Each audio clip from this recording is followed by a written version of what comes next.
As a wise man once said, to stream or not to stream is a question that many of us have asked ourselves, especially yours truly at this very, very moment, because 4 crashes in a row is enough to break any man spiritually, mentally, emotionally, physically, metaphysically, and anything else in between, because that's exactly precisely what happened. And we only been live for less than 2 hours. So, yeah, I don't really know what's happening. I'm starting to question existence as we know it. And to be honest with you, if this keeps happening, we might just go. Oh man, oh man, oh man. We'll see how it goes. We'll see how it goes. Now that I'm thinking about Hakim's prediction for 8-part series might be not too far from the truth. Because that's definitely what it looks like is gonna occur.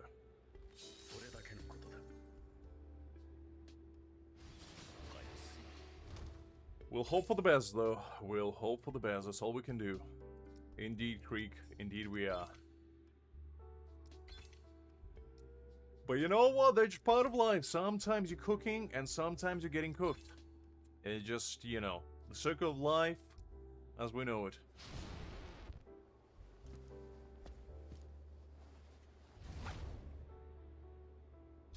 And watch me tomorrow have not even a single delay. Like, the stream gonna be so flawless, you're gonna even forget that it's my stream. I really need to start looking into the actual cable, because this is annoying me greatly. Because I don't mind if stream crashes like once, because, you know, it is what it is, but if it crashes like every 20 minutes, that's a problem.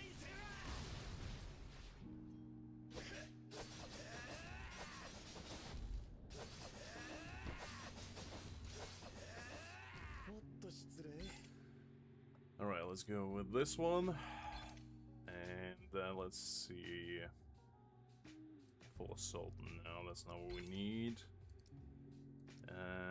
Supports. No, we need either.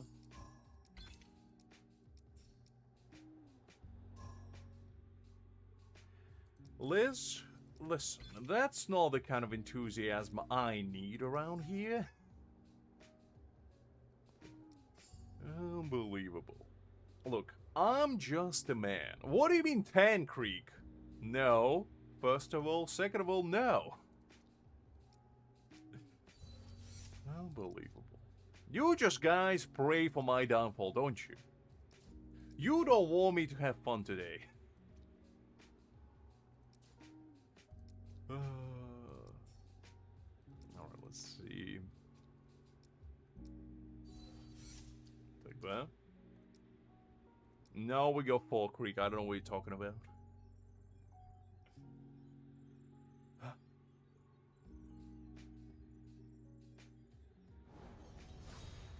20 what? Liz! How do I remove the mod perks? Wait a minute, you're lucky I don't know how to do that.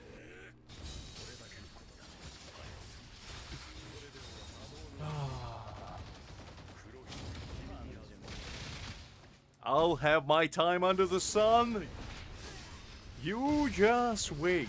One of these days, I'm gonna arise like a glorious phoenix from the ashes of bad connection. And I'm gonna entertain the world. One poorly made joke at a time. 1,000? Listen. I know my connection is bad. It's not that bad. Okay. 1 crash per minute. I'm gonna invent my own metric. Instead of DPS, it's gonna be CPM, crash per minute. We're gonna invent new thing, and just see how it goes. Just see how it goes.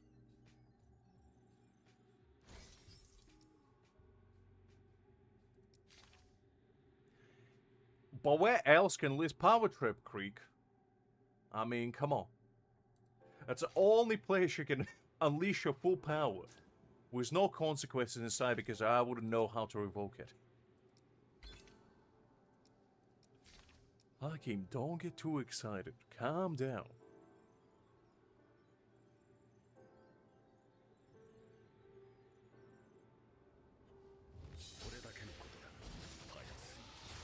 I mean, to be fair, if Liz never sent me that one email, I might have never came back. That is true. That is true. Listen, Hakim, I need you to be positive about this. Okay? Don't give me that kind of enthusiasm.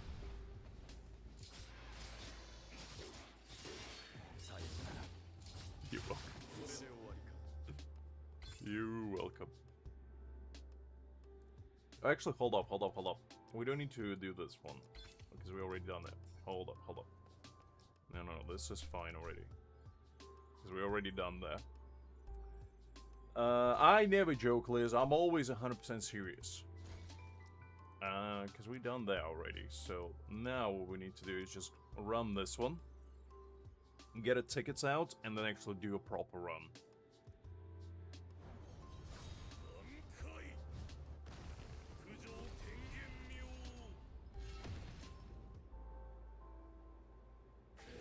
That was merely...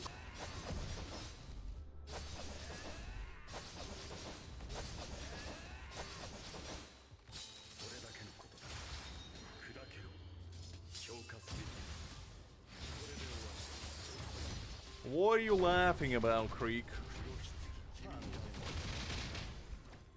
Unbelievable, this guy. Listen, I made a deal on the side with Mother Nature that she will be amicable to me today. And I don't know if that deal will stand true the test of time, but we'll see. We'll see.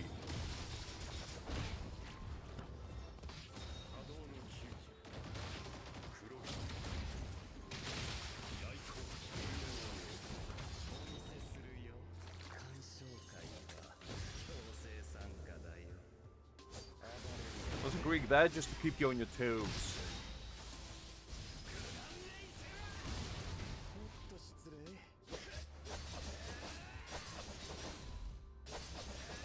I don't know, Liz. Now that you saying it like that, I'm not certain. Never, Creek. It just came pre-installed with Windows, and that's it. I never reinstalled it.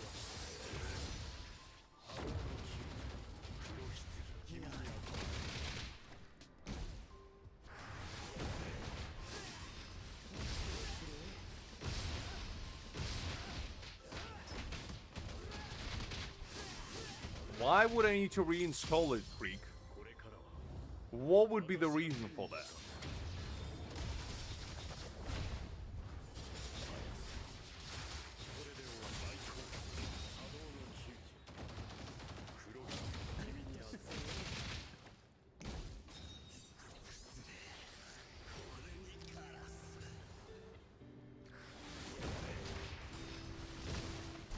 I don't have any viruses. What are you talking about?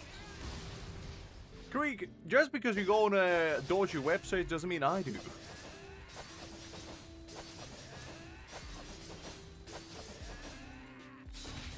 Exactly, Liz, exactly. If it works, it works.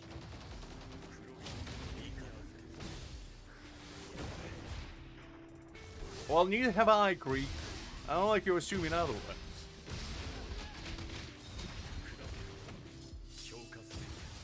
Well, actually, now that I think about it, I think when I was a kid, I did get Trojan once because I downloaded a game from a dodgy website that I wanted to play. Don't remember which one it was, but that was my first time encountering a virus, and I was like, never again. Because then I had to go to my old man and be like, look, I did a thing, I need your help. And he fixed it, and he was like, don't do it again. I was like, okay, lesson learned. And then I go antivirus to avoid these things. And the thing is, I got McAfee antivirus, which is basically a virus in disguise, to be honest. So I traded one evil for another. And I never been the same. I never been the same. Hi, Stefan. Glad to see you. Hopefully doing well. No worries, take your time.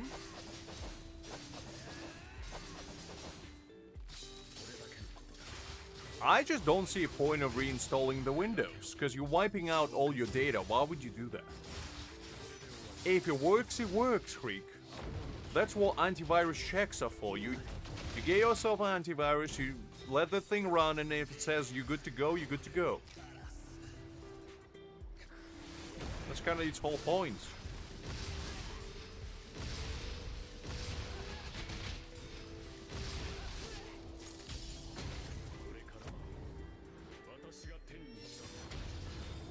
What kind of things have you got storing on your computer, Creek? Do you need to release storage?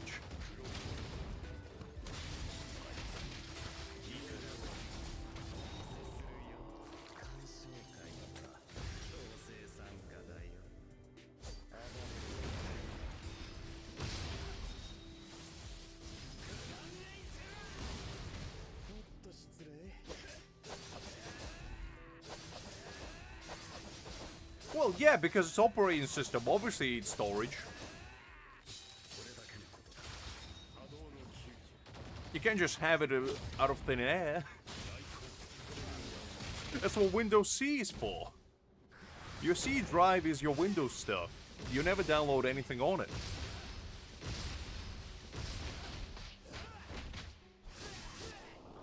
You use your Windows, you know, this D, B, A, F, and every other letter in the alphabet besides C. Or you know what, if push comes to shove, you use external hard drive. The more the better, in fact.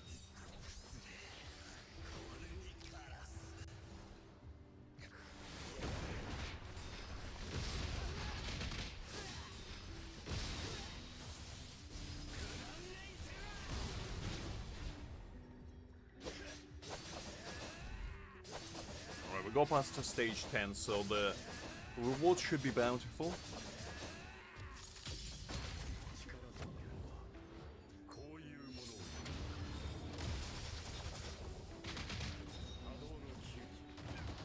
Listen, Creek, if push comes to shove, you gotta do what you gotta do sometimes.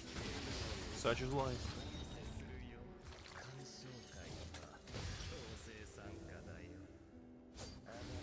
Okay. Let's sort it. Now let's do a proper run. Now that we're done collecting our tickets.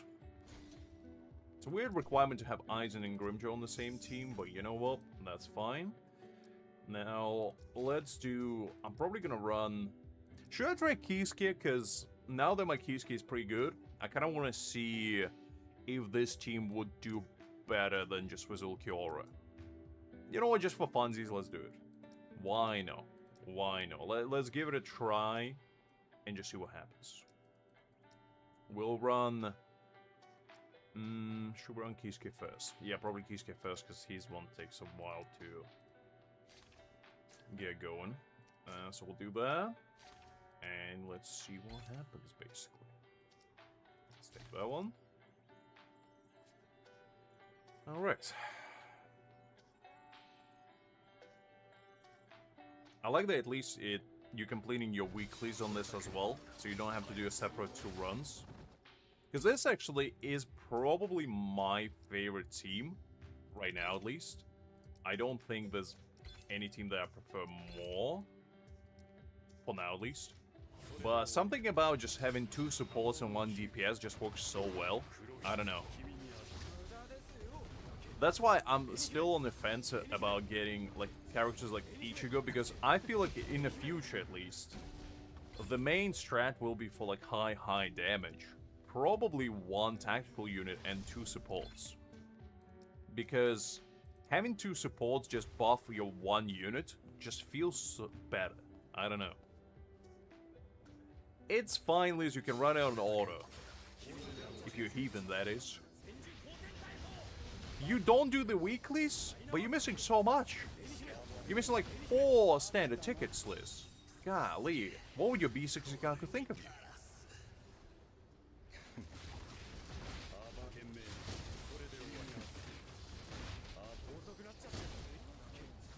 Well, really?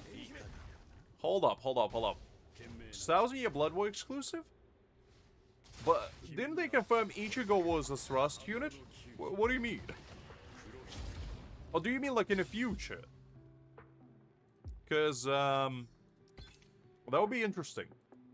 And to be fair, if Thousand Year Blood War units will have their own typing, and they become kind of like exclusive characters, that wouldn't be too bad, because they won't encroach upon old units, so you can still use them for, you know, Slash, Spirit, and all those.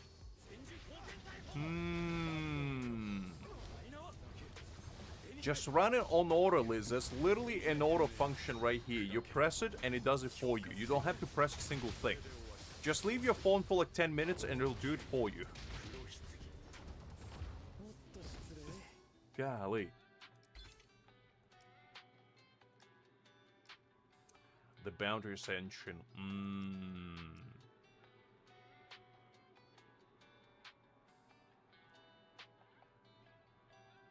Ooh, but if skill damage increased by 50%, definitely take that one.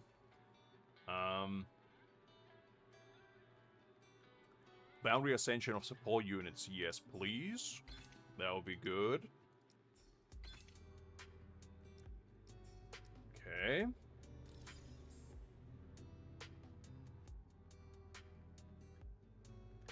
I mean, even on a toast, it probably will be like 20 minutes. Just literally leave it first thing in the morning while you like cooking breakfast or whatever, and it'll do it for you. You don't have to do much.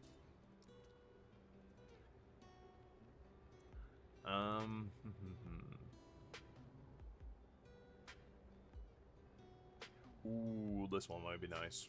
More ultimate challenge rate, yeah. Thank you.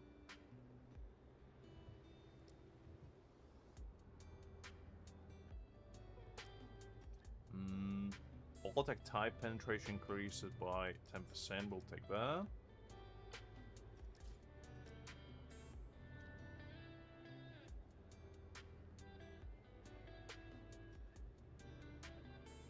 Weapon stamp and core stamp. Yes, please. We'll take that. And we'll take this one. Okay.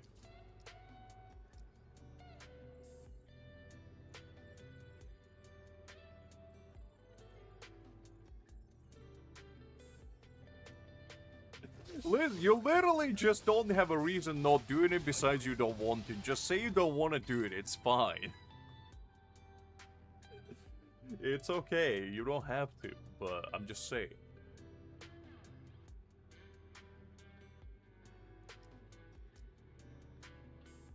An ultimate is really reduces the ultimate on-field character by 5 seconds. That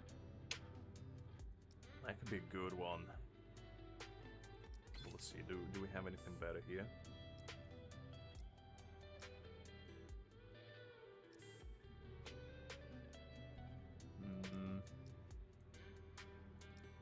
Man, I should have taken that one.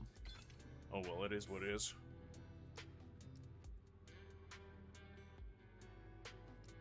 Let's go with crit damage.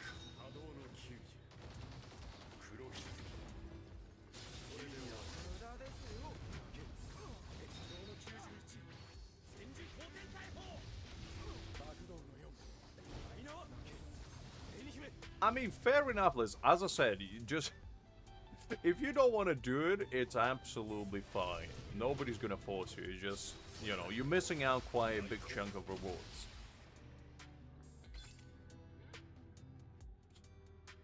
You know what? I respect that, Liz. I respect that. At least you're adamant in your, you know, ways. And I can respect that.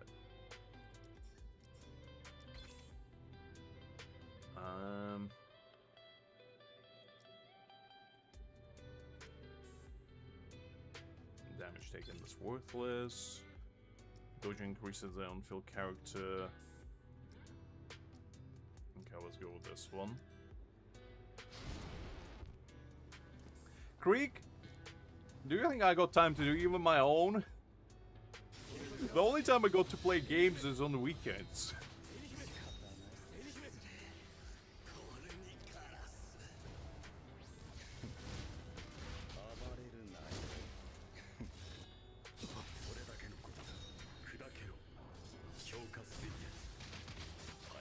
I wish somebody did mine. Nah, I'm just kidding. I'm just kidding. I think I already did this one.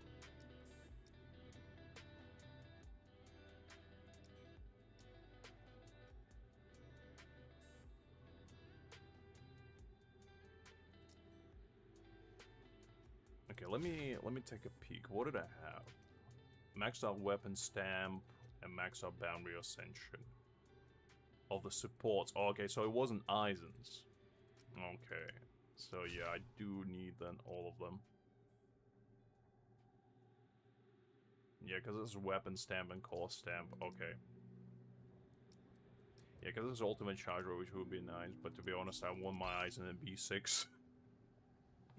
It's kind of like the main thing that he needs.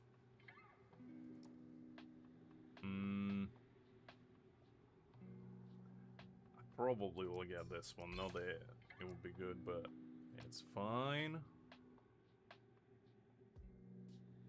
Let's go with this. It's fine, Liz. It's fine. Don't worry about it. Okay, nothing too exciting here.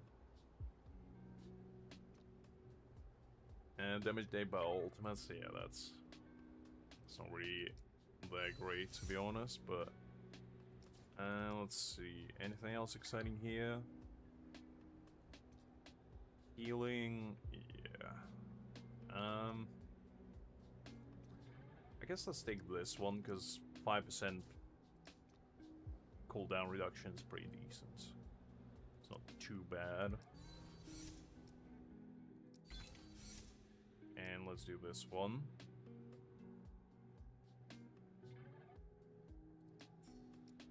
Okay. I think we're not looking too bad. I'm pretty sure this is going to be the last one, so I'm just going to grab this as well. A little extra penetration never hurt anyone. Actually, now they're saying like that. You were very misconstrued. I feel like Sergeant boss fight is one of the easiest one. I don't know, something about him, he just doesn't do much. Just kind of stands there and he's just chilling, you know?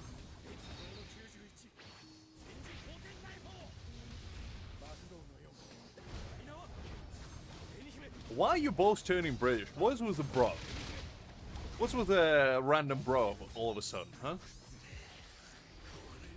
Actually, the other day, I was talking to somebody at my work. It was like an intern that came through, and she was asking me, "Oh, where you came from?" And I was like, "Oh, Ukraine." And she was like, "Wow, I would have never guessed because you sound American." And I literally did a real life double take, and I was like, "Excuse me, do I look like a freedom lover?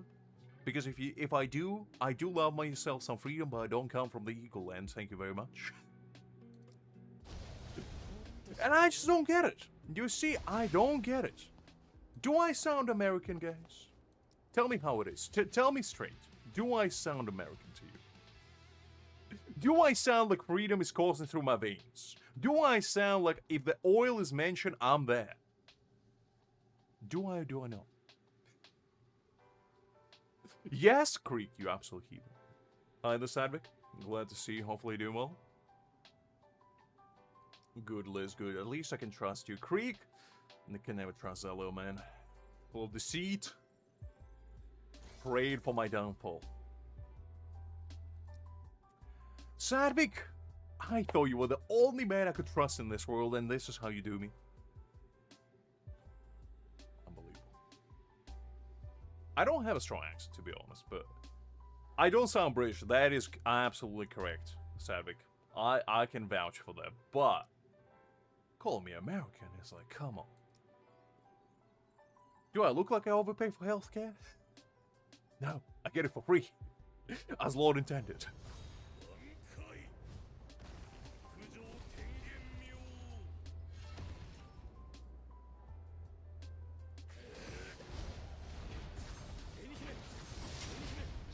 Wait, hold up. Did she dodge one of them? Golly. I mean, London is a special place. America is a state. I mean, when you say it like that, I can't really argue with that, Sandvik. You got a solid point. You got a solid point.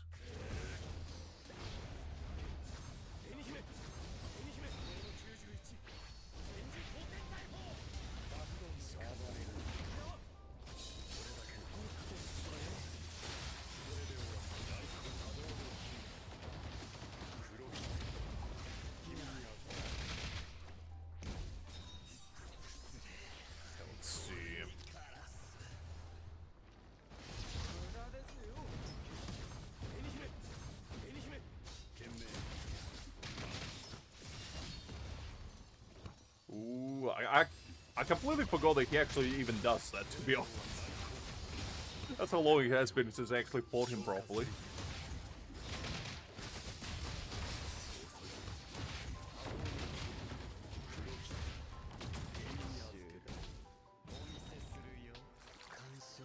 Yeah, exactly, Sandvik, and we all know how that fight went.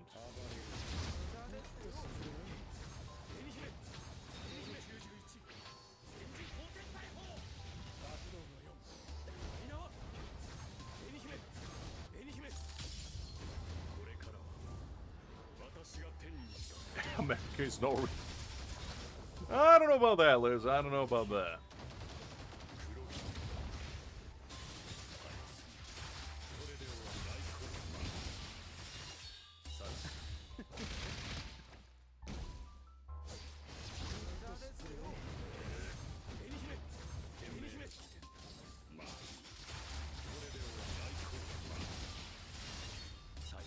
Let's go with this.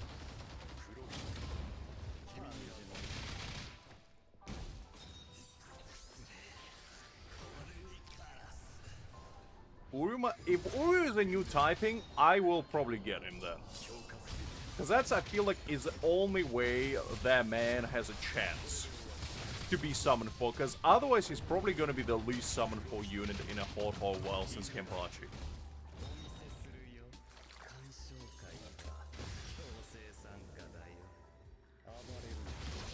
But then it doesn't really make sense if he's going to be the new typing. Why is Ichigo a thrust? Because you would think they would want to build you the entire team, unless the other two units are going to be the new typing support and tactical, well, not tactical, but full assault unit. Because that's the only way it would make sense for them to do that. Because if you can't build a full team out of them, what is the point?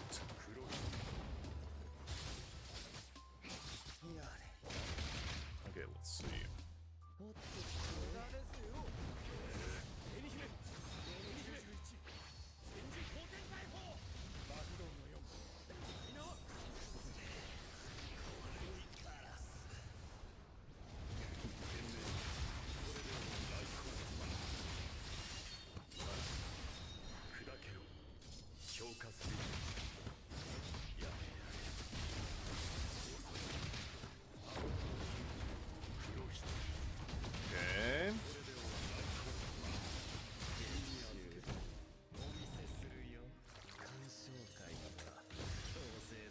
Bad.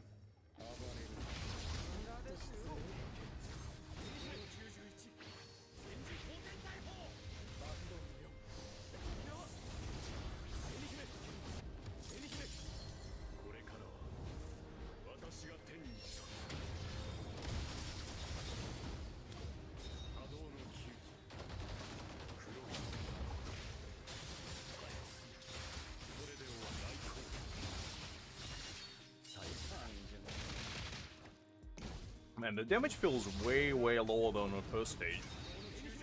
Is it like a typing advantage that I'm not aware of? Or something? Because it definitely doesn't feel as good as the first one did. Let's see.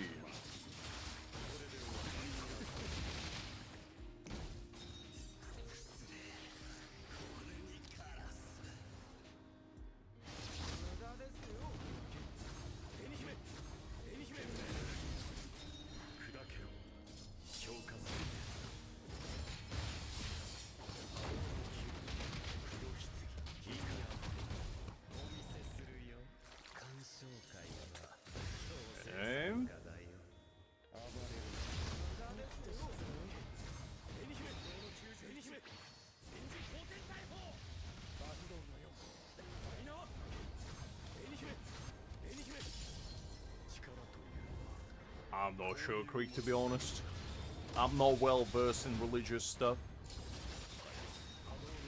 I didn't even learn my own stuff when my grandparents tried to teach me. The only thing that I remember is when I was a kid, every single time Easter rolled around, they would force us to stand in a circle outside the church at like 4 a.m. in the morning at a golden hour, with candles everywhere, and a priest would just come over and throw holy water on our food. And I was like, yeah, that doesn't sound like a good Sunday afternoon to me. Or Sunday morning, rather.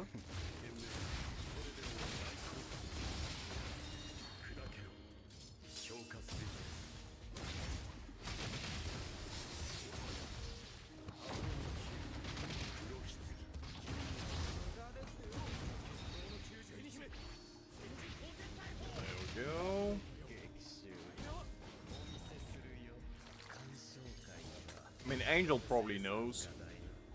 It comes from that part of the world.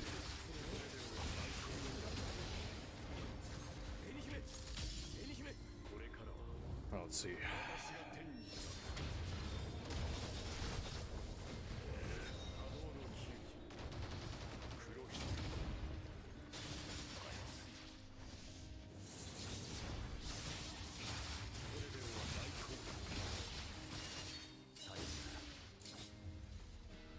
We definitely didn't do a lot, and I don't know why. Because buffs-wise, I feel like we're much stronger than the previous one. So... And it does say he takes more spirit damage.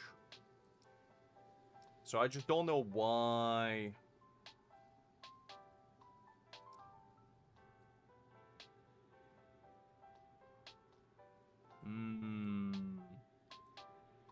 Ah, okay. I didn't read the... It just shows I never read anything. But apparently, actually, you're supposed to use these ones, like Sword 6 and whatever, no? Because it actually gives you more. I see.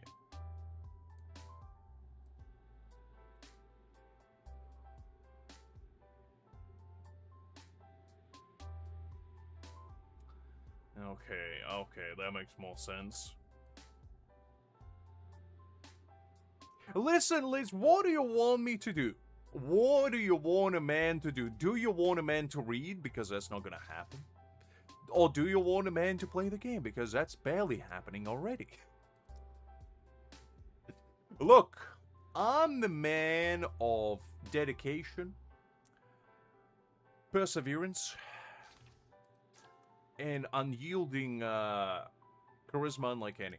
I refuse to read. Do you understand that? I refuse. I shall not succumb to this reading of yours. Despicable. In fact, I don't know how you sleep at night knowing that you force a man to read. Golly. Look, I'm trying my best. No. I don't read anything, Liz. How many times do I need to tell you? The only thing I ever read is a banner headline. Like, this is literally the only thing I read. Like, when I come here, I'm like, okay, Ulquiorra Resurrection, limited character gacha. That's all I need to read. That's the only words I know, in fact. Everything else is merely, you know, a footnote. I don't pay attention to it. Oh, man. Anyway, it's fine, though. It's fine. It's fine. We can do better. We can do better. We'll use Toshiro, you know, everything will be okay. We will be okay. The only thing that I think I might need to do... Okay, I got squad 11. Yeah, that's not what we're looking for. Creek, I need to do these events first. That's what we're here for, first and foremost. I'll do everything else later. I swear, this young whippersnapper. Okay, we'll abandon this again. We need to make sure that we get something good at first. It's the only way I can guarantee that I'm gonna get even remotely able to do this.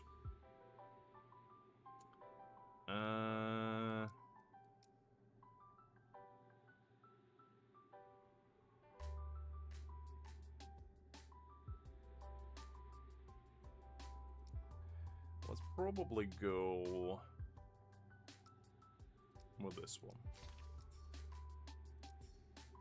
I go fourth one. Golly. Now it's... Okay. I need to get something like decent, which I assume that the majority of these people, they clearly fully do. They just keep resetting until they get something nice. Yeah, Ichigo is thrust, we know that. We know that. Yeah, got that. What else you got for us? That is kind of... And you know why they did it. Okay, I know why they did it, because... Listen here. If Uru was Spirit Tactic Unit, as everybody thought, nobody would pull for him in their right mind because they have Aizen already. The only way Uru will be must pull for everybody if he is a new typing, which in fact, pretty big brain. You gotta respect the hustle. Like, I can't say that's not a big brain maneuver. However, with that being said, I'm not particularly pleased with it. Oh man, oh man, oh man. It is gross. It is gross. Not gonna lie, it does leave a bitter taste in your mouth. Because now, if you want both Ichigo and Uru, you kinda in for a rough ride. Not gonna lie. Not gonna lie. And that does feel a bit bad. A bit bad. But what can you do? And what can you do?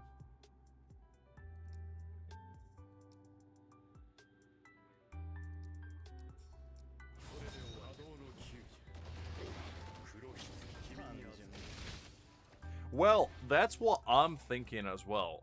And the only way it would make sense for Uri to be a new type if the next two units, which are 1000 Year Blood War, will be the new type as well. So basically, you would be forced to pull for 4 units in a row if that's the case. So save your resources, guys, because we're in for the wild ride, most likely. We're in for a wild ride.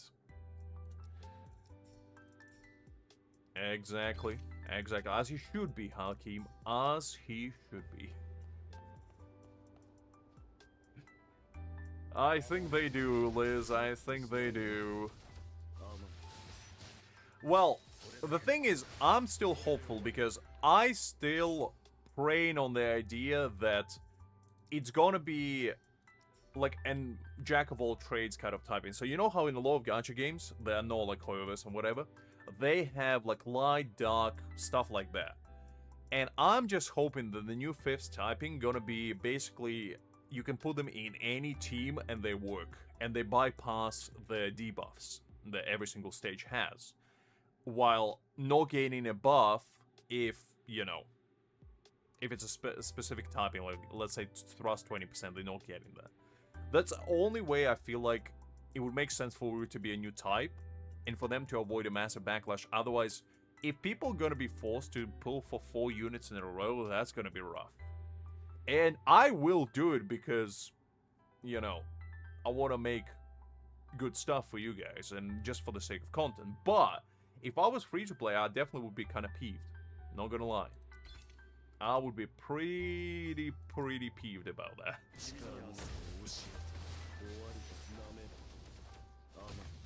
Well, that's the only way it would make sense for Uri to be a new typing. How else would he function, you know? If he's the only unit in the new typing, and they're not gonna release back-to-back units of the same type, how are you supposed to use him? What are you supposed to do with him? Just stare at him? So, yeah, I don't know. I don't know.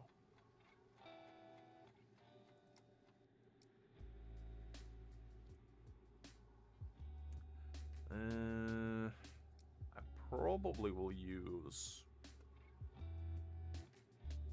I mean, look. I understand why they would do it, because, as I said, if he was spirits, literally nobody would pull. Like, legitimately, as a company, why would they do that? Because the only way they could potentially dethrone Aizen is by putting a more hype unit. And to this day, I think the only 2 units that would make sense to be a new spirit tactic, either Bankai Yamamoto, or like regular Yama, or Butterfly Aizen. Those are the only 2 they would make sense to dethrone old Aizen.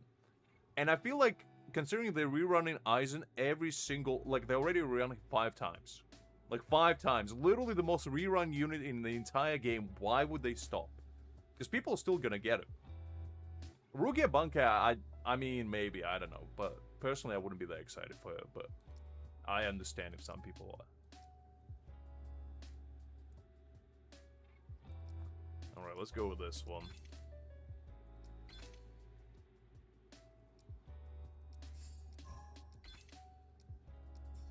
So yeah, I don't know what's gonna happen, but we'll see.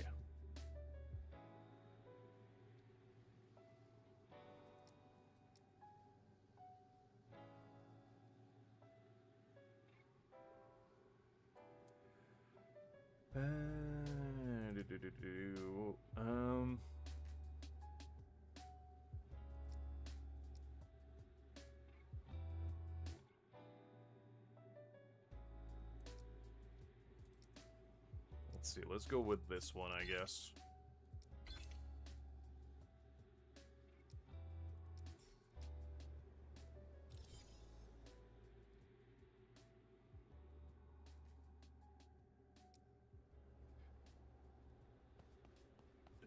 I guess so, but then it just makes you wonder when is going to be the next spirit tactic, because, I mean, to be honest, I'm not going to complain if they're never going to rerun one, but... or make new one, rather, but it's a bit strange, we gotta admit. It is a bit strange.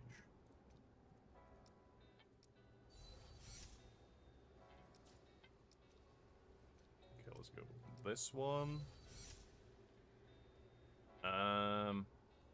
The Boundary Ascension. Let's pull this one as well for our Ulquiorra. We'll take that. We'll take this. Thank you very much.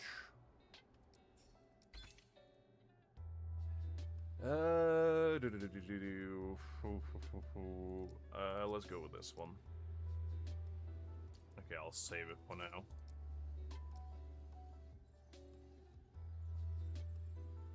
I mean, that's what I mean. Like, it's gotta be a hype unit to replace Aizen. And I feel like that's the whole reason why they're rerunning Aizen so much. Is because they're not planning to replace him yet. And I'm not mad at that, to be honest, because Aizen is probably the most invested in unit in the entire game. Like, I don't think there's a single character that people invested as much into than Aizen. Like, genuinely. I don't think there's a single character out there. So, it makes a perfect sense for them to, you know, never really... replace, well, I don't want to say never, but like, not replace him right now. So, yeah. We'll see how it goes, though. We'll see how it goes.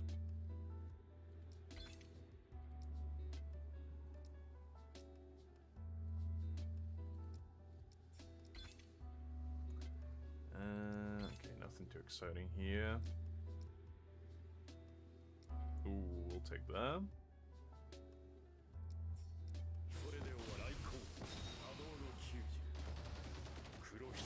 Hano released. I think there might be a while, Liz. I think there might be a while.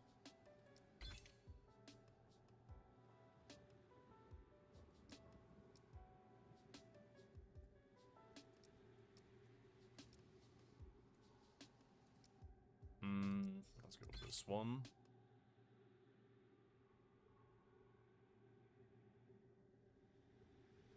Okay, we're not getting anything too exciting here.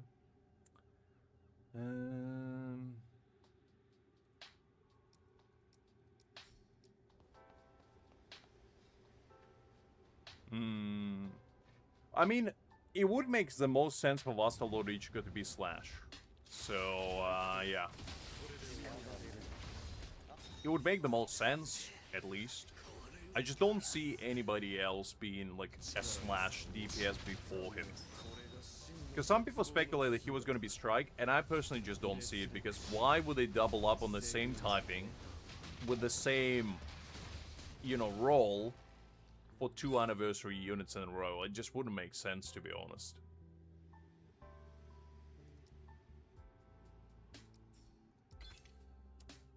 Okay, let's take this one. 20% damage is good.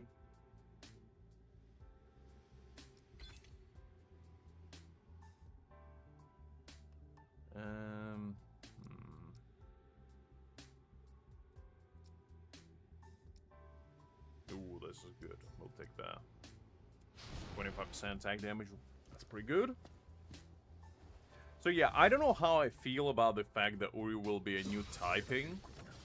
It just kind of really depends how they're gonna treat the new type. Are they gonna be much, much stronger than everybody else? Are they gonna, you know, be on an equal power level? Are they gonna be universal? Like, it's really, really dependent on pretty much what they're gonna do with everybody else. And right now, I feel like we're in a state of the game where we kind of finished building majority of the teams, at least a lot of people have. And I feel like this is probably, like, realistically speaking, the best time for them to release the 5th typing, because a lot of people probably dry on Spirit Jades, and if they want to, you know, make people wail a little bit here and there, probably a good time. I just don't really like the way they're going about it at the moment, because I feel like it would have been better if they held off 5th typing for, you know, a special occasion like 1st anniversary, because you gotta keep in mind that if these characters are limited, you're not gonna be able to get them again, right? And what that means is, if we're not gonna be able to get them again, you're not gonna be able to play them until we get somebody else like that. And if they're gonna only keep them for 1000-year Blood War characters, when is the next 1000-year Blood War character gonna release? Could be half a year, could be a year. So if you're not getting them, you pretty much can't play with that typing at all. So I don't know. I guess so. The only way they can bypass massive, you know, backlash on this, if they give a free copy of Uri to everyone, which I don't think they will do. But that's like the only way they can be like, oh, by the way, here's a celebration, they go Uri to everyone. That is kind of the only way I can see it turn out for the better. Otherwise, I don't know. Is it not exclusive? Okay, if it's not exclusive, then it's fine. I feel like then it's, you know, if you skip them, you can just get them later. But, yeah.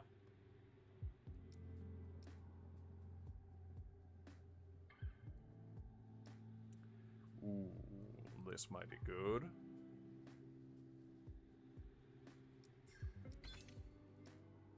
I think this.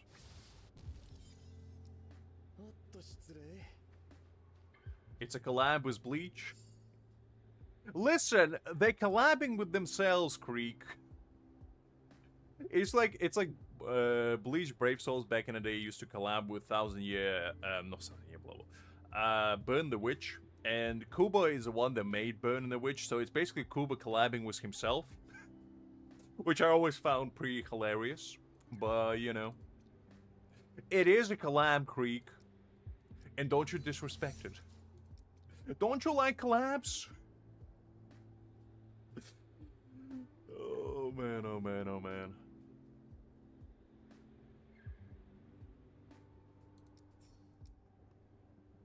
Let's see. Alright, let's take this one. And then... Okay, and we'll get that one. I think that should be all of them.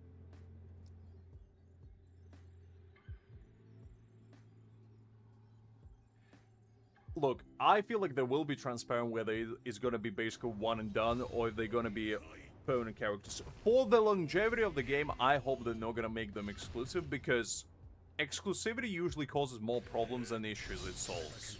At least I feel like it. Because you got to keep in mind that if something is exclusive, it basically means that people who are going to start playing the game after the event are going to feel like they're left out. That's why I never liked, you know, the Genshin exclusive weapons or, like, skins. where basically you can never get them again unless you buy them. I never like that. Because to me personally, I feel like if you're introducing something exclusive, it should be something that should be obtainable later on down the line. Like, don't make it obtainable immediately, but like, you know, in the year's time, half a year, you know, just make it achievable. Otherwise, it just... Because if I start playing Genshin right now, and I see everybody having all these cool weapons and skins or whatever, no, I would personally feel like, screw that, I'm not doing that. The same thing with this game. I hope they're not going to go down that route. Because, like, granted, it's not the end of the world if they do. But, at the same time, I do hope they won't.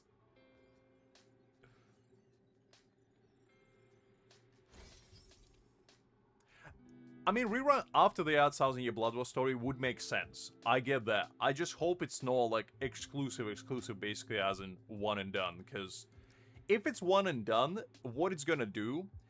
A, is going to make them a lot of money. But B, it's going to really dampen their reputation that they already built up as a very, like, non-greedy company which, you know, listens to its player base and all that good stuff. Because right now, I feel like the community that they built is probably one of the strongest in any gacha game out there. Because people that play this game rally behind the developers.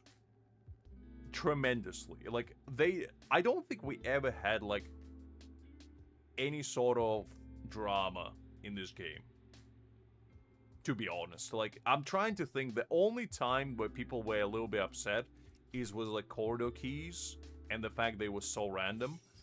But other than that, I don't think we ever had anything else. So we have been doing pretty well for half a year, and I just hope that, you know, it's not gonna go downhill basically. Kenpachi was people were just more disappointed than mad, I feel like. There weren't really riots on the streets or anything like that, so we'll see. I mean, I get that. I understand that 100%, Haki. Don't get me wrong.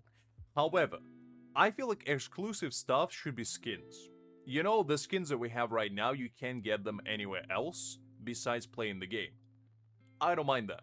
That's a customization that doesn't have anything to do with the gameplay.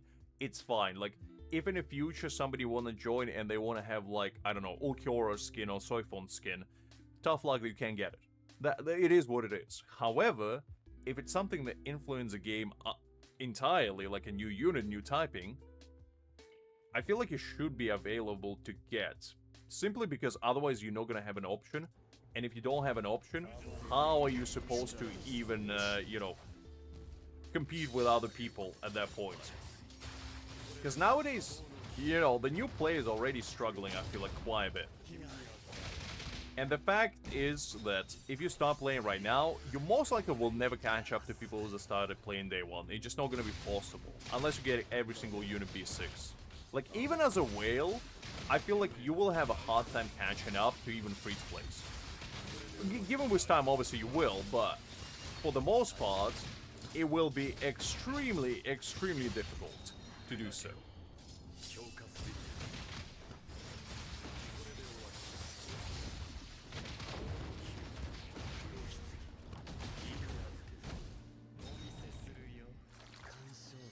Well, that's what I mean as well. If it's 3 characters back to back, that's also not going to be good.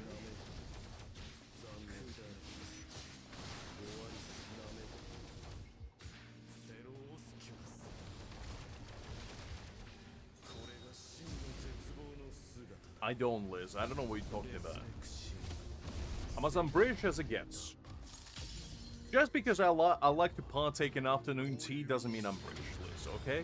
Stop with your slander.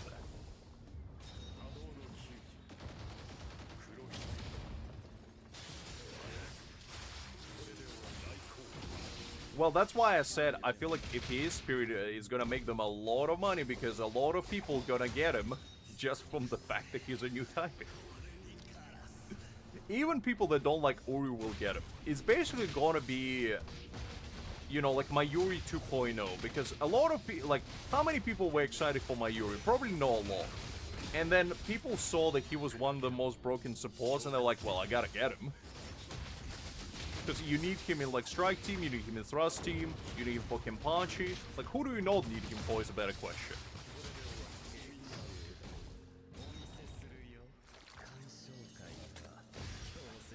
Why did you spell my name with a pound sign, Liz?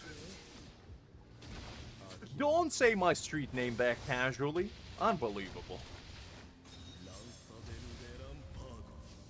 Alright, let's see. Ooh, nice damage. Take that, we take that.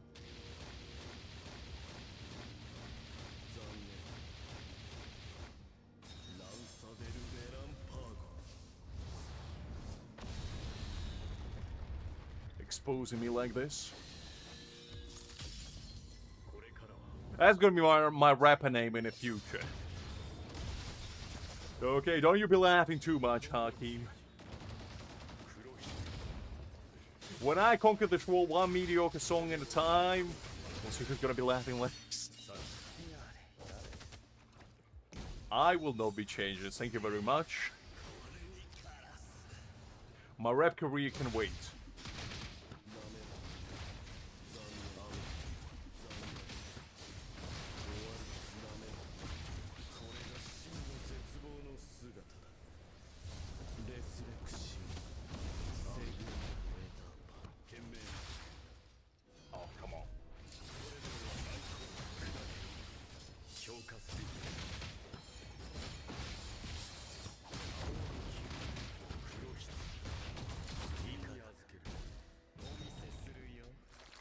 Listen, Hakim, I don't want to give away my secrets. People still think that I might be free to play, you know? And I don't want to ruin the illusion. Because what if I am? What if I am?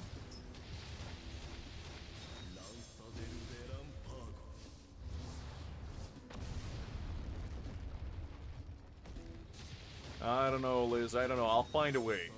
Trust me.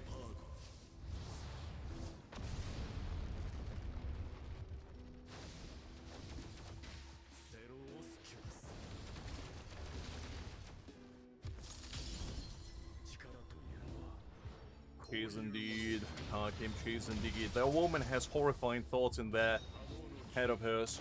God knows what's going on there. So sleep in fear.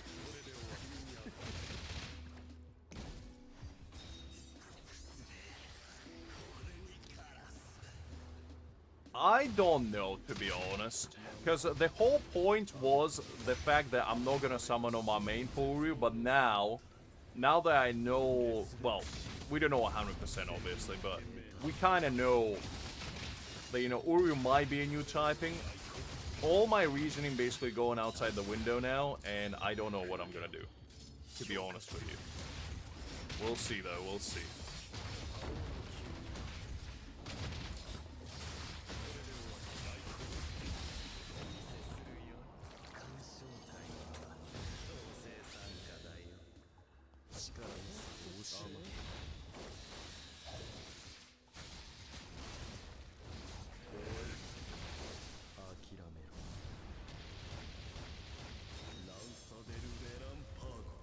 Let's see.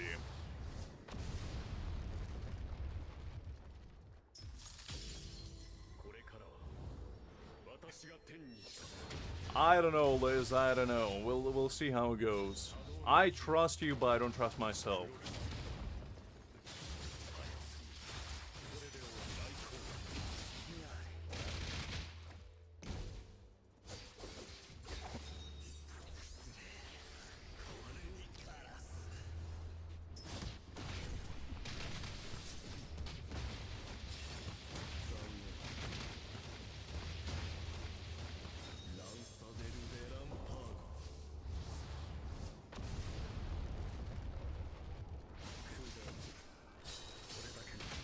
Aki, why do you take pleasure in other people's suffering? Unbelievable, this guy.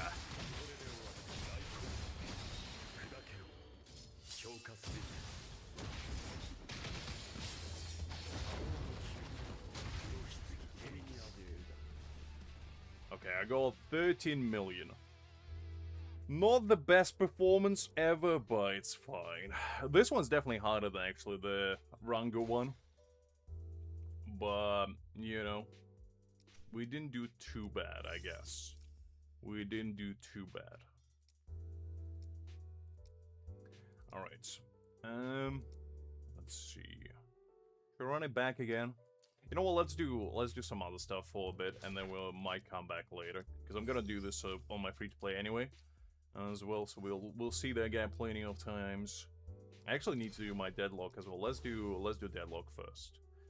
I'm probably gonna run... Okay, so I need thrust for this one. Let's put Mayuri. Okay, there we go. I'm just surprised that they're making my Uryu the new typing and not Ichigo. They're just very, very surprising to me. Because Ichigo is, you know, I feel like if there was a way to introduce a new typing, I feel like Ichigo would have done the trick. Because A, a lot of people are already pulling for Ichigo anyway, because it's Ichigo, you know? And B, I feel like he would just make sense to begin the new era, shall we say, of this game.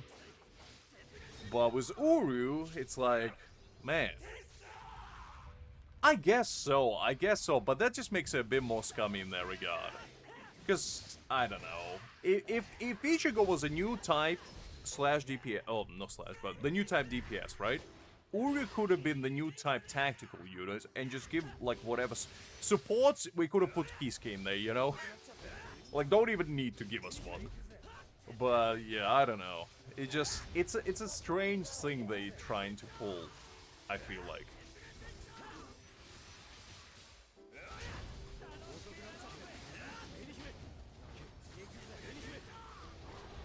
Well, Aizen is too much of a cash cow for them, I feel like, to replace him. Because Aizen is probably the most beloved character in the entirety of Bleach. You know? A lot of people love him. And even people that don't love him, they still like him. You know? Like, there's not really that many Aizen haters out there. So, him being the most popular unit, it makes sense for them to, you know, push him so hard. Because they saw the numbers. We all saw the numbers, in fact. Because I don't know if you guys remember, we pulled out the statistics back when Aizen released, before he left. And the revenue that they made in the first months due to Aizen, I think it puts them in top 5 gacha grossing games. They made like 12 million, I believe, from Aizen alone. And that's a lot of money to make from one character. So, yeah. It was, it clearly shows. It clearly shows.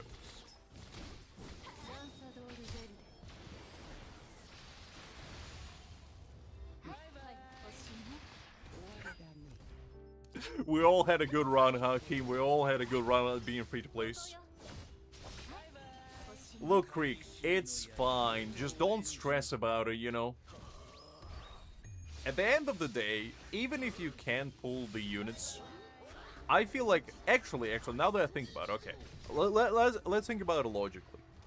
If we do get new 3-typing units back to back to back, chances are the dev's gonna be like, okay, we understand that we're kind of breaking our own rules here. However, we're gonna give you a lot of resources to work with, because, you know, it's 1,000-year Blood War celebration, so we might get a lot of, you know, free stuff coming our way. And if that is the case, you might be able to afford them all. So, I don't know. Would it be a spot? I mean, look, Liz, I know it's an American thing, we don't have that here. But I do agree, to be fair. I was gonna say it's a little bit of a low blow, comparing Aizen to some promiscuously dressed ladies. But, you know what? As an example, it works. You get your point across. I don't know what Hooters... Because Hooters is supposed to be like an owl, I believe. Like a Hooter. But... And I believe Hooters is an American chain of restaurants, where basically the entire selling point is kind of like a sports bar with a lot of ladies dressed in very... a little too imagination kind of clothing. left. Shall we say, like, you know, shorts, and pretty much like a shirt that exposes a lot of décolleté, shall we say, to be French about it. So yeah, it's a special place. I've never been, so I wouldn't know, but Liz clearly has experience. I don't know if he ever been. I feel like even Hakim is too classy for those kinds of places.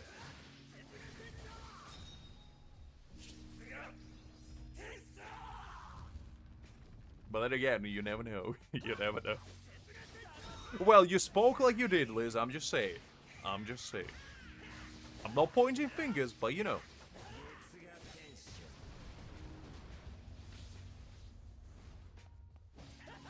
Well, you brought it up. Not me, Liz. I'm just saying. You at least know about it.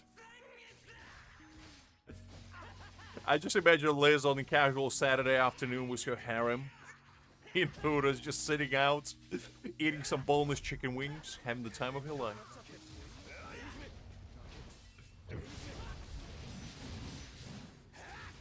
Good, Hakim, good. At least you're a classy man. I respect that. Look, Liz, it was just a joke. Calm down. It's fun. I mean, to be honest, if somebody invited me to that kind of place, I probably would be like, you know what? Yeah, I got plans. Sorry.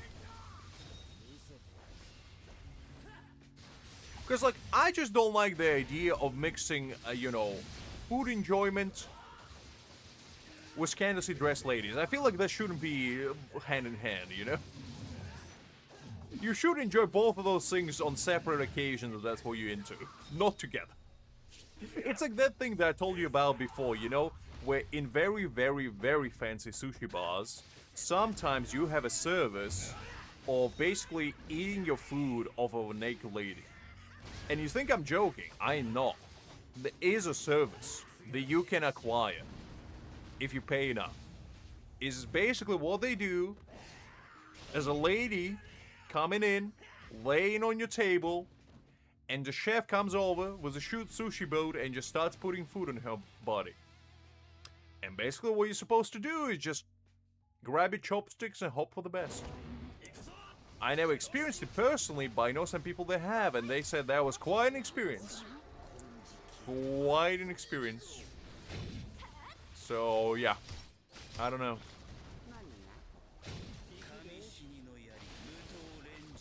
I don't know, Creek. And I don't think I want to know. What do you mean they don't grab chopsticks? Do they grab with their hands? Those heathens. Ew. Gross. At least be civil about it. At least if you're gonna eat off a naked lady, at least have the decency to use utensils. Golly. I don't know, Hakim. I don't know. I assume they take a shower, but I wouldn't want to know because A, I am a little bit of a germaphobe, and B, there's nothing more horrifying for me than to eat food while somebody has touched it, let alone with anything else besides their hands. Okay? And I'll leave it at that. And to be honest, I would feel more bad for the lady because she has to just lay there while a bunch of people just eat. And probably that's going to be like quite an experience that would last at least an hour.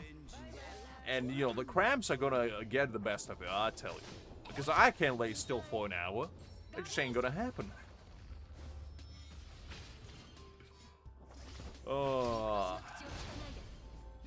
I mean, Hakim, that's without question. Of course that would happen. I don't ask questions, Liz. I'm just pointing out the facts that I found throughout the world in this bountiful journey. The one thing that I did, however, always wanted to give a shot, but I was never brave enough, is to try fugu fish. And the reason why is because I just want to say that I did it. Even though I know some people that did try fugu fish, and they were like, it doesn't taste like anything. But I just want the street cred of being a daredevil when it comes to food and being like, I could have died that day. Yet here I am. Yet here I am. Liz, counter question. Would you do it if it was on his head? Like, just think of it as a table, and just Ikaku's bald, shiny head, like, laid out with the finest sushi this world has ever seen. The glimmering shine of the sculpt makes it look like divine cuisine itself. What do you say about that? Back to the fugu fish, though. I'm just saying, like, I know it probably doesn't taste good, and I probably know it's not worth the risk, but it's something about it, you know? It just like in the back of my mind, I'm like, I still wonder what it tastes like.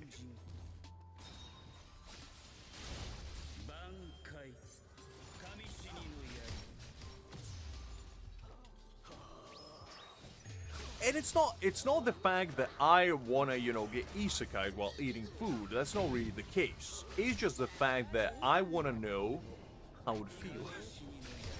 It's kind of like, you know, if you're standing at the top of the building and you look down and, you know, you get that shaky knee kind of feeling because you think, oh, what if I fall down right now? It's kind of the same, but on a much smaller scale.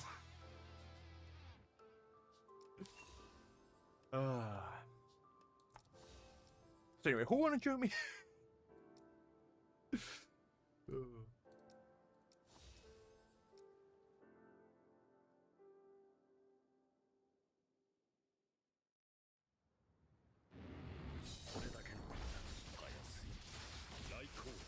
I mean, you structure it in a very promiscuous way, Creek, I'm gonna be honest, because if you isolate that sentence, it sounds wrong on every level, but I understand what you mean.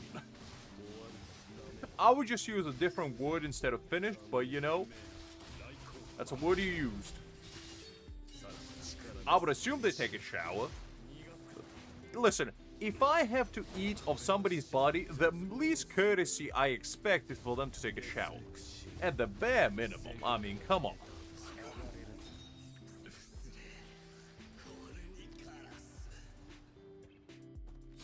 What do you mean metaphorically, Liz? How can you do metaphoric diving? I mean, fair enough, Liz. You are the daredevil unlike Annie. To be fair, I always knew that about you. I shouldn't have even questioned it.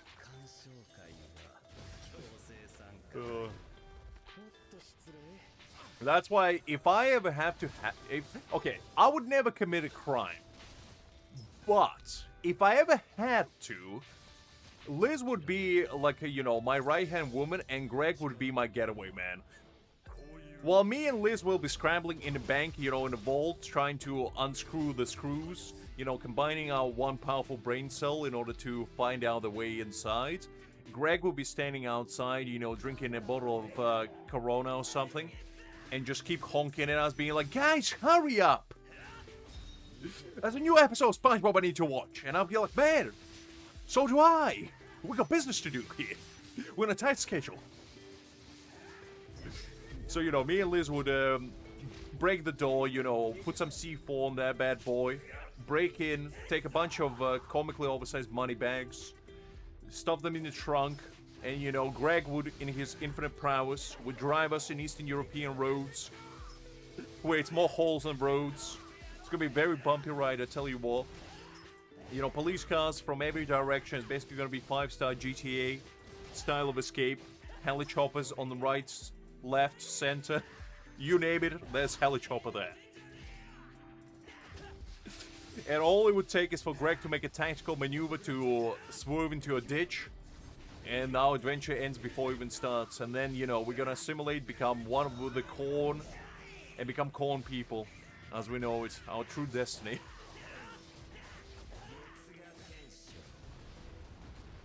Sayuri basically will be everything else, you know? And Hakim is gonna be our alibi man, you know? When they're gonna call him, he's gonna make up a story. They go, officers, what are you talking about? No.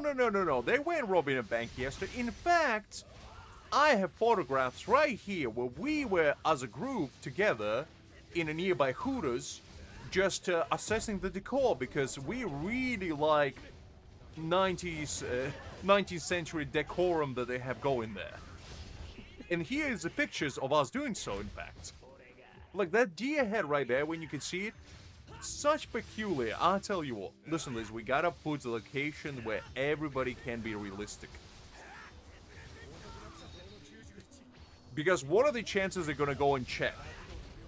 I don't think as an officer you're allowed to go into Hooters, Liz. We gotta put a location where they will never check. Because if we just say we were there, they're gonna be like, oh, okay, fair, checks out. Because if they're gonna tell to their upper echelon, oh, by the way, Officer John, sir, I'm gonna go to Hooters and I'm gonna check the suspect's statement. They're not gonna say yes. They're not gonna be like, oh yeah, go away. It's like, what are you doing? No, you're not going there. And it's a perfect alibi. I'm just saying, Liz. I'm just saying. You gotta think outside the box.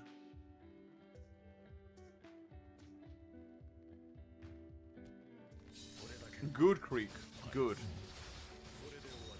That's part of the fun. That's part of the fun.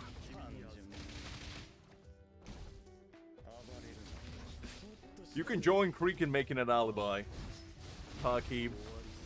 Both of you together combined may be able to go up something better than I have, but I don't know. I feel like my one's pretty good.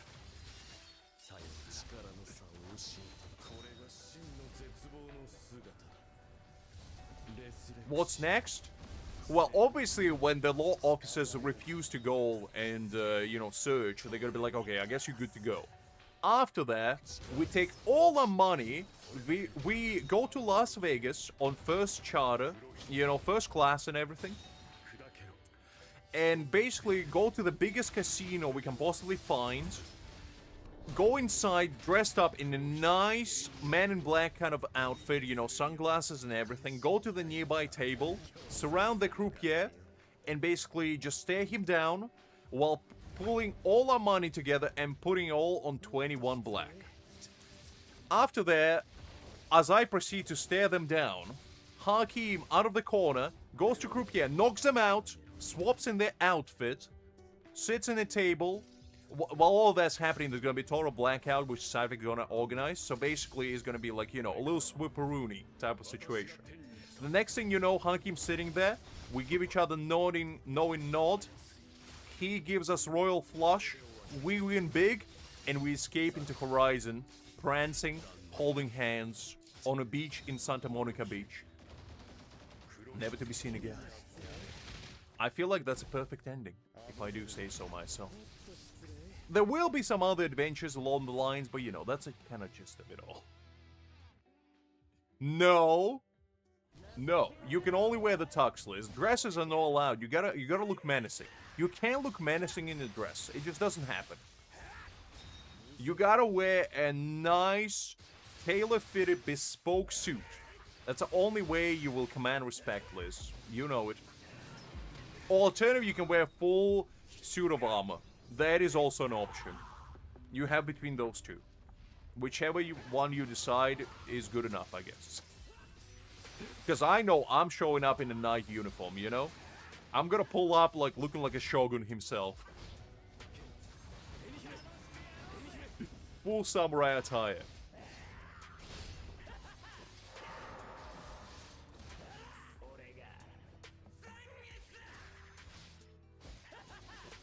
Don't worry, Liz, we will put your handsome squidward physique to the real test. When you will have to, you know, chat up some other croupiers while I clean out the tables. Because we're gonna go through every single table, okay? If you thought we were gonna be done with one table, not so. We're gonna clean them all out. And, you know, Cypher needs some time to switch off the lights, so you're gonna be responsible for chatting up all the croupiers out there. All the dealers need to be basically your responsibility, Liz. Because Greg is going to be my muscle. You know, he's just going to stand there menacingly in a corner. And he's only can intimidate the dealer so much before they're just going to be like, well, I guess that man is going to keep staring at me.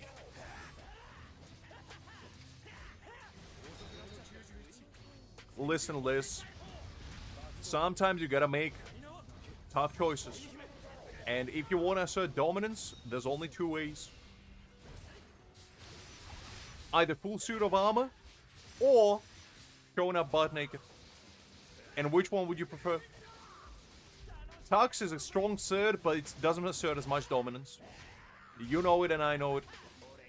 It's up to you which one you decide. But I'm just saying. I'm just saying. Because there's nothing quite like showing up to casino in a birthday suit, sitting in a casino table and just staring your croupier down. It's quite a power move. Quite a power move. I never done it. I never done it. However, I heard the tales. I heard the tales. It was a wild summer of 2012. Me and Greg were wild, young, and you know, we were doing stuff. While I was 12 and he was 5. We were doing strange things out there, I tell you what. Strange things. Oh, man.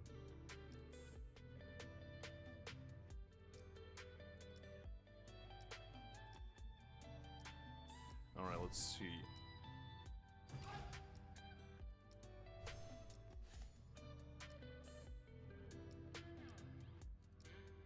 Listen, Liz, I gave you the options. It's up to you to decide which one you want to take.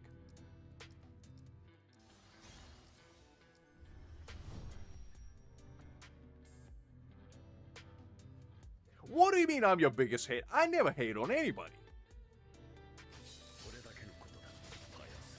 I don't have a single hateful bone in my body.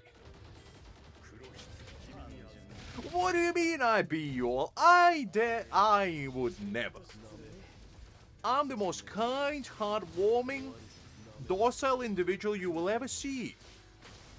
I'm like one of those, you know, big Tibet Mastiffs. You know, the kind of dog that looks like a lion. Some of the tamest creatures out there. I'm exactly the same. Just because you're gonna put your hand in my mouth and, you know, ask me to clench my jaw doesn't mean I'm biting you. It just means that you made a very poor decision that day. And that's just how it is. That's just how it is.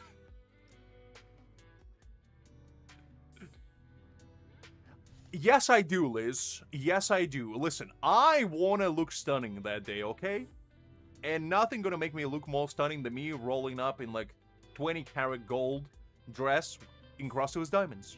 I'm just saying. Somebody has to be the eye candy, and I have to do it, Liz. Your handsome Squidward physique, it just ain't gonna cut it. It ain't gonna cut it. Somebody has to do it.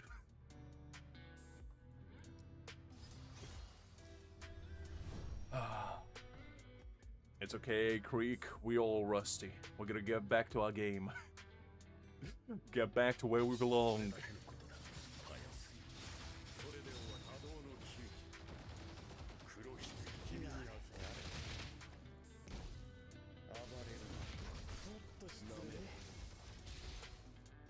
Listen, Liz, you gotta carry me like a princess because we gotta make it believable. So you better practice your biceps games because it's gonna be a tough one. You might need help from everybody else, but I will be rolling up to the casino looking beautiful, stunning, and spectacular, I'll tell you what. I'll be turning heads and mouths alike.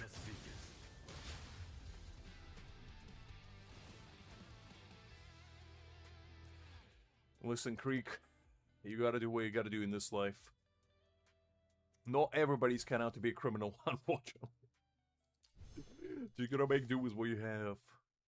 Just gotta make do with what you have.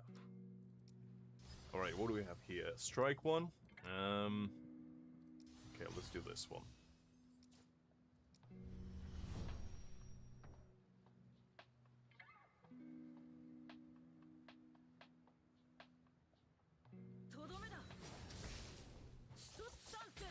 Look, Creek, when there's a will, there's a way. He'll find a way.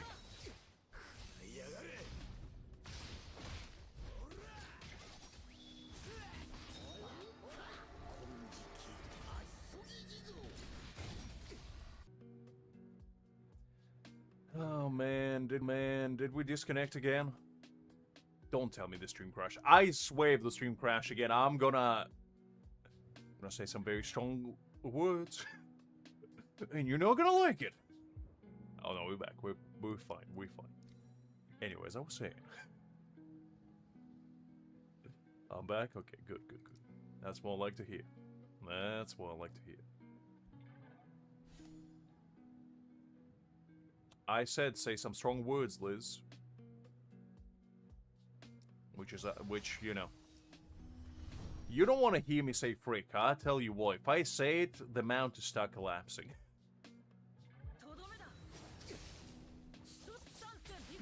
And God forbid you make me so mad that I say frickety frick. You, oof. The chasm will open up as we know it. The universe will collapse onto itself and the black holes will appear as far as I can see.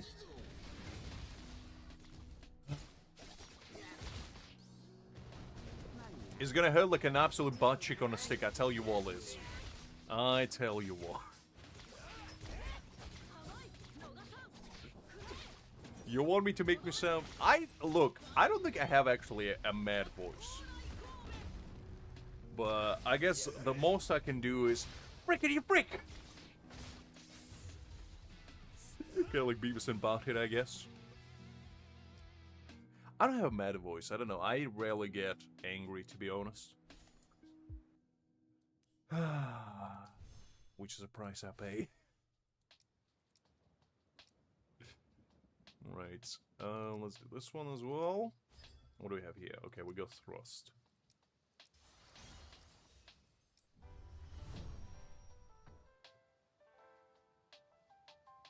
Well, Liz, I guess it was so grand that the Mother Nature decided it was too good.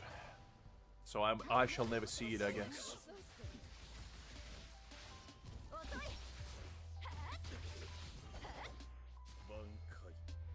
I don't think I have... I don't remember the last time I genuinely was mad. And I'm talking like livid. Not upset, livid. I don't remember. Because like the closest I get to being upset is, you know, I guess when I was pulling for Genshin and I would see Chi-Chi, that was like the closest I was to losing it. But even then, I was playing it up more than anything. So, I don't know.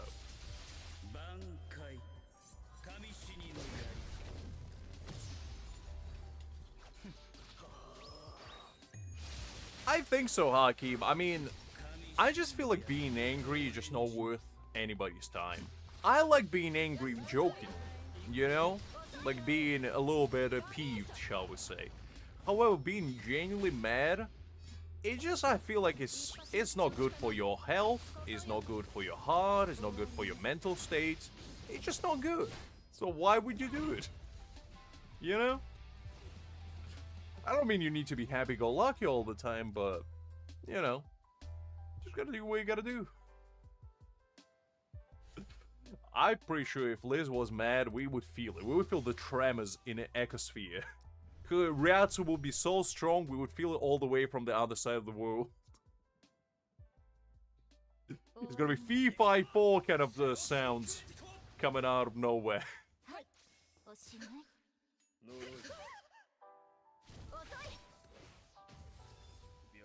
Well, to be honest, I feel like anger could be a useful tool in a certain circumstance. Like, for example, if you are in a fight, I feel like being angry sometimes could be helpful. If you are, let's say, I don't know, you're trying to, like, focus on a task, sometimes being angry might be beneficial.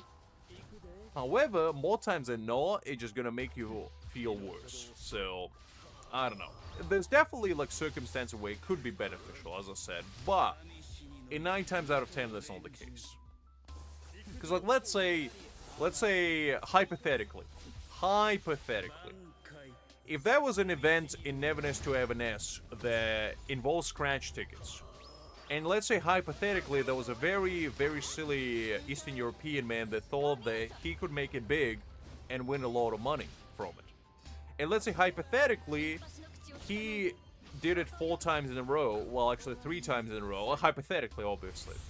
And he lost every single time, and now he's 2 million phones down in a hole. What are the chances a said man would be very pleased about said outcome? Probably not a lot, but what are the chances a said man may or may not go for it tomorrow yet again? 100% in fact. But that's all hypothetical, obviously. And I'm just saying, if he was livid about that, it wouldn't really help anybody now, would it?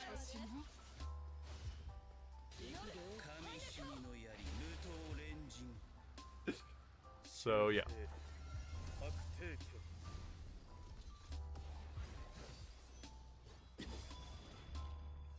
I mean, you got a point, Sadvik. You got a point. I can't really disagree with that.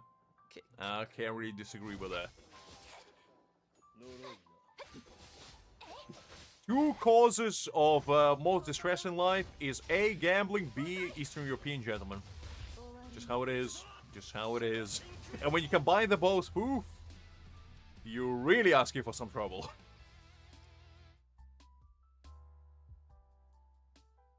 Hi there, Cole. Glad to see you. Hopefully doing well. I mean, to be honest, if you already got Gin and you don't have Nell, you don't really need Ichigo at that point. Sadvik is uncovering my underhanded racket over here. Unbelievable, that guy. Oh, he's supposed to be on my side. I mean, I'm not shady. I'm very blatantly obvious about my, you know, ineptitude. I don't think I would ever be able to make it as a scammer, you know? Because I just don't have it in me. I'm too honest for my own good. Which is a problem. Anyway, what will we do? Right, so we found Deadlock. We finished this one. I think there's a bunch of events, actually, that we can do as well. I mean, to be honest, B1 Ulquiorra is way, way better than, I feel like, B0 Ichigo that you would get. Because B1 Ulquiorra actually smacks. Like, B0 is fine, but I don't know. Yeah, we were talking about that, I'm in a very... Okay, so... I'm in a position where it wouldn't affect me personally because I have saved up decent amount of resources, right? However, I don't look at these things from my perspective. I look at it from perspective of everybody. Because, you know, I'm the man of the people. And if I was free to play, right? I would feel kind of peeved that I have to pull for 4 units in a row.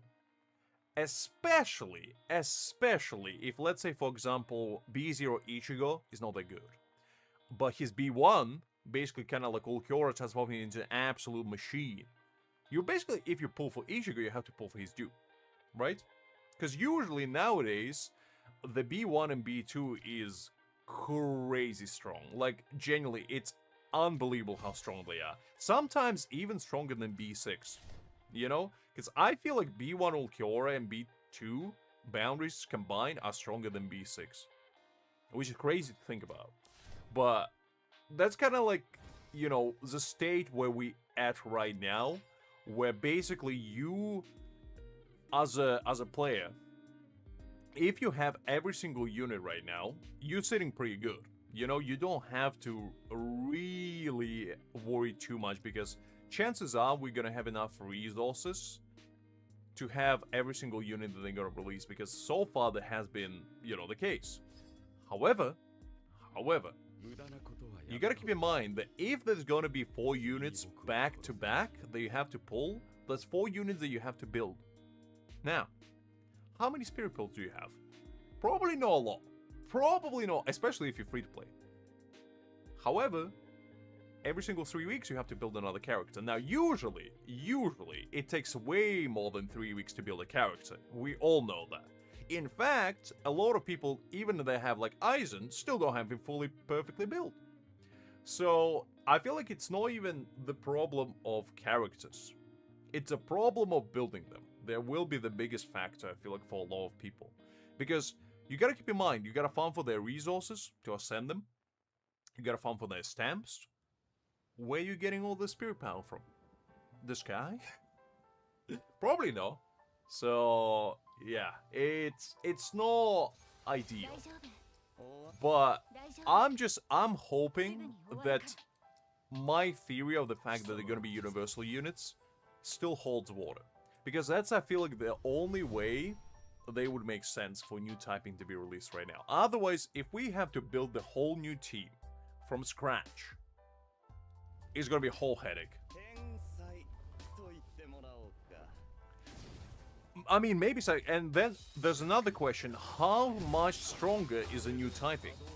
Because with every single type that we have so far, like the 4 types that we have, they kind of, you know, relatively the same power level. Like, obviously, certain are stronger than the others, but none of them are really, like, miles and light years ahead of each other.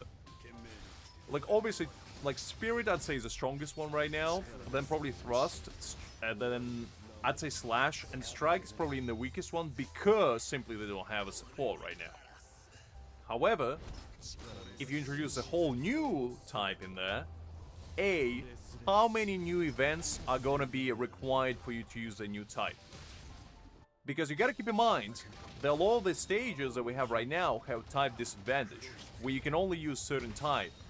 If you have to use a new type to clear new events, and you don't have the units, you're pretty much cooked. Because you can't do anything about it. You can't just, well, you probably can use like Aizen or whatever, no, but let's say you don't have B4 Aizen. What is that? What are you gonna do? Yeah, it is interesting, Sadvik, it is interesting, but I'm just hopeful that it's not gonna be the beginning of the end. That's all I'm hopeful for. I hope that it's like, they're not gonna make them so disgustingly overpowered that they're gonna just overshadow everybody else and change the whole game dynamic entirely.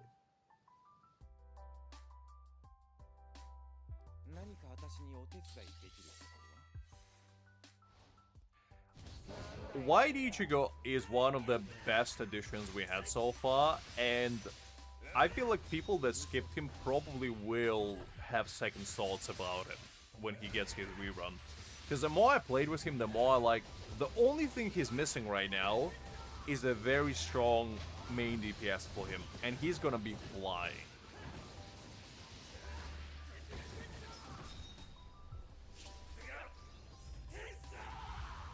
The thing is, Hakim, sometimes like characters like Soifon, if you're not getting B1 Soifon, you might as well not pull her. Because at B0, she just doesn't do well enough. But for every other unit, in a nutshell, that doesn't really apply, so you're fine up there. Okay, funny you mentioned B2 Grimmjow, because I remember when Grimmjow released, and I was reading his passives, I was reading B2 and I was like, how much damage does it actually give? So I googled it, and I don't know if Google told me the right thing, but what I heard is there was some thread on Reddit where people were saying, because I did direct comparison, it buffs your damage by about 10%. That's crazy. For B2 to buff your damage only 10% is insane. I felt like that was a scam, like, honestly. So I don't really understand what they were cooking with that boundary, but B1 is definitely all you need for him, unless you go all the way. It just feels strange.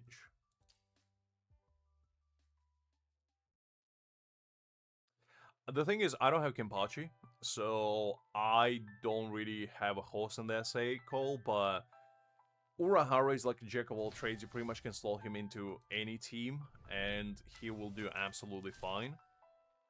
So, to me personally at least, I feel like if you have Kenpachi, obviously Mayuri is like almost a must-have. If you don't, and you still use bankai Ichigo, Kisuke is the way to go. Especially with white, because Kisuke just, I feel like, does more for white Ichigo himself. Because Mayuri doesn't really give him a lot, except great damage and all that stuff, which is fine, but Kisuke just gives more. So, yeah. Some people do, Hakim, some people do. I'm just not one of those people. Yeah, B0, Soifon, I feel like, is the only character in the game, at least right now, that you realistically need a boundary for. Because if you don't have your B1, you're really, really doing yourself a disservice. It doesn't mean she's unplayable. It just means that she will do way, way worse than somebody that has her at B1. There we go. Who else is here? I don't see anybody else.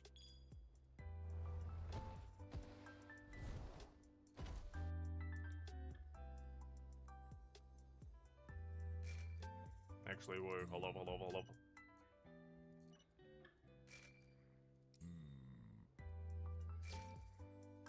Alright, well, that's not going too well. Alright, there we go. Man, I won't make it as a photographer, I tell you what. Okay, there we go.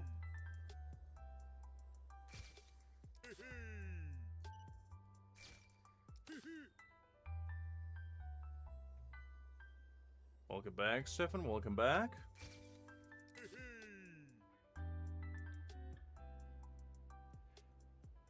I mean, Aizen B0 is not terrible. He's not terrible, but B1 definitely makes him better. I can't retake them. Man. I just ain't good enough now, is it? There you go. Perfect there. Perfect there. Perfect there. And perfect there. Okay, I don't know how much score I go, but hopefully that's enough. Ugh.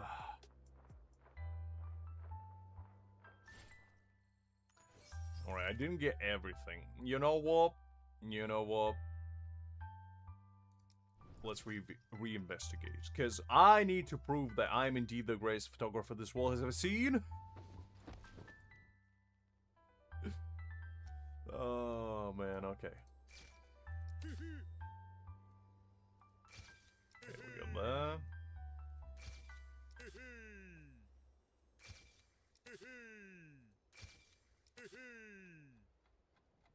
Who's making noises? Is it Bao Bao? Haying at me? Okay, let's see. Who else is here?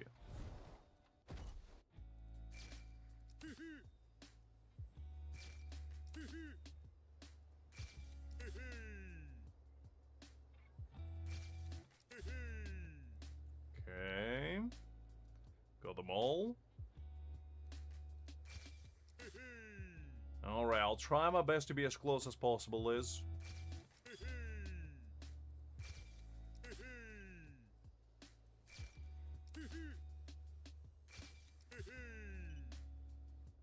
Okay, where's the other one? I don't know what that means. I'll take it, though. I'll take it.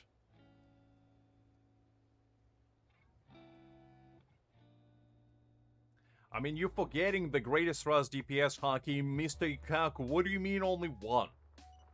Golly, this guy. No respect. Okay.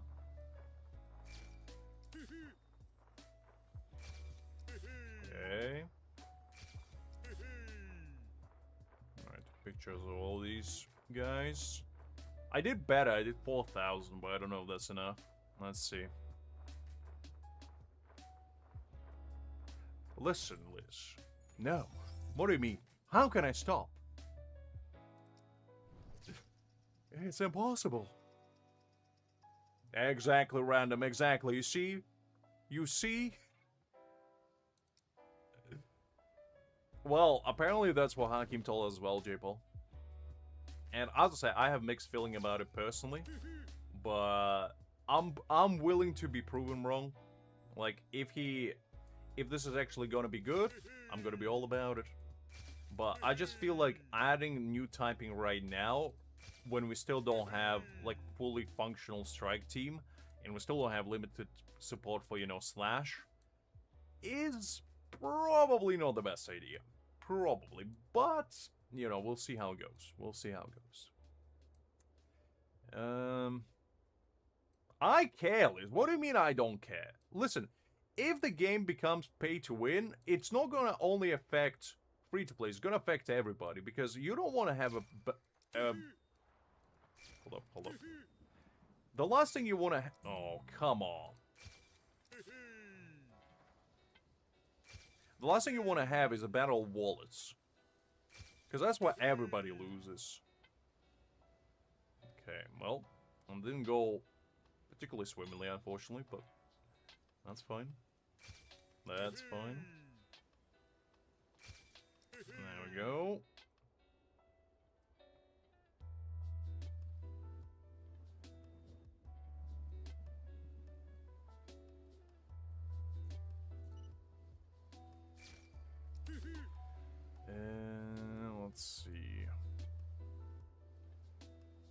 Oh, there's another one. Man. I'm really not getting those perfect shots. Look, I'm being duped. There we go. Anything else I missed? Nope. Another cat. There we go. Well, I got 4,000. I don't know if that's enough, but we'll see. It's a nice cat. I like this cat. I don't like the skull, but you know. Otherwise, I like it. You're gonna pull for Aizen Creek? Well, I mean, good luck. I'd say don't. Like, I know it's sacrilege of me to say not to pull for Aizen, but with so many new units coming out, I think you'll be fine without pulling him. I'm with Hakim on this one. I don't know. I mean, you know, if Aizen is what you want, Aizen is what you need. Can't really disrespect that, but just say it. Aizen will be there. We're probably gonna get 3 more reruns of him before the new units basically get isekai forever and ever. Okay, there we go. There we go.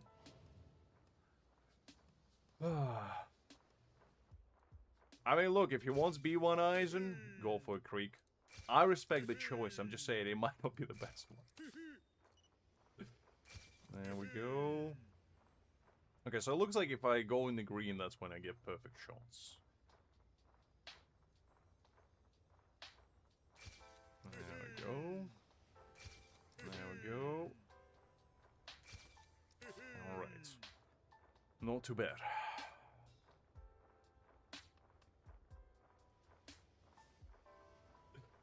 I mean, go for it, Creek. Go for it, you know? Because you never know. You might get a double. You might get B2 eyes, and you never know. You never know.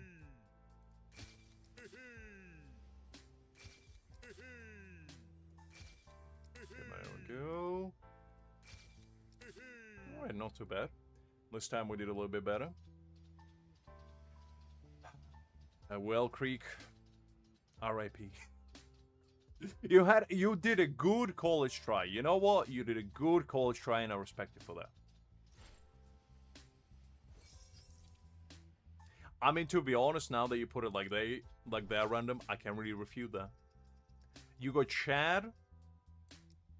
I mean, look, I'm gonna be honest with you. Chad is pretty good. I mean, it's Chad. You can't disrespect Chad. Every time you see Chad, is like, you know what? Not what I want, but maybe that's what I need. Maybe that's what I need.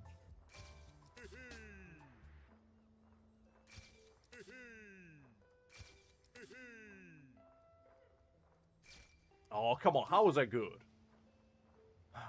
Whatever. It's fine. It's fine. Exactly. Chad never loses.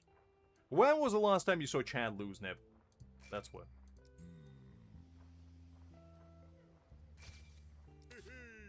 I saw the green there and I saw... Oh, hold up, hold up. Oh, whatever. I'll take it.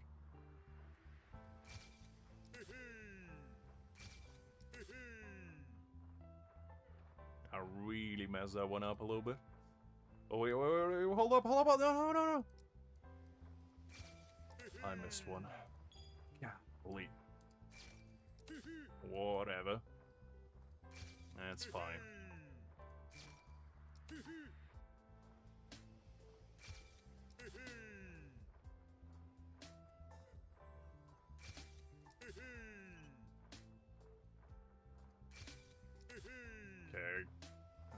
Okay. Oh man, I'm missing 50 points. Oh wait, hold up. Never mind, I'm not. I missed that guy. I'm not Mexican, Liz. What are you talking about? At least the last time I checked. I mean, I might need to call my old man and check, but I'm relatively certain I'm not. Are you trying to tell me something I don't know about, Liz? Am I secretly half corn? You said Lux is Mexico. What do you mean? What else could that mean, huh? Okay.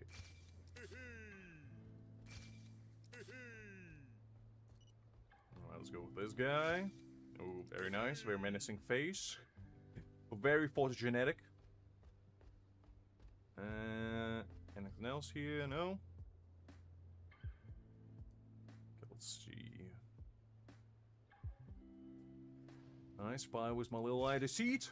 Oh, come on. Okay, that one's perfect. That one's perfect as well. Good, good, good. Oh, wait. Oh. Well, actually, that didn't count, so that's good. That's good, actually.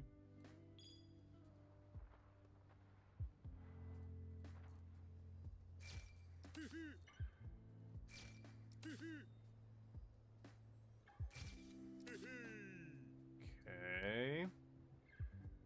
Did I miss anything? There's one guy I missed. Okay.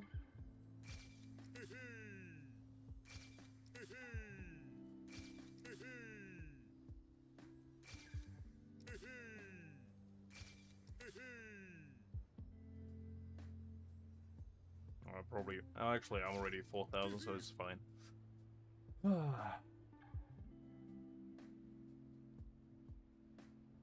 I mean, look. Hakim got a point for once. And look, I always had the mentality in this game, and in majority of other gacha games, is don't pull unless you have to. Or unless you want to, rather. And the reason for that is very simple, because if you're gonna pull willy-nilly for everyone, especially as a free-to-play, you're eventually gonna come to a point where you can get a character that you want. And that's not where you wanna be, you know? It just, you always wanna have a back room. Like, I feel like, okay, let's say you wanna have every unit. That's fine. However, what you should be doing, if you want to play, you know, smart and not hard, is have a stash, a secret stash, if you will, of resources where you can use them to get a character that you actually really want. And what that could be is either you can have these, like, golden tickets right here. Where are they? These ones. So you can have this, like, for example, I have 73 right now. Like, let's say you have 4,000. That's already a character right there. So you can have that, or what you can do is just convert your Spirit Jades into tickets and just have 80 there. So you can get any character you want at any given point and just draw yourself a line where you don't want to go below, like, let's say 10k Spirit Jades at any given point. And I feel like that's just a good habit to have. That way, A, you're never going to be broke. And B, you're never going to be caught by surprise by stuff like this, where, you know, 3 new type units coming out back to back to back, and you want them all, but you can't afford it. So, I don't know. It's one of those things that, like, obviously just a game, so, like, do whatever makes you happy. But if you want to play smart, there's ways you can go about it. Look, Sadvik, I know true gamblers going in, but you gotta be a smart gambler, no dumb one. You can't just be going all in willy-nilly, you gotta premeditate it. Come on, you gotta be smart about it. I mean, you can take don't take financial advice from me. The last person you want to take advice in anything to do with finances is a gacha addict, okay? Trust me. There's plenty of better sources out there. However, if you don't want to take it, you take all your money, you go to Las Vegas, you bet on 21 Black in the biggest casino you can possibly find. You win big, you go back, you invest everything into agricultural endeavors of corn. You grow as much corn as you possibly can, become the corn overlord, make as much popcorn as you possibly can, then conquer every single world. One very poorly made corn all the time at your local cinemas. Because, you know, where else people go to relax and where are they most vulnerable? In cinemas. And if you can conquer them with corn, it's only a matter of time where you can conquer their walls as well. I'm just saying. I'm just saying. How do you think Eliz became the Corn Overlord all along? I'm just giving you the, you know, the easy route. Are we back? Are we good? Or are we cooked? I think we're back.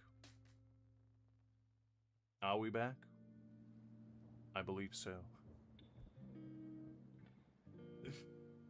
Oh man, oh man, oh man. Alright. Look guys. Look guys. We going for the clean Tampon. Now we're back? Okay, good, good, good, good, good. Look, we are fine. We are fine.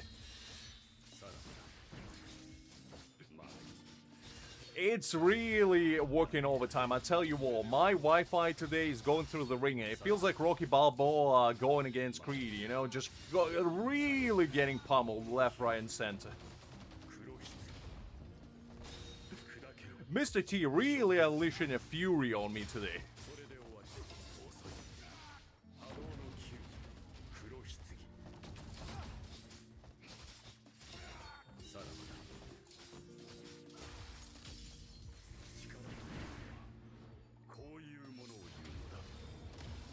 Yeah, we did discuss that quite extensively, Aizen, and all I can say is that we gotta hope for the best. That's all you can do. That's all you can do. I mean, look, I feel like if you don't really care for the new type, it's not a terrible idea. It's not a good idea, but it's not a terrible idea to save all your Spirit Jades for a B6 unit in the future. Because at some point, we're gonna all have all the teams built, right? And what we're gonna happen at that is basically with every single new unit, if you're gonna pull them, it's gonna be a very minuscule upgrade to your overall team. However, what you can do instead is pull for one unit every, like, I don't know, 4, 5, 6 months, depending on whether you're free to play or not, and have them at B6. And that way, you basically upgrading your team significantly, and also you're future-proofing the character you B6 in, because the chances are, like let's say you have B6 Aizen, you're not really gonna replace him anytime soon. Like, come on. Look, I never disagreed, Hakim. I never say it's not gonna be happening. I just saw they're gonna do it on first anniversary. I didn't know we're gonna get 5th typing, you know, half a year into the game. That just seemed a little bit too early. But once again, as I said, I'm not against it. It's a strange timing.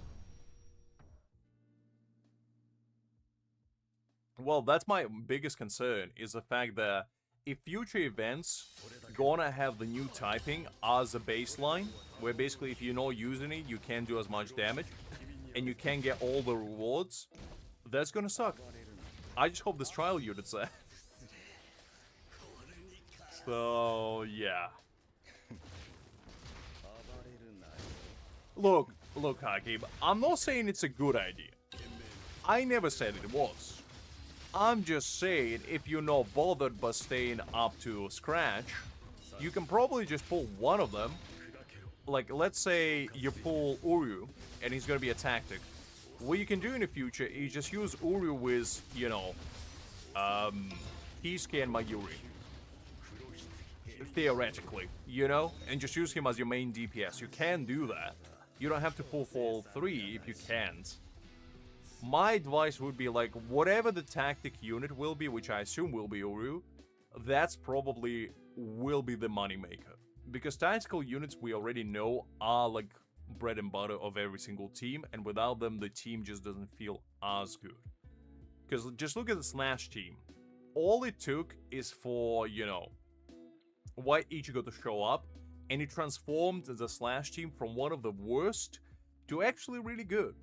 And that's just a power 1 unit, you know? Meanwhile, like, supports are obviously important. Nobody gonna deny that. But they're not as important as tactical units. Because you can get by with, like, Kisuke, you know? You can just slot him into any team and just make it work. However, without a good tactical unit, He kind of cooked, unfortunately. So it's all about what you want to prioritize, really. Because I feel like if you have Gin, and if we know 100% that Uryu is a new type, I feel like skipping Ichigo might be a smart move. Like, I'm not happy about saying this, but that might be the way, because all Ichigo will allow you to do is do a little bit more damage, while Gin is already acceptable enough. You want me to use my trials? Okay, let me try with a trial random. I'll run them on order. Okay, fine, and I'll run my own. Because to be fair, is it actual ranking in here? Because it looks like there's something here, but I don't think there's ranking. No, it doesn't look like it. Okay. Yeah, it doesn't look like it. So we'll just fine. Jesus Christ, Rukia. Okay, random. I'm gonna be honest with you. Rukia? Not even Aizen? Jeez Louise, what is this, 2025? Golly. Fine, I'll use Rukia. Fine, I'm not happy about it, but I'll use Rukia. Jesus.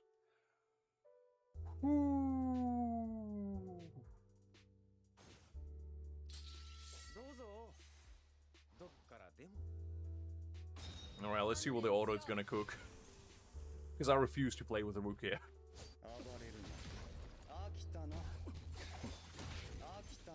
Listen, making you use Rukia is a low blow. Not gonna lie, that's a low blow. And also, why are they level 90? Why are they not even level 100? Like, what is that about?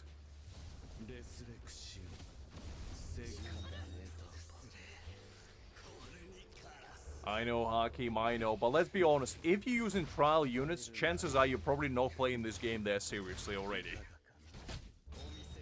So this has gotta be like a representation of what the average gamer is gonna get.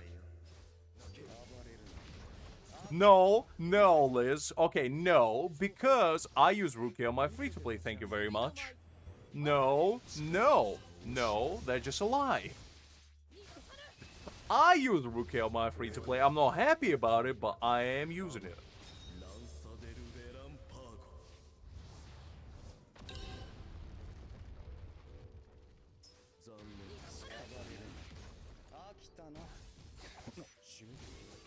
Well, I refuse to use Rukia on here. On my free-to-play, I'll use whatever. If I have to use Ikaku, so be it. But yeah, this is rough. I mean, if I played this manually, okay, you know what? Let me play manually and just see what I can do. Like, I'll just give it a good old college try and just see what you guys have to go through. I don't think I'm gonna like it, but I'll try it. I'll see what happens. Oh, trust me, I've been there. I've been there, random. My free-to-play is even worse than this, trust me.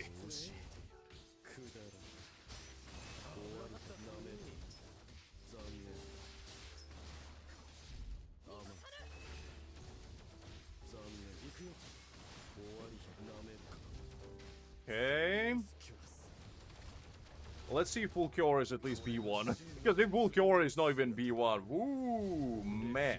Quick, I'll check Discord after I'm done. Calm down.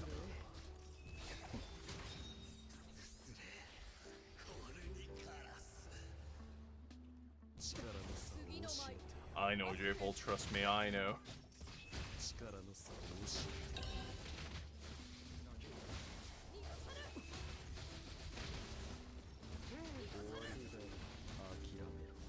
There we go. Okay, so it doesn't look like Ulquiorra is at B1. But... well, what was that? Okay, well, he dodged it. Oh, well, let's retry that quickly.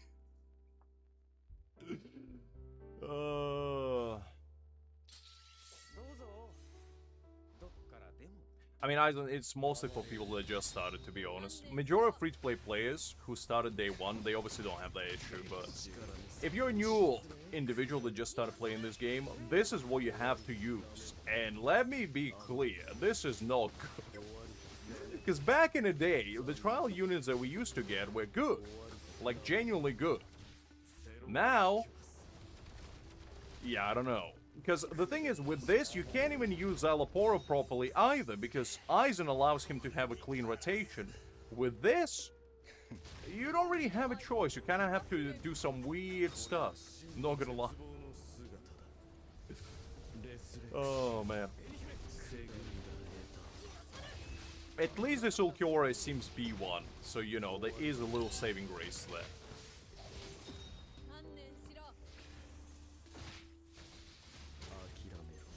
I guess so, but the thing is, it's only true for people that, you know, started playing since day one. Because free-to-plays don't have the luxury to summon for, you know, every unit as soon as they start, especially if they know day one. They have to kind of prioritize the entire roster. And not many people gotta, you know, have even B1 Ulquiorra when they first start. So at least Ulquiorra is fine, but like, if you don't have Aizen, this event is rough. Rough.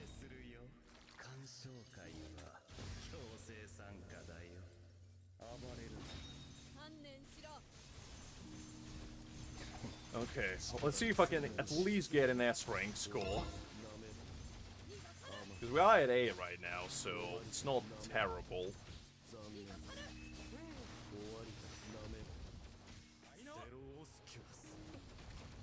By the way, guys, if you don't use dodge and Ulquiorra, do. After every single technique, press your dodge and you get in 2 stacks. That's what Hakim told me, and I don't know if he lied to me, but I kept doing it. And just hoping for the best.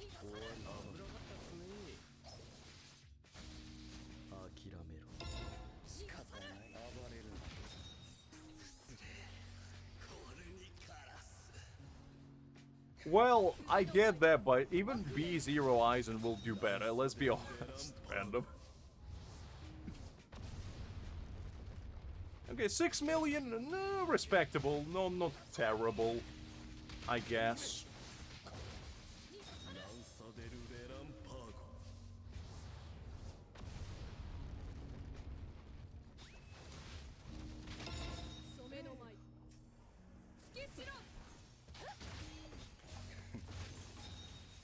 Okay, so we did get to double S rank, which I assume that's all you need to do for this event.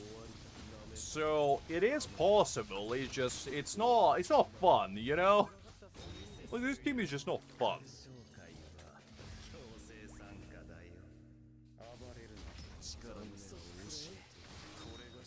Yeah, because all you want Aizen is to actually have a proper rotation. The Rukia just doesn't allow you to have that. Oh man, oh man, oh man. Because that counter really comes in clutch. Like, you need it.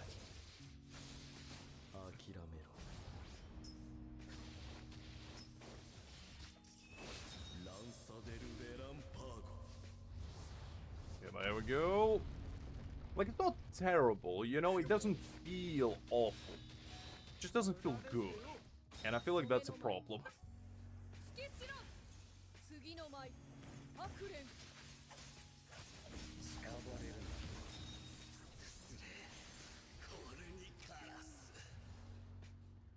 Well, doesn't... I'm pretty sure Nell does as well. Unless I'm wrong.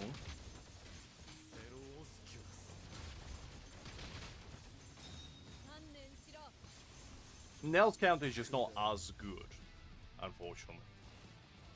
Oh no, actually, she does it only to one character. Never mind, never mind. She only does it to one. Yeah, I forgot that she only does it to one. So yeah, Aizen, I guess, is the MVP. Alright, so... It's okay. You know... Like, these trial units are fine. I'm just not happy about them. Because, like, this is kind of what you're competing with. You know, some whale getting 1 million while you're getting 29.4. And, you know, just for the sake of comparison, let me use my own. and just show you the difference. That somebody has... Like, my account is not the most well-built by any means necessary, but it's pretty decent. And this is basically gonna be, like, let's say, probably 30% less damage than what I will output from 99% of people out there, because my Aizen's B4.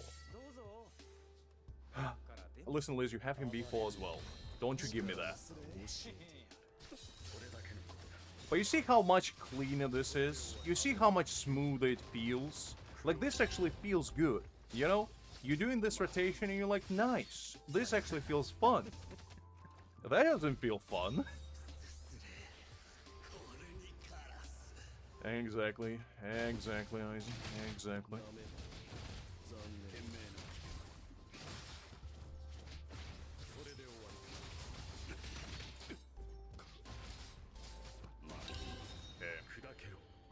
I messed it up a tiny bit, but that's fine. I'm even gonna use the patented Hakim Supreme tactic over here. With counter buy skip, you know, a little speed run for you.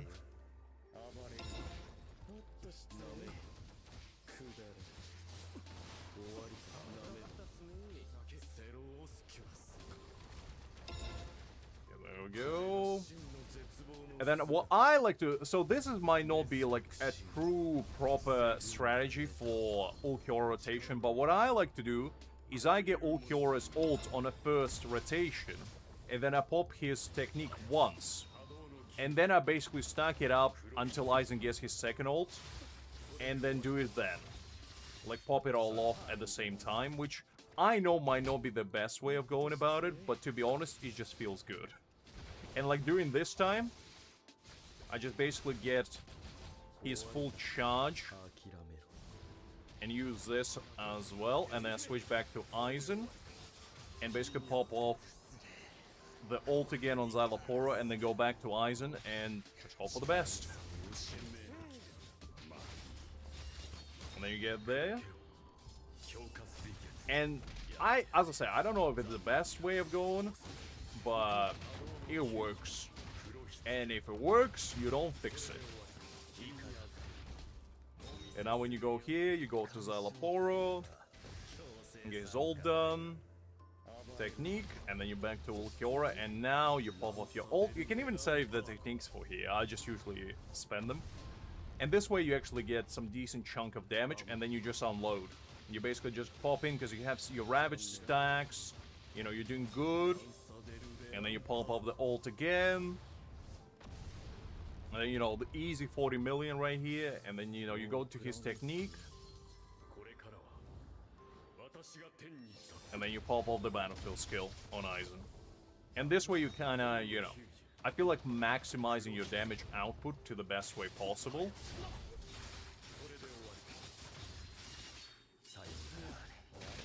And I'm sure Haki might have a better strategy for doing this, but this is what I've been doing lately, and it kinda works. So, you know, I'm sticking with it for now at least.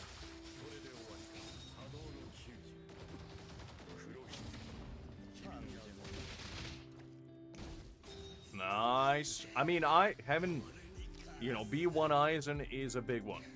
It is a big one.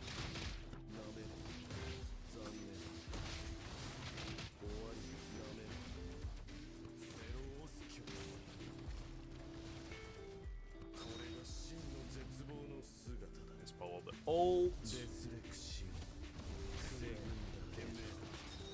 Pop Aizen's ult as well. Go. I still haven't mastered the counters properly, but that's fine. That's fine. B1 Ulquiorra is also really good.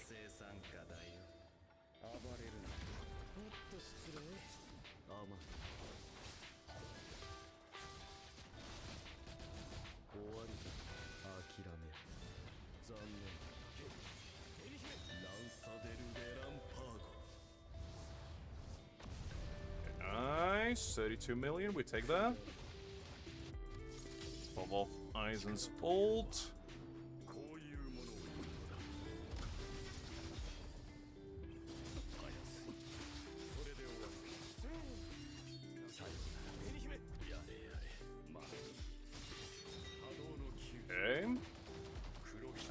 skill into Szayelaporro, into Ulquiorra, and now let's unload all his techniques.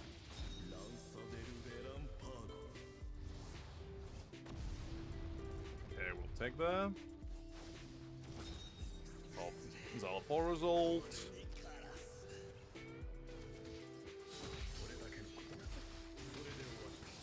I'm sure you have, Hakim. I'm sure you have. I wouldn't expect anything less from you. So, you see we got 203. Like, what did we get last time? 20? So basically, the multiplier is 10x. And granted, I probably didn't do, like, the best rotation in the world. But you can see that, you know, Aizen does quite a bit, and so does Ulquiorra. And just that, the whole thing about Rukia just doesn't make the team work. Because Szayelaporro heavily relies on Aizen's counter. If you don't get his counter, he just doesn't do what he needs to do. And they made him that way, so you play him with Aizen. Without him, he just doesn't work. And, you know, that's not ideal, but that's just how it is. That's just how it is. So yeah, we got that one away. Now, let's try this one. Aizen. But this event doesn't have rankings, so to be fair, you don't really need to stress about it. You just can just run it on order with trial units. Because you don't really get anything for being like the first one, except some cloud, I guess. Which I guess if that's what you're after, that's what you're after. Exactly, J-Paul, exactly. Only the man that can swallow a sword as proficiently and as accurately, as well as seamlessly, as Szayelaporro is gonna be welcome in Aizen's team. Nobody else.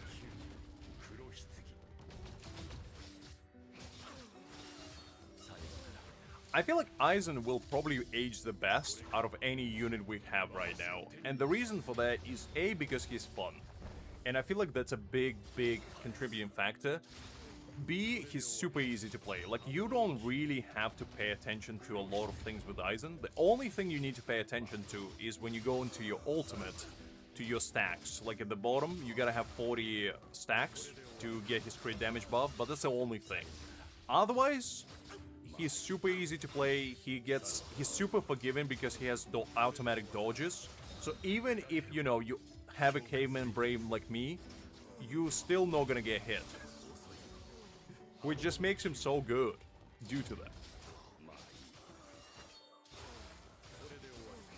Urahara is also really good. The only thing that Urahara slightly dips on is the fact that he is relatively slow. Like, that's the only thing that's slowing him down compared to somebody like Mayuri or Szayelaporro. Because let's say, if Mayuri and Szayelaporro can do the entire kit in like 2 seconds, for Kisuke it takes roughly about 5. And on paper, it's not like make it or break it type of situation, but you gotta keep in mind that every second for like rankings or whatever no counts. So for the sweats out there, like whales and whatever, no, they care about those things.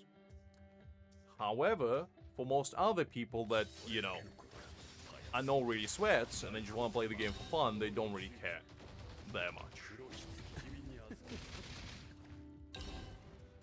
I don't think he provides less support, to be honest, but he's definitely slower.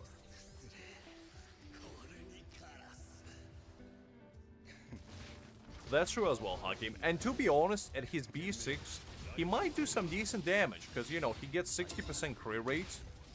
And granted, you're probably not going to have any crit rate on him, but, you know, when he does crit with that, like, 300 crit damage, he's probably going to still, like, slap decently, you know? Like, it's gonna hurt a little bit. So, I feel like from that perspective alone, he might be pretty decent as, like, you know, a little sneaky sub DPS in the future. Because I don't have B6 Kisuke, so I can't verify that. But I'm sure people that do, they probably get a decent chunk out of him. Okay, let's do this one.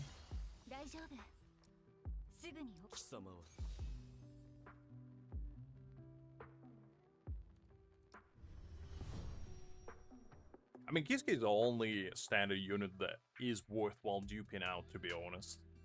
At least for now, until they add more units into the pool, which I know you keep calling me crazy for, but I believe we're gonna get them. In 10 years' time, guys, when we do get Aizen instead of pool, you're not gonna call me crazy then. For saving all my tickets.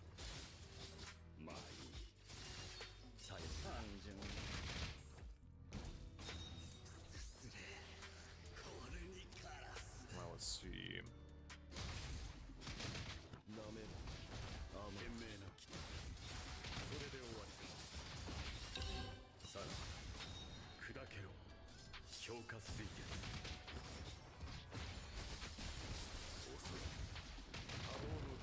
There we go.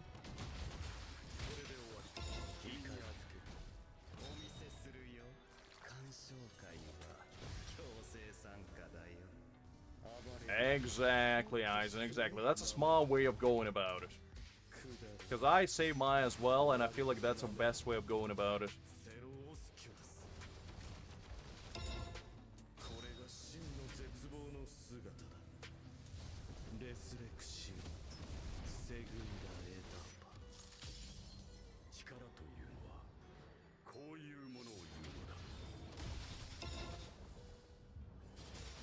For some extra damage, Hakim, for some extra damage. And also, because that just allows him to get more ultimate charge rate. So the way I play Aizen, I kind of understand how much ultimate charge rate he needs. And the way I do it basically allows him to do only 2 rotations. So, I don't know. I don't know, that's what I've been doing lately. At least on the first one. On the first one, it definitely counts.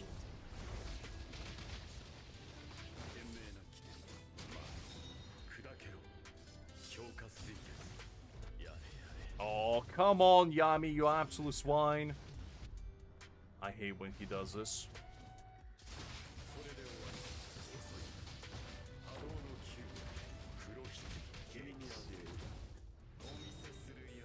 I don't have her, unfortunately, Stefan. I'll take your word for it, though.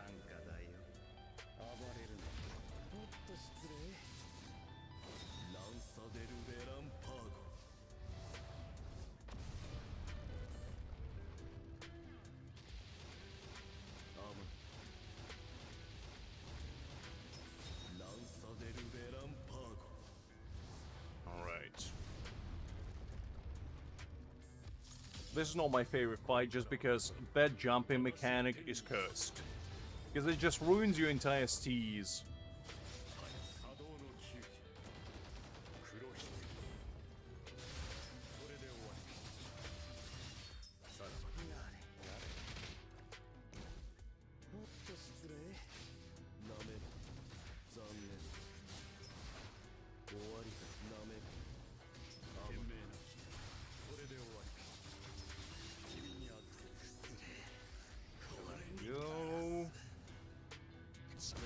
Ulquiorra.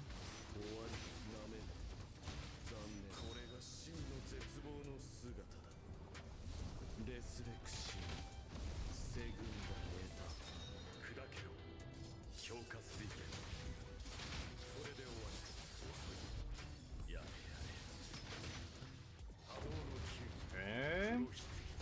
Szayelaporro. To be honest, I'm not sure why I'm trying so hard on this one, because there's no rankings, and it doesn't really matter, but, you know, for the sake of pride, we'll do it properly.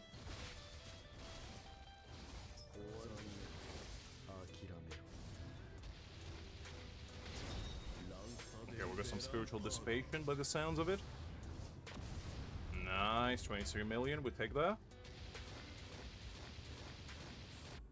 Pop Aizen's battlefield skill before resets.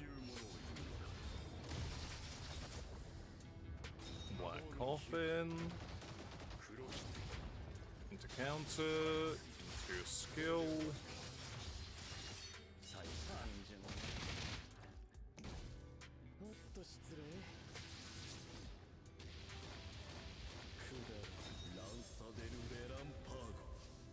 I guess so. I mean, I don't mind it, to be honest, because, like, you know, it gives sweats something to do. And regular people can also, you know, just try their best.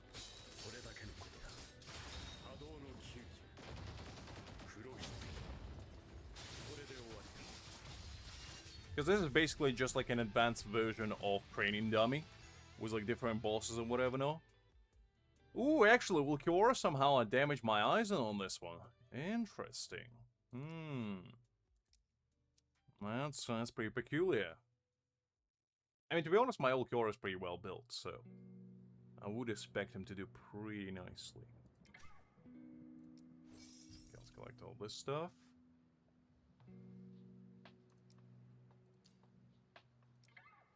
Okay, so apparently I need to trigger Shadow more.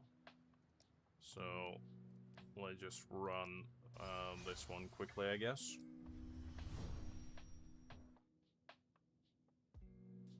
I mean, I'm sure they have limited characters in a few Aizen. It's because Byakuya and Yorishi are two of the biggest characters in Bleach. I don't like the way they did about Byakuya though, because I feel like Yorishi is fine. But yeah, I don't know. Look, Hakim, there's no shame in being a sweat. Somebody has to do it. I think Byakuya will get a limited SSR with his 1000-year Blood War. Or he will get the White Wings version. And what I'm talking about, let me pull it up quickly.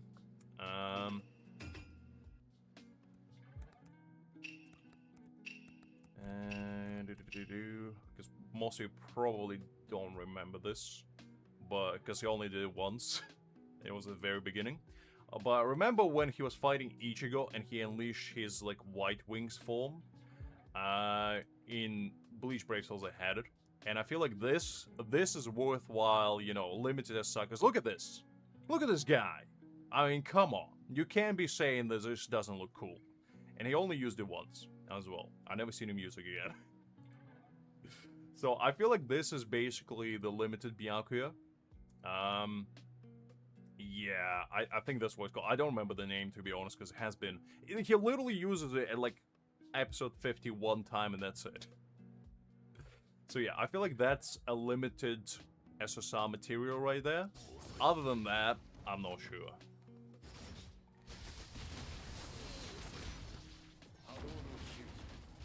His boss fight is awful. Like, the fact that he can just one-shot anyone and everyone is insane to me. Because he's the only one that can do that. There's not a single one-shot mechanic in the game besides Byakuya's. He's the only man that can pull you through that. So, it's interesting. It's interesting, to say the least. Alright, let's do Annoy Sora.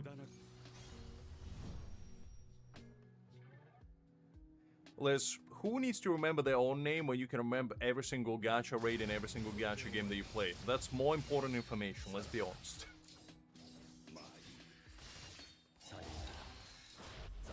No, I feel like your real name would be something like Vincenzo, Liz. You know, something classy.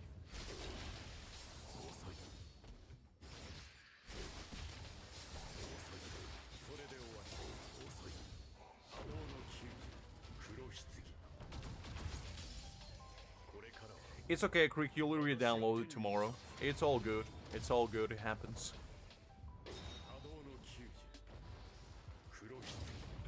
You're welcome, Liz, you're welcome.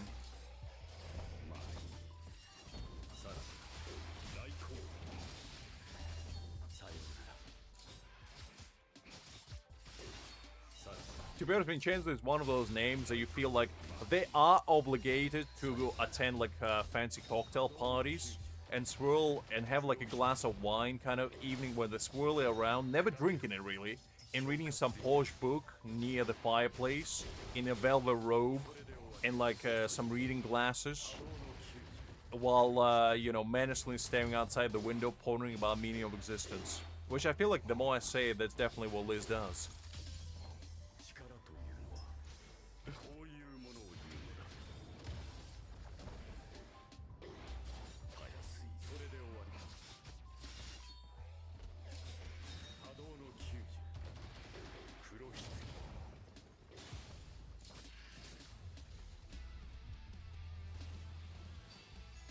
Look, Liz, I gotta do what I gotta do. Your secrets can only stay as such for so long before they inevitably get exposed.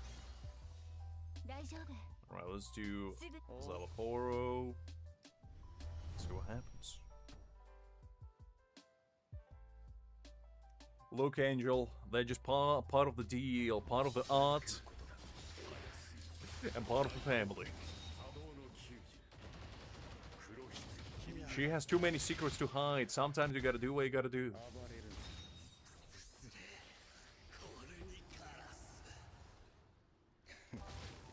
I mean, to be honest, I still don't have quite a few captains, Aizen. We still need quite a few, you know, Reiatsu is not here, Toshiro, Kyoraku, Big Boy Yamamoto. I mean, you know, we still have the goats to come.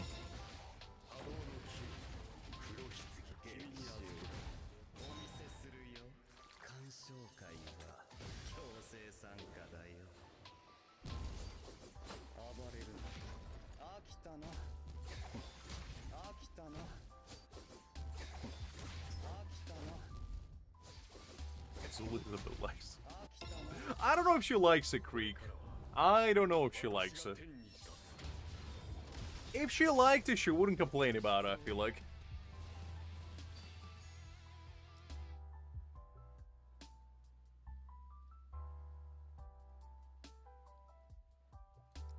Let's do this one.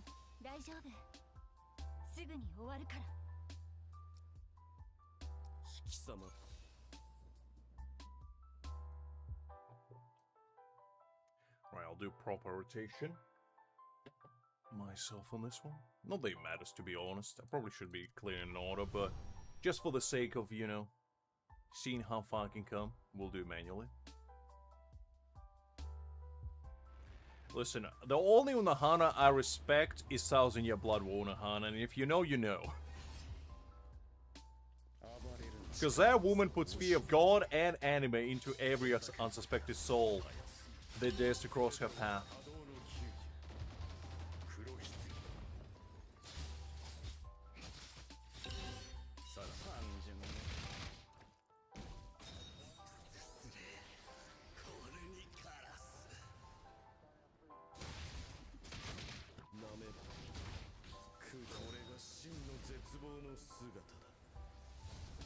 Let's see.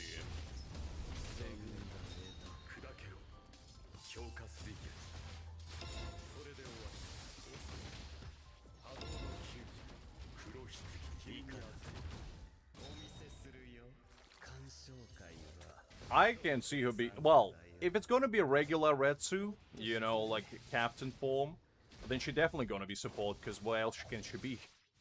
She doesn't really fight. Well, as far as we know.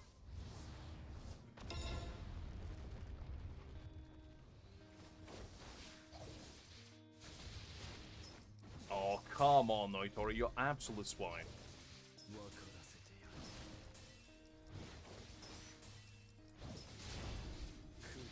And I got my... You know what? Just run an order. Because this man messed up my C's. Whatever. Whatever. It is what it is. I'll chat with you guys. Well, the grace unfolds before our very own eyes.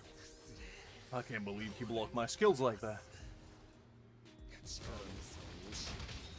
Bankai was pretty cool. I mean, Reiatsu had one of the most... What would be the right way to describe it? The most unseemingly disturbing, like, character development arcs. Did the stream crash momentarily? Apologies about that, if it did. I just got the OBS notification saying, oh, you reconnected. I'm like, I didn't know I disconnected. It is what it is. Look, Stefan, what can a man do? What can a man do? I'm just trying my best. Just, you know, living my life, trying my best. Holding my chin up high. And just praying to the heavens that one of these days I can have a stream without a single crash. That day yet to come. But a man can hope. A man can hope.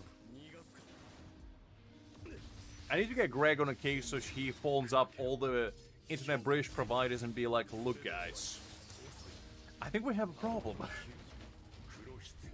You better give Lux the best Wi-Fi this world has ever seen, or otherwise, you might suddenly combust. I don't know what to tell you.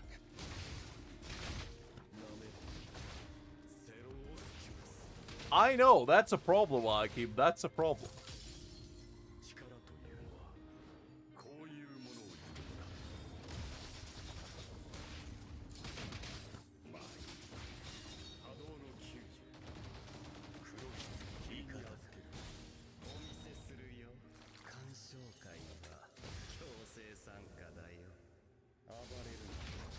Absolutely no worries, Aizen.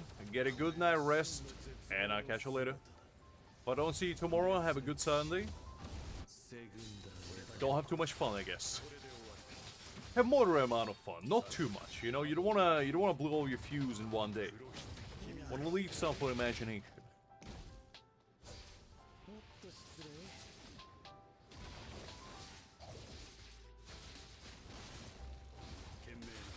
Speaking of next week, I will try, and the keyword is try, so don't bank on it.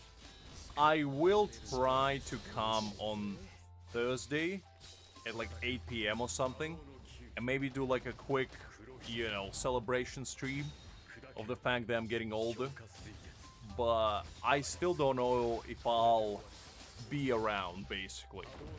So I'll try my best. And if I fail, so be it, but at the bare minimum, I'll try to show up in Discord and maybe, you know, show up in voice chat. We'll see. We'll see. Well, the only thing why I'm saying it is because next week I'm traveling, but I'm only traveling up to Wednesday, so if all things will be fine, I might be back for Thursday. I don't know. It's gonna be toss of a coin. And also, another thing, I'm not sure if I'm gonna be streaming tomorrow because since I'm gonna be traveling, I might take tomorrow off and finish editing the Chaos video and the Ulquiorra video. Otherwise I'm just not gonna have time for it, and I don't want to delay it too much because of Chaos. I should have released it last Tuesday, but unfortunately, due to a work schedule, I wasn't able to. So I might do that because I do want to finish those for you guys, but it just the time is a bit of a constraint, to be honest.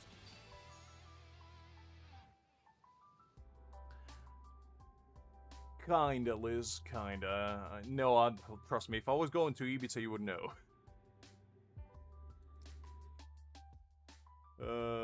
Look, Liz, I can only do what I can do. Unfortunately, it's one of those things I can't really tempt fate. Whatever happens, happens. Alright, so we go 2 more. Let's do a boy Grimmjow now. Because I already kind of half-edited the Chaos video yesterday. I was hoping to actually finish it yesterday, but when I came back home, I kid you not, it was like plus 24 degrees outside at night, and I was like, I can't really be editing at that kind of weather, so I just fell asleep.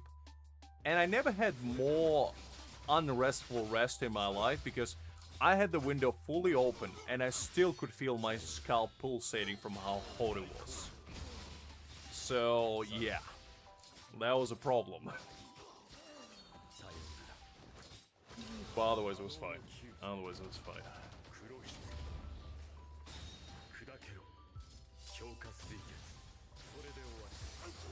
That is all up in the air so far, by the way. If I manage to...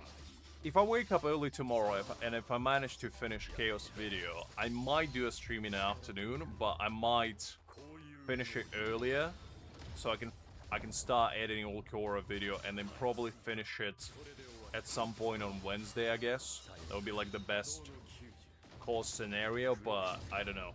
We'll have to wait and see. We'll have to wait and see. Depending on what weather tomorrow's gonna be looking like more than anything.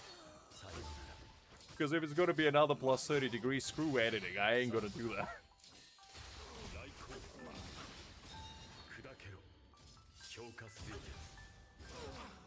I'll see what happens, Liz. I'll see what happens, because we do have a pretty cool event in Everness to Everness, called 999 Nights, and it's basically a whole new game inside a game.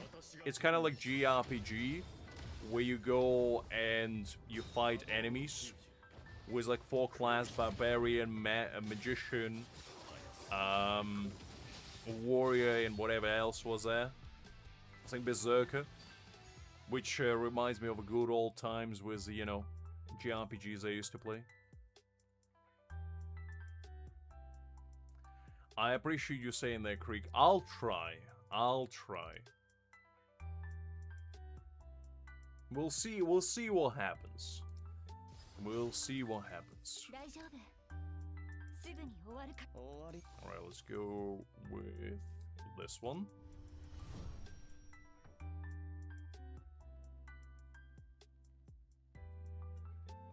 I am looking, Liz, but I ain't seen nothing. I'll tell you that. Because I was kind of excited to actually try the event. So I might just say, you know, like Creek eloquently put out and just do it, and then whatever happens to the video happens. I'll release it eventually. I'm already late on Chaos anyway.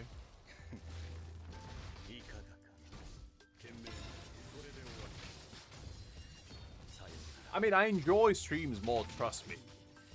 I like editing, but it is more of a mind-numbing process. But just from the perspective that I might not have time to do that next week, with, you know, all the new characters coming out, and I'm gonna be pulling Ichigo next week, most likely as well, knowing me. So, I don't know.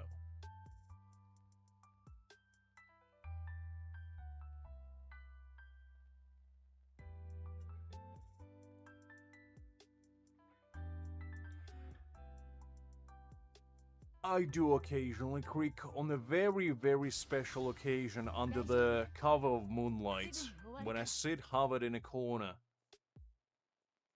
and whisper to myself, damn you! And then I say it. You know? Sometimes, occasionally, once in a while.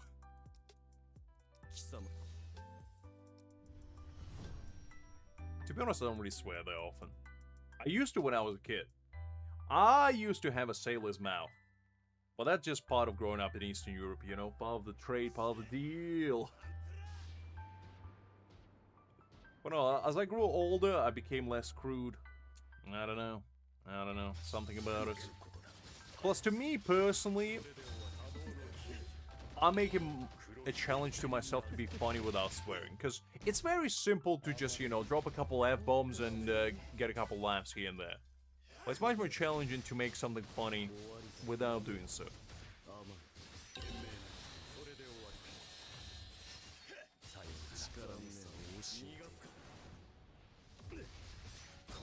Liz, you don't have anything. What are you talking about? You're telling me you have blackmail material on me, and you have the entire folder labeled Lux's blackmail material for a rainy day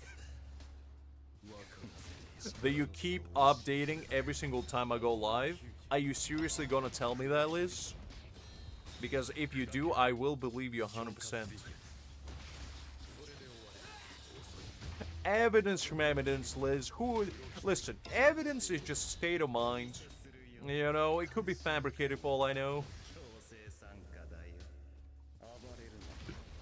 Who knows if you didn't just make them in Photoshop under the cover of darkness? I won't believe it anyway, Liz. You see, I'm too privy to your ways. As far as we know, Liz. As far as we know.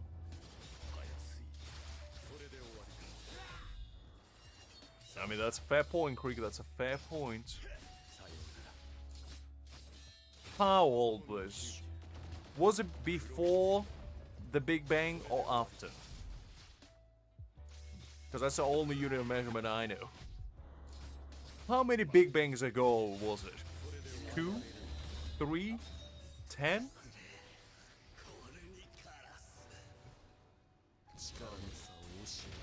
I don't know, Liz. I don't know. When there's a will, there's a way, as they say.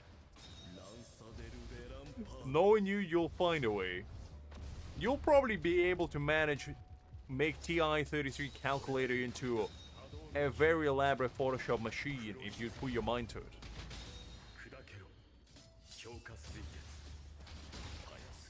I don't know, Liz. I don't know. It could have been an imposter. Could have been an imposter among us, for all I know. I don't know. Sounds mighty suspicious. With a capital S.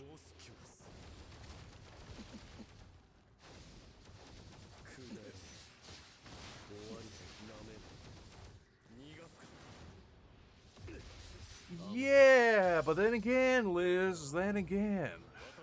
What if I impersonated myself? Yeah, I bet you didn't think about that, have you?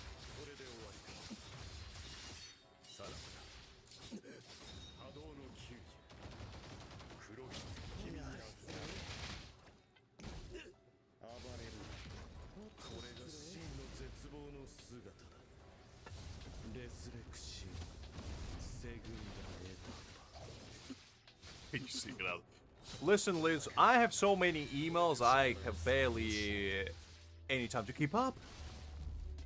It's actually no joke. I do have over 50 emails. And not because I use them, but because when I used to play Genshin Impact, I made a bunch of emails to reroll. How else do you think I did 200 rerolls, huh? I have probably roughly around 60 to 70 emails. If I had to guess. All locked and loaded. Ready to send Liz an email if need be. If need be. And they're all named No Lux number 1, No Lux number 2, No Lux number 3, and so on and so forth.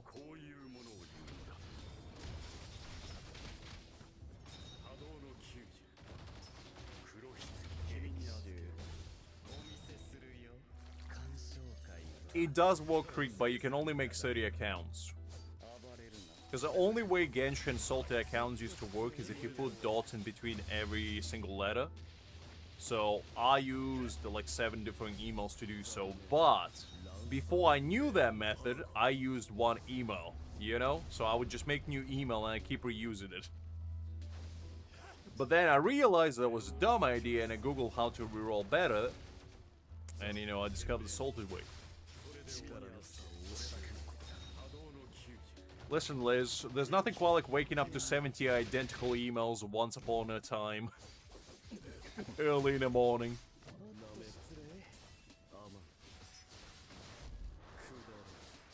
Can you imagine? I just sent Liz an email one day saying, look outside your window 70 times. And Liz stares outside the windows as nothing, and then another email comes in. What do you think? Just make Liz completely paranoid, being like the 70 individual trying to stalk her all at the same time. And then just menacingly leave like a cob of corn outside and be like, what does this mean? What are they trying to say?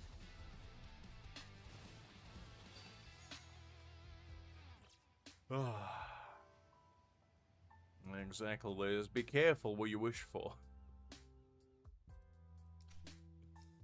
Alright. So we got one more now. I'm gonna fight a big man Aizen. Let's see what happens.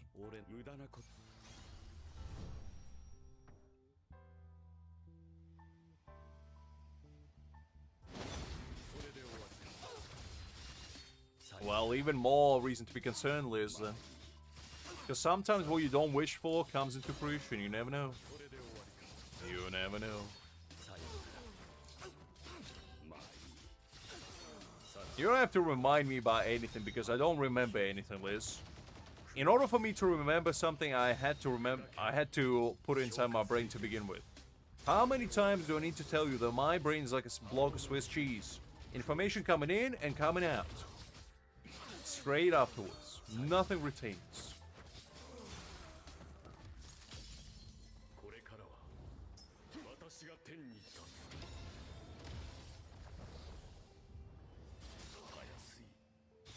Hello, Mohammed. Let's see. Hopefully do well. My Ulquiorra is at B2. So 2 copies. Creek is busting out Spanish to impress Liz. Unbelievable, this guy.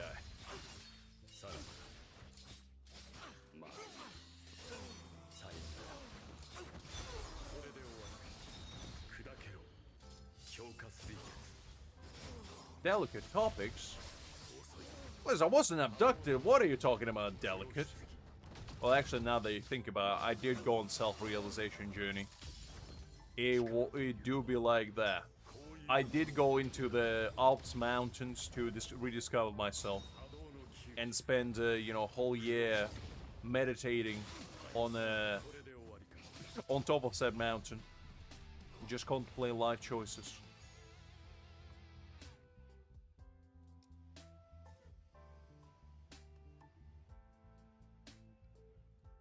Are we back? We are back. We're officially back yet again. Yeah, but I didn't really disappear, Liz. That was just, you know, that was just a little health scare. I still told everybody about it. What do you mean?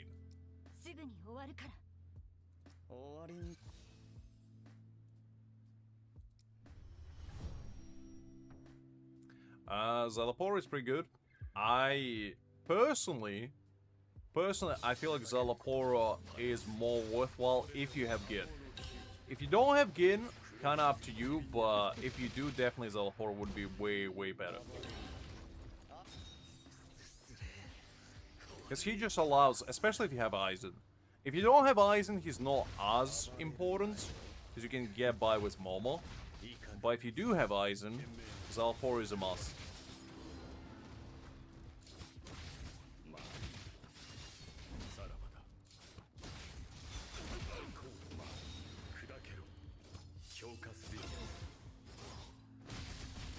I assume you're talking when I got hospitalized because I had my appendix kind of, you know, blow out, basically. But that wasn't that serious, to be honest, and I did get just a small operation to fix it. They didn't remove it or anything. And I'm pretty sure I told about it, didn't I?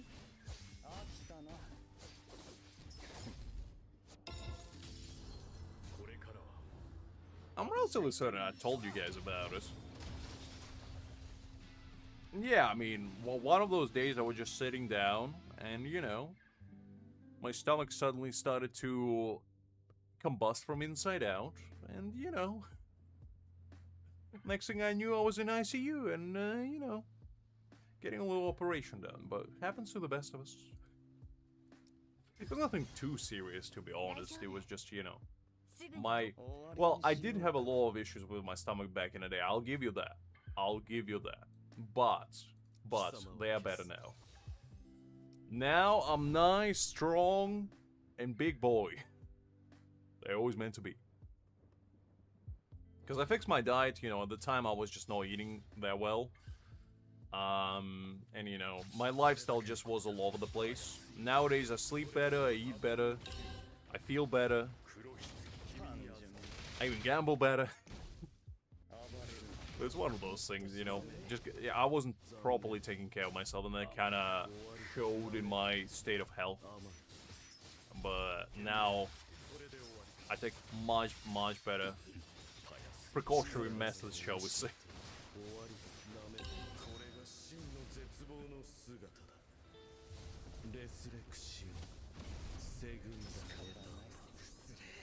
I don't really know what you're trying to say, Liz.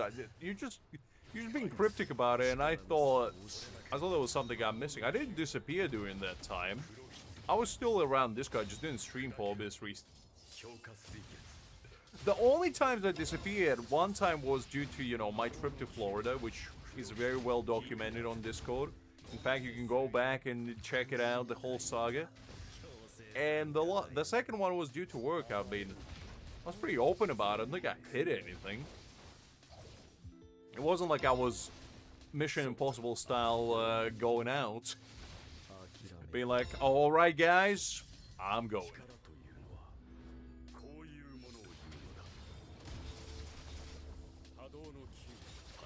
Creek, I can't make it short. It was a whole saga. You need to go back and read it in an announcement. That's the only way you'll understand. The gist of it all is I went to Florida, the land of the free and the land of the bald eagles, and I lost my suitcase and my phone was there, so I disappeared for 3 months. And then I came back and I said, look guys, you wouldn't believe this. This is what happened, and that was about it. And then Liz sent me an angry email saying that if I don't show up, she's gonna burn all my tea and make it known, you know, conquer UK as we know it, and basically shatter our realm as we know it. And I was like, Liz, you can't do that, and yada yada yada. The next thing you know, I'm back. I'm back in black, that is.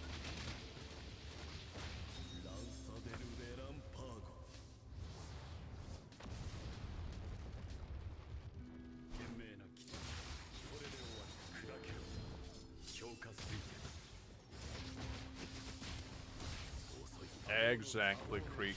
Exactly. Exactly. I found the suitcase later on, but that's besides the point. She did send me precisely 396 emails while I was away. So, you know, when I came back, needless to say, my phone was barraged by Miss Elizabeth. You weren't angry, you were merely disappointed. That hurts. That's what cuts even deeper. You see, and this is exactly how the email started. I am not angry, all in capital letters, 3 exclamation marks. I'm just disappointed. All lowercase, 3 dots at the end.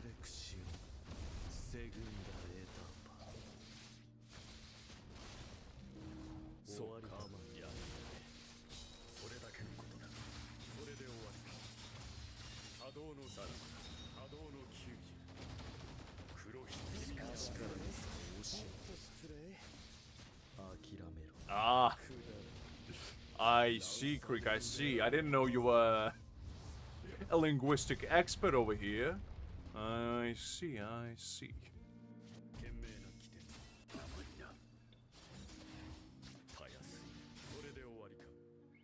Man, clearly the game can't handle this battle of the giants, one Aizen against another. What's going on?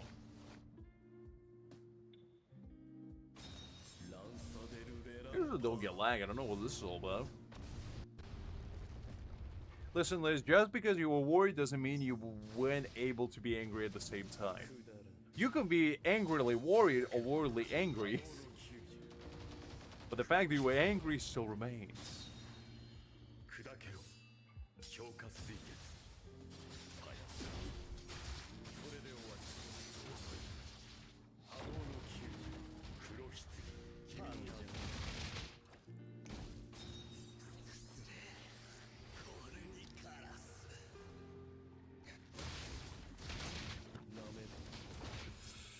Nowadays, let's see, hopefully doing well.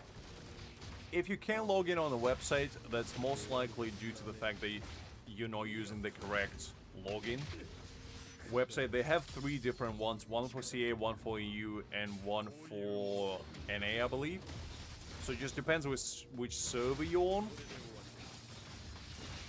If you're on NA, it's on official Discord. If you're on EU, I believe there's one on Reddit. I checked it before, and if you're on CA, I don't actually know where that one is. So you might have to Google that one.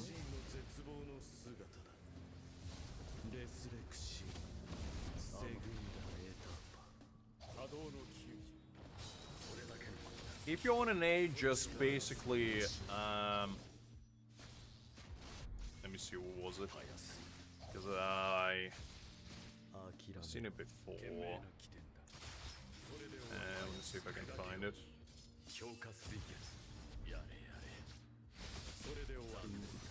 Let's see. Oh, there we go. So it's basically play Bleach sr.com and then dash tybw. In fact, let me see. Let me see if I can drop it in chat. I believe this is it, at least, because that's the one that I used.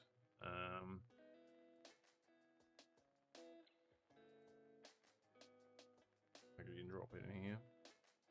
I don't know if actually Botrix allows the links, because I don't remember if I disabled them, but there you go. That should be the NA one, I believe. And you can register, as far as I know, using Crunchyroll. Who's that man?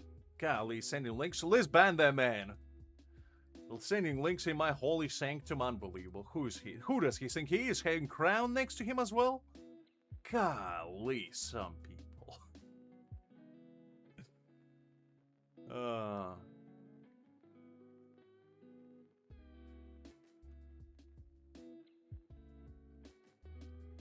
Oh, if it's if you not download it officially, then chances are you might need to use VPN to access it. If you use something like Brave on your phone and just basically maybe download the external VPN and then access a link, that might be the only way you can do it. Because I'm not sure otherwise if the region blocks you. But that's definitely the link. Alright, let's see. Okay, so I need to do this one again because it didn't count all the stacks, so we'll do that quickly. Good, Liz, good. Show him his place.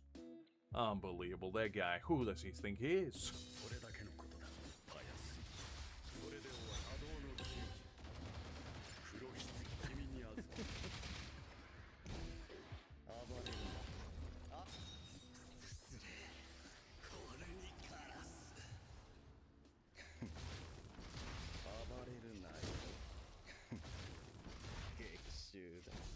And yeah, by the way, with that registration stuff, you can use Crunchyroll, apparently. The only way I managed to make it work was with Google. Which is weird, because, well, Hakim apparently said that the Apple one works as well. But I don't know if it does.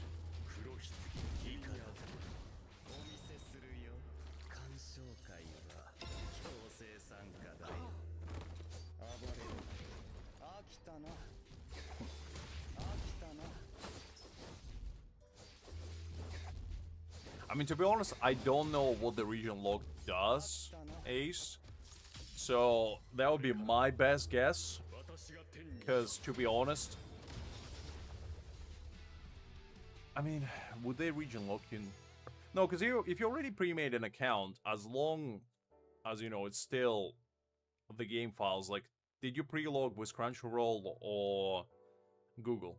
Because I believe with Crunchyroll, you won't be able to log in. It needs to be Google. It just doesn't work. Unless they fixed it. They might have fixed it, I'm not sure. Alright, so that wasn't enough, so we'll run it back.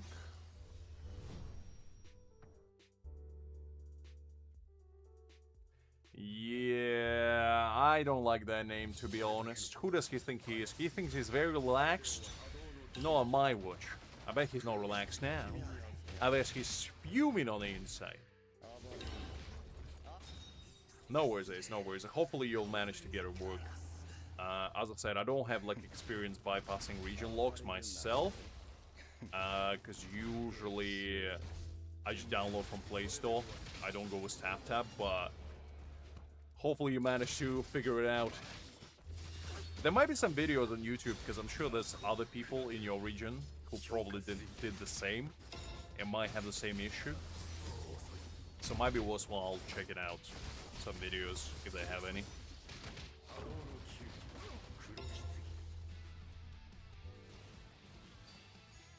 Right. Let's see, how much was that? Doesn't look like we're getting a lot of these stacks. Okay, we might need to run it twice.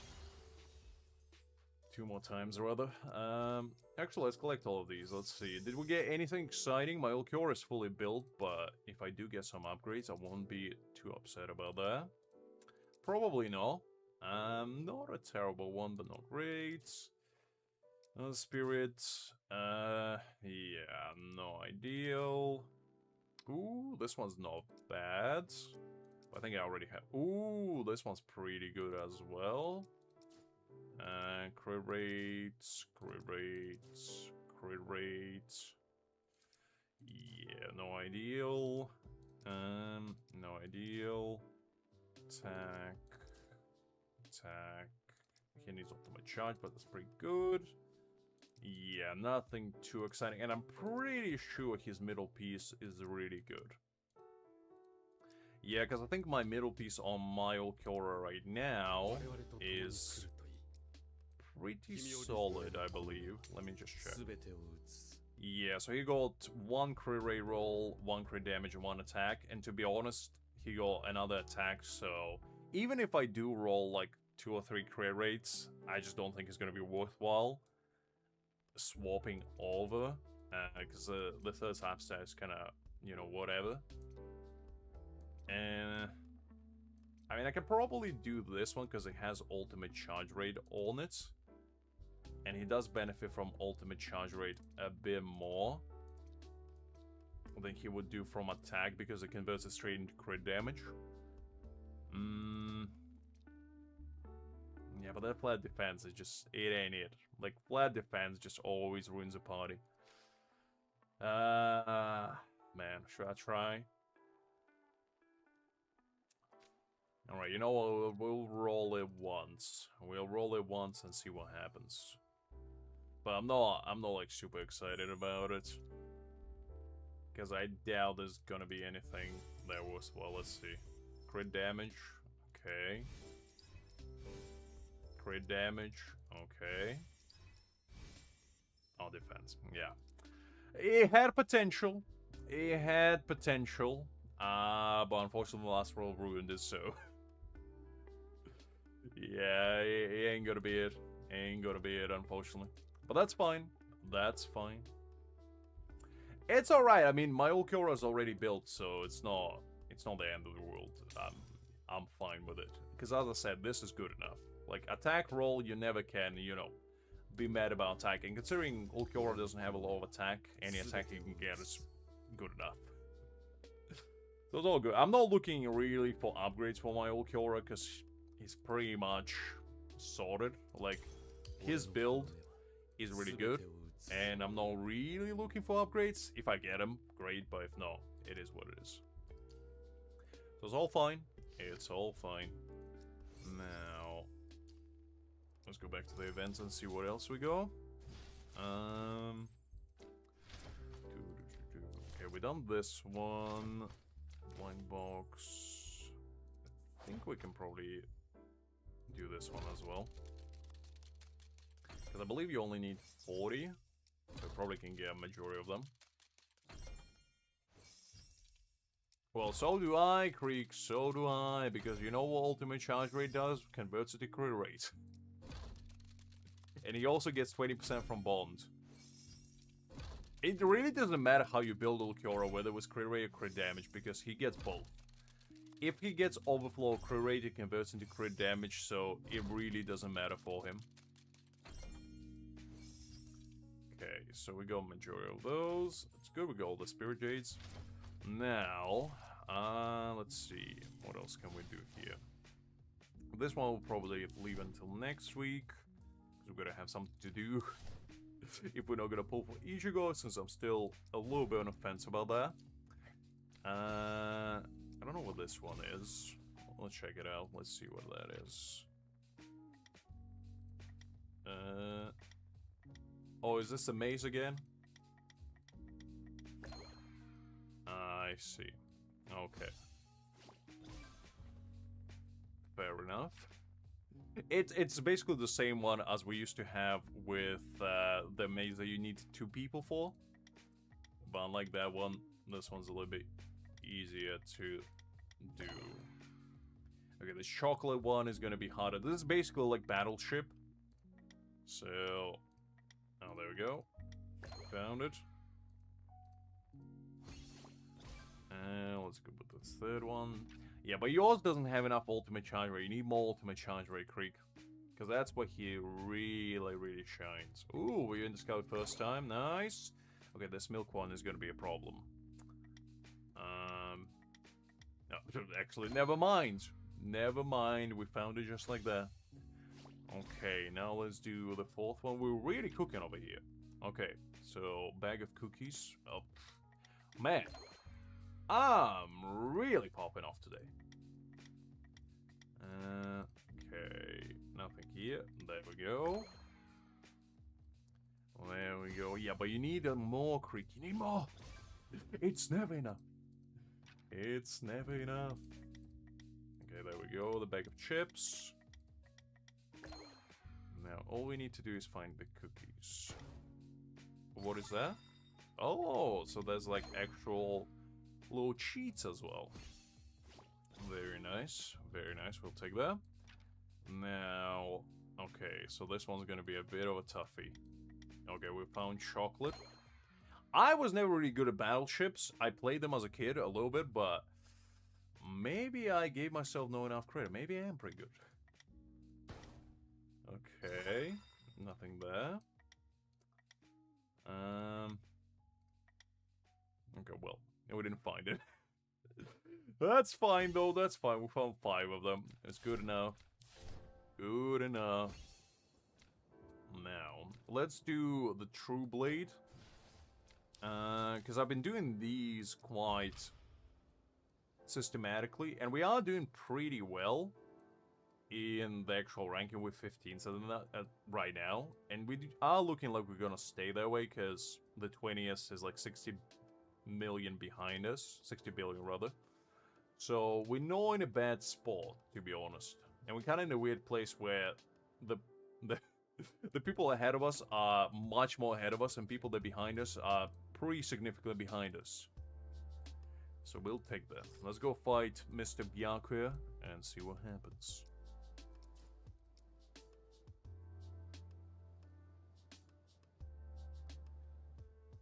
Alright. Because I haven't really been putting too much effort into this event. I just kind of been doing it on auto, I'm gonna be honest with you. And the main reason for that is because, I don't know, couldn't be bothered. No, it's not that, just lack of time, really.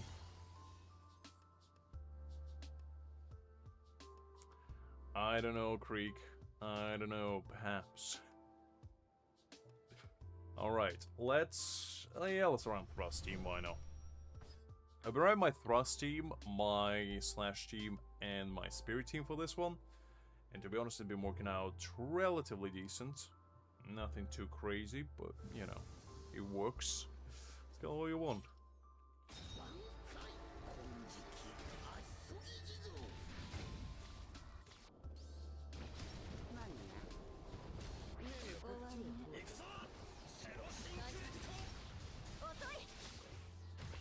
Okay, let's go with the ult.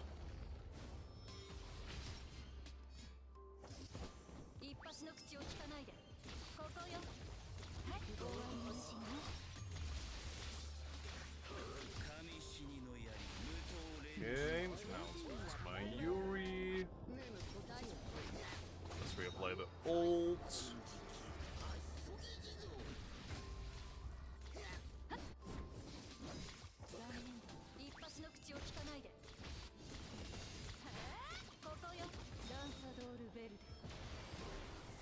Alright, not too bad.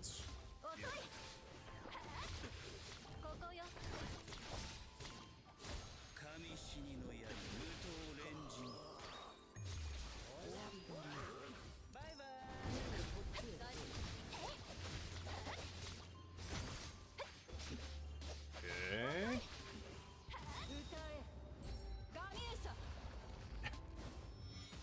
I mean, to be honest, playing this game as a new player is a bit of a grind. I wouldn't say it's a horror necessarily, but it's definitely not as fun, I'd say, as playing, you know, a late game.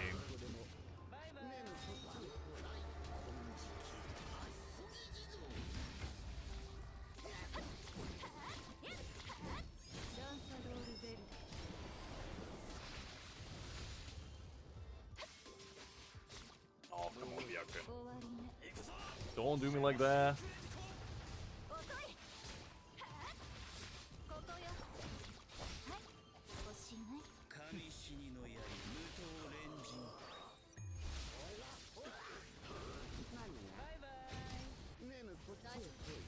Let's go with the ult. Man, it has been a while since I actually played with this team. Kind of forgot about my thrust team, to be honest with you.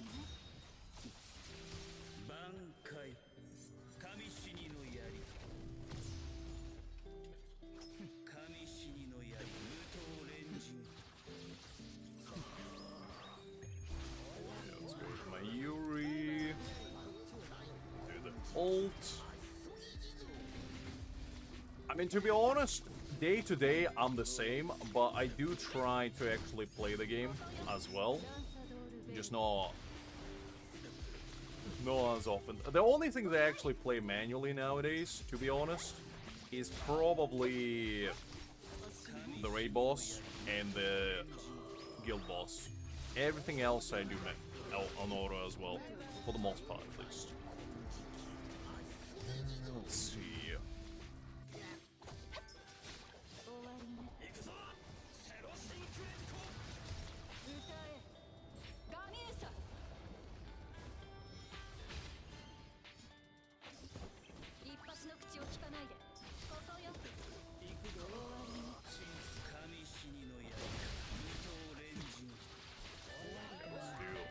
Mayuri.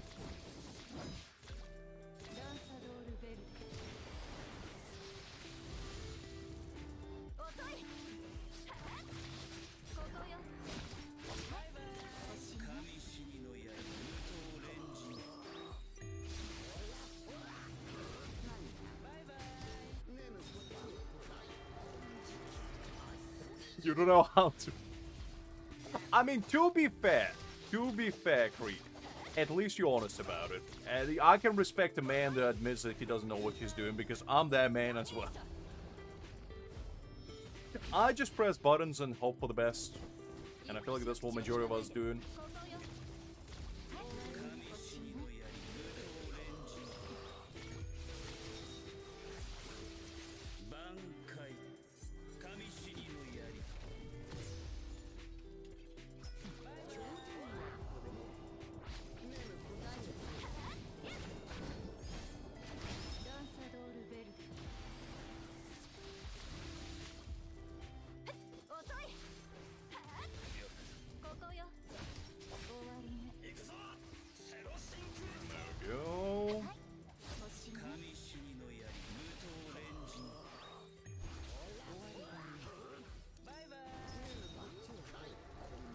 Not doing too bad.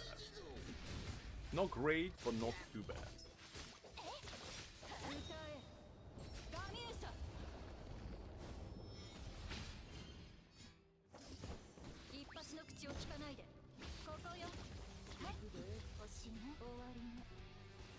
Okay, we got 210 million. Not terrible. Not terrible. And we'll take that. We'll take that. Some people get like 7 billion over here in a ranking, like this gentleman right here. I like at least that they, by the looks of it at least, removed a bunch of, you know, cheating individuals. Because last time, this event left, like, you know, a bitter taste in a lot of people's mouth due to a simple fact that when you looked at this leaderboard, 9 out of 10 people on here were cheaters.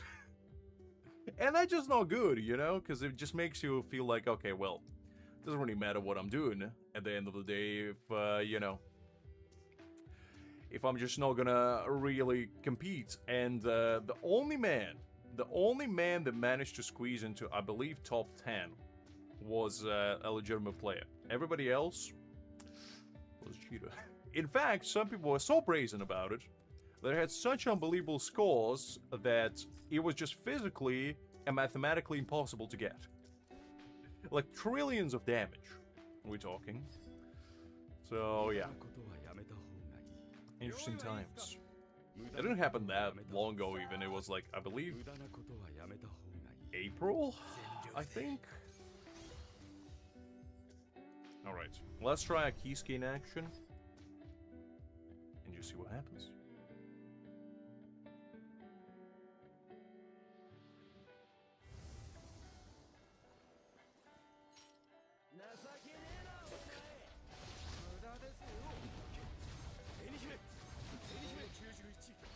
Alright, always ready for the counter at the beginning. Always gonna have it.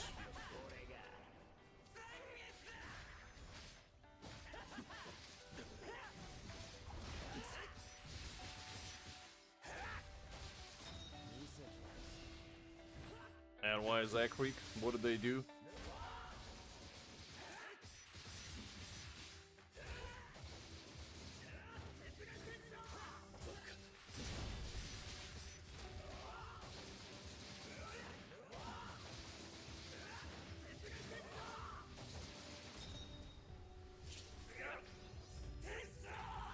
Ah, I see.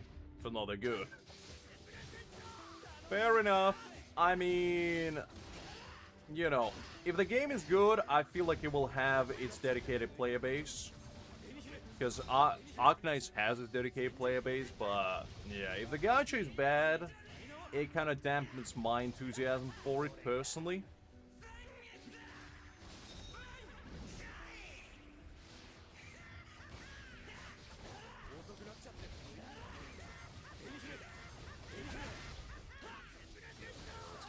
This.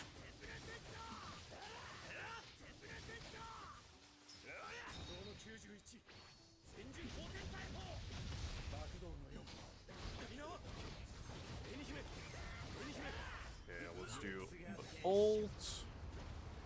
Did I miss it? I swear to God. Hi there, Miller. Glad to see you. Hopefully you're doing well. Creek, as I said before, no shame in that. You're a man of dedication, and I respect that. I respect that.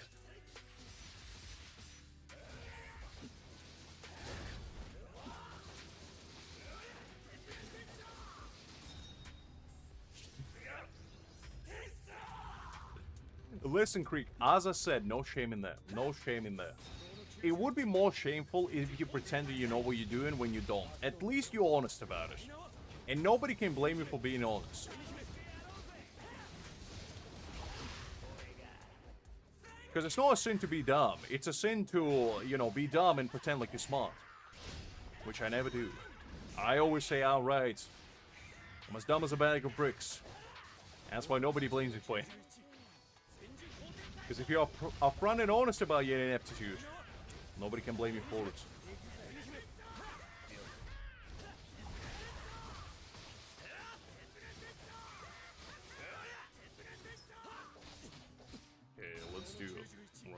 Ult. Oh, White's ult.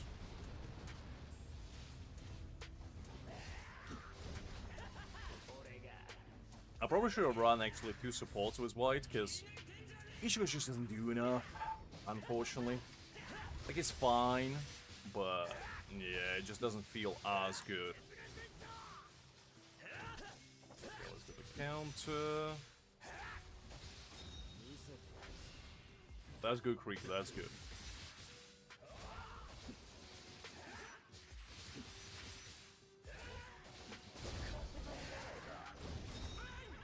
Ult here.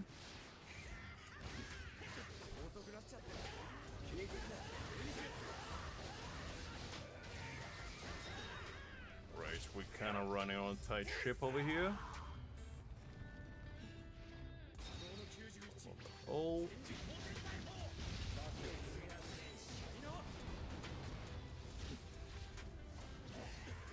Okay, how much did we do?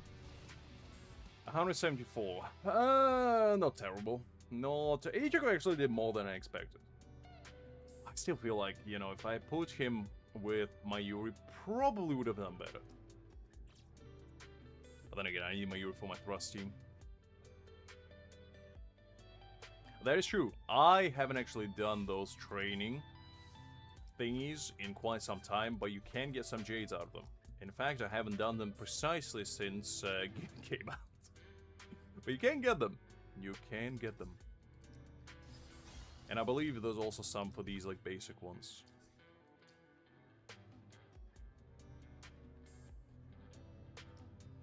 Fair enough, Creek. Fair enough. Let's collect all this stuff.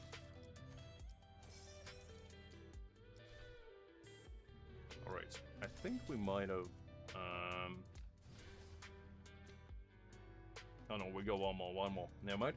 Let's run our big boys and see what happens. Where's my Aizen? Oro. Hopefully I can beat my previous score a little bit. Shouldn't be too difficult, but we'll see. We'll see.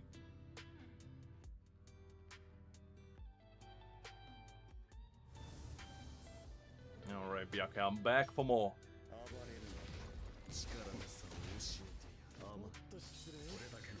I mean, free practice, to be fair, is a pretty good tool, especially if you don't know what you're doing.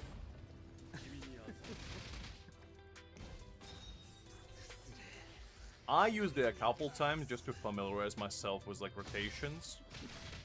But it's also just good to know how much damage you can do. You know? Out of curiosity really, more than anything. Okay, let's see.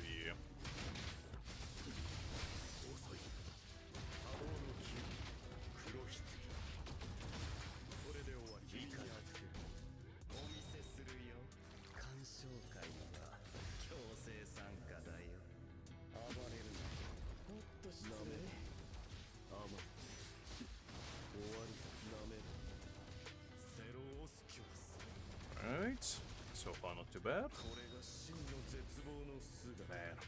Man, every time Ulquiorra goes in here, Segura, in part of form, I can't help but smile. Very nice. Alright, let's see how much Aizen does. Alright, 14 million, not too bad. Not too bad, we'll take that.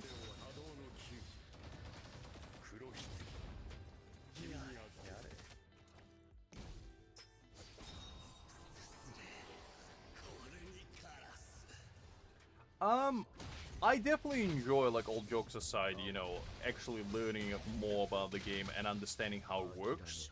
But I definitely see, like, how some people don't find that fun. And just wanna, you know, do gacha and just watch pretty colors do their things. Like, I get that. But, you know, to each their own, basically.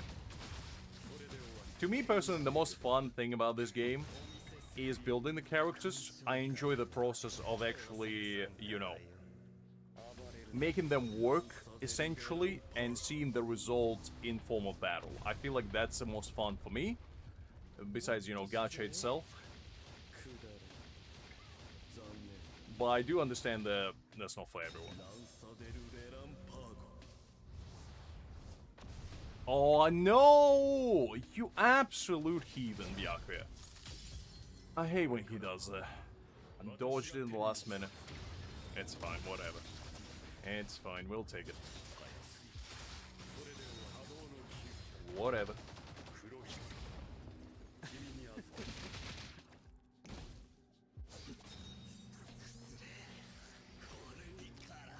We might not be able to beat the score, but it's okay. It's okay. We're trying our best, and that's what matters.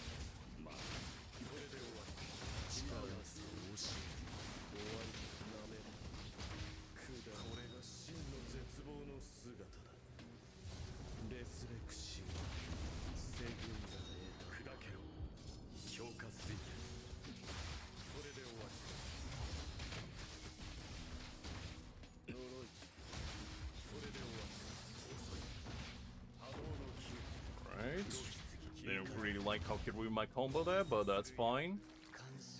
That's fine.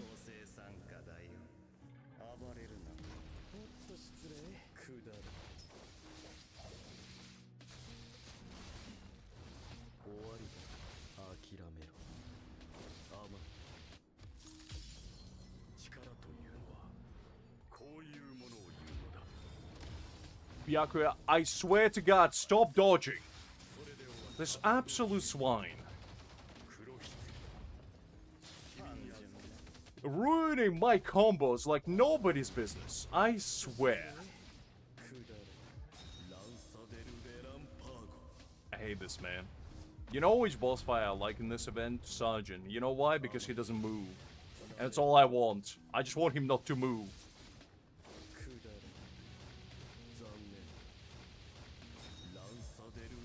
Whatever, though. Whatever. He dodged... It's like, what are you supposed to do, huh? What are you supposed to do? Oh, man, oh, man, oh, man.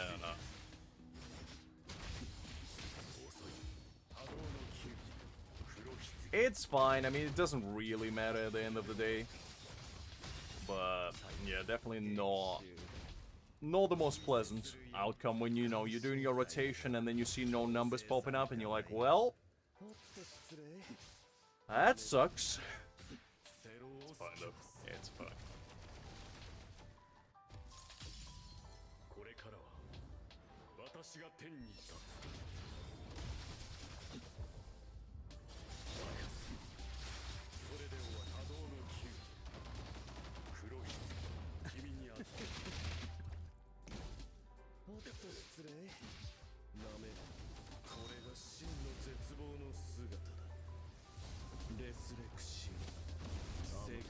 I hate random bosses, to be honest. That's why I dislike Yami's one. Not because it's hard. It's not. Simply because it's just not fun when he jumps up and you can't do anything about it. Like, I could have done twice as much damage if he didn't dodge. And that's just what it boils down to. It's all random stuff.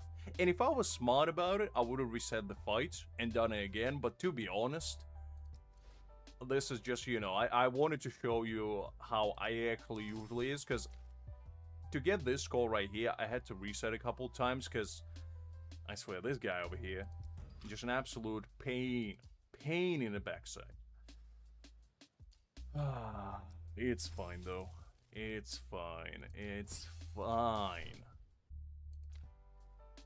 No Yami, please. Don't bring up the bald god. The actual bald god, you know, not the imposter. Because Yamamoto is the only bald man that I respect in this game. Everybody else is a mere poser. We all know that Ikaku is Yamamoto wannabe. We all know this. Okay, where actually am I in a player ranking? 3.3.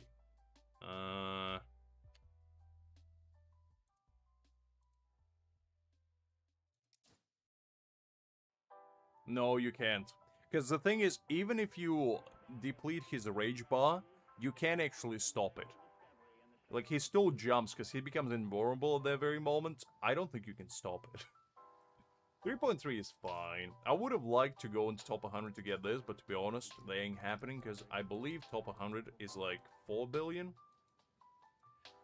Yeah, that just ain't happening. Even if I go all out, I can't do that much.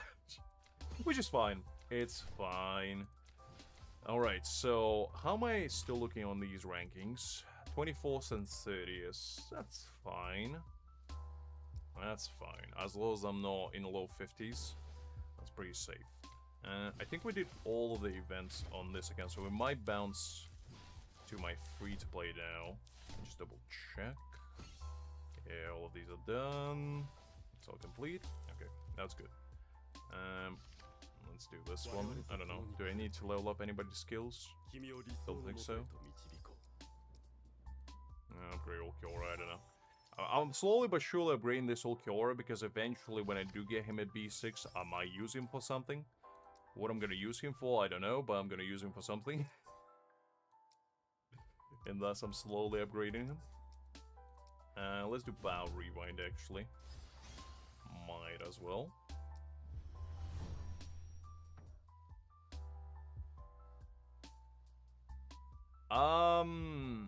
To be honest, Amelia, I believe with Ichigo, Nell probably will get a rerun. Probably.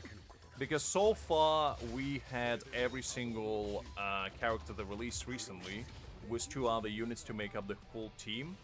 And unless they're planning to release another Thrust tactical unit, which I don't think so, Nell probably will make an appearance with Ichigo. I'd say.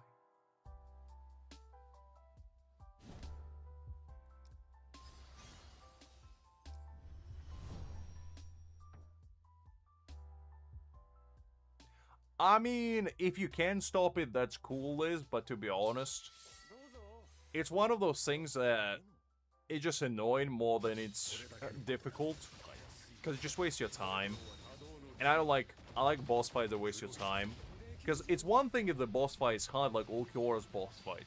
Because Ulquiorra's boss fight is a clear example of what a hard fight is. But it's kind of rewarding when you actually do understand his mechanics. And you kind of get, okay, when he, you know, kicks you over, he's going to jump in the air and do his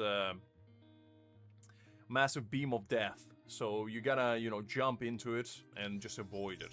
When he does, you know, his kick from behind, then he goes into the counter stance. Stuff like that, you know? It's rewarding to learn them. Because he has a pattern, even though it's a random pattern, he still has subsequent sequences that he follows after a certain attack. And if you learn those, you kind of can be, okay, I understand what's going on. With Yami, and, you know, to an extent, Byakuya, there's not really such a thing. They just kind of dodge all over the place. They do whatever they want. Jump around, bounce around like a goddamn pogo stick. And, you know, just not rewarding to learn anything there, because you can't learn anything. The only thing you can learn is a feeling of despair.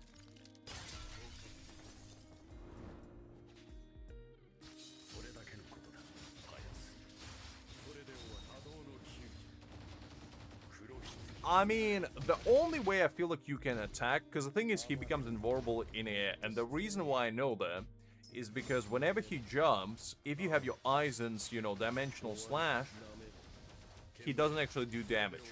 Because when he goes in the air, he becomes invulnerable. And I don't really understand why. You know, it just doesn't make sense, because he's literally like two meters above you. He can't be that high, but somehow he's still unreachable. Still unreachable. Listen, I'm gonna be honest with you, Amelia. Ikkaku is one of the worst characters, or one of the best if you wanna, you know, play him as a meme. I would suggest if you're using Ikkaku to get yourself an Ichigo. Because, yeah, he's not gonna do much for you, unfortunately. Byakuya is annoying for a different reason, is the fact that you need Gin in order to get rid of his, like, ultimate death state, where he just one-shots you, because only Gin is able to remove it fully with his bankai. Nobody else can. So, yeah. Maybe Ulquiorra's ult can, actually, now that I think about it, because he has quite a few hits. I haven't tried it.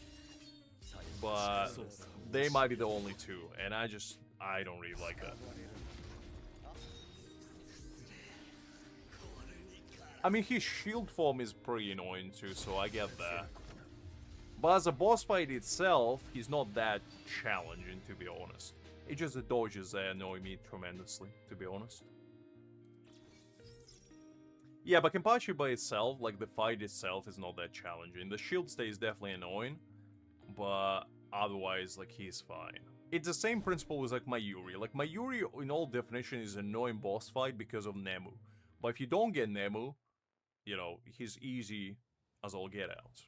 So it's really, like, dependent on the situation. To me, personally, the most annoying one is still definitely Szayelaporro. Because he's just too random. Too random, I tell you. And actually, maybe Noitora as well, because Noitora is kind of annoying. Because he locks you out of skill usage. I don't really like that. But otherwise, yeah, probably those two. Aizen's boss fight is very easy, because, you know, he kind of does his own thing, and if you're using Aizen against Aizen, it's kind of like a battle of wits at that point.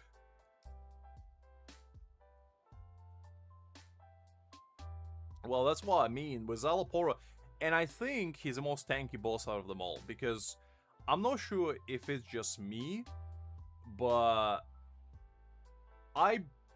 from as far as I saw it, he is the most time-consuming to kill based on how much damage he takes. And I don't know if that's because his HP bar is larger than everybody else's, or because he has more defense. But he's definitely harder to kill than anybody else. Which makes sense, because he technically is immortal in his bankai resurrection. So I guess canonically makes sense, but gameplay-wise is exceptionally annoying. And I don't like it.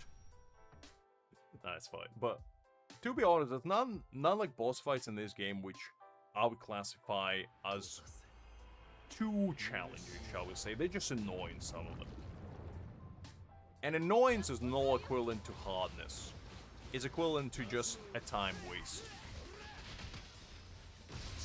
Because ideally speaking, if you have like a perfect rotation, none of the bosses will really be a struggle to you. The only thing that you will face difficulty with is DPS checks. So basically, if you don't have enough damage, even if you play perfectly, you won't be able to beat certain stages.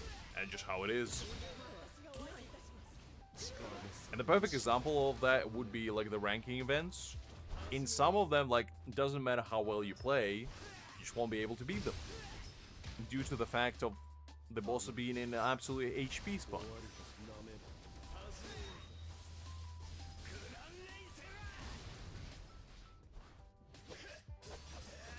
And I think the most egregious example of that was definitely, I think the White's one.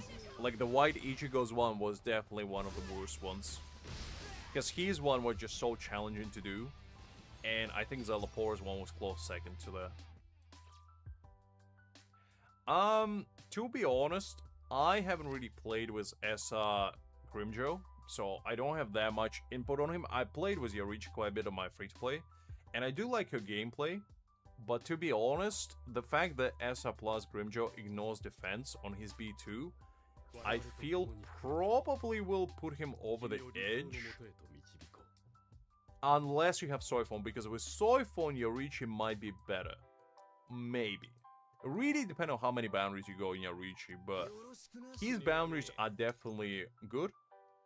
The only thing is, unless you're gonna go for B6 on him, I don't really know if it's gonna be worthwhile, because this Ulquiorra is better, and B6ing him first, I feel like is a much smarter way of going about it.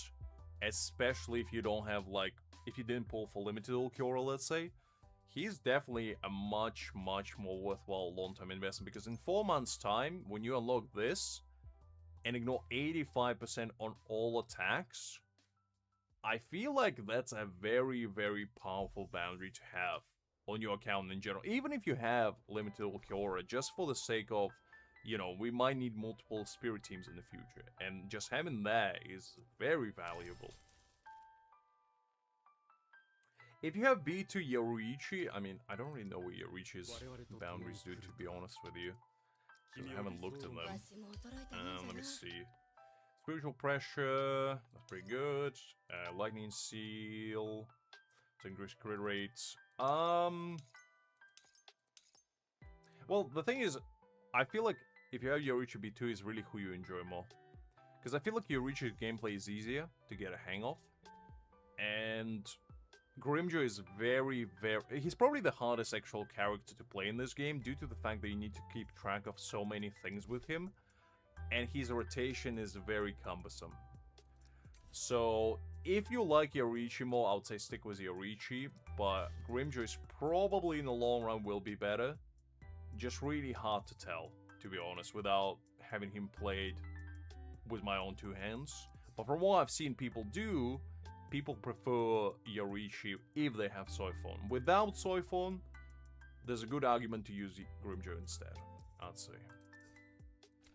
Because Soifon buffs Yaoichi's damage, basically, quite significantly at that. And I think she does a better rotation with Yaoichi than with Grimmjow. Liz, you have Grimmjow built. How do you feel? Because Liz actually has both of them built, so she probably knows better than me which one feels better. Because I'm just speaking from what I've seen, rather than what I personally do.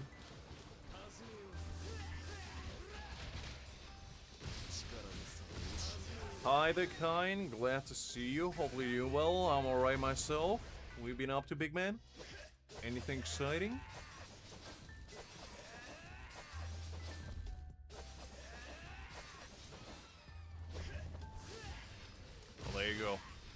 see, the woman that tried it herself probably knows better. I would ask Hakim, but he doesn't believe in the SR Plus units. He's treating them like a jinx, you know, a curse. It's like, SR Plus units? What is that? Get them out of my sight. And I still haven't built my free-to-play, so I don't have a good input on them, shall we say. But I definitely like Ulquiorra. Ulquiorra SR Plus is very nice. Very nice. Oh, very good, very good. You got summer vacation going, very nice. Are you going anywhere exciting or just, you know, just hanging around, living your life, trying your best? Because I remember when I used to go on summer vacations back in school, I would just, you know, spend my entire summer watching anime, playing video games, hanging out with friends, you know, not doing my homework until the last week, and then when the last week rolls around, rushing it all at once. In other ways, really good time.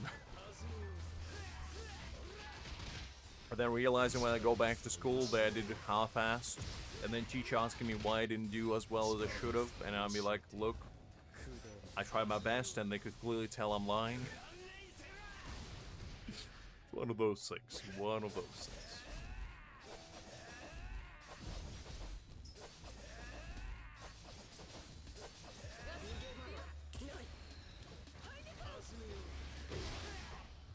Ego sent to Shadow Realm, Liz. It was too powerful.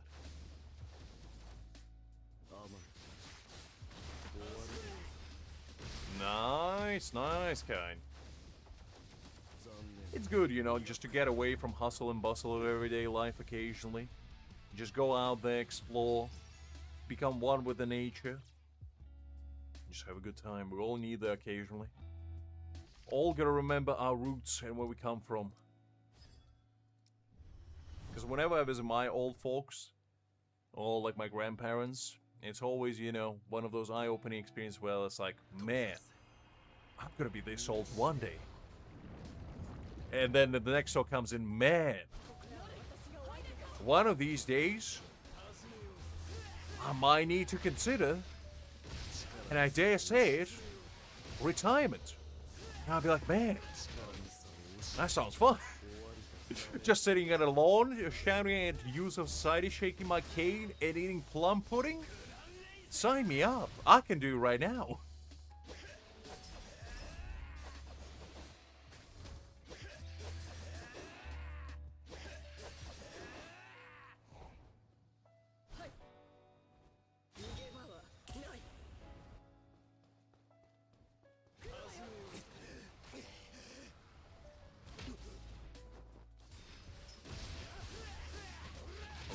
While we're doing that, actually, I'll boot up my free-to-play quickly, because I believe we did everything already here. So it's good time as I need to go and do some free-to-play stuff. Going back to, you know, the less bountiful land, if you will. Land of opportunities, regret, and, you know, smart choices, shall we say. And I'm gonna show you what we're cooking with, because I finally reached 3 digits in, well, not 3 digits. 3 digits wouldn't be as impressive. 6 digits in my Spirit Jade's counts. And I feel like this is a pretty important moment, because that might be the first and last time I see it on any account. Alright, let's just double check quickly. I'm pretty sure I did everything here. Unfortunately, no, Liz. Unfortunately, no. I would love to get, you know, and acquainted with the Raccoon on my own as well. We'll do Adventure on my free-to-play creek. We'll leave the one on my main for later, because we still have quite a bit to do on my free-to-play. So we'll jump on there and then see what happens. Okay, let me see. Man, every single time I load LD Player, they have like a little advertisement for games, and I swear to God, they just pick the most gooner games imaginable. It's usually very scandalously clad ladies, and they basically say you can get 1 billion pools and play today. And I'm like, who do you take me for? Do I look like I'm 12? and going through puberty? Because I'm certainly not. I might be 12, but the puberty long left behind. I went through that thing like a Nam flashbacks. Never remember. Until it strikes unexpectedly. It was a voice crack out of nowhere. Anyway, what I was doing? Right, logging in. Okay, let's see.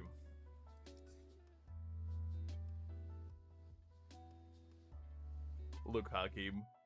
I always take a chance to take a little jab at that little man. When I was 12, I was already 6 feet tall, so no, I didn't look like I was 12. In fact, when I was in high school, I had some classmates that would ask me if I can go to the store with them and get them some liquor.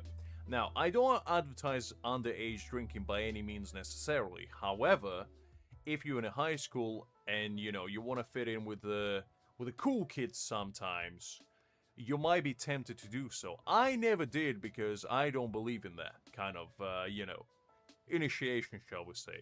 However, when I was in college, though, one time some of my friends asked if I can go and get them some, you know, beer or whatever. And I was like, you know what?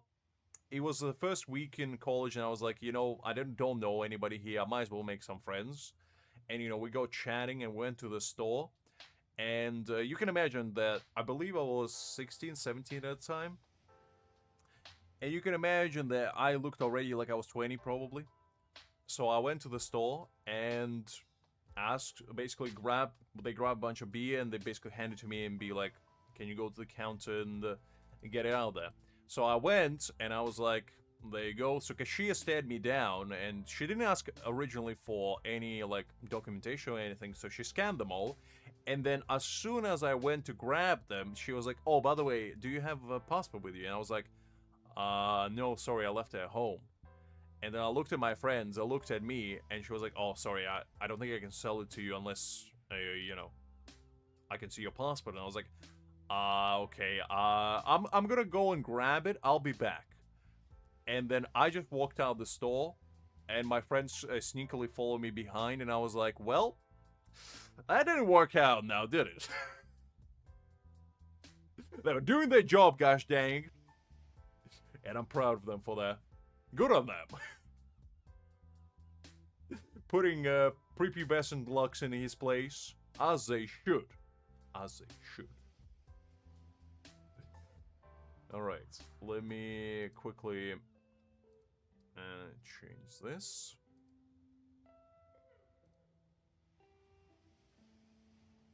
Alright, there we go.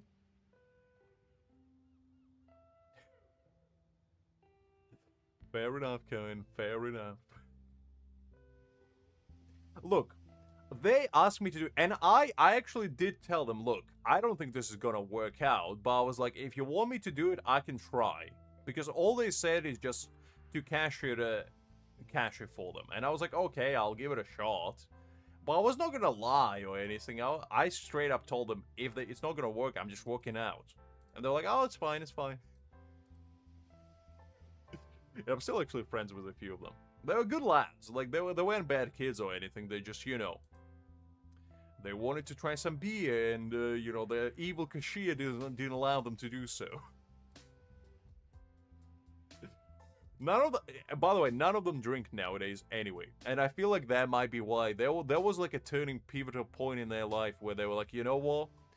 The cashier put fear of God, anime, and laws in their side.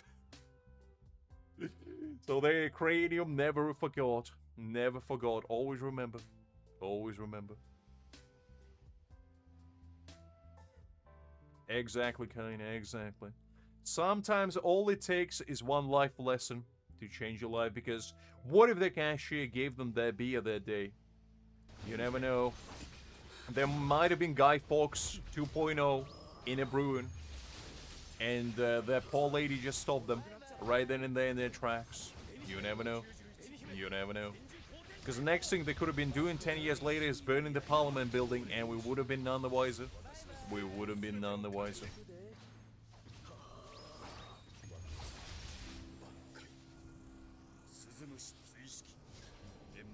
I mean, maybe, Liz. I don't know. Maybe.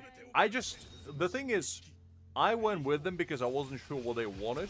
And I wasn't just gonna, you know, write a list and be like a 30-year-old man with a shopping list being like, okay, what do I need? Two cans of Bud Light? Okay, there we go. And to be honest, I didn't look like I was drinking anyway, because I never had alcohol at that point in my life. So, yeah. It's one of those things.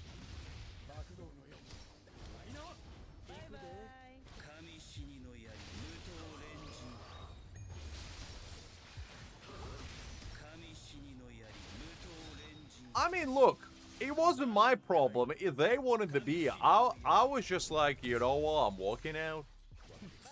I'm walking out. And that was it. That was it. Nothing happened. And I'm sure the cashier just went back and put the alcohol back. And that was it. The only time that I got in trouble in like a shopping center was when I was, I believe, in primary school. Me and a few of my classmates went to a store. There was like a big shopping mall right next to us. And I went in first. I bought my lunch, like whatever it was, some candy, a sandwich, whatever. And I was standing outside waiting for my classmates because they said, oh, we'll be back in a sec. So I remember distinctly, I was eating like a big lollipop, like a Chupa Chups or whatever it was. And out of nowhere, a big security guard just tapped me on my shoulder from behind, and he was like, what are you doing here? And I was like, oh, I'm just waiting for some of my friends. And I'd never forget this. He looked me straight dead in the eyes and asked, oh, did you pay for that? And I was like, oh, yeah, here's the receipt. And I was scared, witless, even though I had nothing to be scared about. But I showed him the receipt. He was like, oh, okay, get out of here, because we had some kids coming in and stealing some stuff. And I was like, oh, okay. Didn't think anything of it. Went back to class. The lunch break over. And, you know, the class starts. None of my classmates that went with me were back. Maybe 10, 15 minutes past, 20 at most. Our teacher shows up with 2 police officers and the kids. Waddles them in front of the class, and in front of the entire class, cold, stone-faced, just tells exactly what happened, being like, class, today we have a special guest. As you can see, the 2 police officers kindly arrived here, and the reason for that is because, you know, Timmy over here, unfortunately decided to go to the store and steal some, gum. It was, all they stole is some gum. I think, I'm pretty sure, they might have stole something else, but...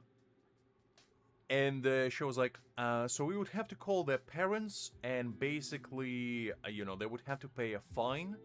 And I just want you to, you know, take a good look at this, and make sure you don't do it yourself. And I was like, that was the most stone-cold face, cold-blooded line I ever heard in my life. It resonated to my very core. She was an absolute baller, that woman, I tell you what. She might have been 60 years old, but golly, she was a true gangster in disguise, I tell you what. I never dared to backtalk after that in math class, ever. And their parents came in, like, in afternoon. They had to pay the fine, which I think it was like $50 or whatever, so not a lot, but... And you know what the funny thing is? You know what the funny thing is? All 3 of those kids... They came from a very wealthy families. And when I say wealthy, they had one of those big columns in front of their houses. You know, the Greek columns? The only ones that you see in 2 kinds of places. Either rich folks or Bond villain layers. Maybe third one in Greece. However, they were in Greek. And I'm pretty sure they were part of the Bond villain mafia. As far as I know. So they only left the letter. And I've been to their houses before. They were very nice. They had like a pool table there. They had PlayStation. They had massive PCs. They were loaded, okay? Their parents were doing very, very well. So, in the back of my mind, I was like, why would you go and steal some gum? And it never clicked to me. And I remember, like, years later, we met for like a reunion of sorts, because there was a bunch of boys from our class, And I remember just asking them, being like, guys, do you still remember that one time where, you know, you got in trouble with the supermarket security people? And like, oh, yeah, that definitely happened. We got in so much trouble due to that. And I was like, why did you actually do it? Because I never asked you, because, you know, I didn't want to bring it up, but do you remember why? And he was like, oh, we just wanted to see what it would feel like. And I was like, what do you mean what you want to see what it feels like? To steal? And I was like, well, okay, fair enough, I guess. A dumb reason. But then again, they were like 8, so, you know. Not the smartest choices you make when you're that age. Not the smartest choices. So yeah, sometimes, it doesn't matter how well off you are, you're still bound to make dumb mistakes like that, I guess. I don't know, Creek. I mean, maybe they were, but I still wouldn't steal from the shop due to the fact that you just wanted to catch some thrill. Like, that just seems like a dumb idea, even if you pull it off. Like, all you're getting out of it is a stick of gum. It's not like they went to, like, you know, bank safe and stole $1 million. It's just a stick of gum. It costed them, like, 50 cents. And to get into trouble for that, it's just like, yeah. But then again, I don't know how much gum they stole. They might have stole the whole backpack worth of gum because they never mentioned how much. But I would just like to imagine that they were stuffing gum in every orifice possible, like in their pockets, in their backpacks, and their hats, and just walking out, Looney Tunes style, gum dripping out of everywhere. They goes to the cashier race just like whistling, and the security guys like, boys, I can see the gum dripping. They're like, what are you doing? I'd like to imagine that's how it went. I don't know if it did. But that just makes the whole story way more fun.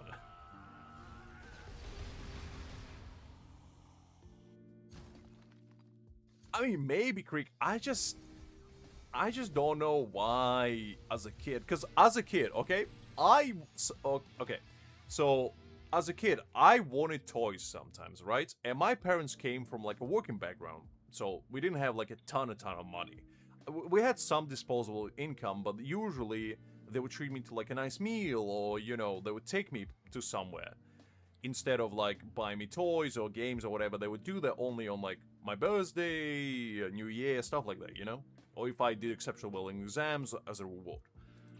So, in a lot of cases, there were, like, games or certain objects, like comic books, whatever it was, that my friends had, and I didn't. For obvious reasons. And I wanted them sometimes. But it never really crossed my mind that I should go to the shop and just steal it, you know? Because that's not something like an average individual just has in the back of their mind, be like, oh, if I can't have it, I just steal it. It takes a very special individual. However, usually people that do have those kinds of thoughts come from, you know, a less privileged background in most cases, because, you know, they can't afford it and they don't have any other way of acquiring, so they resort to stealing. Which, you know, is sad, but that's just how it is usually. However, if you grow up in a very privileged background and you have a lot of disposable income, why would you do it? Like, what is the point?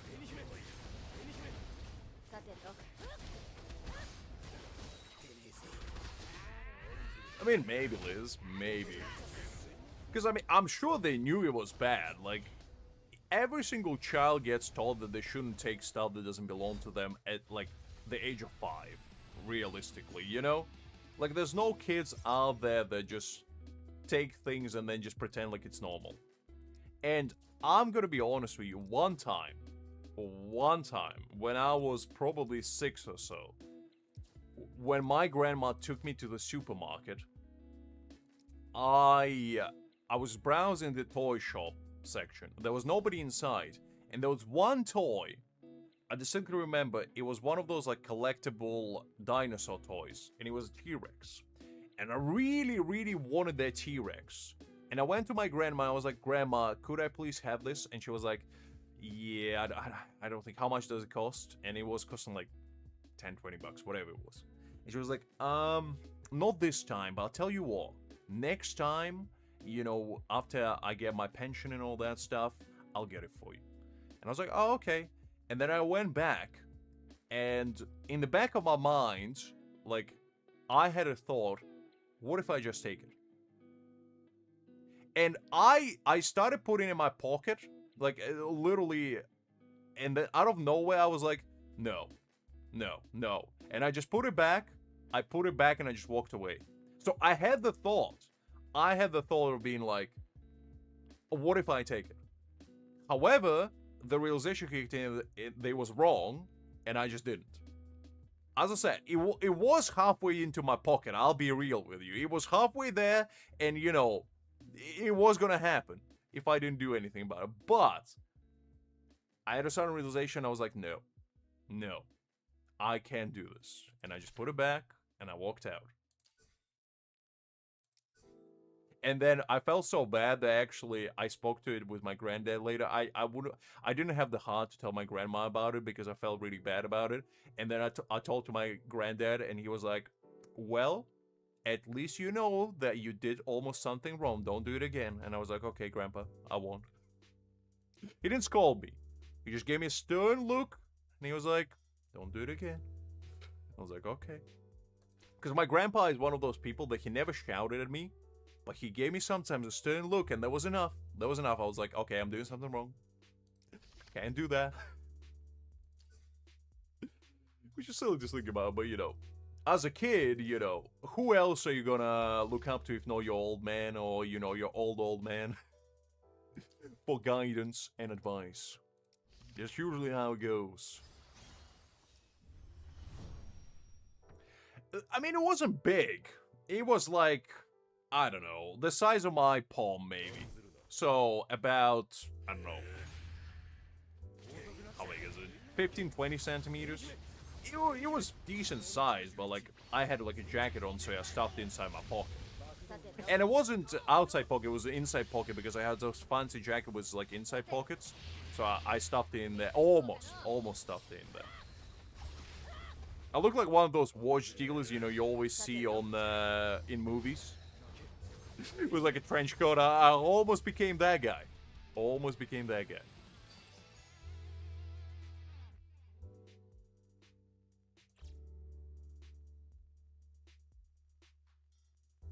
I mean, I'm using my boy Komamura random, trust me.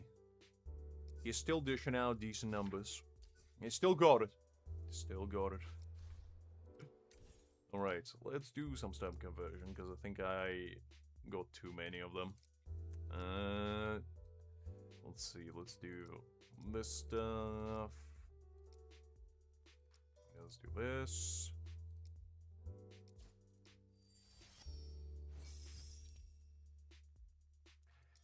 Exactly, kind, the wisest one indeed.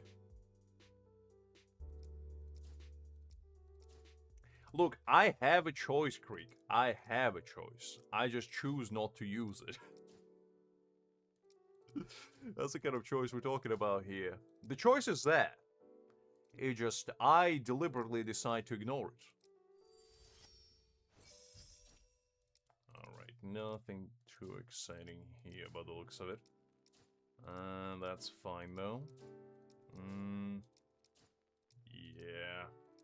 We ain't getting anything too good. We might be able to scout actually some Keysuke stuff. Because the reason why I'm doing this is A, to build my Keysuke, and B, probably just to use Ulquiorra stamps from this set instead of farming for Ulquiorras, because I can, you know, do two things at once, basically, and farm for two characters instead of just farming Ulquiorra set. Okay, crit rate, we'll take that. Crit damage would have been better, though. Ailment, yeah, not what we want. So it again. Basically just for Keysuke, like anything with crit damage. And Ulquiorra, I think he needs a better crit damage piece. Because I already kind of have Ulquiorra sorted for the most part on this account. I believe. Let me actually go check that. Because I think, I believe at least, he's pretty much done. Let me see. So, I got this one, which is really good.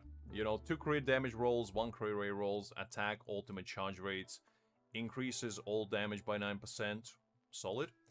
This one, 2 crit rates, 1 ultimate charge. And the thing is, I don't think I need 2 crit rate rolls. That's like the only thing that's not great, because I got this one with 4 crit rate rolls. And technique damage, which is pretty nice. So right now he's extremely overcapped on crit rates because I'm using this one, which gives him 20%. And then I'm using, you know, obviously the first boundary, which gives him 15%. And the second boundary, well, not the boundary, but the weapon, which gives another 15%. So he basically overcapped at the moment. But we did get a new one with crit damage, I believe. Let me see. So I'm just kind of looking for, you know, the crit damage and see what happens, essentially. Let's see. So we're looking for crit damage, and then we're looking for crit damage as a main stat. Alright.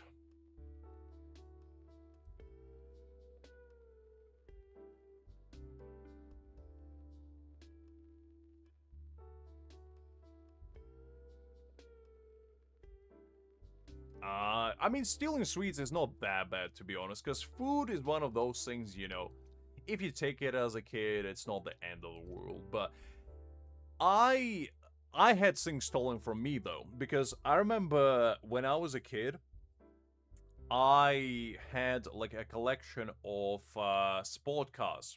Basically, like, Lamborghinis, Bugattis, you name it, I had it.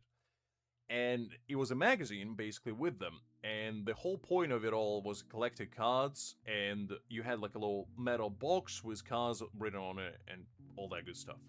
Anyway, so there was different rarities. There was like normal rare, super rare, super rare, and then ultra rare. No Hot Wheels, that was a different one. I don't remember exactly what it's called, but I think it was just in Eastern Europe. And basically, what it was about is I had a lot of collection, and sometimes I would go with my friends and I would trade with them.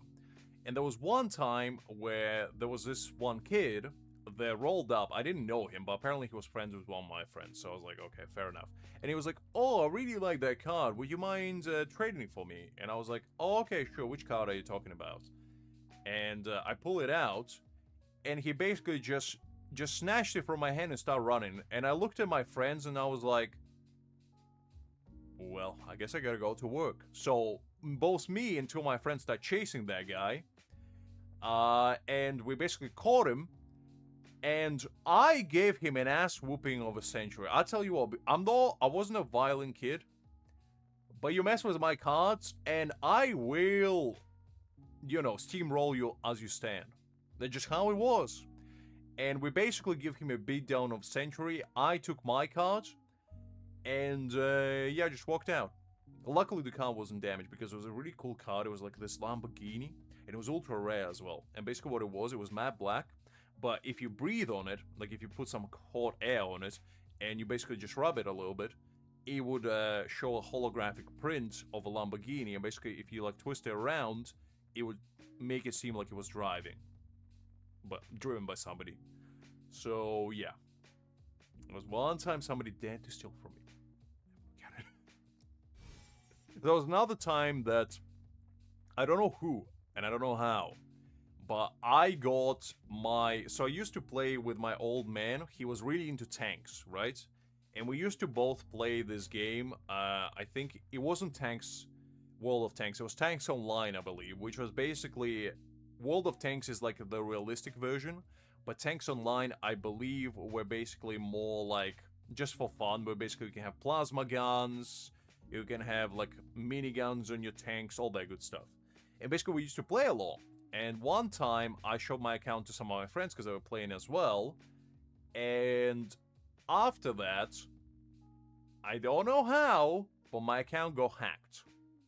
And I lost it. And I suspect they're one of those sly bastards. Stole it from me. And to be honest, it was like, it was what it was. I wasn't too upset about it, but yeah, he gave me a really good moral lesson, which is basically don't show off my account to anyone. And I did have the login details written on like a piece of paper, and I suspiciously lost it after the incident. And I thought always that I just lost it somewhere, you know, in my room. But I have a sneaking suspicion that one of them found it and decided to screw me over. So yeah, that's basically how it is. Man, I got 2 crit rates, which I would love this, you know, piece with 2 crit rates. Like, this is a really good piece, right? However, for Ulquiorra is not that good because he doesn't want crit rate. So, this is only good in a context that it's not for Ulquiorra. It's still better than what I have right now, so we'll use that. But, yeah. Yeah, it's not ideal. Not ideal. Because he just overcapped. And due to that, like, the 12% just gonna get wasted. So, yeah, that's like the only thing that I need to work on right now. And try to get basically better stuff for him. Alright. Now, I already started working on my Kisuke, as you can see over here. He's not that well built, but we might be able to do something about it. Let's see if I can get something... No, not that one. And we want Kenpachi's one. Okay, so we got this one. Let's see if I can get some decent rolls in here. Not expecting too much. Ultimate charge rate is fine. Oh man, the ultimate charge rates. Yeah, that's not what we like to see. That's not what we like to see. Okay, let's see. Did I have anything better for like the middle piece? By any chance? So crit damage and then crit damage roll.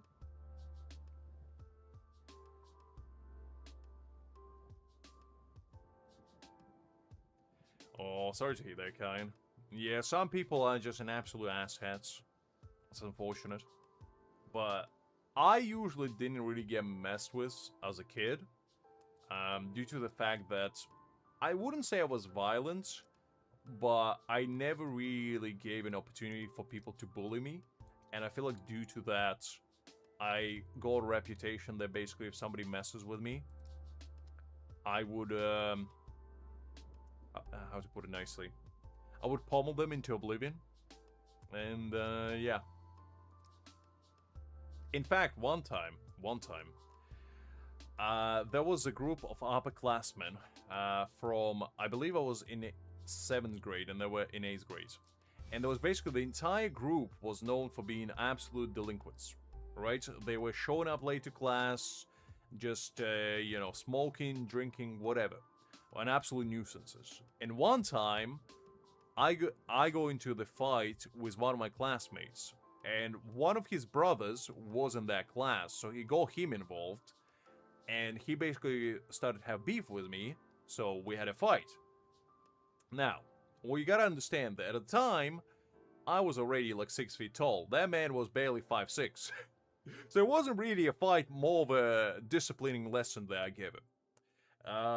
And the fact that I was doing judo at the time didn't really help the situation either, because I kind of put him in a headlock, and that was it. That was the end of the fight. However, the next day, what happened is he brought a bunch of his classmates back, and I was basically, it was like 5 against 1. Now, what you gotta understand about me is that I was kind of used to those kinds of situations, because growing up in Eastern Europe, sometimes you get ganged up on. It just happens. You know, you can't really bypass it. And what I was smart about him, I didn't engage in the fight because some of those guys were bigger than me. And I was like, I don't think this is going to work out. So what I did is I punched one of them and then I bolted. I get one of them an absolute wallop and then I start legging it. But I was smart about it because I didn't just start legging in random direction. Where I went was to one of the classes where a bunch of my friends were, because a lot of people that I went to judo practice with were in my school. So I basically bolted to one of their classes,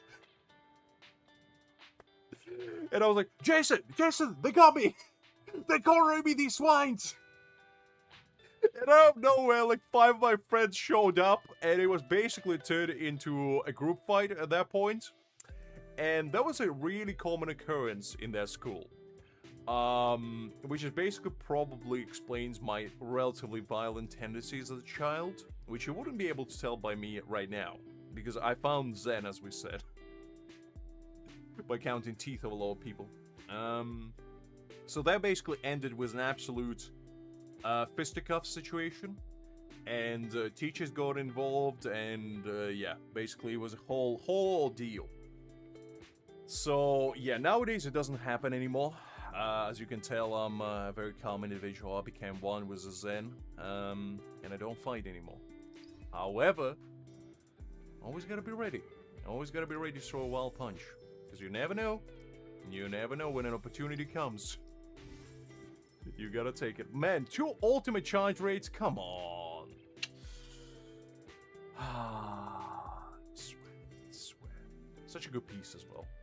Jeez Louise. Whatever.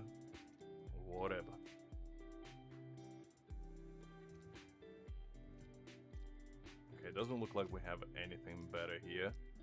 Let's see if I can get maybe like a triple roll on crit damage, perhaps? I don't know if I have any.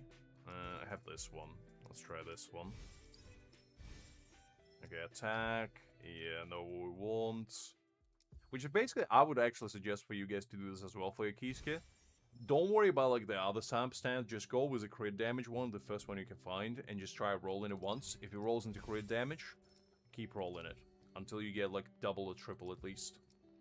That has been my strategy, and it has been kind of working out. Well, not really, and now that you look at this, but usually it kind of works out. Okay, yeah, nothing too exciting here.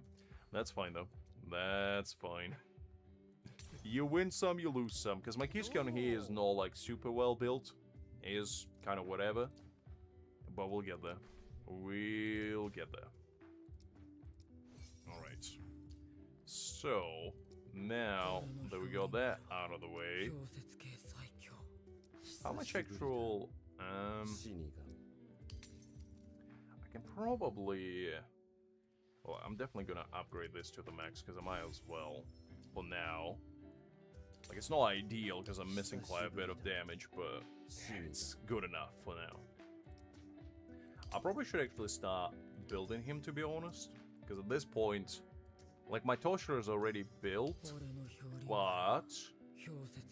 Well, actually, my Toshiro is really well built. I don't know, I feel like this Ulquiorra will do better, now that he's at B2 as well.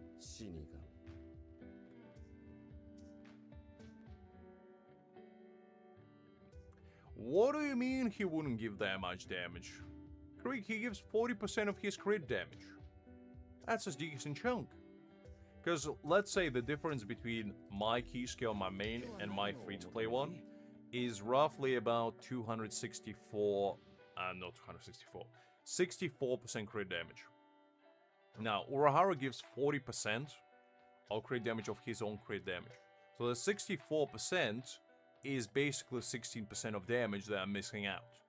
16% of damage is nothing to scoff at. It's a pretty significant chunk. So that's what you gotta keep in mind. Everything has value, Creek. Everything has value. Anyway, I don't remember what I was doing. Gonna go lost in the sauce.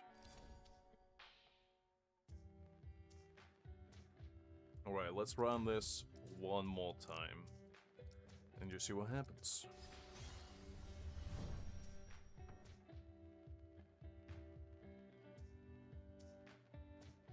It's fine, Liz. I mean, we all were, you know, in our childhood, I'm sure we all were hyperactive little rascals that, you know, were getting in trouble all the time. I doubt there's any, like, holier-than-thou kids out there that are absolute saints.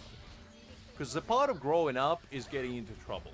Because the amount of trouble I got as a child was stupendous, shall we say.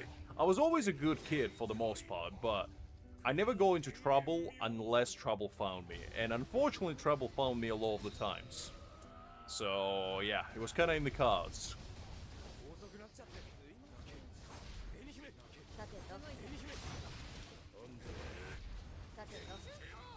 Need some water for that one. Because whenever I go on these story binges, I completely forget about hydration. And my throat starts feeling like Sahara Desert. Alright. Now. Let's see. Did we get anything exciting? Oh, this one's good, but it's rust. So it's worthless, basically. Because I don't think anybody needs it. Crit damage. Okay, I might be able to roll that one.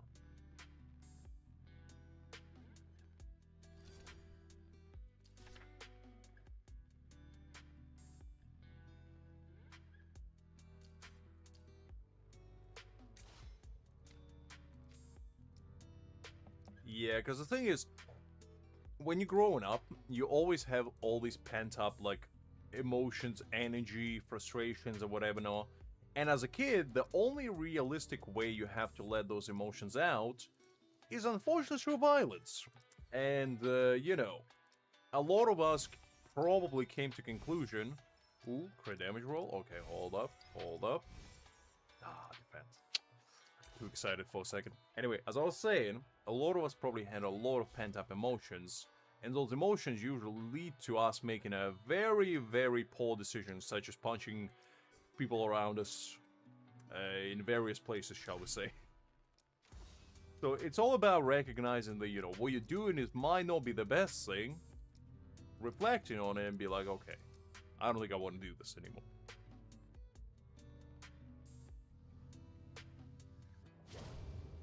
Why would he take your shoe, Liz?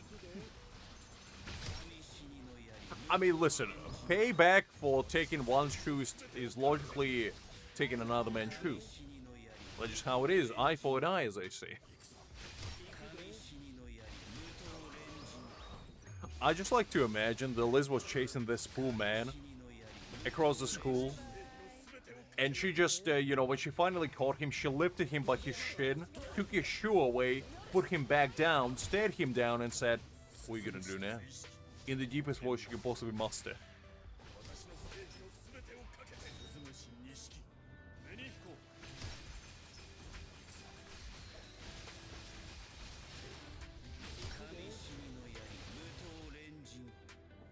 So he never gave it back, and you never gave it back. So were you just walking with one shoe across the school? Being one shoe Liz? No wonder you got that nickname. I thought it was just, you know, the street name that you went with. But I guess it had a story behind it. And that's how Liz never wears a second shoe anymore. She embracing her inner Clara. Or whatever the girl's name for Honkai Star Rail was, I forgot. I think it's Clara.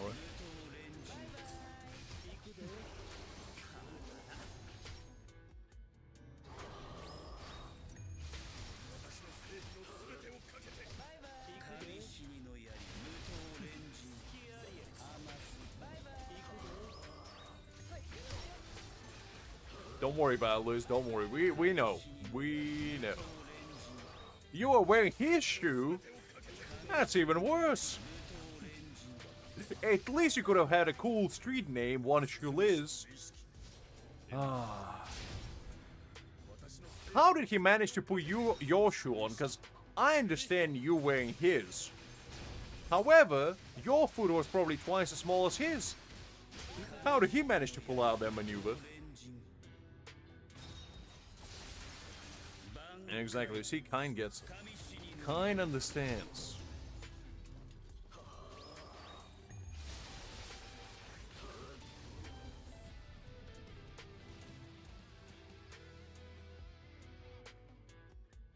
You definitely can, Creek. In fact, Liz, I think you should copyright it. You have potential there. Ah, I see, I see. Because I remember when I was a kid, and to be fair, my example is not that good. My feet were at least twice as big as any girl's. I'll tell you that. In fact, they probably still are, because my size is 12, and Liz probably most likely 6, so point proven. Point taken, point proven. Liz, what's your shoe size? Let's verify real time. Because if it's 6, my point's taken. You know? It's always a factor of 2. Always go with a factor of 2. Exactly. And instead of punching everybody, she just shoots them, you know? She just takes the shoe and throws at them and ripples the time-space continuum. It isekais them where they stand. Well, Liz, you see the point proven. Point proven. The woman herself said 6. What did I say? Twice the size.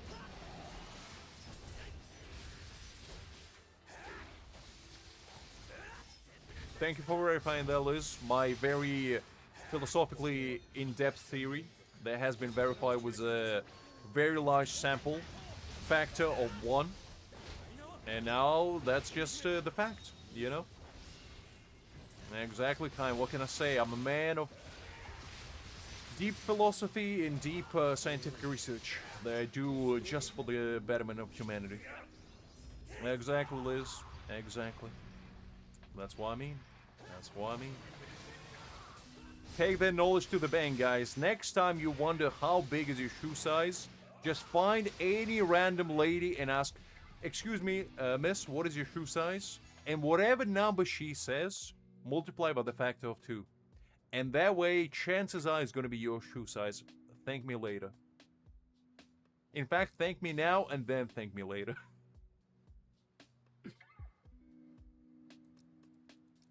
Alright, let's see. What do we have? Let's do Sanjin and Yorichi, and then let's do Rukia, Momo, and Toshiro. I don't know, Liz. Just how it is. Just how it is. No, it's 12, Kind. I said 12. What are you talking about?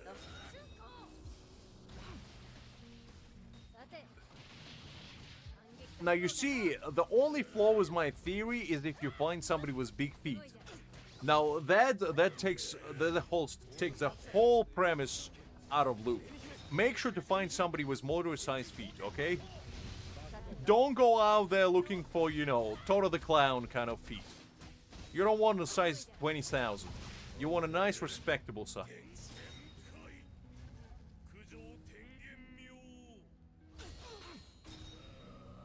It's okay, Kain. At least you understand your mistakes. At least you understand.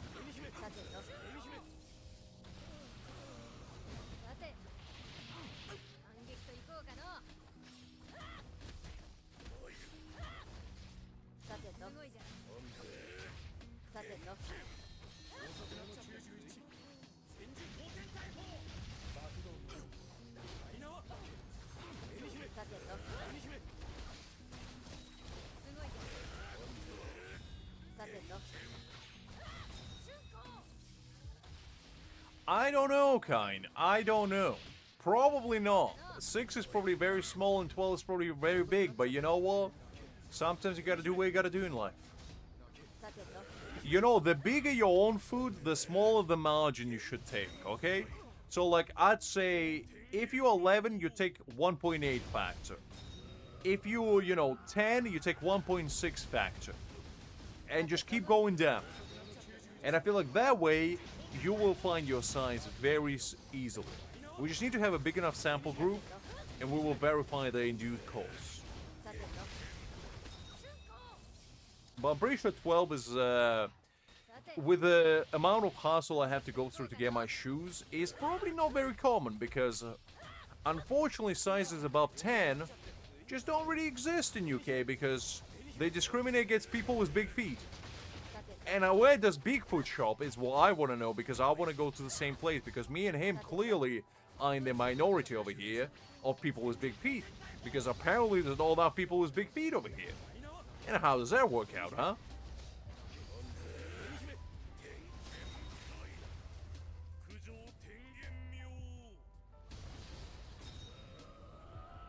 Listen, I might have Bozo the Clown kind of feet, however, I'm not quite on the level of Bigfoot, thank you very much, Liz. Listen, Greg, just because Bigfoot likes that, you know, glass kind of between your toenails kind of vibe, doesn't mean I do. I like my feet nice and no lacerated, thank you very much.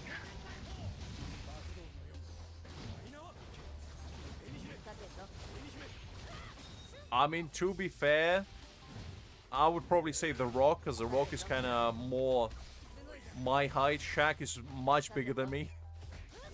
And it would make more sense as well. Welcome back, Greg. Welcome back. How are you doing, big man? What kind of crime have you committed lately? Spill the beans.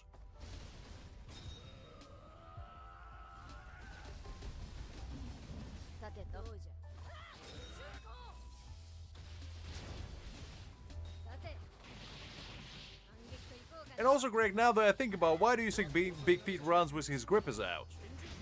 It's clearly because he can't find the shoes big enough. If he did, if he given an option, an opportunity, and he would never let it slip. Like, I just know it. If we can find size 20 shoes for that man, he would be a much happier man. Why do you think he hides all the time? Simply due to the fact that he is embarrassed about his feet.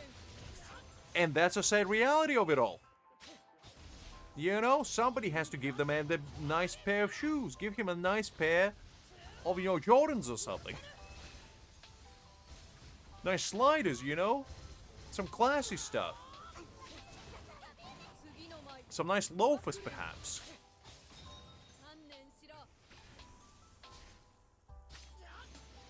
I'm just saying, we both 6'4", kind. So it would be more realistic.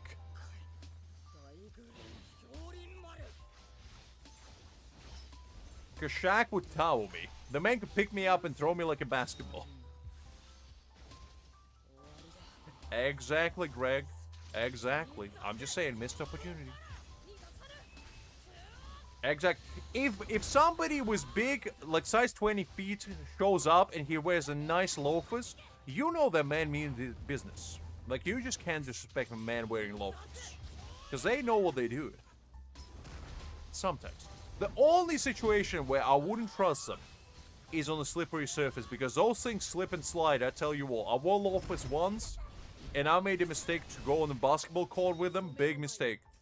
Big mistake. Tell you what, if there's one place where loafers shouldn't be allowed legally, is on a basketball court. Because I was slipping and sliding like it was Dance with the Stars, you know? I was on the ice like a newborn deer. It wasn't good. It wasn't good. And I tried to dunk once. I swear to God, I might have went 360 around myself before I even managed to get anywhere close to the hoop. It was quite a performance. And I still somehow managed to do 20 shots. You know, they all went in. I still was going out there, you know, shooting with the best of them. Albeit very clumsily. And God forbid I tried to dunk, that thing would go out. I would be like Murasaki Bare in Kuroko no Basket, bringing that thing down with me. It wasn't gonna escape the casualty, shall we say. And I was said casualty for the most part. 17.5. I mean, that's a big feat. That's some big feat. I think we can find a good pair of loafers for that. Listen, I was 18 at the time and I had a point to prove because I left my trainers at home and I was like, I'm still playing the game, gosh darn it. And my friends were like, why don't you just play barefoot? And you're telling me to take my nice pristine loafers? They were nice cream color as well. Oh, they were beautiful.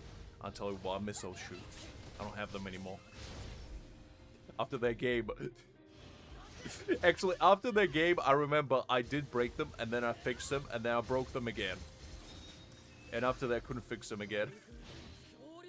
So I unfortunately had to bury them next to Big Feet. And, you know, put a little monument saying, R.I.P. Big Loaf. You will always be remembered. Never forgotten. I don't know, Greg. I don't know. What do you mean says a lot about me? What are you trying to say, huh, Greg? Exactly. I'm only interested in the size of them grippers. I'm not interested in feet themselves. I just want to know how big they are. That is all. That is all.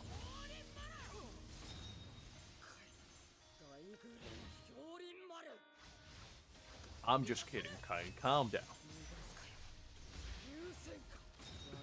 I'm just joking around.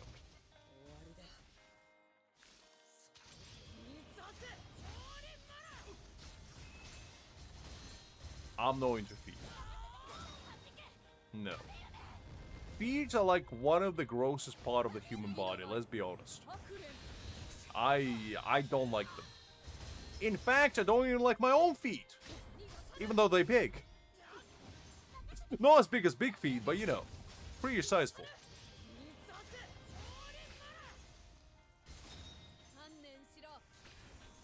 Listen, when it comes to your feet, I guess so, Greg, I guess so. You know what they say, the bigger the better. Because you know the saying, big socks, big feet. That's just how it is. Just how it is.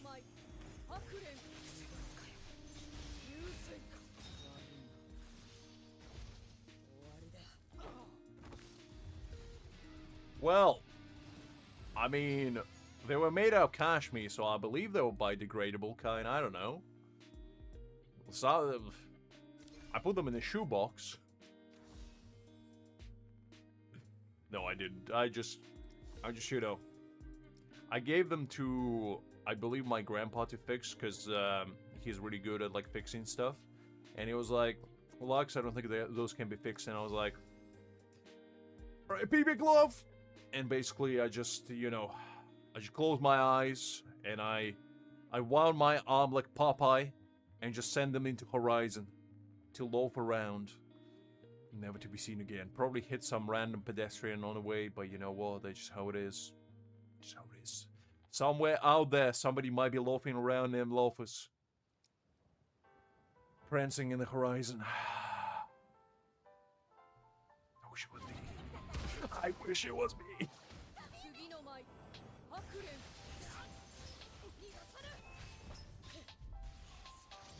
Listen, Liz, the only thing I keep zipped is my loafers. It's the only thing that needs to be zipped. In fact, I haven't had loafers since then. Just because I can never forget. You never forget your first pair of loafers. It's always a special one.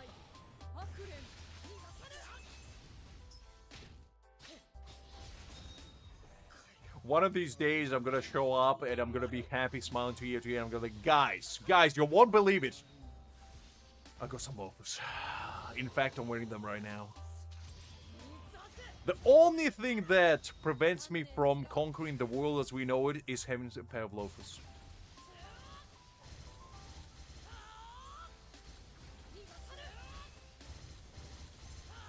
Well, first of all, Greg, you shouldn't be loafing around. That would help. And second of all, you knew what you were signing up for. That 100% win rate doesn't come cheap. You know that either.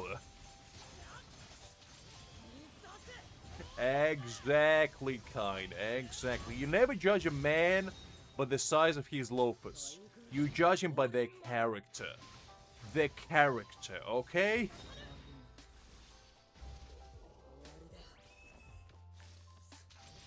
Greg, you don't judge. What do you mean you judge? You can't be judging. That's illegal.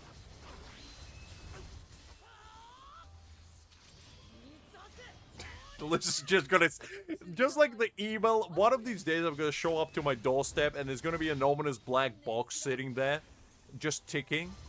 And I would be like, okay, well, somebody found me, but my pass catching up to me, so I open it up, and it would be just like a clock in there, and one loafer. No note, no nothing, just a clock and a loafer, and I'm gonna be like, wow. This is a very elaborate scheme I'm witnessing. I'm not sure if I'm discovering some illicit goods, or if somebody just sent me a pair of loafers.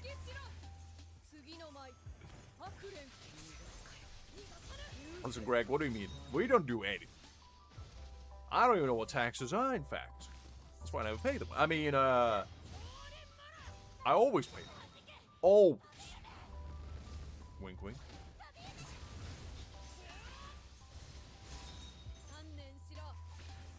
I mean, listen, I'll be surprised if you find size 12 loafers. I'm gonna be honest with you. Those things don't come in the big boy sizes.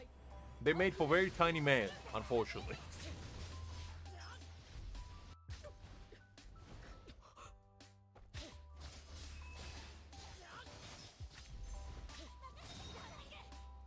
When the wind tides are right, Greg. When the moon shines and the sea breeze guides our path towards the horizon. When the salty sea water gushes across our palm, that's how we know we are destined to be the Pirate King.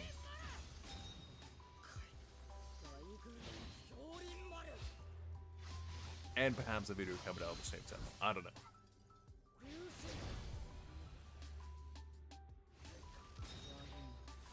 Look, Greg, it's not my fault that the loafers are coming out with a size like 6 at most. What am I supposed to do?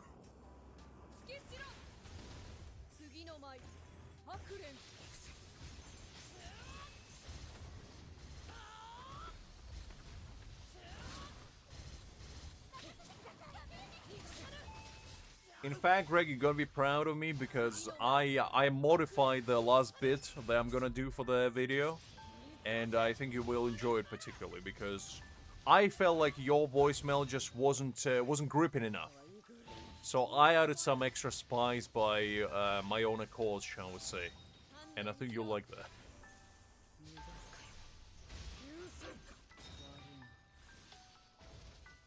A little soundbite of my own to finish it up, you know? Like, every good story shall end with a dessert. A prime piece of cheesecake, if you will.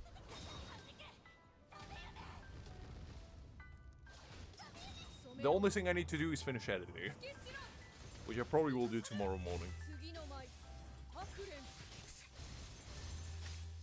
Good, Liz, good. Mr. Lix is proud of you for being excited as well. Don't you worry. No, Kine, I don't. For multitude of reasons, one of which is, I'm not a big football fan. Not that I hate it, but, you know, I just can find many other things to do in like 90 minutes that I would probably enjoy a little bit more.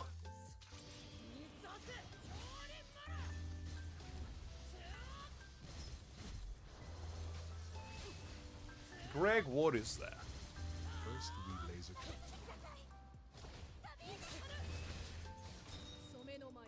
Okay, hold up. What did Greg just send me? Hold up. Greg, what the heck is this? I swear, Greg sends me like the most random things imaginable. First we laser cut the tortilla. What do you mean laser cut? The boot. What do you mean the boot? Cheese will hold everything What? together. Cheese holds nothing. This is blasphemy. Okay, ground meat. Okay, actually now. Lace up the boot. Okay, actually. Introducing the boot Rito. Okay, actually. Follow us. Wow. Okay, you know what? You know what? I was a skeptic, but now I'm a true believer. I believe in tortilla boot. Because this takes precision. I tell you what, I'm gonna be honest with you. I'd wear it. I'd wear salsa and all. I'd wear it. I'd eat it first, but then I'd wear it. Very nice.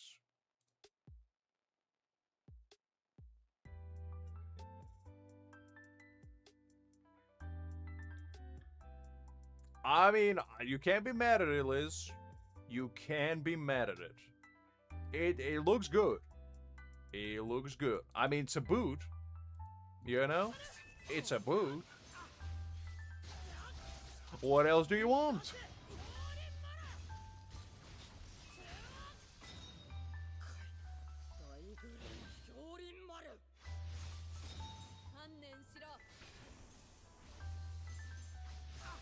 Yeah, but that's not a loafer.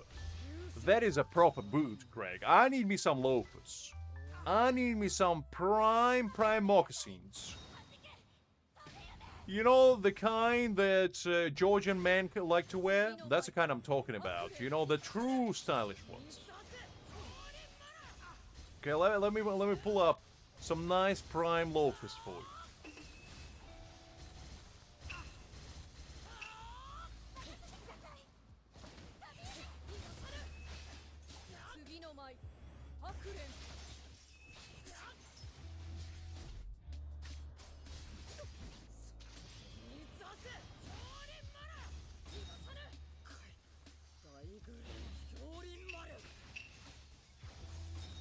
Okay, now, okay, hold up. Now, let me show you. Let me show you what a true prime loafer looks like, okay? Now, you see, I used to have something like this. Like a true prime loafer, you know, I was just loafing around. I would just show up and I'm gonna be like, what's going on, guys? What's happening? What's loafing around? You see, a true prime loafer has a little heel on it and a nice little buckle. You always got a buckle. Mine didn't, but you know, a nice one, if you're gonna go classy, has a buckle on it. Now, this is going a bit overboard. Now, this is what is it, snakeskin loafer? Yeah, I don't know about that one. But this, classy. You know, I had one of these bad boys. I was loafing around. I was living good. I was feeling good. I was footing good, you know, everything was going great. And then the disaster stack. You know, you can have...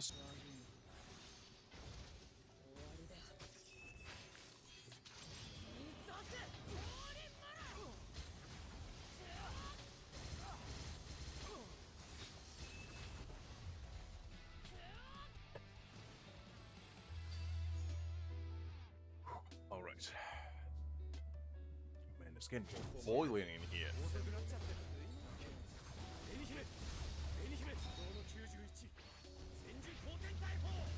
I can't believe it's already almost 10 o'clock, man. Time sure flies. When you're roasting from inside out. I feel like my room right now is what potatoes feel like in an oven, you know? It's like, it's toasty, but it's no extreme. And the next thing I know, by the end of the stream, I usually go to the bathroom, I look in the mirror, and my face is as red as a tomato, and I'm like, man, maybe I am part potato. Cause surely feel like one right now.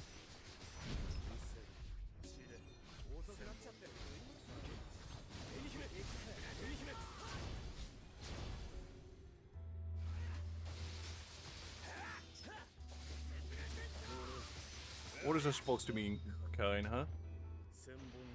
What do you mean by net?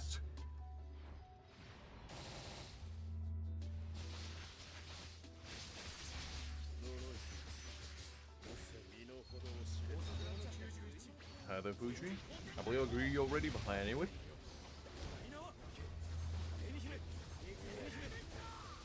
That's what I see you to say.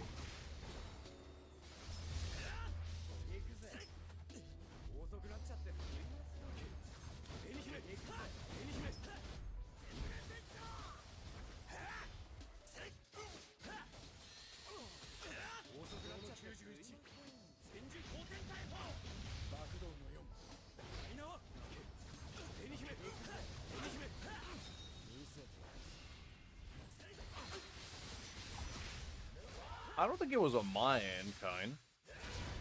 I believe it was fine. Unless the disaster struck while I wasn't paying attention, but hopefully no.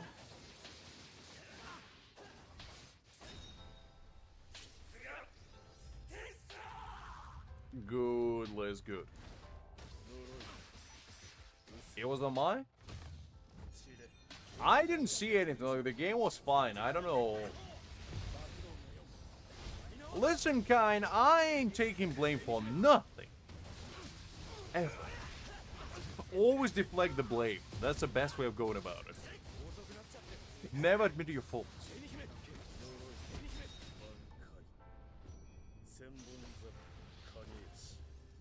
What do you mean I deserve it? What is that supposed to mean, huh? How am I deserving of this unbelievable treatment of yours? Unbelievable.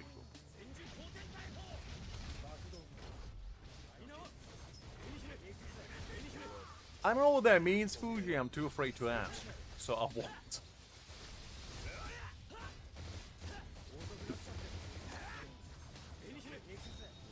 Because I didn't know the cuteness is defined by the hour. Am I like Escanor? Basically, depending on the time of day, I become more cute by the hour. And basically at 12 o'clock, 12 p.m., I become like the embodiment of cuteness itself. Where just for like 1 minute, I get my nations. Just like handsome Squidward.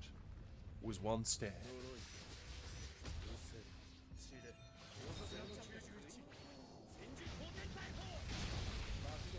Listen, kind. I don't know what you're talking about.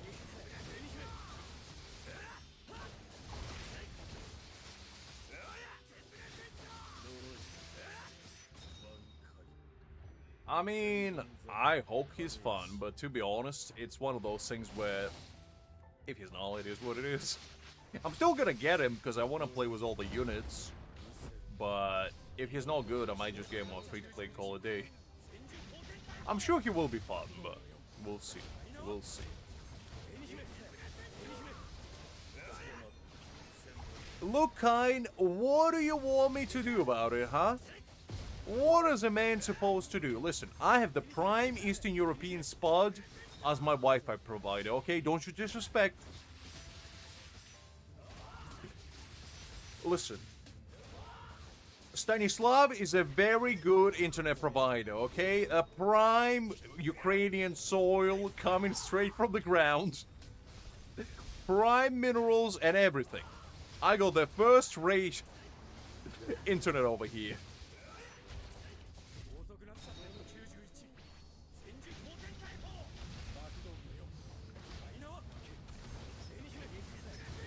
That's very nice of you to say, Fuji. Anyway, back to Stanislav. I know this guy. We go way back. Ever since he was a little spud, I knew him for at least 10 days. I mean, but he just made such a good sales pitch that I was like, I might as well. I might as well.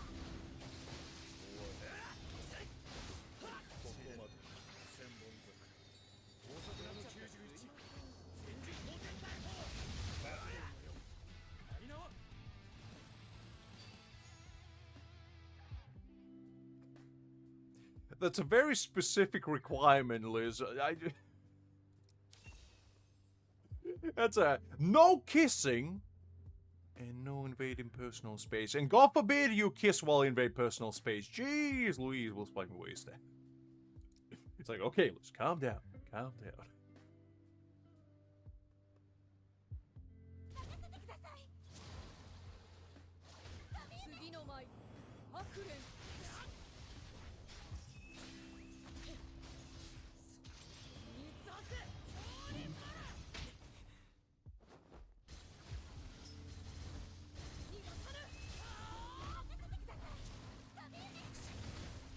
Kind, what is it with a slander out here? I thought we were kindred spirit. I saw you and I, we were on the same page, I saw we were one of the kind, and now you're backstabbing me out of nowhere. Kind. How ties have changed. I thought you were my trusted Nakama, and you know, as your captain, I was gonna bring you to One Piece. And now you're gonna pull a Blackbeard on me? Unbelievable. I knew your love for pies was very suspicious, but I saw you really like them cherries. But now it all makes sense. All makes sense. No, it's absolutely fine. It's absolutely fine, Fuji. I hope not too bright. I'm already roasting in here. I don't need to be any brighter. It's already like 30 degrees at daytime. If it gets any brighter, I'll probably shrivel up like Squidward in the one episode where they fried his brain. And just look at calamari instead. I don't need that happening to me, okay? I'm good. I like me nice, watery environment in the form of rain. That's where I'm from. That's where I belong.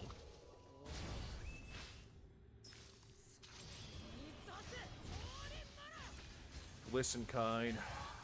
I just thought as a man of culture and a man of class that you are, you would understand that sometimes it's best to shift the blame and not acknowledge it. Because the best way to deflect the fault is just to pretend it never happened. And if you were just going with the flow and acknowledging that it never happened, we wouldn't be having this conversation right now. But unfortunately, you decided not to do so. And this is what we have. This is what we have.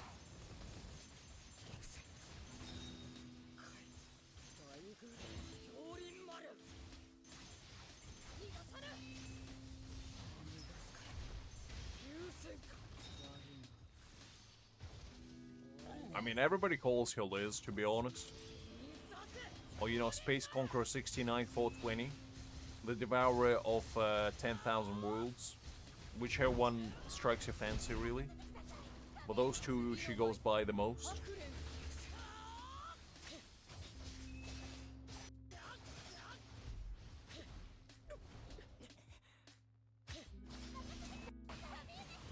I mean, I'm pretty sure everybody creep. I don't know. I know I do, and I'm pretty sure most other people do. To be honest, Elias just goes by many names, you know? It just depends what kind of mood she's in.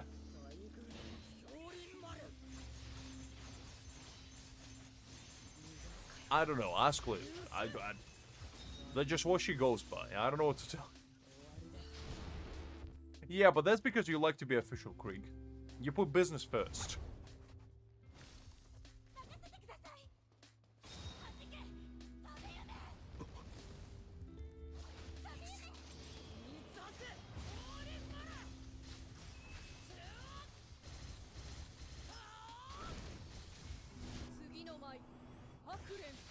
I don't know, Fuji. I don't know. It's your line. I guess she draws in the sand.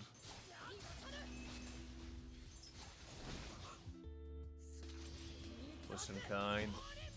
Sometimes you gotta take the hit for the man.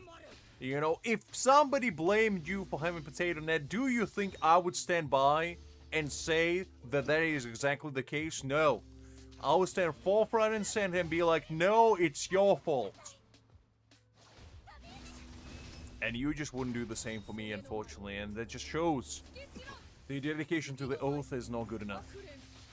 Unfortunately. Unfortunately.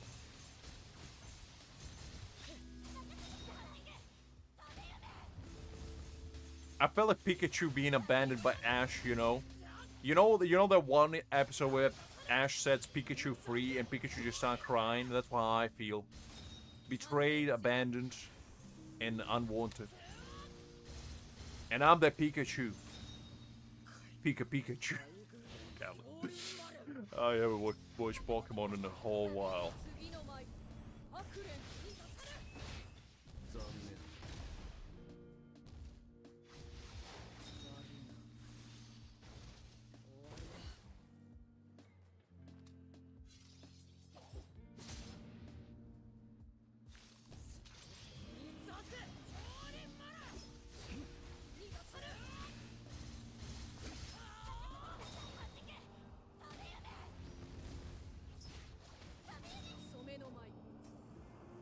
I mean, Charizard is pretty cool, to be honest. I'll take Charizard.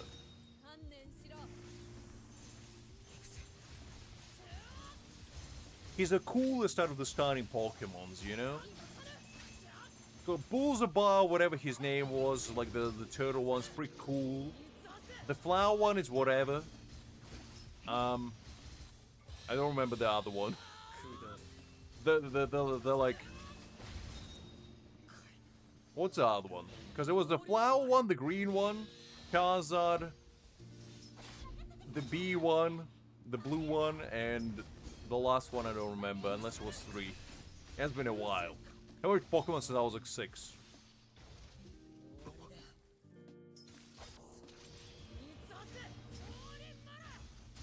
Well, now you're speaking my language, kind. You gotta represent the big feet community. There's no flag for us, but tell you what, I gotta represent it nonetheless. In fact, we're gonna make it. We're gonna just put a picture of Bigfoot showing his big feet. And we're gonna call it the Big Feet Nation. And the only people that are allowed to enter Big Feet Nation is if they have big feet. Because you gotta represent. In a Big Feet Nation, everybody wears shoes. Because everybody can have one. There's no discrimination against people with big feet. One day people understand. The big feet matter. We all gotta have our say one of these days. When we go to the shopping mall and we go to, you know, the shoe section, long gone are the days where we're gonna get shooed away being like, get out of here.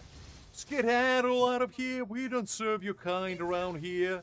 People with big feet and all out. And with just one lonesome tear streaking down our faces. But one day we will rise up. Just like the gamers, we will rise up. And we'll show the big feet of the second greatest nation. Up to the gamer nation.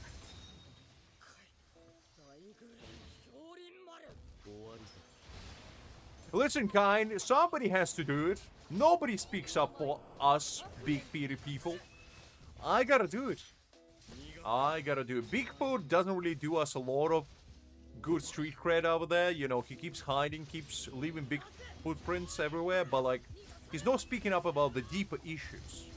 Like, everybody knows him as a big feet guy, but what hides behind the big feet is the pain, the sorrow, the lonesome self. Nobody understands.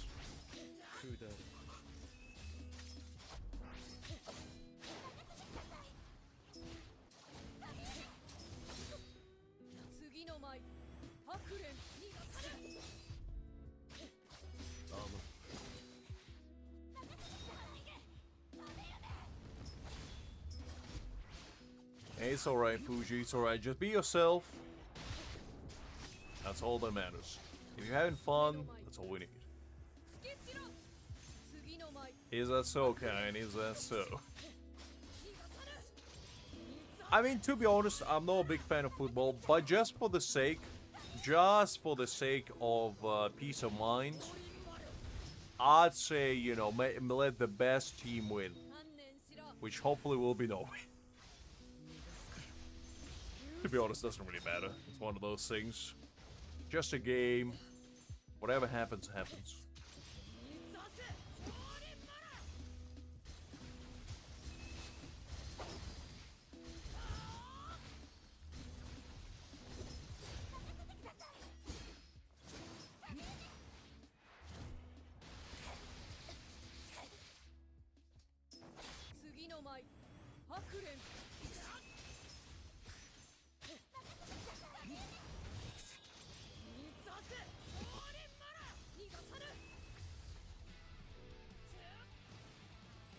That's how I'm always is, kind.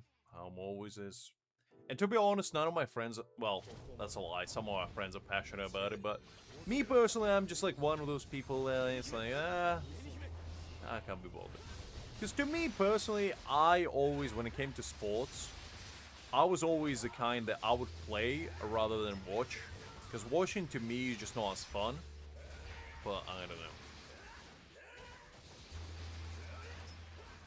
Listen, I'm one of those people that, like, I understand that English fans have a very bad rap for being a sore winners.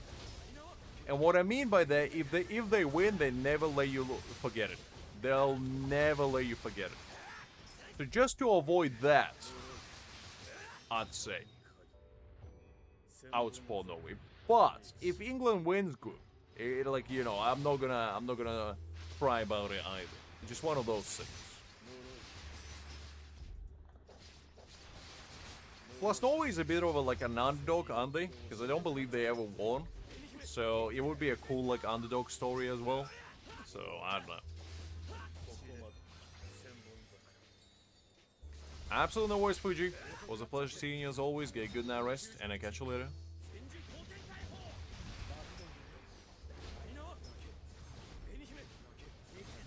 I don't like any sports, to be honest, watching-wise, that is.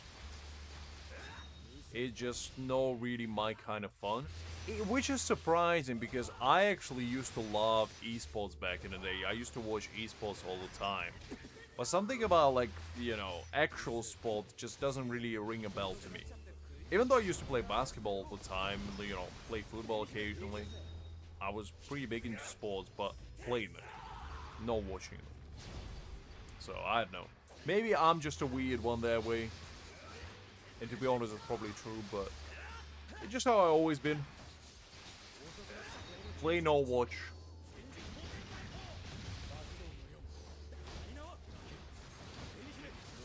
And I'll say, it is a strange thing, because when it comes to video games, I grew up watching a lot of Let's Plays. And arguably, I cared about games more than I cared about sports. But somehow, watching somebody play a game, or, you know, watching like an esports tournament, is fun to me. Unlike sitting there for like 90 minutes just watching 22 millionaires kicking a ball around. And I don't know why. I don't have like a sound explanation for it. It's just one of those things that my brain kind of likes or dislikes. And I don't know if that is the reasoning for it.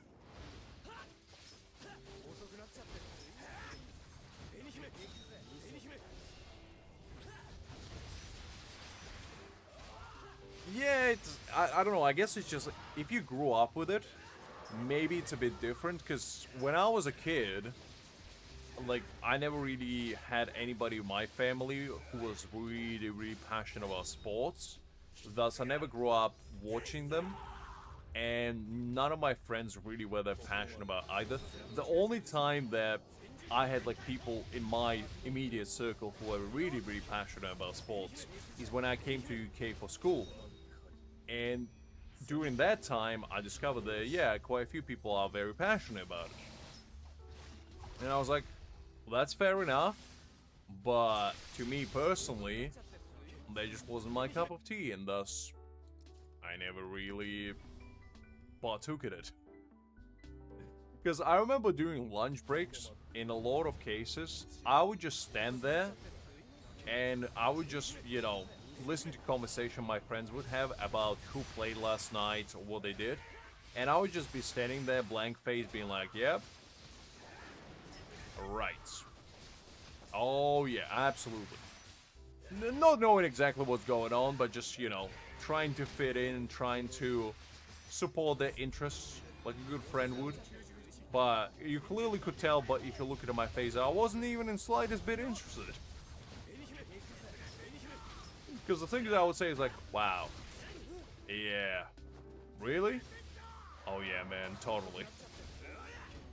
You know, the kind of things you say where you kind of want to seem interesting, but you know, and you never did. So, yeah.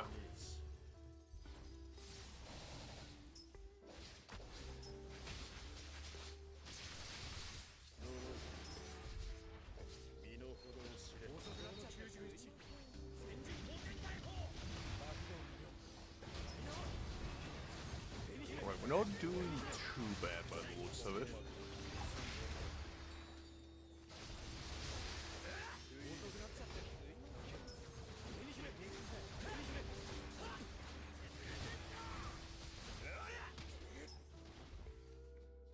Yeah, that's fair enough, kind.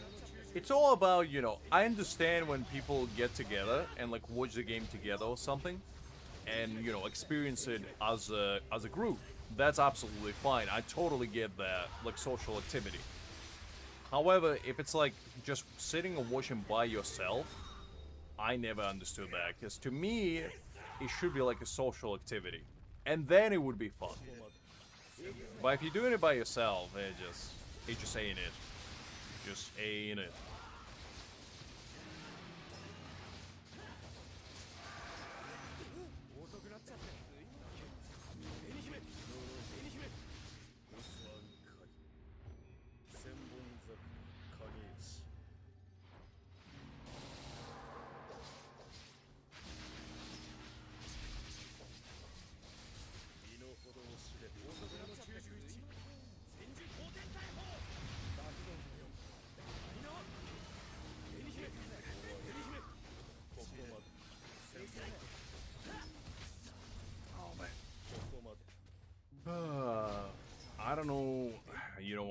try to do this manually for once and see if that will help. I don't really want to though. Because it, like, after playing with White Ichigo, what I realized is that I don't really like playing with Bianca. Something about it.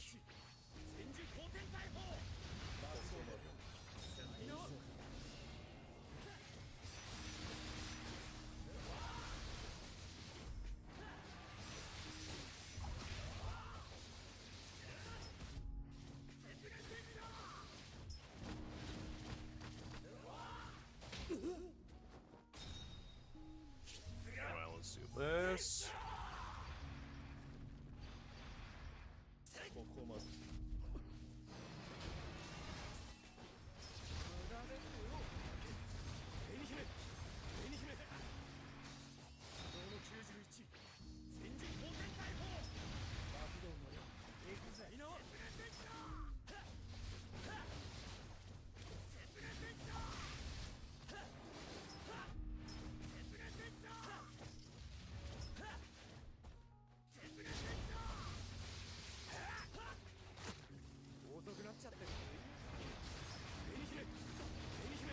American football is pretty interesting because it's kind of like rugby with less rules, basically, and also people are into that.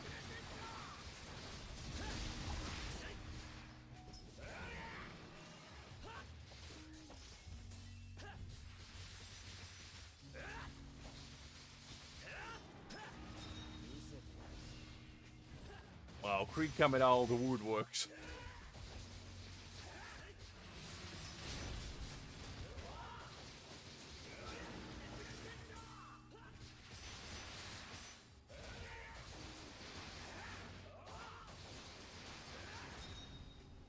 Well, you don't like American football, Creek?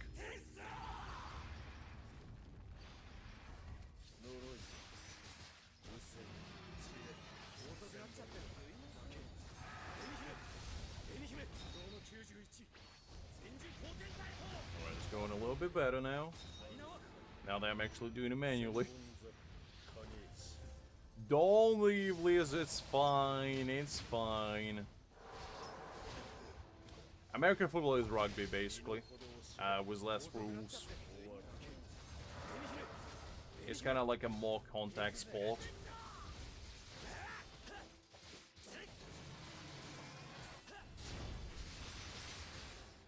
I never watched it personally, but I know about it.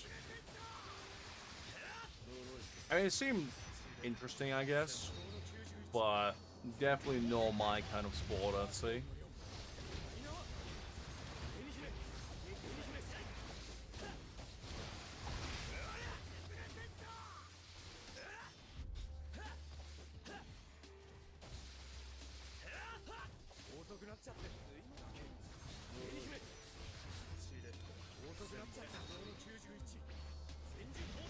You used to play American football? Really? I'm surprised in your neck of the woods American football is even a thing. Because I thought it was only in America.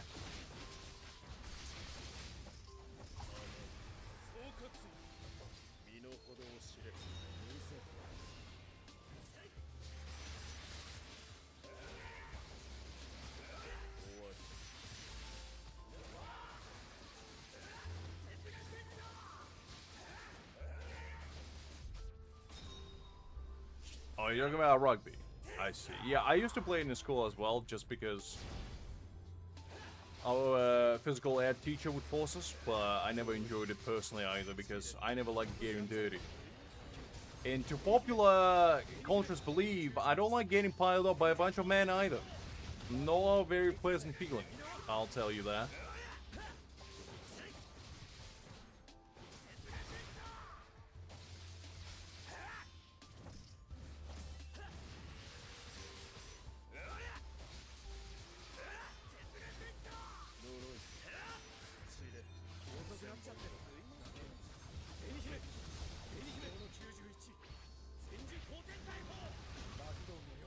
Well, I never tried it, so I don't have a horse in their race, Creek, but the fact that, you know, the average lifespan of American football play is like, what, 5 years?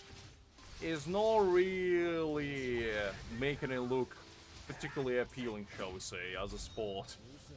It's pretty dangerous. And you know, the fact that you can get long-lasting trauma from just playing a sport is not good.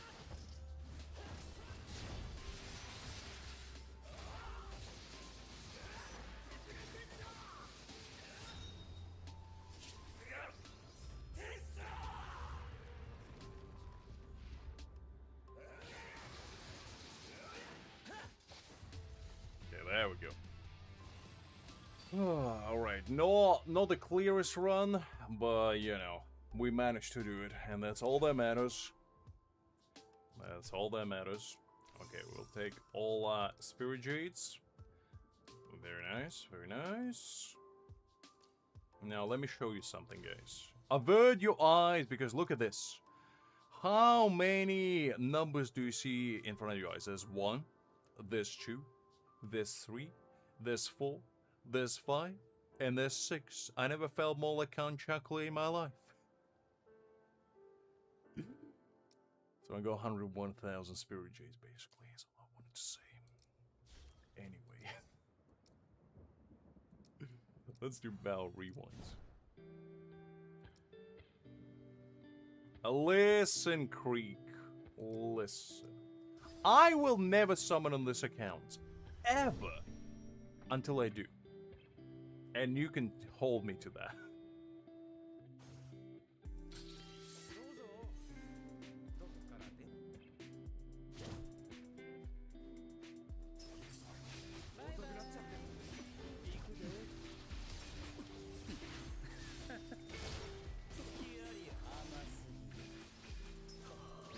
Most manliest sport, I mean, I don't know. The most manliest sport is, to me, is probably UFC. Because what could be more manly than two men just beating each other down like good old days in gladiator fights? Just two absolute peak specimens. Just like the most well physically built individuals in the world.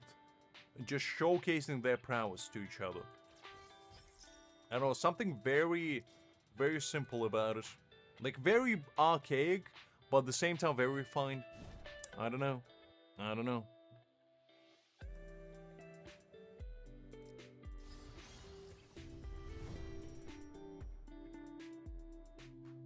Chess? I mean, chess is too manly, Liz. We don't talk about chess. There's only a special kind of man that can partake in that kind of activity. And unfortunately, I'm not said man.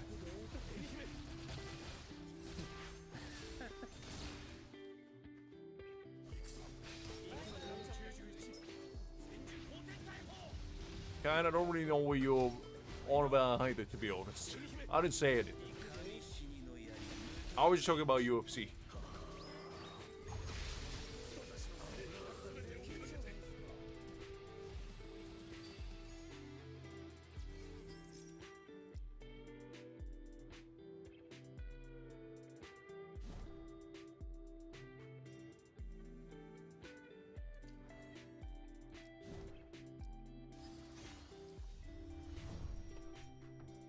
You know what's truly manly? When a big man asks for a cuddle. Just like a bear hugging like Annie, sheds a couple tears and talks about his emotions. That's the most manliest thing out there. You know, dressed in nice pink pajamas, drinking a nice cup of hot cocoa, and talking about his emotions. That's the manliest thing out there. And we all should do that. Be more manly, I tell you. Be a true man. Feel like a man. Cry like a man. Talk about your emotions like a real man. While sipping on a fine hot cocoa. Nothing manly than that. In fact, I do it every Saturday afternoon.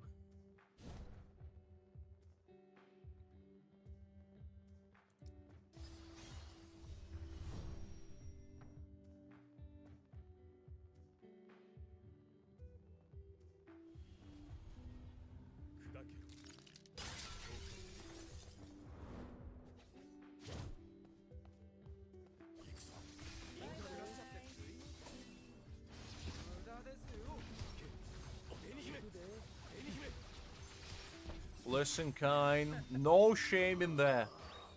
No shame in that.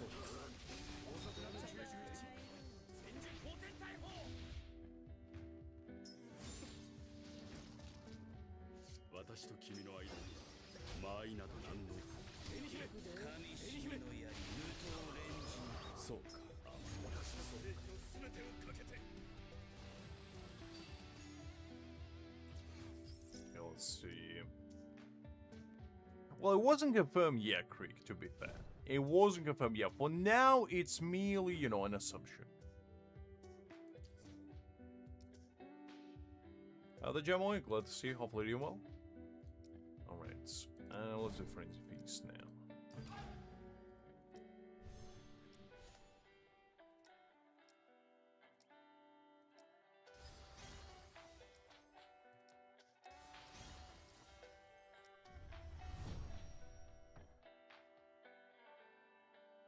Listen, kind, you gotta have the manliest dreams out there. What are you talking about?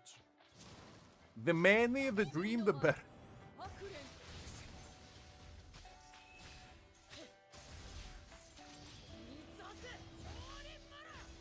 Because your dreams are gonna be about chains, barbed wire, whiskey, cigars, and gentlemen dressed in pink pajamas drinking hot cocoa on a Saturday afternoon talking about their emotions in the book club.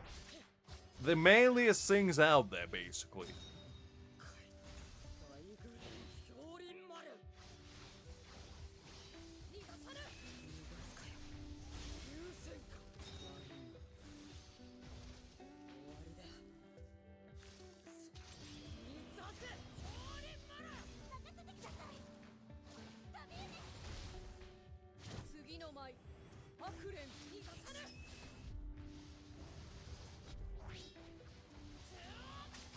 I don't think the last time I had dream I can even remember.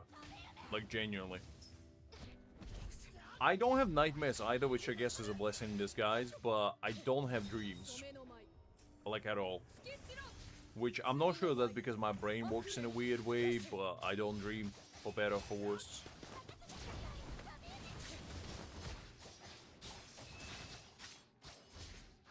Look, kind, no need to thank me later. Thank me now. I'll take advance thanks.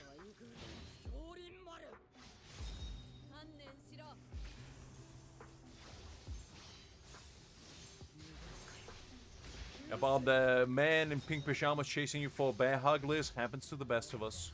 You're just having your manly period. It happens to the best of us. We all go through it. We all go through it.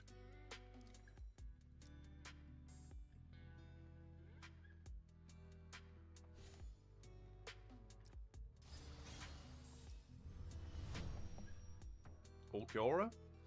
I mean, the best team at the moment is, you know, Szayelaporro and Aizen. If you don't have Szayelaporro or Aizen, you know, Momo and Rukia can go fine, but to be honest, he does kind of need Aizen and Szayelaporro to make him work 100%. Because by himself, unfortunately, he doesn't do enough, especially if you don't have his boundaries. If you go him at B1, he can do decent damage by himself, but Aizen definitely allows him to do more.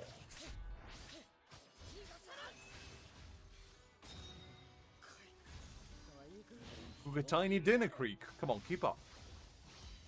He took her to a tiny restaurant, cooked her a tiny dinner, and sent her on a nice tiny car back home to a tiny hotel where she stayed the night. And then she took back the tiny train back to her apartment in a tiny part of Mexico City. And then she went to her bedroom and slept on her tiny bed until the tiny sunrise appeared in the horizon the next day. Just a tiny life of Liz. That's how it goes.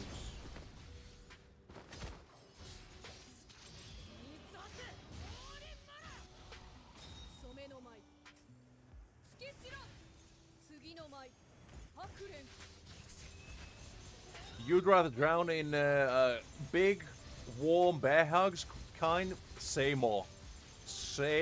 Actually say less. I got you. I got you. I know a guy.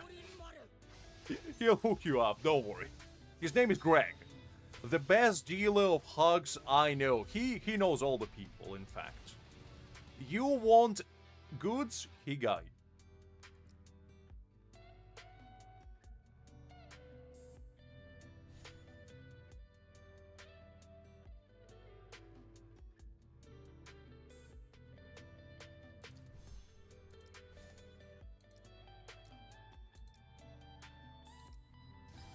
Listen, kind, we are in a business, you know? There ain't nothing off the table. If it works, is our motto.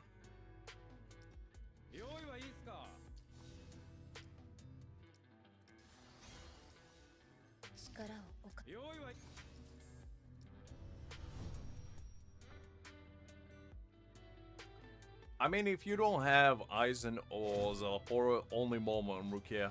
That's like the only two characters, basically. Nobody else really works with him.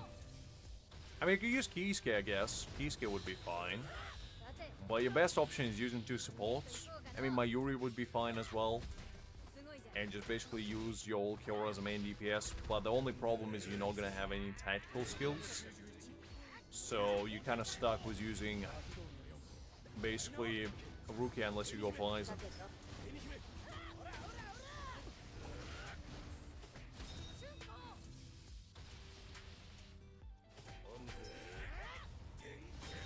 Rukia is working fine. I mean, I'm using Rukia on my free-to-play right now. She's absolutely fine. But, yeah, Aizen is kinda... He's probably the most valuable unit to have in a game at the moment because he allows you to basically slot him into any team and use him as a tactical unit because he works on everyone. He gives everybody 30% buff flat. So he never will be, you know, a bad addition to your team.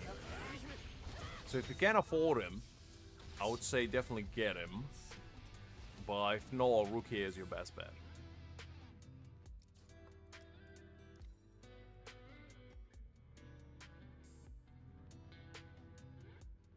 I mean, if you're saving for future units, totally understandable, that's fine. It just kind of depends on the units that you have at the moment. Because, like, Rukia and Momo will be fine for your spirit team, and if you don't have, let's say, like any strike units or any thrust units, your main priority should be rounding up 4 teams that you can use for every single typing, rather than, you know, chasing a perfect spirit team. That should be the main goal.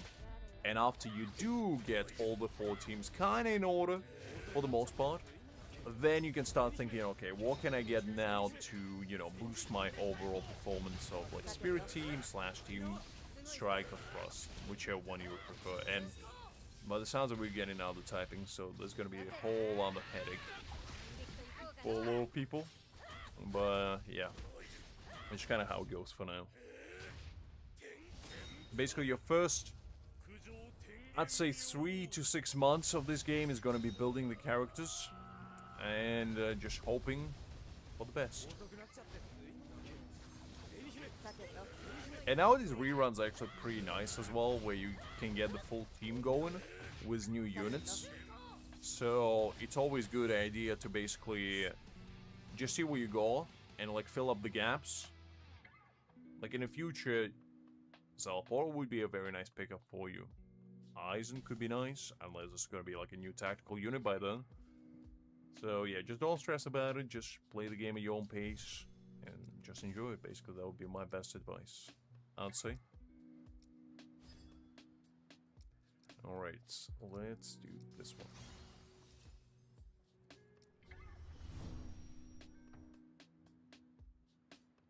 Speaking of another good advice, always stay hydrated, don't be like me. I keep forgetting to drink water, I swear. I finish all my tea and then I'm like, water? Ew. Gross. H2O, what is that? Who needs it? Well, definitely me, right now.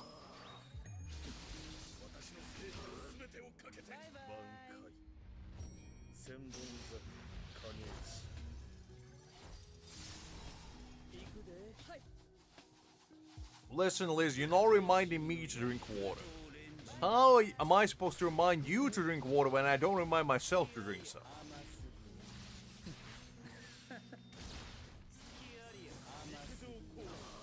Ask Reek to remind us both.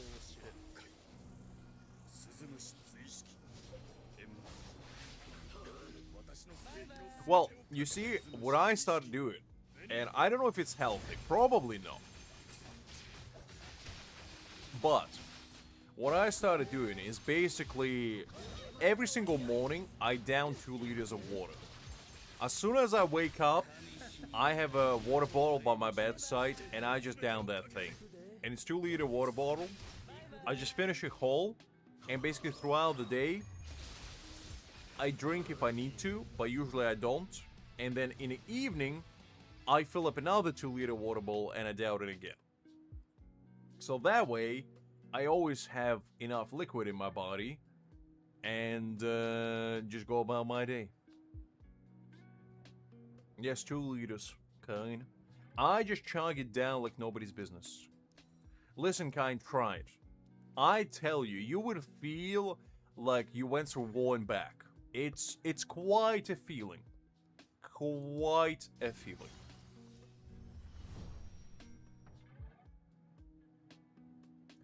Yeah, my characters are all maxed out, Jamoy. I've been playing since day 1, so they better be.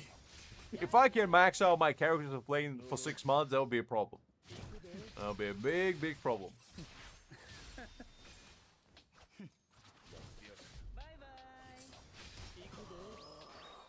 Also, what's up with the name calling, kind? Unbelievable.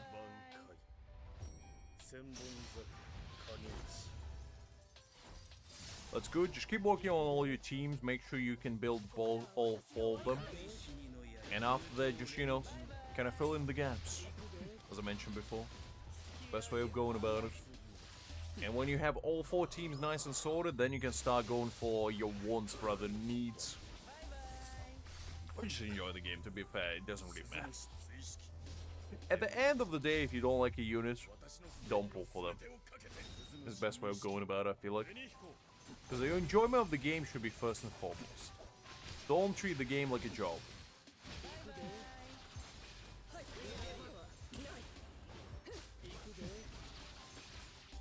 Look, kind, what do you want me to do? Listen, kind. How many times do I need to tell you? We went to India a long time ago. We saw you guys, you know, hanging around, being awesome, and we were like, we want a part of that. So we came over, we said, you know what? Your food, really good. Can we have some? You said no, and we were like, well, we take it anyway. And the next thing, you know, we stole your curry and we called it a national dish. Now we're stealing your tea and call it our national treasure. And now we're stealing your water as well. So, you know, just kind of part for the course. Part for the course.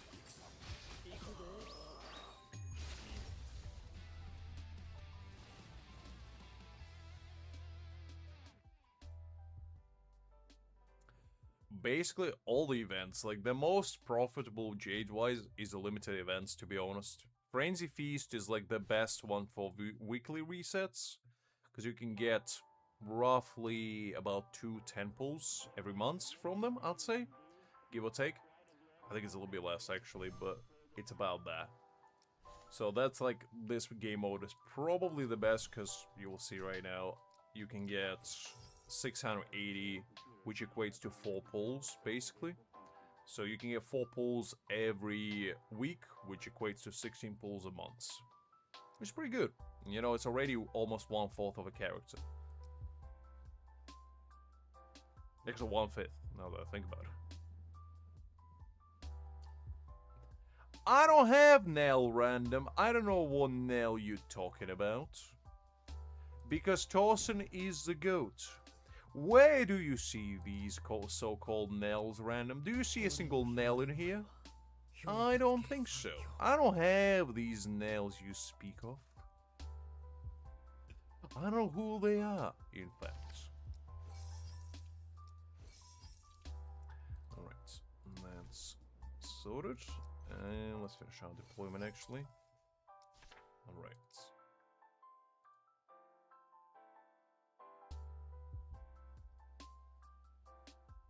Are we back? Listen, we are back. Calm down, guys. Put down your pitchforks. It's all okay. It's okay.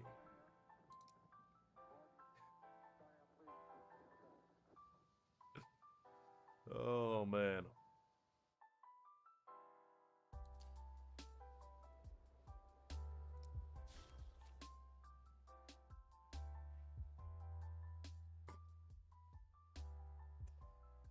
Oh, man. That is interesting, kind. That is very, very interesting. Listen, kind. How many times do I need to tell you? If you don't acknowledge it, it didn't happen. It didn't happen. It didn't happen. The Pale, glad to see you. Hopefully doing well. Nice to hear, Pale. Congrats on that. That's a nice and big win. 2 characters and 50 pulls, pretty good. Alright. Let's see, what else can we do? I think we go a bunch of these events to finish too. Alright, let's collect this stuff.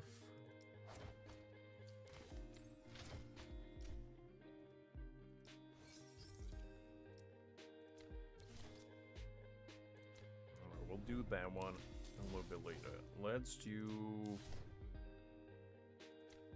the trial of the Lord first. I think completed. Actually, I didn't complete this one, so might as well.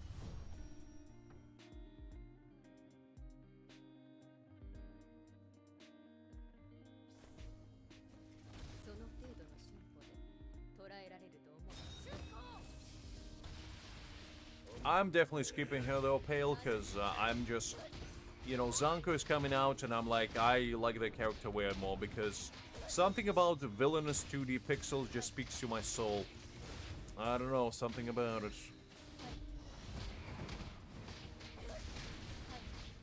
Absolutely no worries, kind. Get a good night rest in you, and I'll catch you later.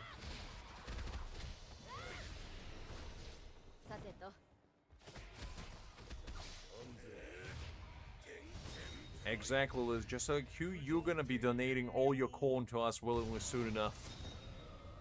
If I have a say in it.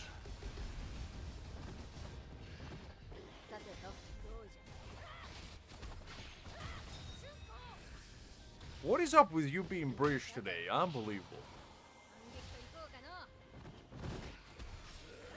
Absolutely no worries, kind. As I said, pleasure as always. Get a good night rest and I'll catch you around. And don't worry, you always will have a share of corn that I'm gonna steal, acquire, gifted from Liz. Don't you worry, I got corn for everybody.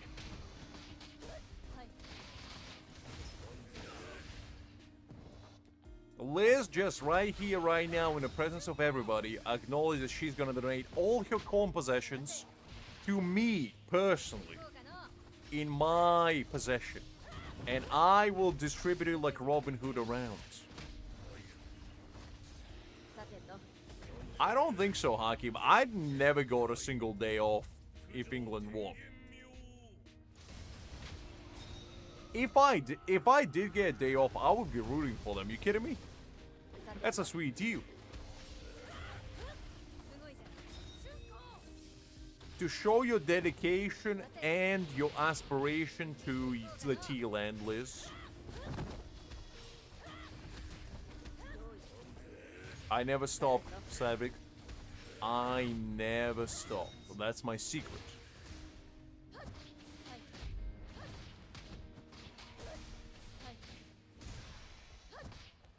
Don't worry, kind. I got you. It's gonna be first thing. First of the month, every month. Don't worry, your cup of corn is coming to you.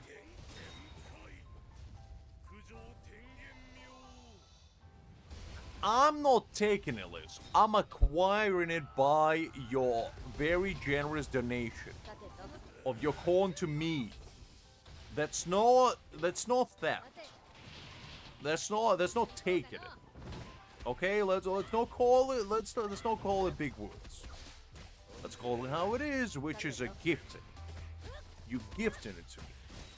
And I'm generously, you know, accepting your gift.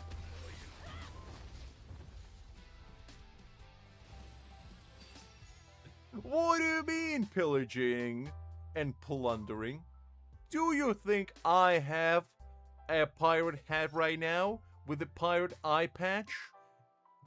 Having my finest pirate musket out and my nice sword by my side, ready to pillage on my fine black pearl? Perhaps. However, I don't see how that's influencing anything. And I'm sure good old Jack would agree with me.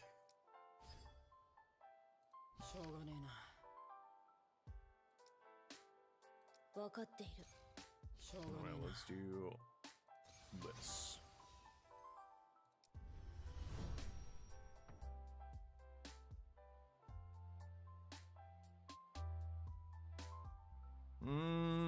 Exactly. That's exactly what you're doing, Liz. Under the cover of darkness when you're deep asleep, and I go into your warehouse full of corn, and I'm gonna take it without telling you that I'm taking it. That's you gifting it to me out of the kindness of your own heart, under the cover of the moonlight. That's what gifting is all about. It's kindness. Because you know what they say? You gotta share it around. Sharing is caring, Liz. And you gotta care for me. I'm old. Somebody has to do it. And I'm not doing it.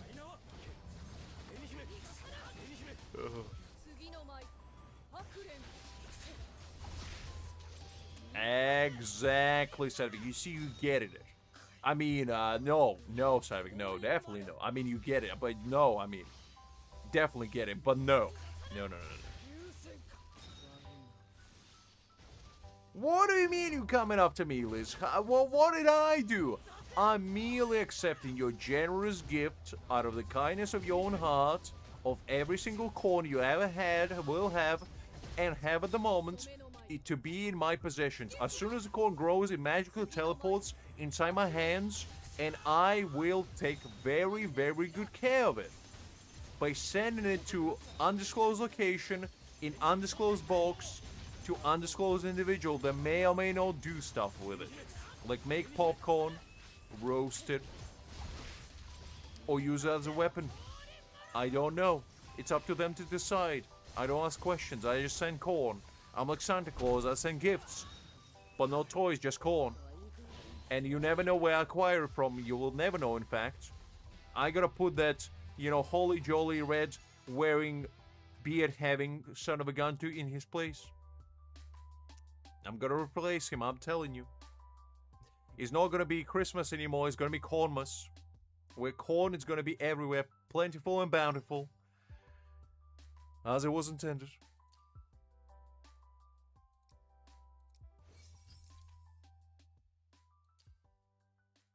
Well, joke's on you, Sadvik. I wash my corn anyway. Always do, always will, and always have been. Always wash your produce before you do anything with it. Especially if you're making a lucid transaction with it. Never have it in a wash corn. That's not good. That's not good.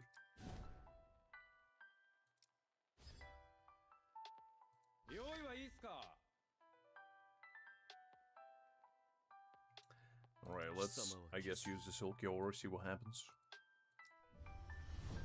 Yes, Liz? What would you like to say?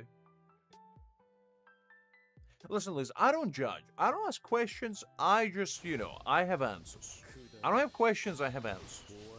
You want an answer, you come to me. You want a question, I don't have it. Never have, never will. I'll take a shower at least twice a day, every day. Thank you very much, Mr. Sadvik. Unbelievable. Just because you like to take 5 showers a day, every day, on occasion, on the call, under the sun, over the sun, under the moonlight, over the moonlight, doesn't mean I do the same. 2 times a day is good enough. Yes, Liz? What do you mean ask nicely? I did. I said, Liz, could I please have all your corn? And you very kindly, while you were asleep, said, no. So I was like, I bonked you over the head with a nice piece of corn. And then I was like, Liz, could you please give me all your corn? And then I slowly but surely moved your jaw around to say yes. And that way, I got an audible agreement from you. There will definitely be a court liable evidence in case things come south that you gave me all your corn out of the kindness of your own heart. Anyway, as I was saying, corn mussels are coming, guys, so be ready. You better be good this year, otherwise instead of corn, you're gonna get the husk. Only the husk. Bad people get husk, good people get corn. That's how it goes.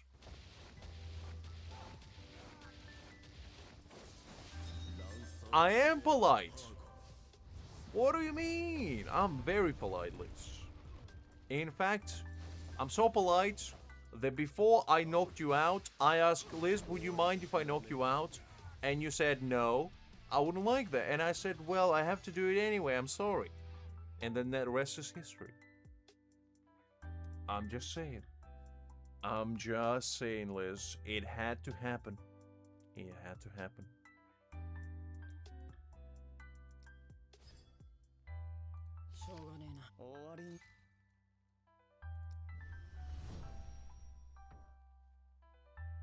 I'm not weighing nothing, Liz. I don't know what you're talking about.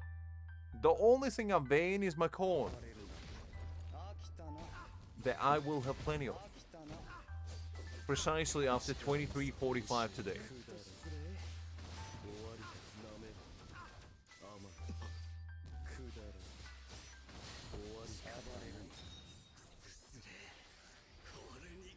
I mean, look, Liz, I'm polite about it at least. I always gotta ask, you know? You can't just be going around knocking people out. You gotta at least ask, be like, would you mind? And if they say no, at least you gotta be like, well, I'm sorry, I have to do it. Manners always first. You know what they say? Manners make the man. That's how it is. That's how it is.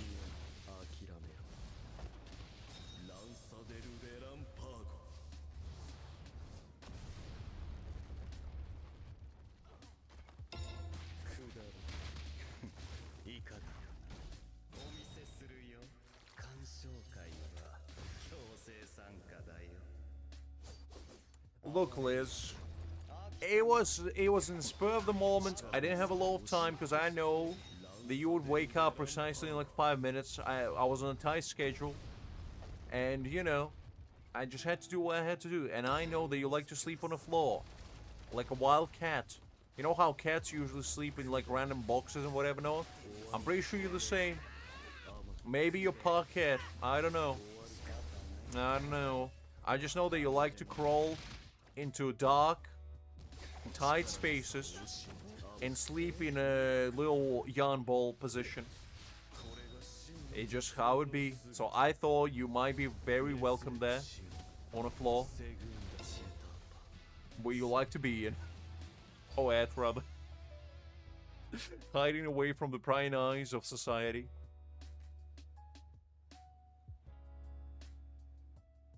Yes, Liz, I'm listening. What would you like to say?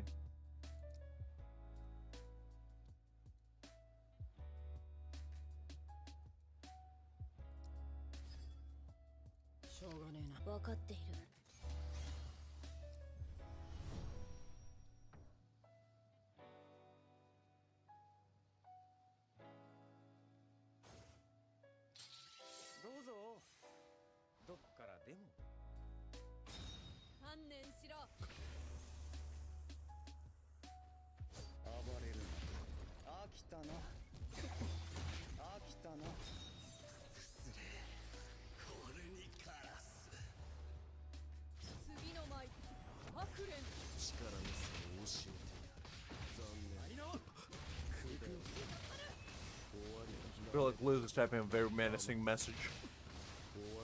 Whenever she just says my name and then proceeds to basically be quiet for a while, I'm like, something is coming. What do you mean I'm asking for it? I'm not asking for anything except, you know, your generosity and kindness of your own heart. Give me all your corn.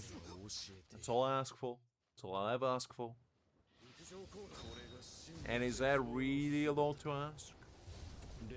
Just saying. Just saying.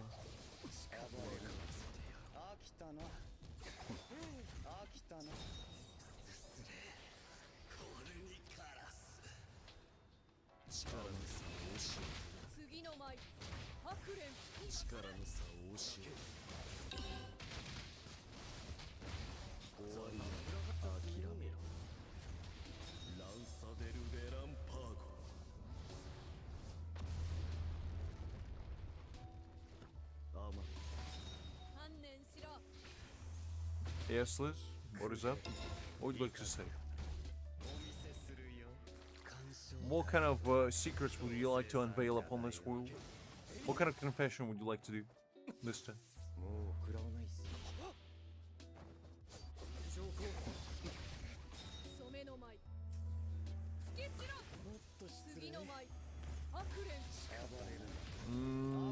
But I did. But I did. Unfortunately, it just didn't work out. A shame, truly.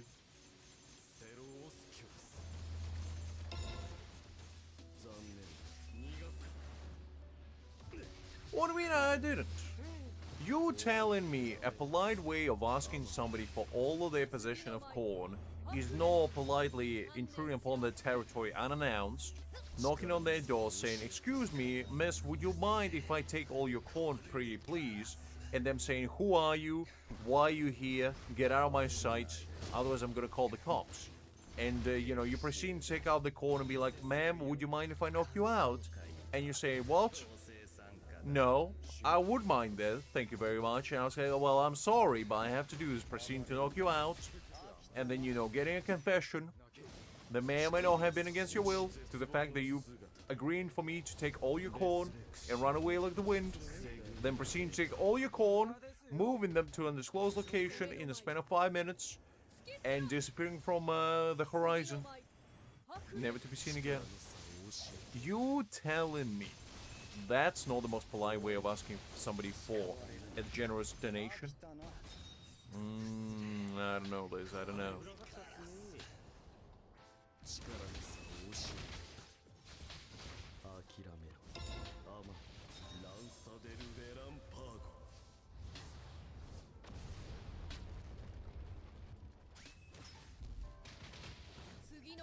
Really, Liz?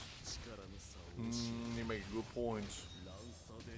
I mean, look, I'm new to this. I'm just trying my best, you know. I'm not really good at this corn stealing thing anymore. Like, I used to be good back in the day, you know, back like 10,000 eons ago, but like, I lost touch, you know? I haven't done it for a while, so I am rusty. And I'm sorry that, you know, if I'm doing it wrong, like, I apologize, but like, you gotta do what you gotta do sometimes. Oh, man.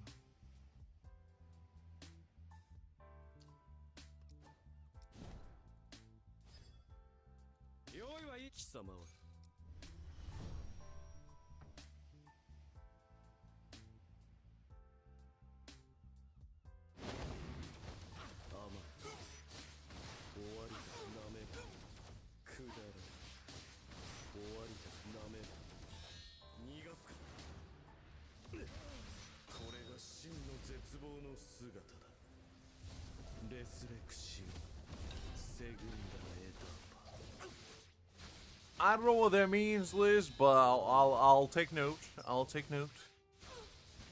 I like how this became a team effort to how to scam you. I mean, acquire all your corn from you.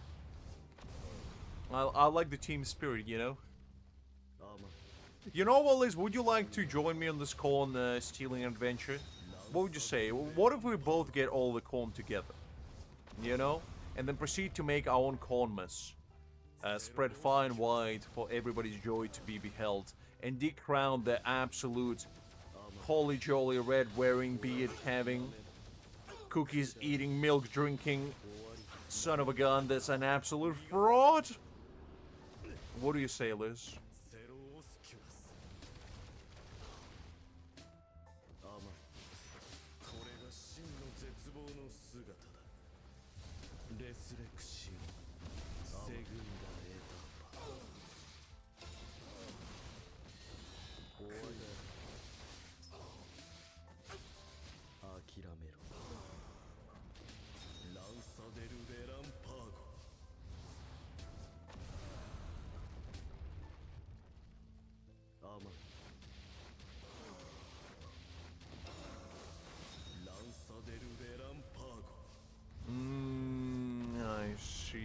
see. I mean, that is fair enough. Okay, what else can you say?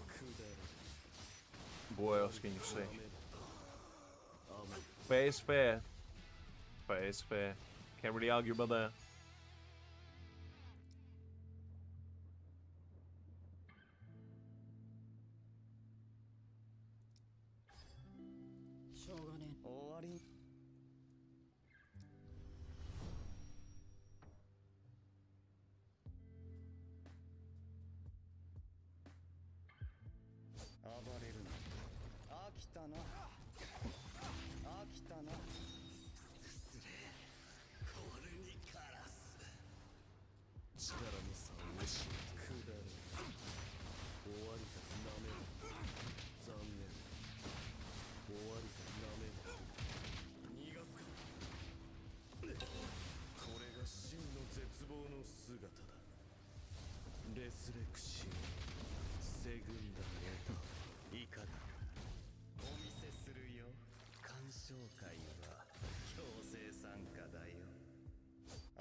I see. So going from forceful acquisition to pleading your case. Fascinating strategy. To be honest, never thought about it. I guess I don't call you the corn overlord for nothing. Shows why I know.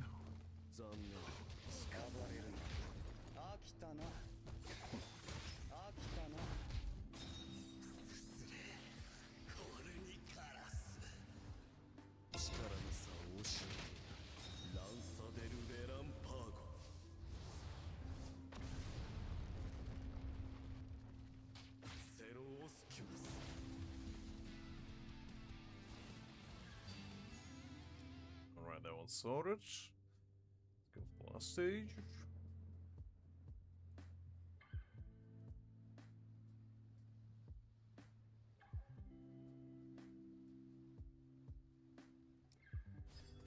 I mean, to be fair, Jaff of your calling is very generous, Liz. I don't know what Jaff is, but that is generous indeed.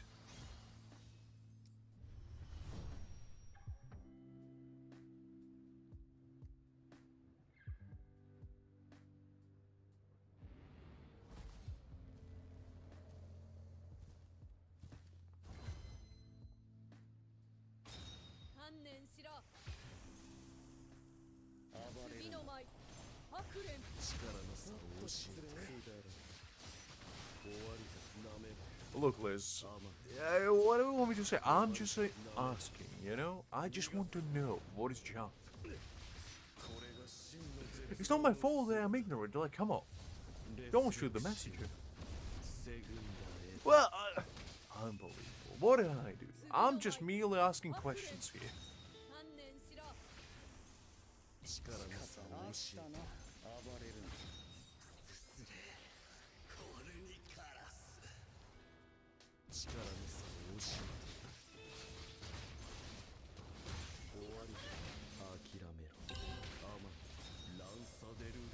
What do you mean consumer, Liz? I thought we already have. Are you gonna flake out on me like this? Well, I guess it just wasn't meant to be.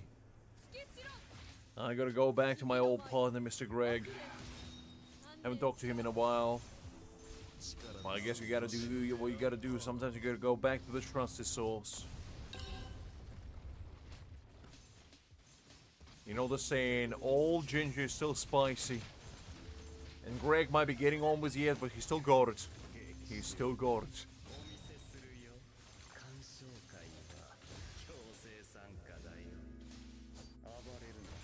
I mean, it is your lost, Liz. It is my lost.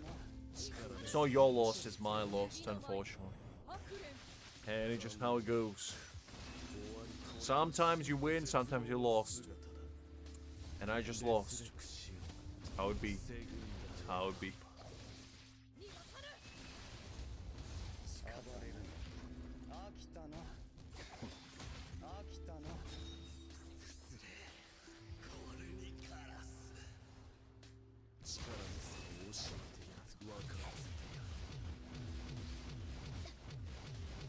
Yes, Liz?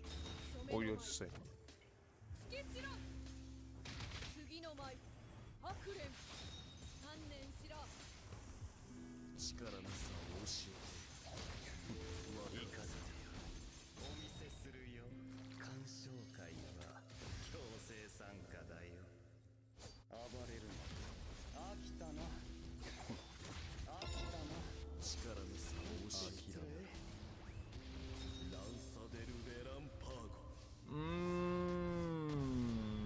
It's just a little bribe. You know what? I never considered it this way. I mean, to be fair, if somebody offered me tea, I would be all about it as well. But unfortunately, Liz, I ran out of tea. There's no tea in sight. It all got stolen. But the rogues, the corn mafia got the best of me, Liz.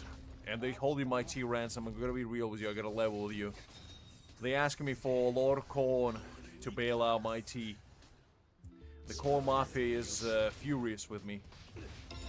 Unfortunately, I double-crossed them one time.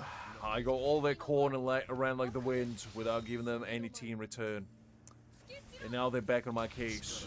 Now they triple-crossing me. And I just need to figure out how to quadruple-cross them. So to avoid their quintuple-cross later. It's a tough choice. Tough choice, Liz. So you were responsible for stealing all my tea then? I knew it. I knew it. You and your corn goons came under the cover of darkness to steal all my tea and ran like the wind. I knew it. It all makes sense now. It all falls into place. So you take my tea and now you want to extract me for all the corn. I see your game, you rogue. Can't pull a fast one on me, Miss Elizabeth, if that's your real face. Or should I call you the Corn Don?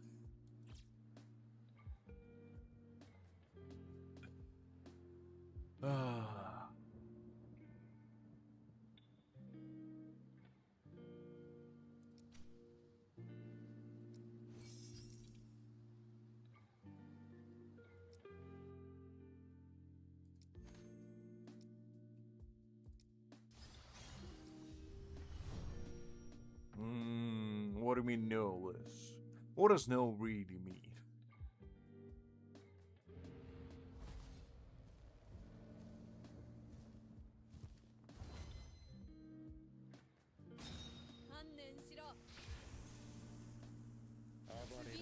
I mean, you might not threat people, Liz. But you sure threat their tea supplies.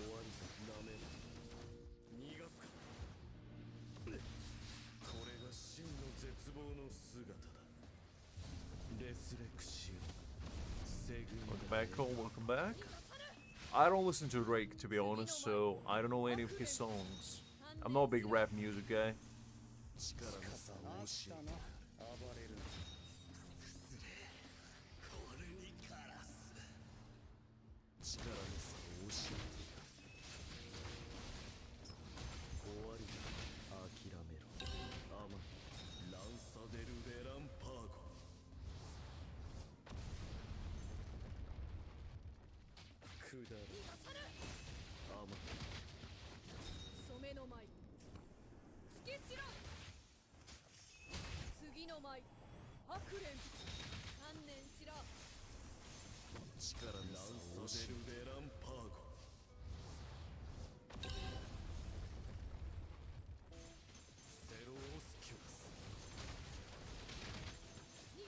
Best anime? It's tough one because I don't think I have like a favorite, but probably two of my most favorites would be Code Geass and Death Note. So it's kind of tough to choose between the two, but I probably would lean more towards Code Geass now that I think about it, because Imperialism really speaking to me in my old age. Something about it. Something about it. Even though as much as I like, you know, a high school individuals playing God and cleaning up the world as we know it and playing mind games with each other, I think, you know, imperialistic British boy taking control of the whole country with mechazoids and, you know, the power of persuasion is a little bit more up my speed. I don't know. I don't know.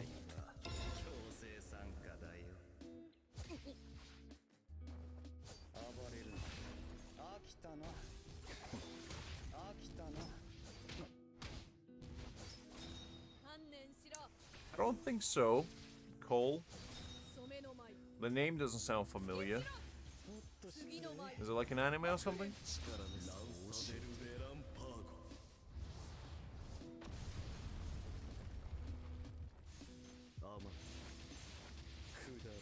I mean, well, you put it like that, there's green tea and corn and pie does sound pretty nice, not gonna lie. Two of the best things in the world. Combined to join forces. Sounds like a good deal.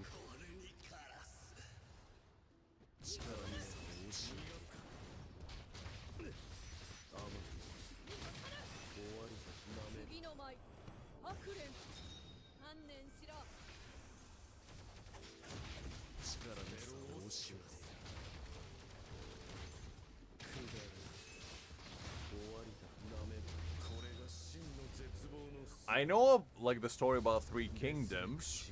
I know that one was like Blue Boo and all that stuff, but I don't think I watched anime about it.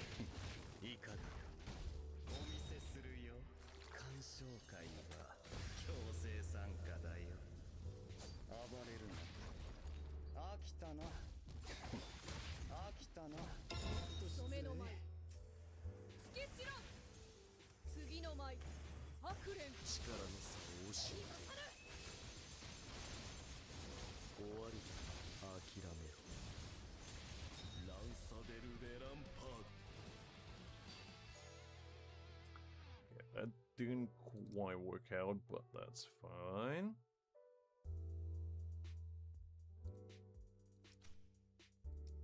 Oh, there we go. Now let's do this one.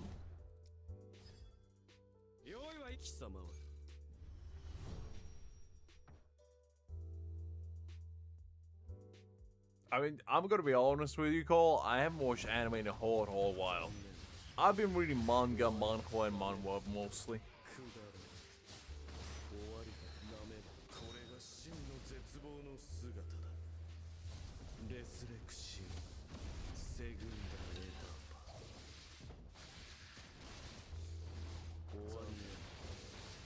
Balibu is like the famous general in Chinese mythology. Well, actually, I don't know if he was real.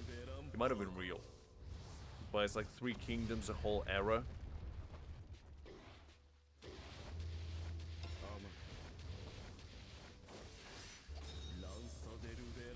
Seven Kingdoms, I didn't know there was that many.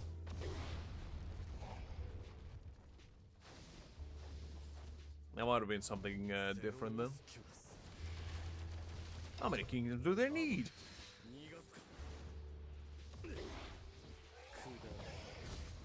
Chinese people really knew how to party. So much imperialism to go around. Golly, Britain really need to step their game up. Only ever had one. And even that one didn't quite work out.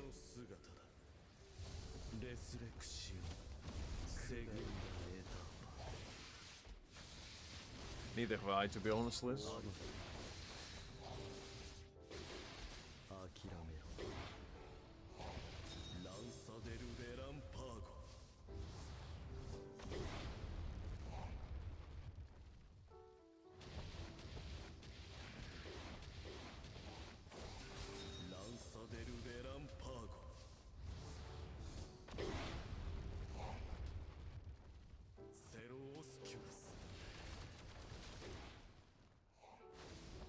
To be honest, I haven't really watched like the new seasons of Bleach because I read manga before. So I was gonna catch up on them at some point in the future, but the more the better, to be honest, because I am a big fan of Bleach. And I do believe Kubo said that he was gonna do some new stuff as well, and maybe even explore Hell's Arc, which I feel like will be pretty exciting. So yes, yes I am. Because I feel like Hell's Arc was never really dabbled into that much. After Ichigo kind of went there and peaced out. Even though I feel like, you know, it's basically like the third big society in a way. Because, we got Soul Society where the good guys live. We got Koakamundo where, I wouldn't say bad guys, but kind of like in-between guys live. And the Hell Arc, where the bad guys live. And we never really found out much about the bad guys. 劇中だお見せするよ鑑賞会は強制参加だよ暴れるな飽きたな飽きたな力の差を失め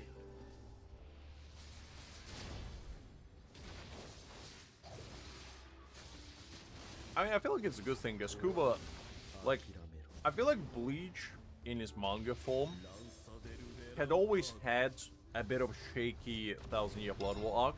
Like, a lot of fights were absolutely amazing.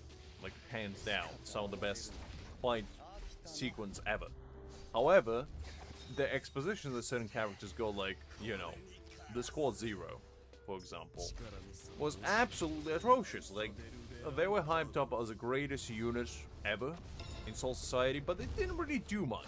They just kind of showed up, got their ass beat by Yahweh and his crew, and basically peaced out. So, yeah. Are you talking about Kenfi Your World? I would say so, because pretty nice stories. I read them a while back, and I did enjoy them. They were pretty nice. So I would love to see that.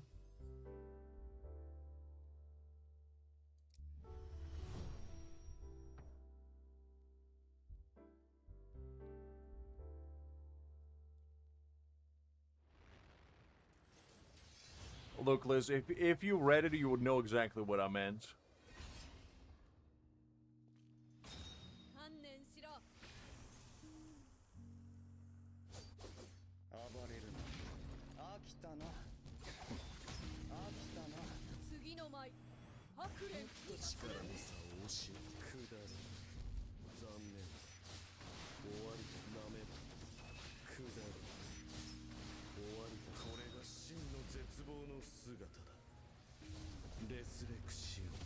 It's fine, Liz. I mean, to be honest, at this point, you might as well watch anime, considering Kuba changed a bunch of things, and just go with that. Because from what I heard, it's better. I haven't seen it personally, so I can't verify or deny that, but, you know, Kuba usually does good stuff, so I would trust him on that. I mean, the man went back and recolored all his manga chapters, so, you know, he is dedicated to the series. And I felt like the ending wasn't that bad of Bleach, it left a lot of loose ends. It never really answered all the questions, and, you know, didn't really go all in, I feel like, as much as it could have.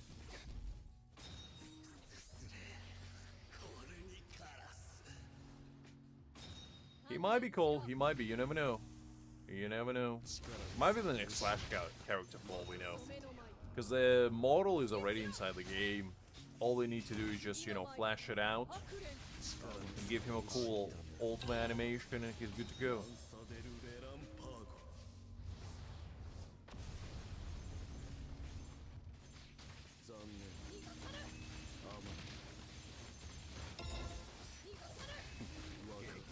I mean, AOT ending was fine. I personally didn't dislike it. I thought it was okay.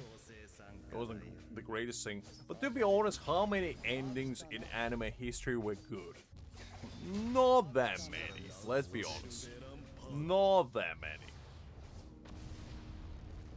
Because, like, even if the story is amazing, in a lot of cases, the authors just don't know how to finish the story in a good way. Like, I don't think there's ever been a single story, probably ever, which had, like, the most satisfying conclusion ever, where everything got answered, all the loose ends were tied up, and there was no anything missed, basically. That just never really happens. So, you know, it is what it is.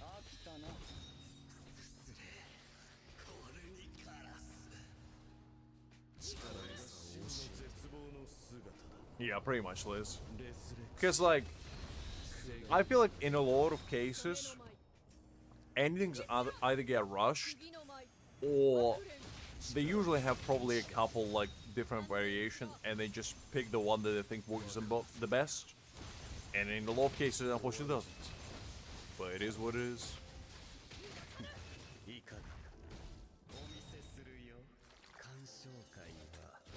No, not the songs, Liz. Unbelievable.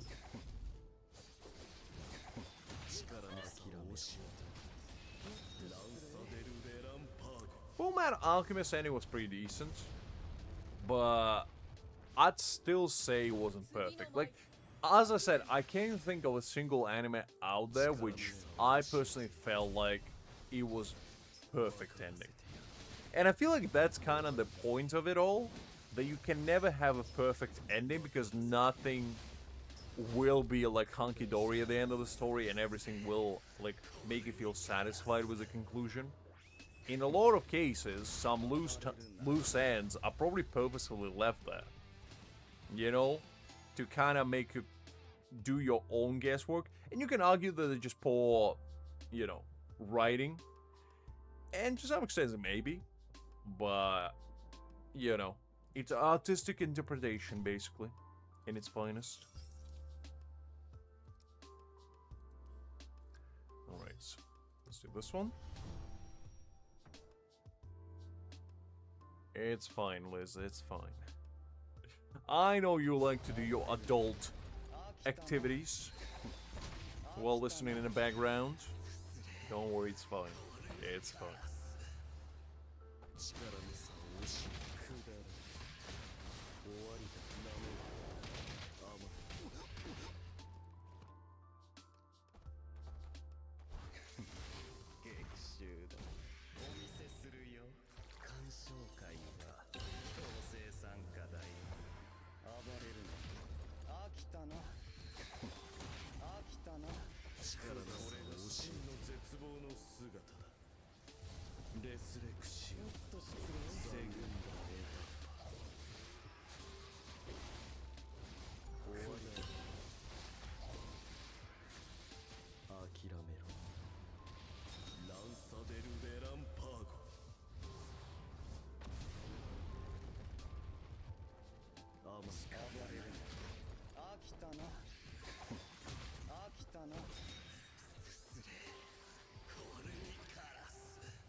I guess, Liz, but that's the thing. That's why I feel like perfect ending is just not achievable, because to everybody, the perfect ending is different.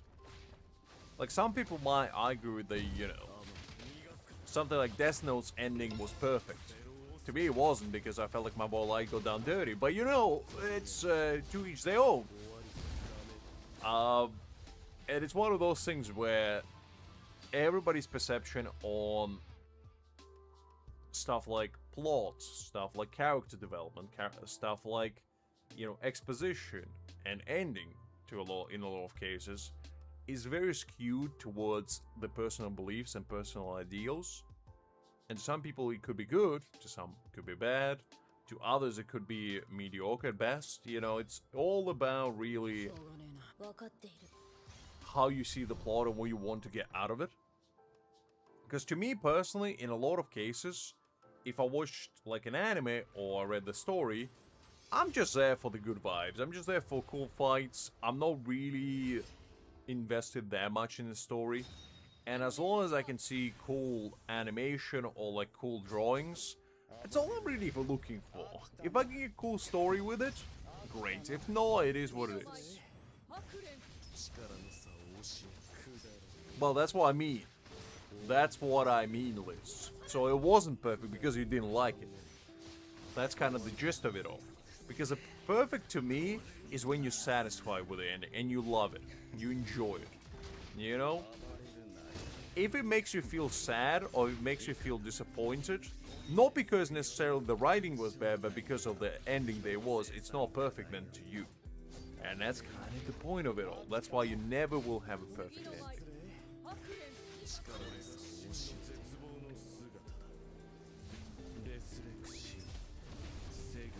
I mean, kinda.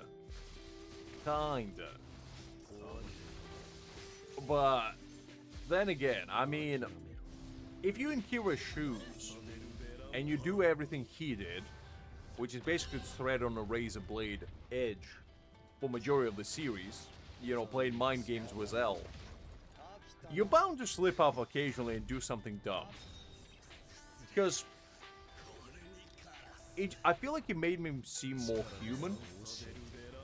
and not just like this calculating robotic machine. And I do understand like why they had to do what they had to do with him. I just don't appreciate it. Exactly. I mean, I don't believe in perfection as a concept to begin with, because nothing is perfect, and striving towards perfection is not a bad thing, but setting perfection as your goal is not healthy, I feel like.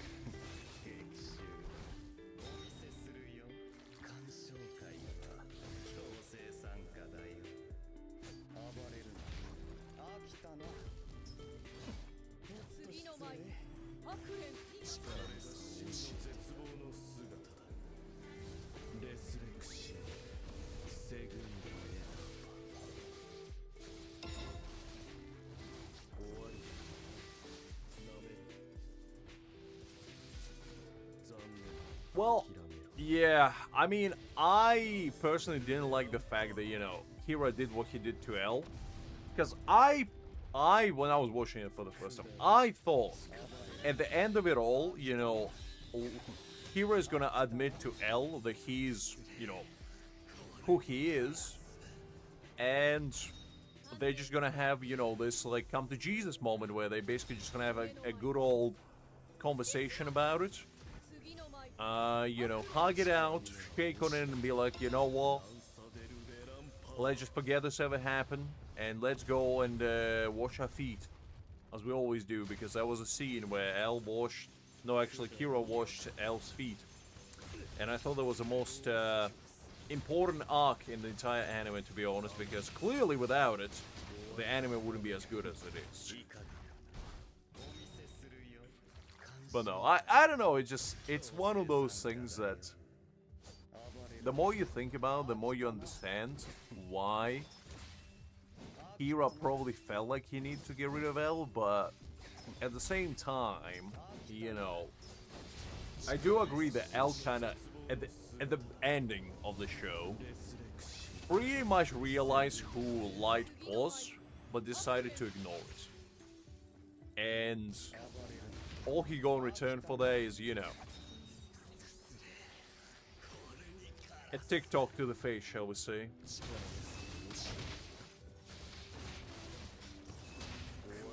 Well, I felt like that would make more sense. Because if Kira and Light would go out at the same time, that would feel like, okay, they both, you know, reached the ends of their wits. They both had, you know, this absolute mind-boggling game of tag. And at the end of it all, you know, both of them basically reached their end. And I feel like that would be a satisfying conclusion, to be honest. But the fact that it didn't happen, and the fact that instead of that we go, I just don't know. No, I don't know. I mean, it wasn't bad, as I said. It wasn't terrible. It wasn't satisfying.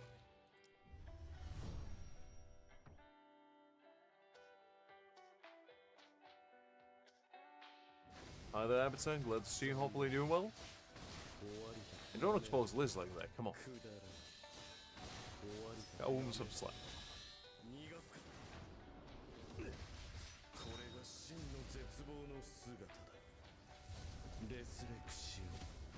Ah, I didn't know that actually, Cole. And you see, yeah, I don't like that. Because I feel like just let the author do his thing and just give his entire artistic approach how it should be. I don't like when Cole for Agree dictates how the shows run like that. Because I just messed up the entire thing.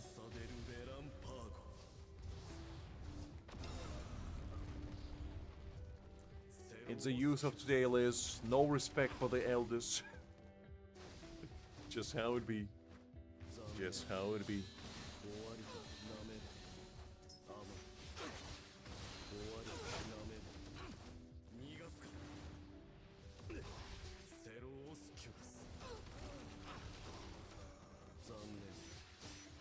It's okay, Liz. We'll get our time in the sun and we'll get all the respect we deserve. Sooner rather than later, hopefully. But we'll see. We'll see.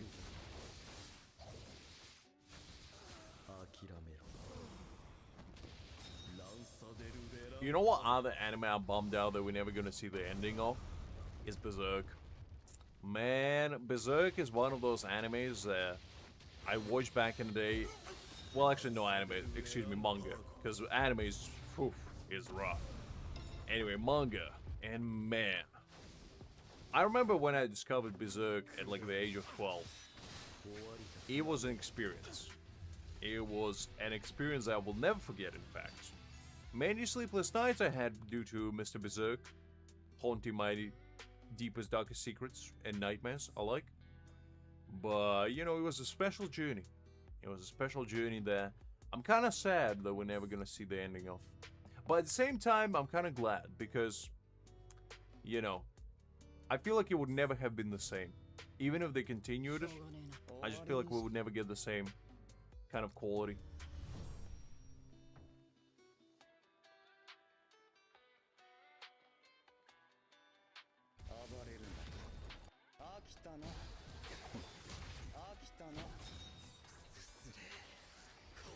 Depends on the day, Abitsa, depends on the day. On a good day, yes. On a bad day, yes.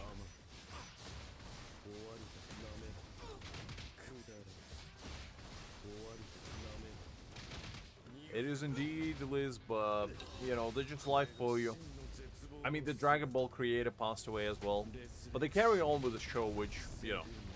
I feel like with that show, like with shonen like that, to be honest, it's fine, because, you know, there's probably more than one person go involved. But with show like Berserk, where, you know, it was one-man show for the most part, I feel like, you know, it just wouldn't be right to continue it.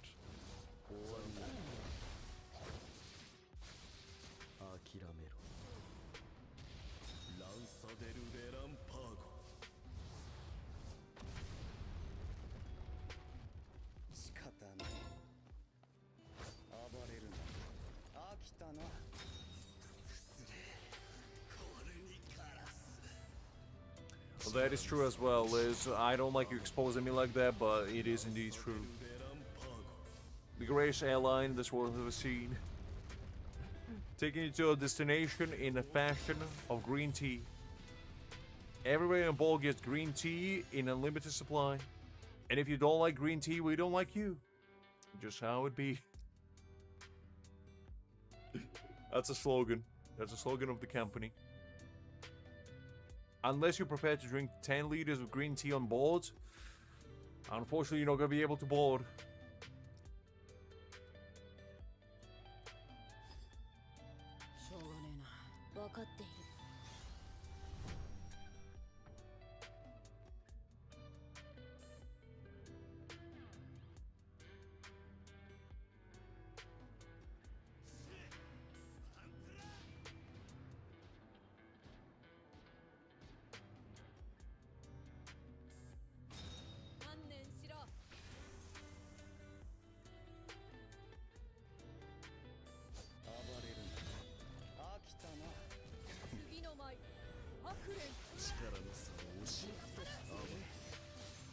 Indeed, Liz. They're just for convenience sake, you know, because if you run out of cups of tea, you can always use your seat as a portable cup.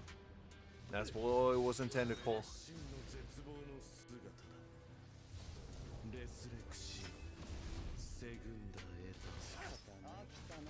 That is true indeed. Unless your blood percentage of tea is a bare minimum 50%, unfortunately not allowed to board.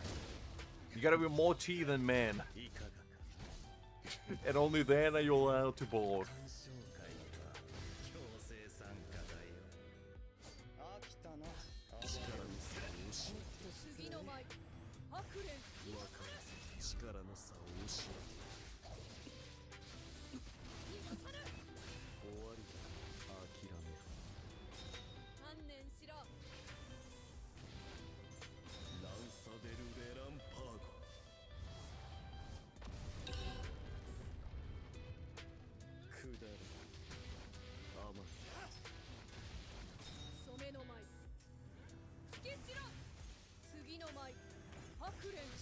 Listen, everything is a teacup, Liz.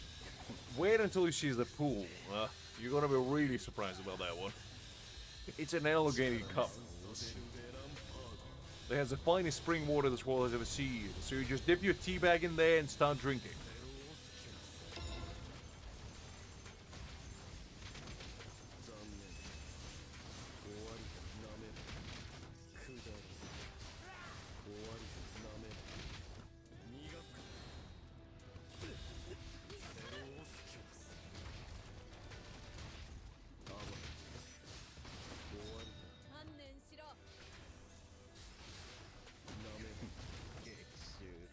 Listen, Liz, that's for adventurous souls. I never say it was good.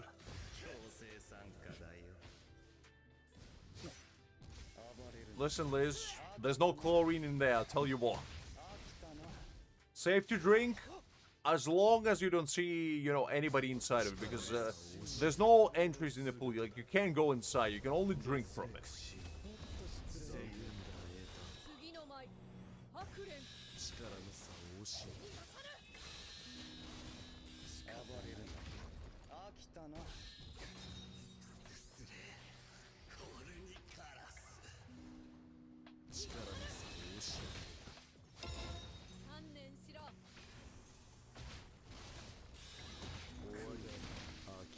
And you get a comically oversized straw as well, so you can lounge in your, you know, reclining chair from like 5 meters away and just sip on your fine tea.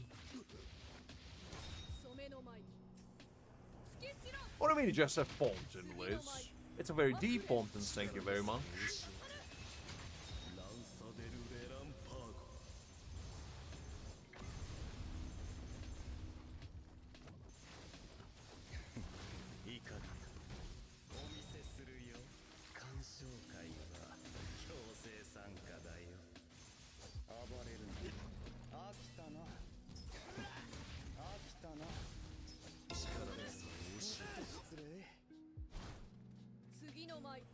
The deepest fountain of them all, some may say.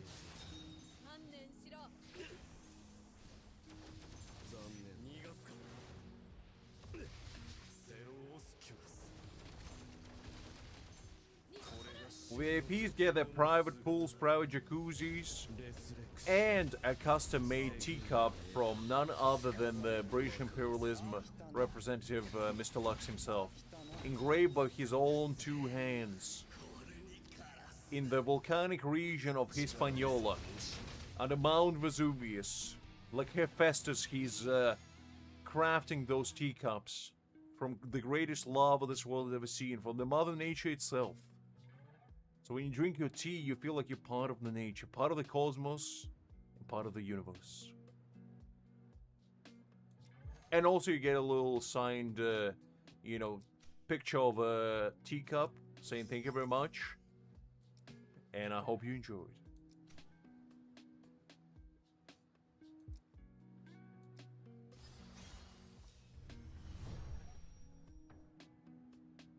You already have, Liz. You already have.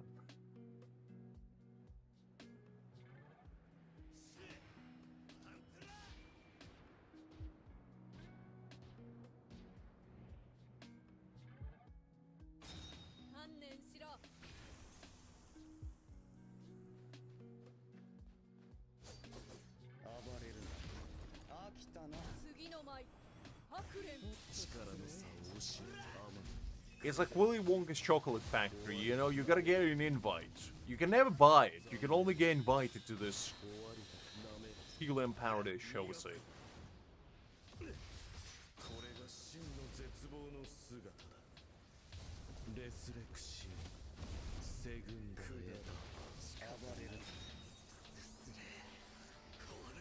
It was on the day when you were overdosing from having too much green tea, and you just stumbled on a website called greenparadise.com, and you know, the rest is history.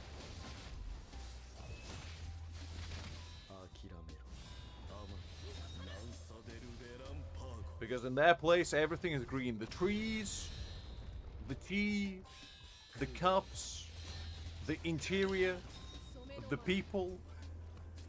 Yes, everybody gets dressed in a Shrek costume, just so you know. Don't be alarmed. It's part of the experience.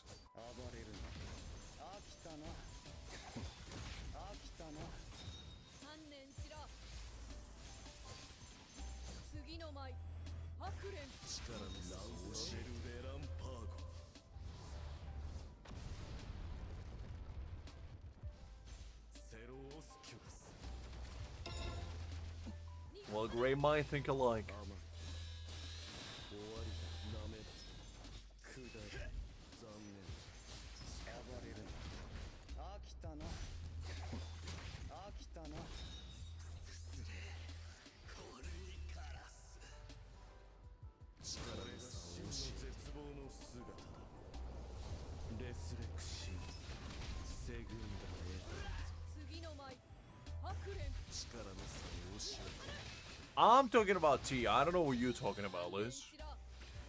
GreenParadise.com only serves the finest tea and nothing else. It's the only herbs we stock. 鑑賞会は強制参加だよ暴れるな飽きたな失礼染めの舞つけしろ次の舞白蓮力の差を教え諦めろくだらランサデル・レランパーゴ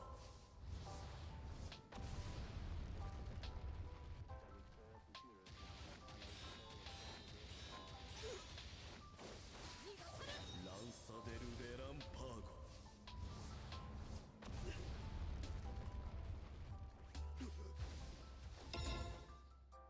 暴れるな飽きたな Listen, Liz.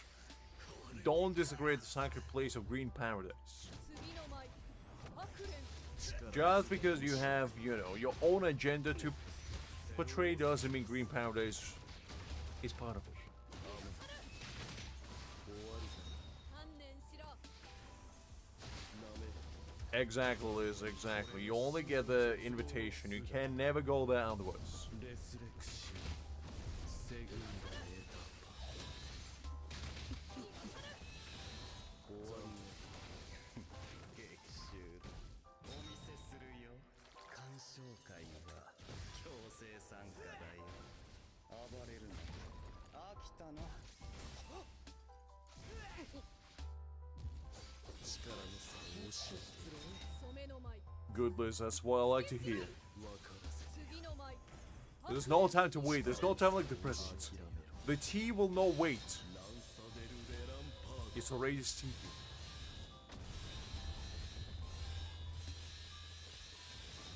観念しろ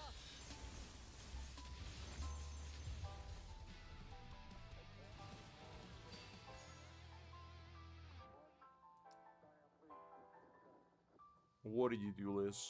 What kind of crime have you committed this time?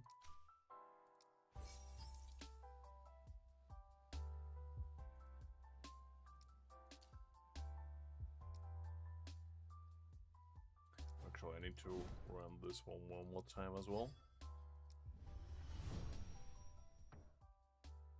Black tea? Don't tell me, Liz. Don't tell me you turned to the dark side. 暴れるな飽きたな飽きたな力の差を教えてくだら Or have you finally acknowledged the chamomile tea supremacy and started drinking it なめるセロー like you were always meant to be? これが真の絶望の姿だレスレクシオセグンダエタパ仕方ない飽きたな失礼これにからす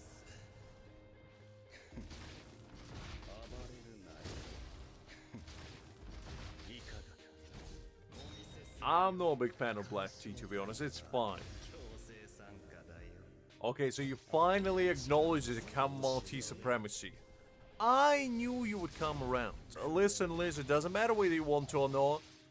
The chamomile tea waits for no man. You gotta drink it and you gotta enjoy it. And you gotta acknowledge that it's one of the greatest teas out there.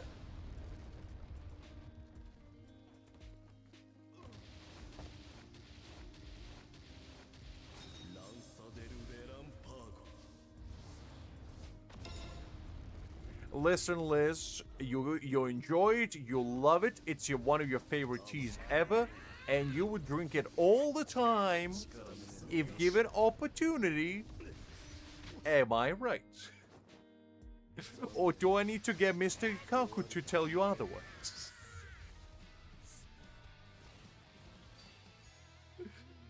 Oh. What do you mean you don't, Liz? Listen, Liz, green tea is great and all, but sometimes even green tea can do what chamomile tea can do for you. Not just for your body, but for your soul. That you may or may not have. We will do wonders for it nonetheless. 用意はいいっすか貴様は消す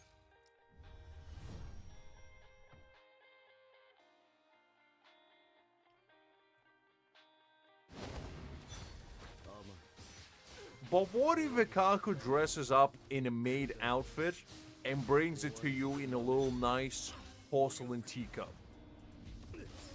What do you say then? 真の絶望の姿だレスレクシーセグンダエタパ終わりだ諦めろ残念ランサデル・レランパーゴ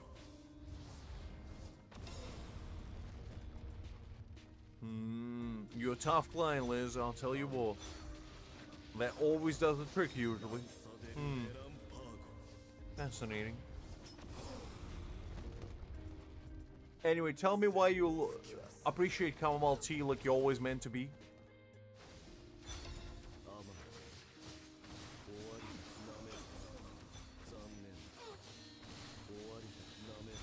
And tell me why you think chamomile tea is one of the greatest teas ever. While you at it.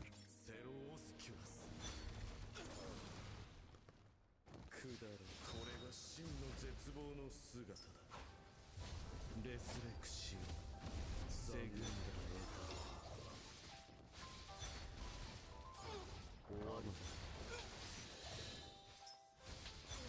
諦めろくだらランサデル・レランパーゴ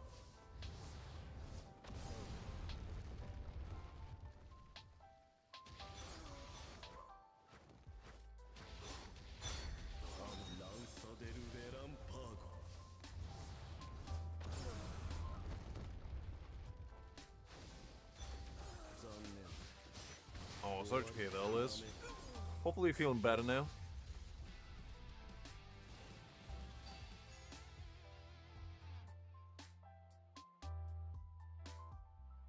How do you manage to get sick during summer, Liz?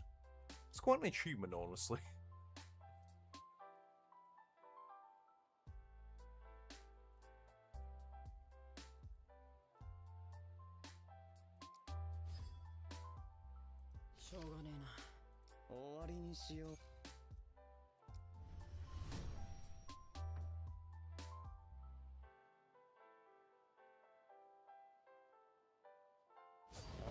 I'm telling you, Liz, 10 liters of chamomile tea a day will fix anything.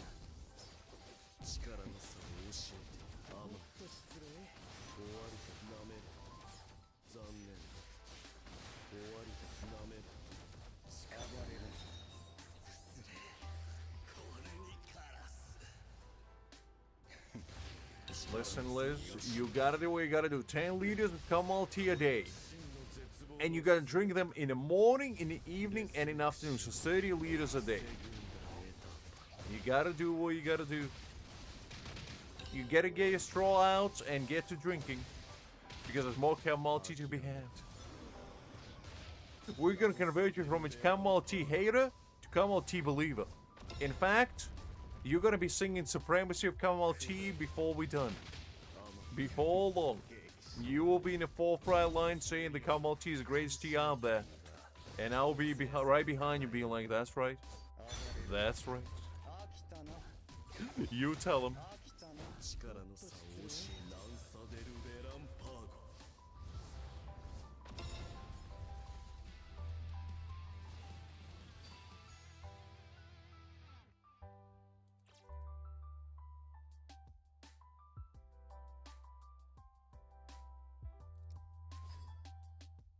しょうがねえな分かっている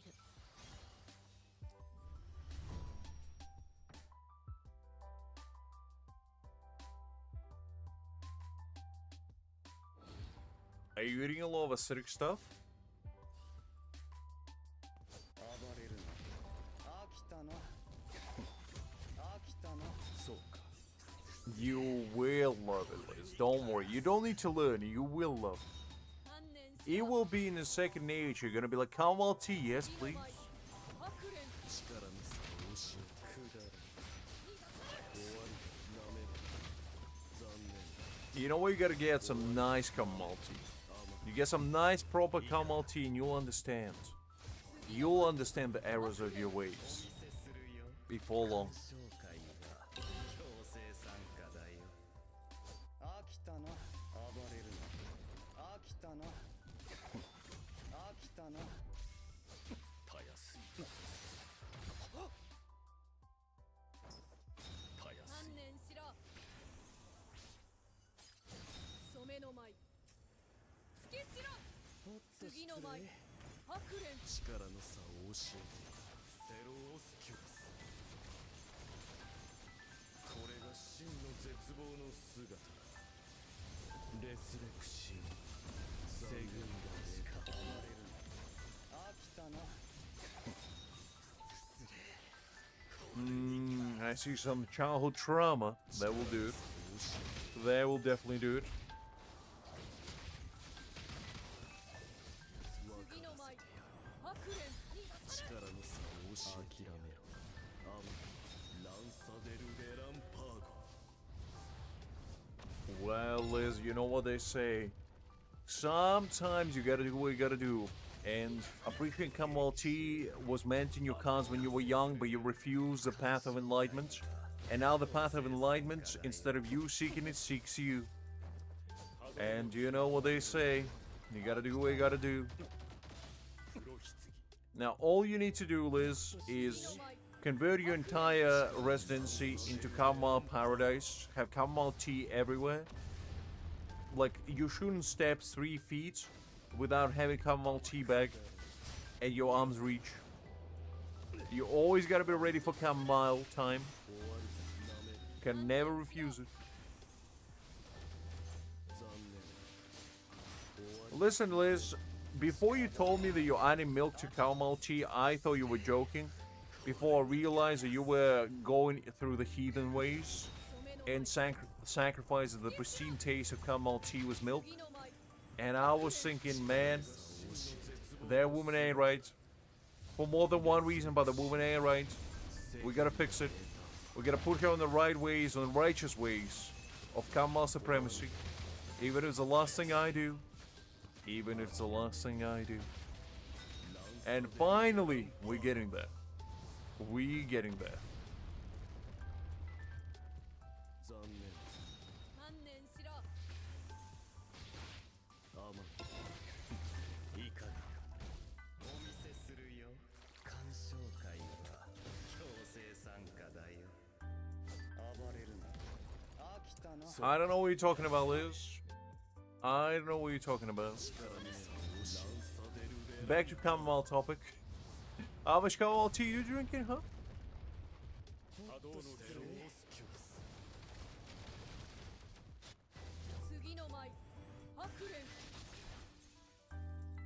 力の差を教えてアマン終わりだなめ甘いな暴れるな飽きたな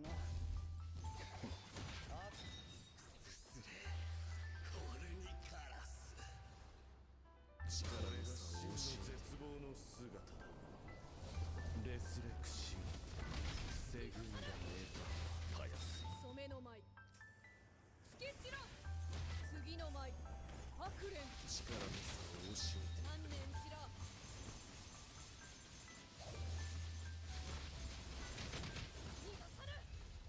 Alright, I think that should be us done with this event. I'm not sure though. We might have one more run to do, to be honest, to get all the rewards, but let's see. Okay, yeah, looks like we need to run it maybe about one more time. So let's run it back.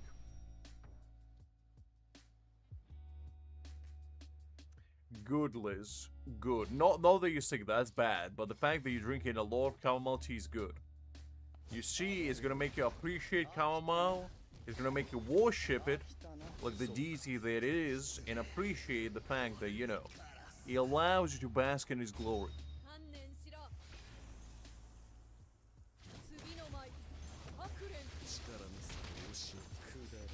Well, jokes aside, hopefully you're gonna get better soon, Liz.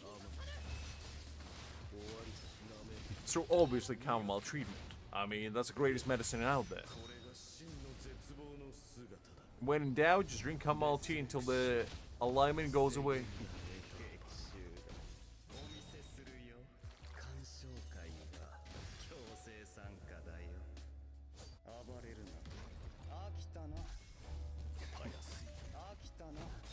観念しろ。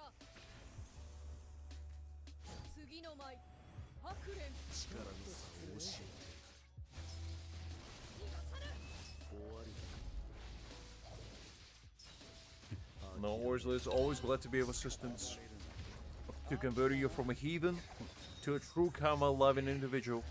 Just what I do. Just a little public service I provide. 染めの舞つけしろ。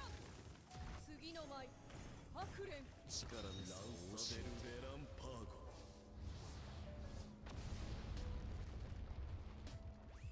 甘いな。くだら。ランサデルベランパーゴ。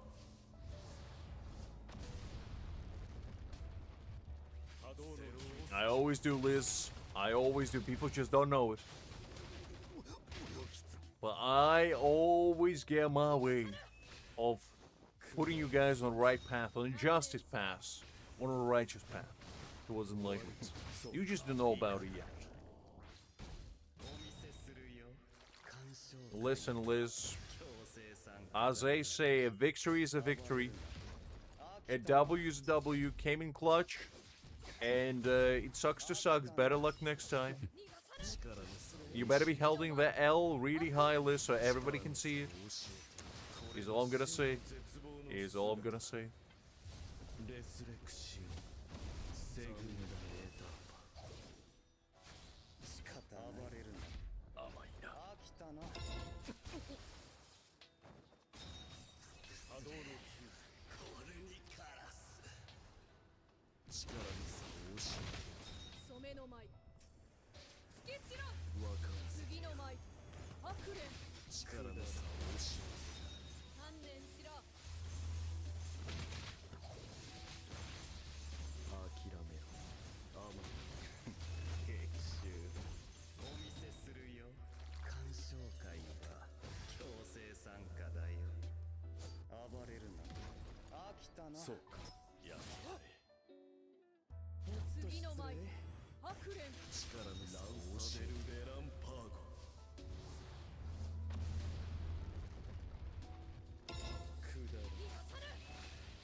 What an awful T-Liz.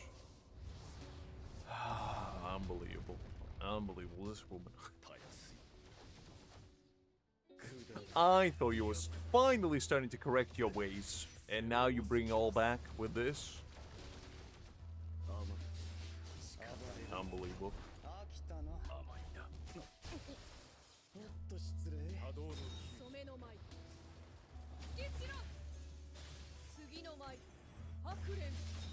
And you know what they say, Liz? All is fair in love and war. And this is a war fan like Eddie. What do you mean it tastes like perfume on water? No, it doesn't. What kind of chamomile tea are you drinking? It tastes like a refreshing light touch of the god elixir itself. That's what it tastes like. It's like the Mother Nature condensed its entire essence into a teacup. That's what it tastes like. It's as if the universe itself decided to wring itself out and drip the liquid of little deities inside your teacup, and you just get to drink that.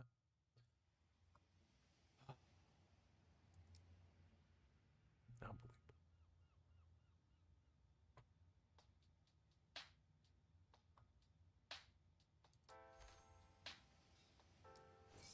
Alright, let's see. I don't have Ulquiorra on this account, but let's see if we can have something decent.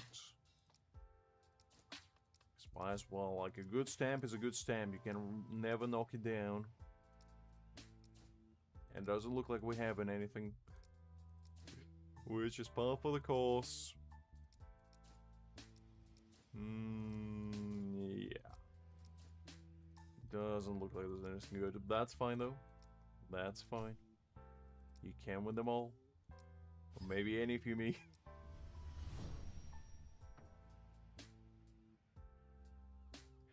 What do you mean I'm wrong? Okay, go on. What's your question? 飽きたな。力の差を教えて。もっと失礼。終わり。なめる。残念。 What I like about the flavor? The fact that it's mild, refreshing. It's gentle. It caresses your tongue like, you know, the finest angel feathers as well could ever find. It's as if angels, you know, came down from the heavens, raining with sunshine glory, and blessing your teacup with the finest liquid this world has ever seen. And you just rejecting it like that?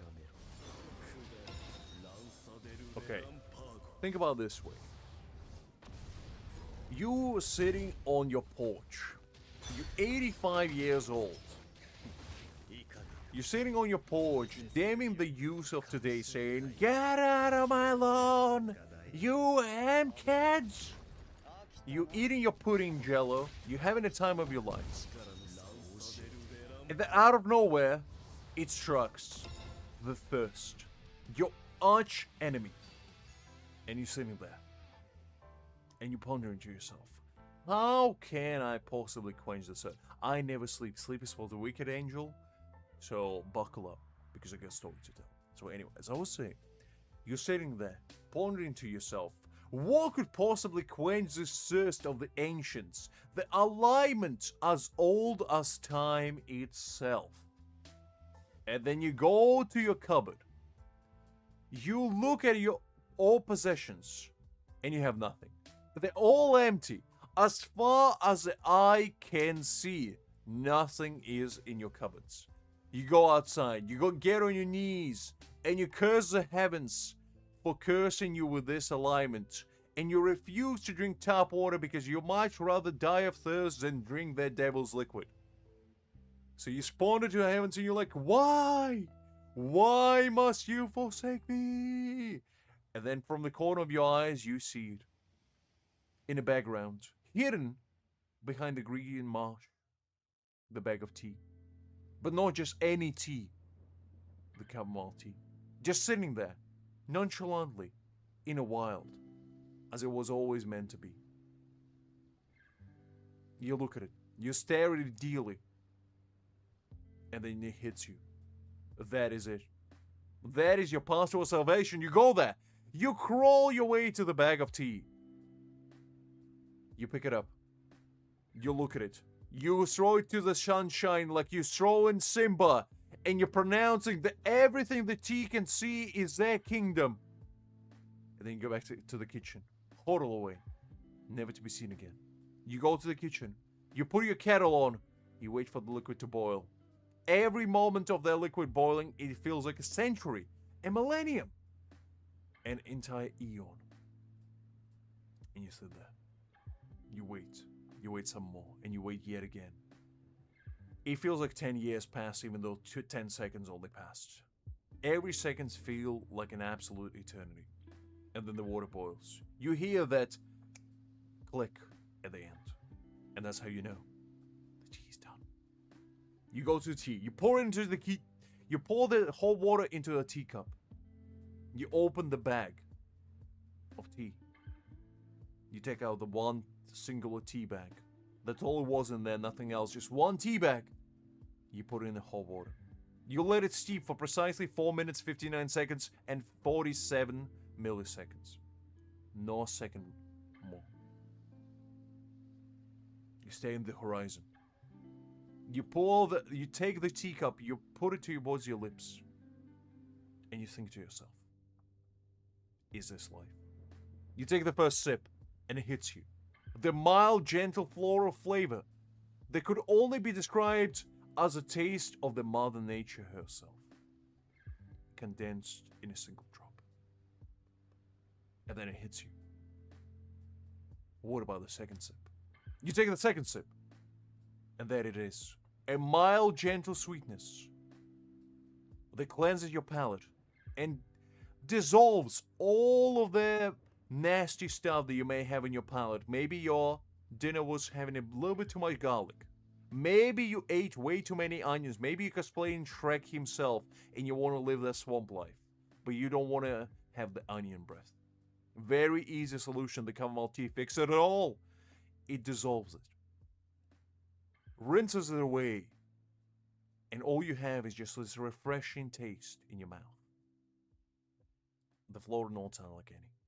The gentleness soothes you. You not only your body, but your soul. You feel like you are ascending to the heavens themselves with every single sip.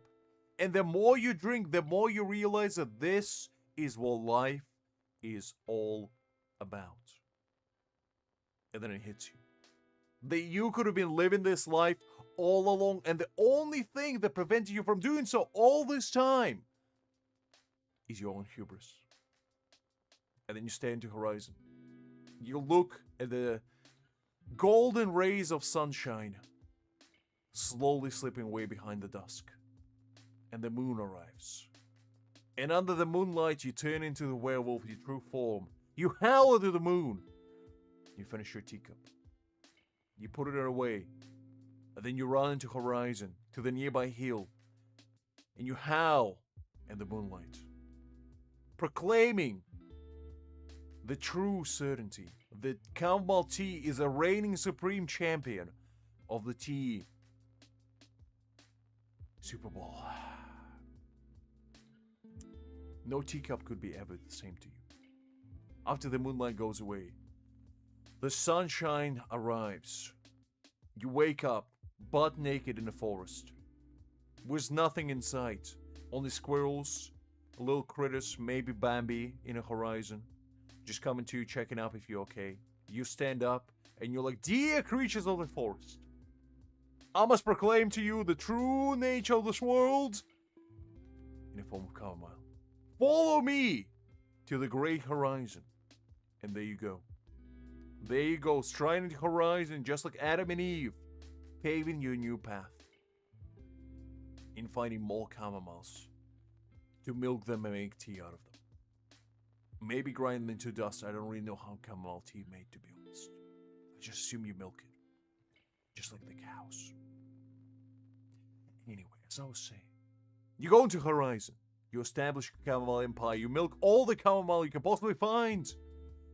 One stalk at a time. You sow your dominance. You build the chamomile empire like any. Decades pass. 2, 3, 4, 5. Century. You're sitting on your porch at 185 years old. Chamomile tea prolonged your existence so much you became eternal. You achieved immortality as best. You're still shouting at the youth of today saying, get out of my lawn. As all those years ago, nothing has changed. The only thing has changed is you found the path towards enlightenment.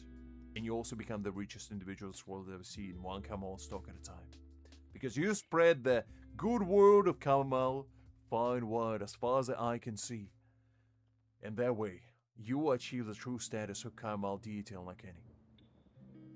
Long after you're gone, the new generation will sing you praises for establishing order unlike any. To praising you for bringing them the joy, the prosperity, and most importantly, the tea unlike any. Your legacy will go far, wide, breach stars, cosmos, galaxies, universes.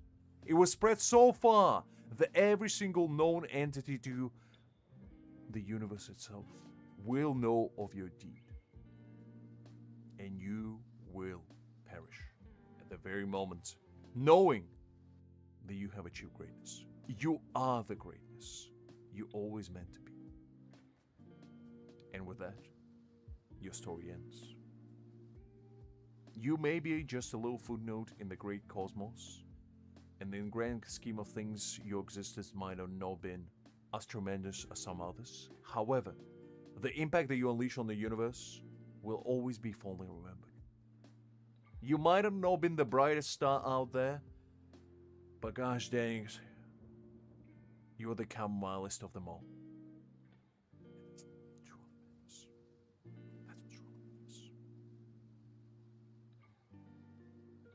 Anyway, as I was saying, we got all the spirit jades done. So I think now we can go and do some other stuff.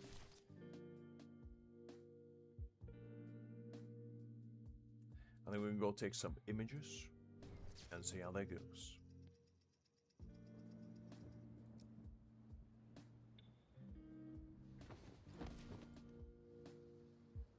Listen, Liz, don't ask questions. Just accept the reality for what it is. That's all you need to do.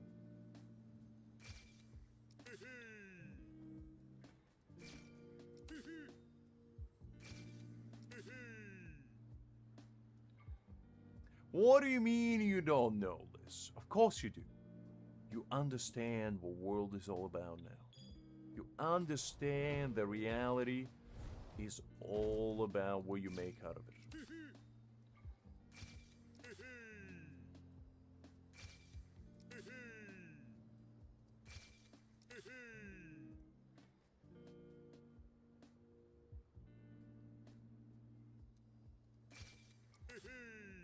Now tell me on a scale of 1 to 1000, how much Kamal tea will you be drinking tonight?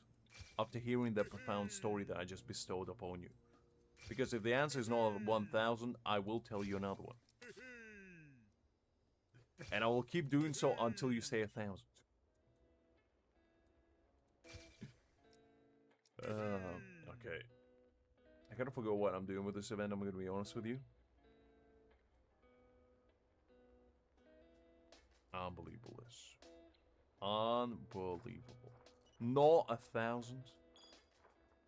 Well, here I go again. Nah, I don't have it in me. It's too late for that. You only get one philosophical dilemma at a time. That's all you can hope for with me. At like 1 AM. We just think of what it is it? No, it's actually 12 AM. Never mind then. 12 PM. No AM. Man, the time loses all perspective.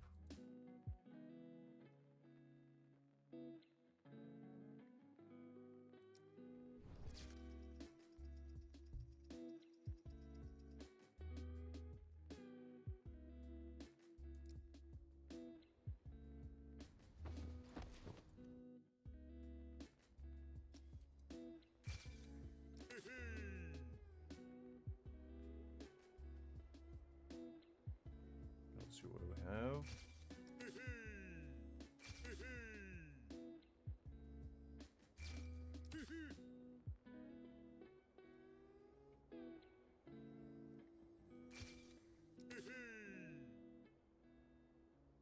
Alright, doesn't look like there's anything else here. Cat there? Don't see anyone else.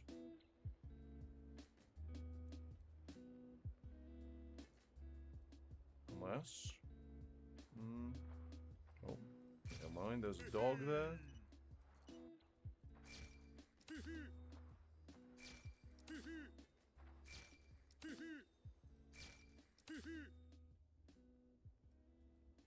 Where else do we go?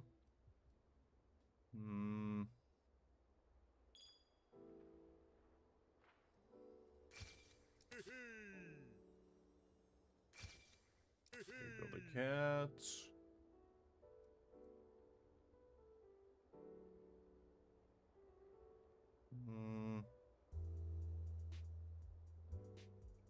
No worries, Liz, no worries. I'm glad I could be of assistance.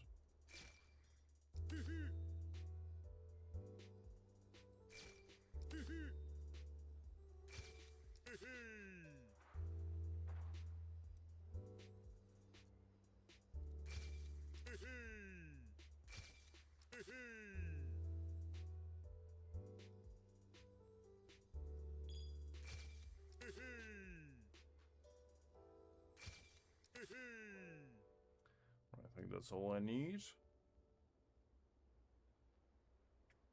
Just slowly wait to drift in the horizon for the next brighter greener pastures.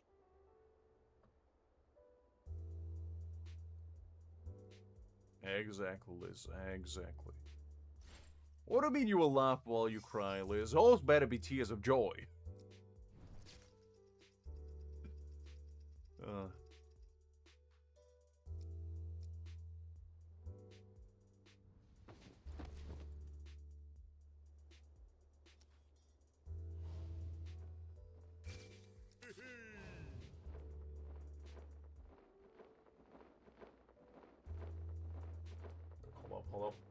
Hold up, well, oh man. Okay, hold up. No, let's restart that quickly. I was looking at the horizon. Man, this is such an old man thing to do. I literally leaned to my screen to see, like, where are they? Where are they? You're telling me there's somebody there?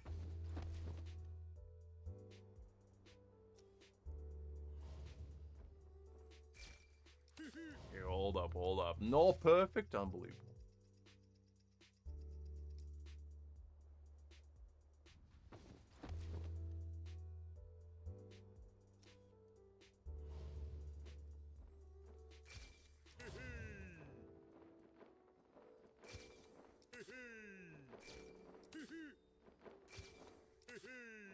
Nah, it's fine, Liz, it's fine.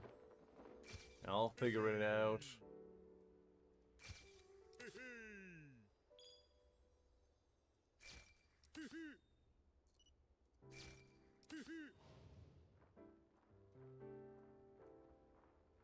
Alright, what else do we have? This guy.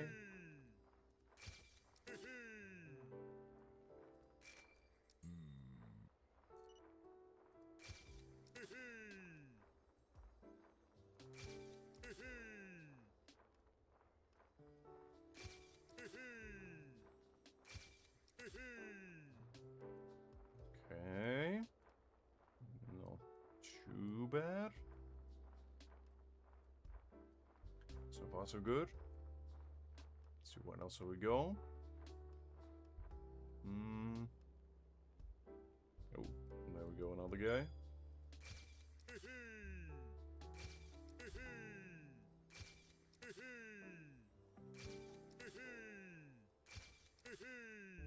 Alright, that should be all of them.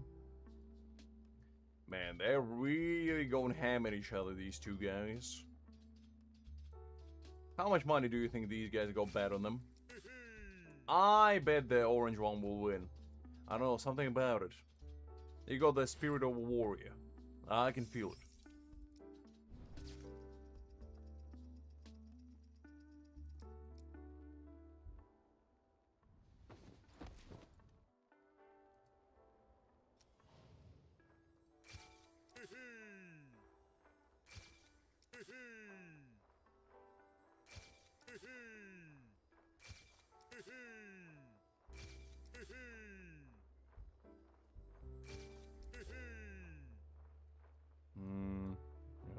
Okay.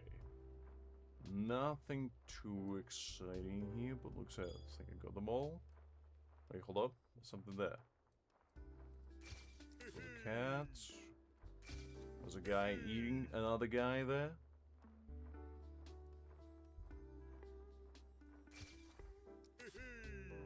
Absolutely. Glad to see you. Hopefully doing well. Okay. Another guy. Oh. Didn't quite please Bao Bao there. That's alright though.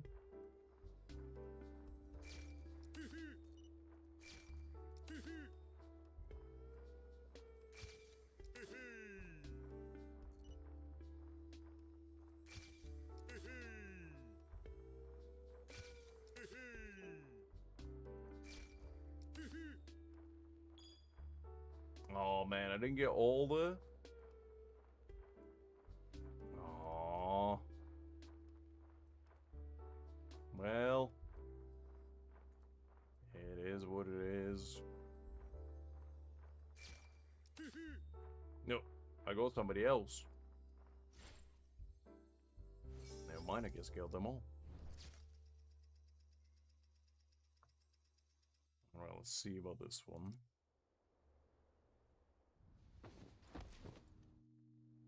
Not that I'm too pressed on getting them all, but you know, it just feels nice.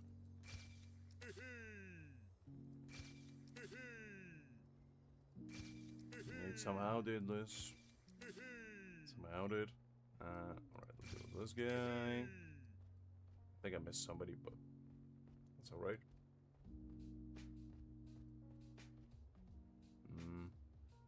You don't see anyone there.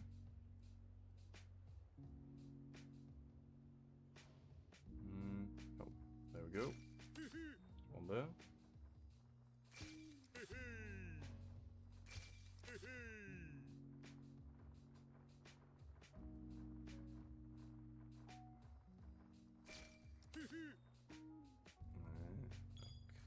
Okay. Oh, does it not count?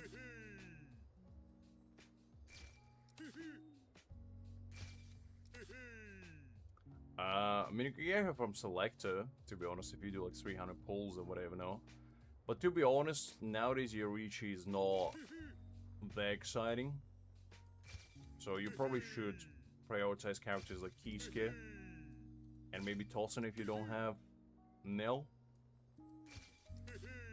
But if you really want her, Selector is your best bet to guarantee her. Otherwise you're basically relying on a gacha to give you what you want. Which not always is the best way of going about it. We got 4,200 points, pretty nice. Pretty nice.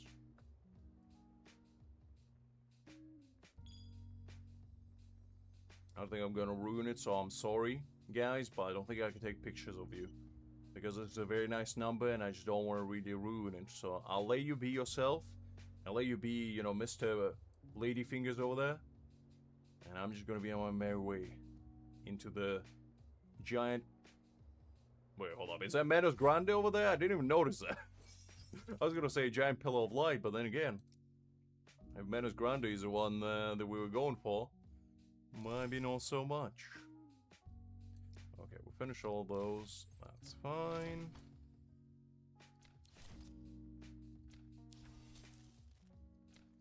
Let's see. Okay, we'll finish this one as well. And this one done too. That's good. Yeah, all these are done. Oh, we haven't done this one in True Blade as well, maybe. Alright, let's see what we can get here. Okay, found these. There we go. 69, very nice. Okay, let's do the second one. Ooh, found one of them. Okay, we got the chocolate top. I'll take that. Okay, let's do this third one.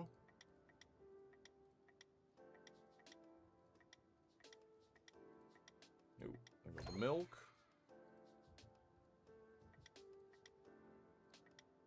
And we got the chocolate, there we go. Well, not going as swimmingly as the previous one, but that's fine. If I played more Battleship, I probably would have been much better at this, but I'm just kind of clicking and hoping for the best. Okay, it needs 4 squares, so it'll be here.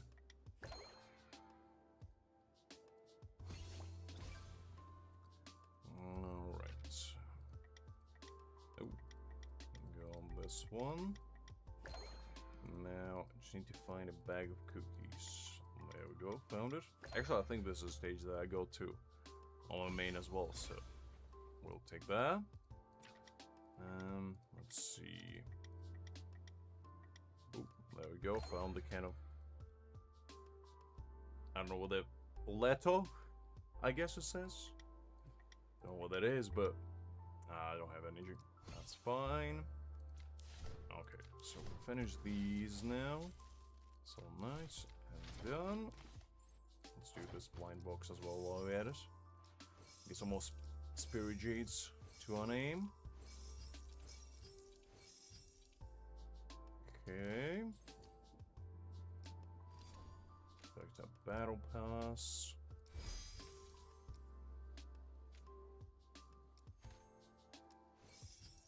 All right.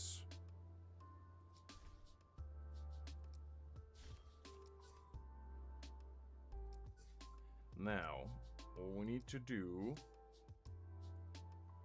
is this one, which I actually forgot about, the Showdown Mode. We'll sell the Swift Mode for next week, probably. We'll do all 4 then. So on this one, I'm probably not going to do as well as my main, considering I don't have that good of a character roster here, but that's fine. That's fine. We'll just do our best and see how it goes. Alright, let's see. Let's do... so it's more Spirit and Slash. And what we're probably gonna run then is this team, and just see how it goes. Actually, we probably can level up this Ulquiorra. Let me check, because we most likely will do better with him. I don't know if I have enough resources. Let me see. Because I don't know if I pre-farmed them. No, I didn't. Okay, I can do that. I'll do that next week and I'll pre-farm them all. And see how far we can go with this guy. Because I'd say he's pretty decent right now. He's a little bit crit overcapped. But that's okay. And he got decent crit damage, decent ultimate charge rate. So I think we really can do some fun stuff with him. Hopefully. Hopefully. Well, actually, to be honest. See how far we can take him at least. So we can take him at least to level 90, I feel like that would be fine.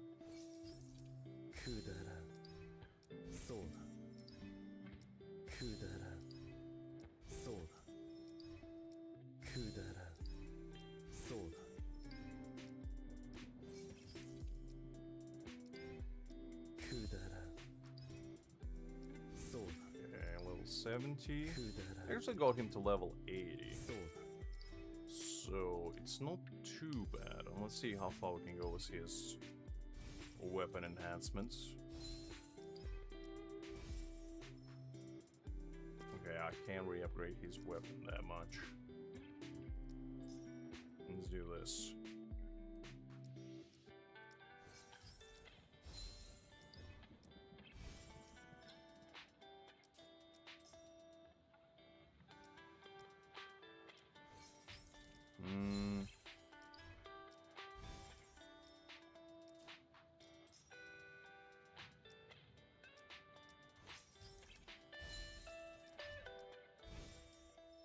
Okay, I couldn't get him that far, but that's okay.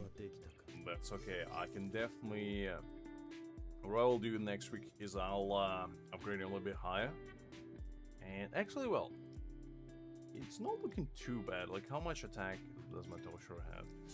4.7. Okay, maybe not. Maybe no. Maybe no. Because my Toshiro is pretty well built, to be fair. He is a 100% crit rate as well.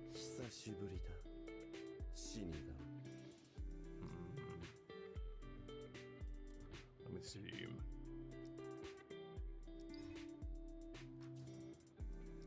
Okay, you know what? Let's use some spirit pills. Let's just upgrade him fully at this point, because you know we already here.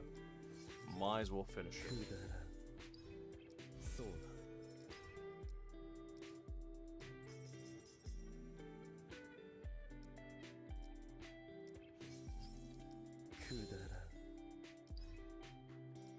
Okay, we're gonna upgrade him to level 95.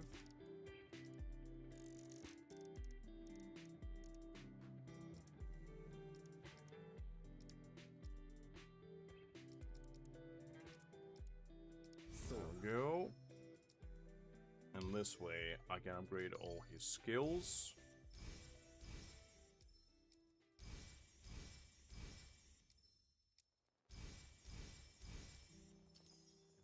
Okay.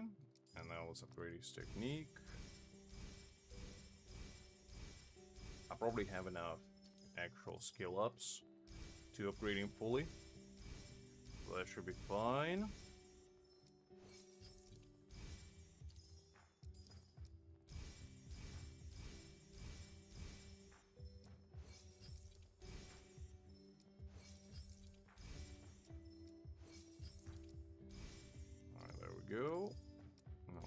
counter.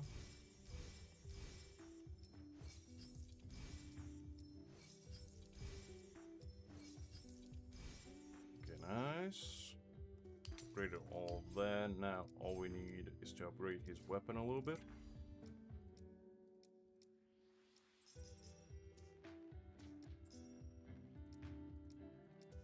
Alright, that should be enough.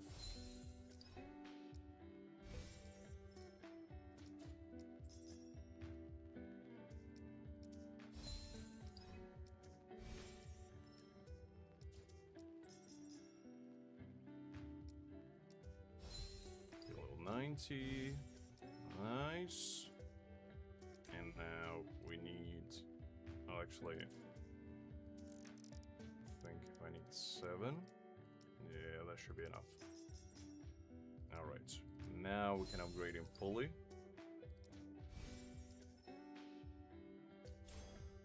Alright. There we go. So he's looking pretty decent, 4.3k attack. Pretty solid, I'd say. Better crit damage rather than Toshiro. So probably he will do better than him. But I don't know. So we'll have to test him out and see how he feels. And actually I need to upgrade this as well because I forgot. Let's do that.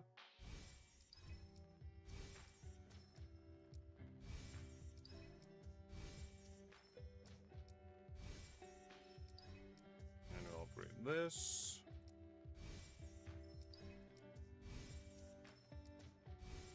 Alright, there we go. Now he's at 4.8k. Okay, now he's gonna be cooking. Because I feel like at this build, he's pretty good. It's pretty good because he got, you know, quite decent crit cap. Maximum 100%. Pretty decent boundaries, you know, B2 for now. Looking pretty nice. So let's just take him around and just see what happens, basically. And we'll take him to the unknown adventure here.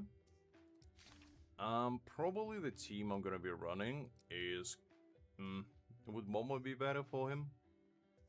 Probably not, to be honest. Probably Kisuke will be still a little bit better. So we'll run this team and see what happens.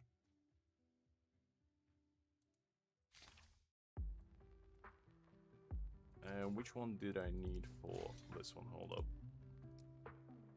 So squad 6. Okay, so I need squad 6. It's fine.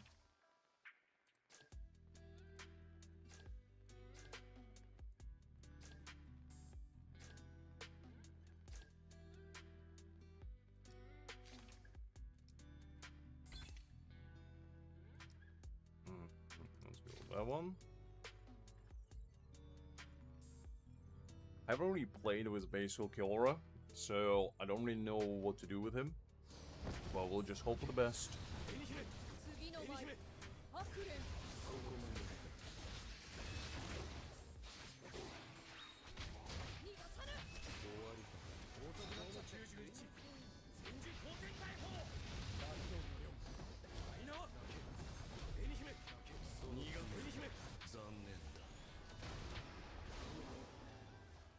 Okay, nice. I really like his animations, to be honest.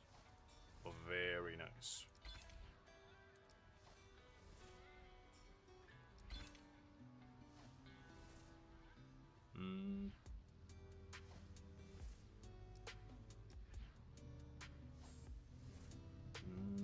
Nothing exciting there.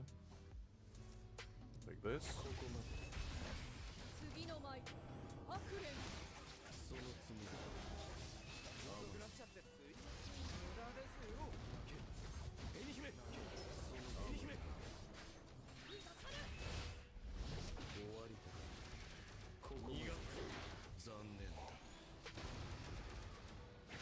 Pretty decent damage, to be honest.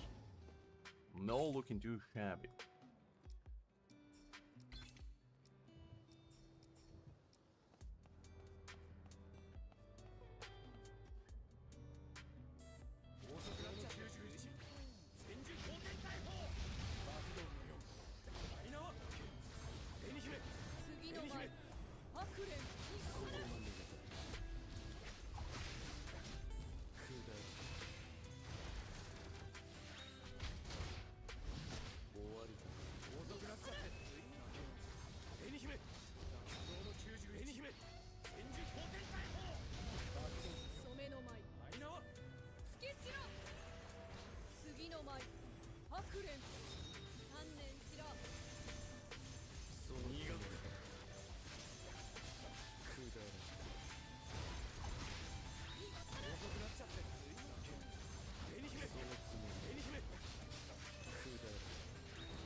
Right, this team's not doing too bad, I'd say.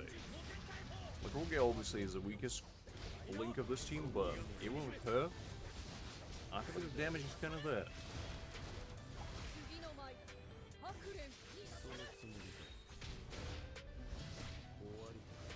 Man, I like how nonchalant his animation sequence is. The man couldn't be bothered even to take his hands out of his pockets. Yeah, we don't need damage taken. All of these are kind of whatever. I don't want to restore HP, to be honest, because it doesn't do anything. I'll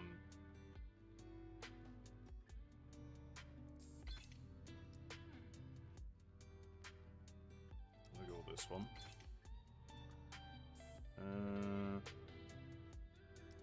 Let's double the ace point, I guess.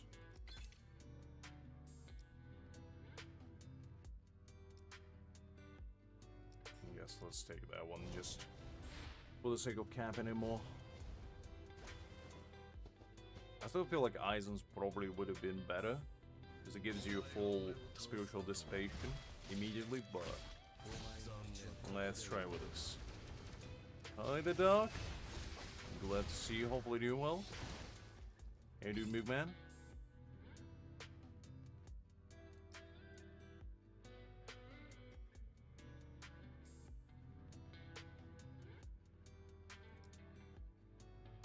Let's go with all the boundaries. Because now this is going to actually allow us to see what B6 Ulquiorra is actually capable of, which I feel like would be kind of fun.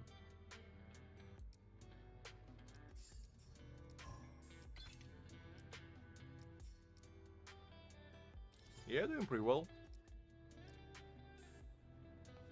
Just, you know, doing some stuff in the game. Goofing around as you always do. Alright, let's go with this.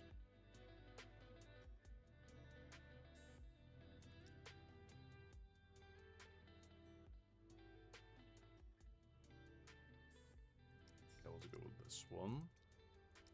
20% damage, pretty nice.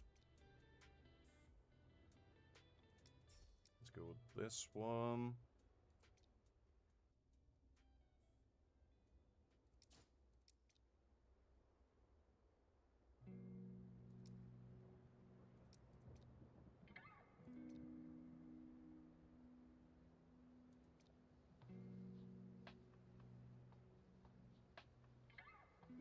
Oh, that's pretty nice.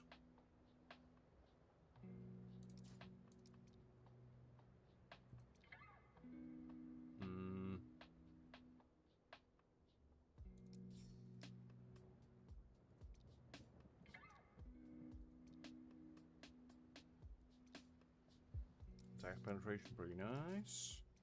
Take that.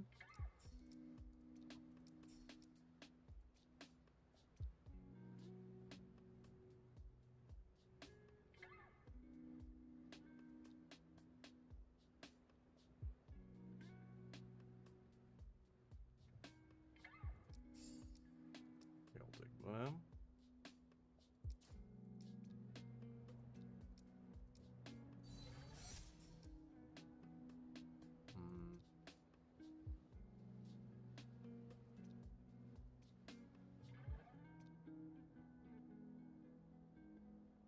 Ooh, that's actually pretty nice. We'll take that.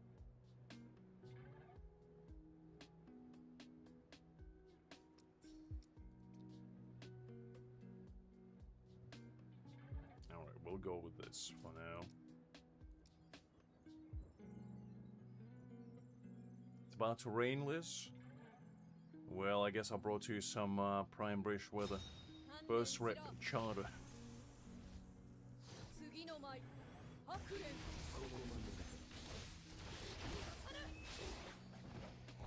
Man, I kind of like this Ulquiorra. The more I play with him, the more I'm like, you know what? He feels pretty nice. I'm not gonna lie, he feels pretty nice.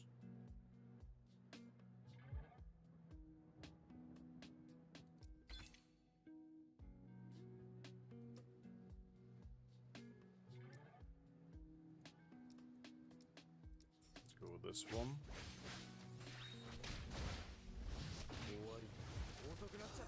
I wish I could say the same, Liz. I wish I could say the same. Today was the first time it rained in a hot minute. No pun intended, but it has been scorching.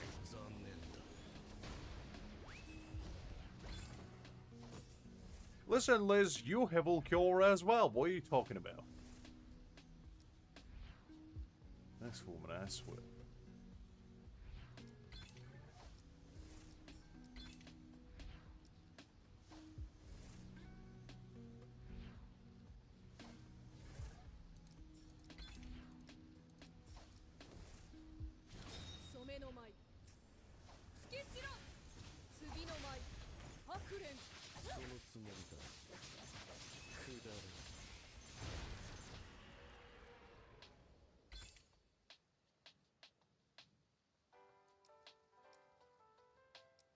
Okay, none of these are too exciting.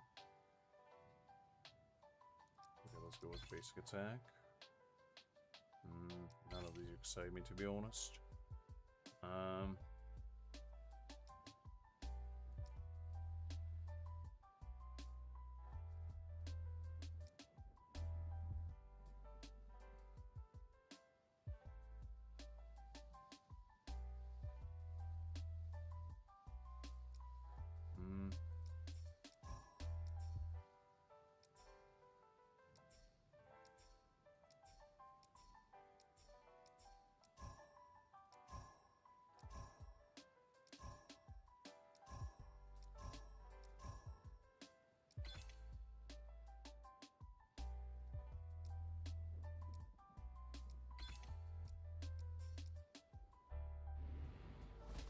Man, it obliterated all my max boundaries, which I didn't like.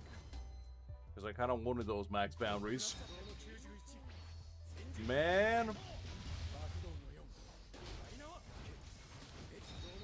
Should have chosen that one. Golly. Okay, you know what? Let's carry on. Let's carry on at this point. The Keeper's got the best of me yet again. Always happens.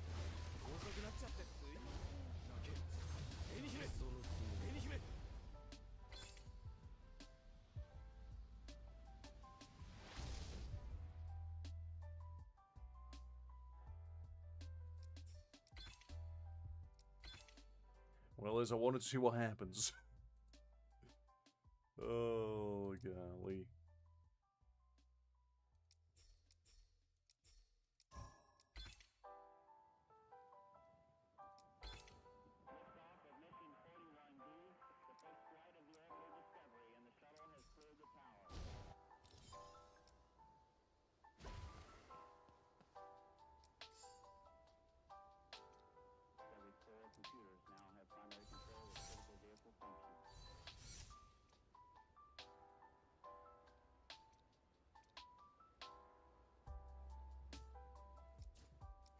Nothing too exciting. We still might be able to get it from here. If I re-roll all of these. Which, you know what? I'm just gonna bank on a chance of getting it from here.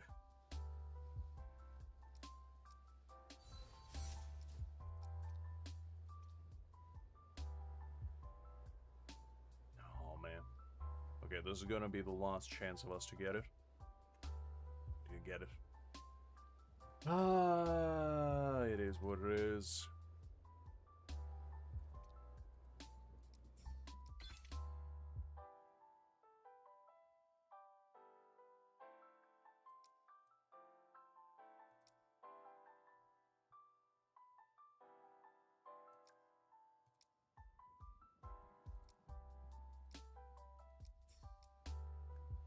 Whatever. Whatever. It's fine. It's fine.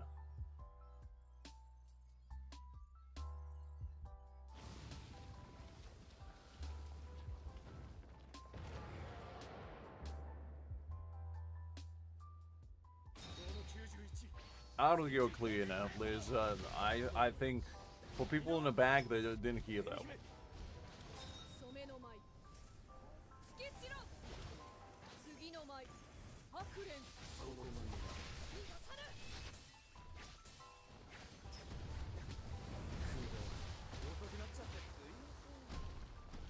I appreciate the enthusiasm, Liz.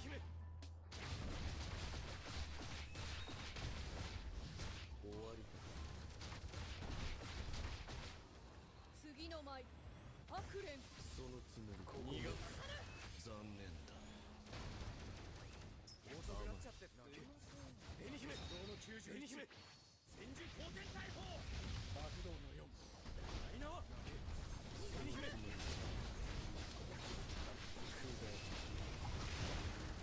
染めの舞月白次の舞白蓮そのつもりだ。終わりだ。遅くなっちゃって道の90紅姫千住光天大砲爆道の4大縄 Alright, let's see how much we can do.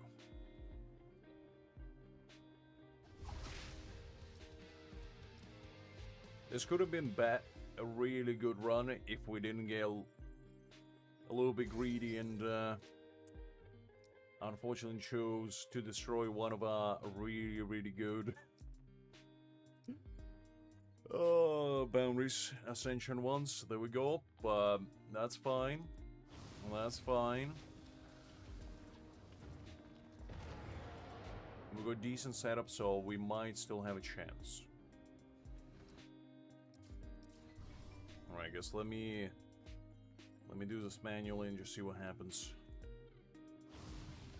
I never learn any lessons. What are you talking about, Liz? I will do it again if given the chance, and you can't stop me. 紅姫道の90姫千住光天大砲爆道の4次の舞白蓮そのつもりだ。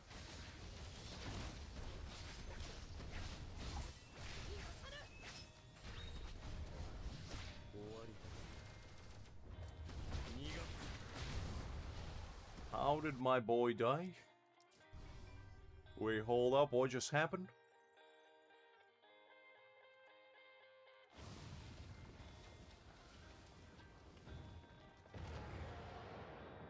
You know what, maybe I'll let auto cook and just see what it does.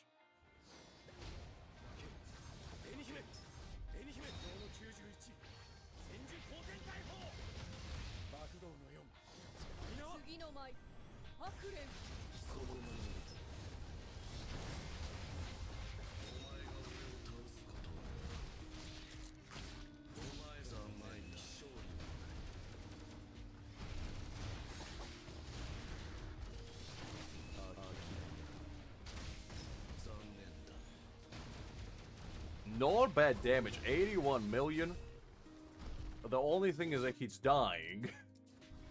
But the actual damage is pretty good.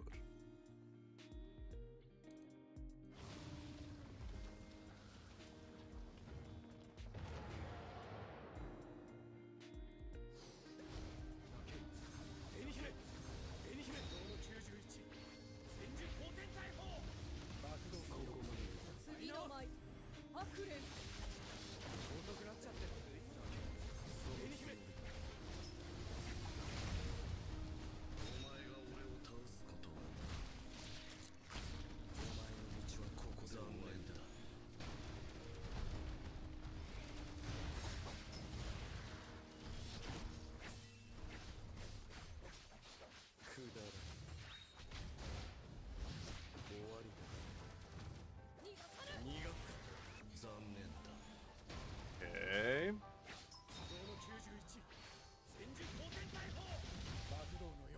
次の舞白蓮そのつもり。ここまで。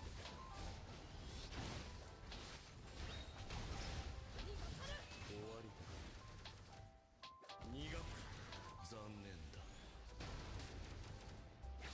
お前が俺を倒すことは。 Lee, the damage is actually kind of crazy, not gonna lie. Jeez, this man's popping off.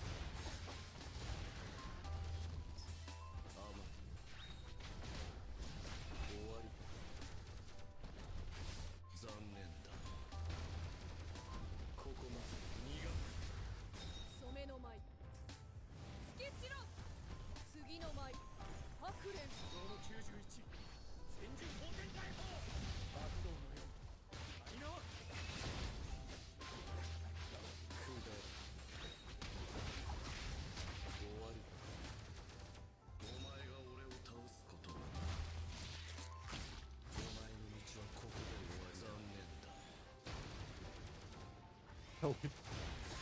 Jeez. Some nice damage, not gonna lie. 終わり逃がす残念だ遅くなっちゃってすいません I still feel like the Aizen one's probably better though. 爆動のよう Because while the damage is good, we're definitely not doing as much as I would like. そのここまで甘くだれ終わり逃がすお前が俺を倒すことはお前らの前に勝利はない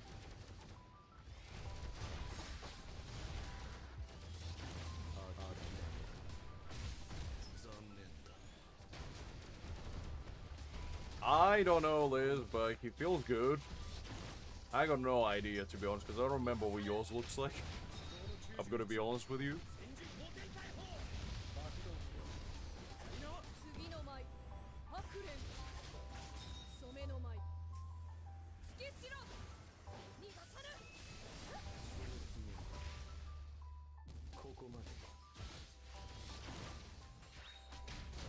逃がさぬ終わり逃がすお前が俺を倒すことは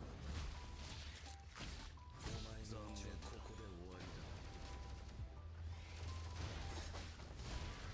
逃がさぬ諦め残念だ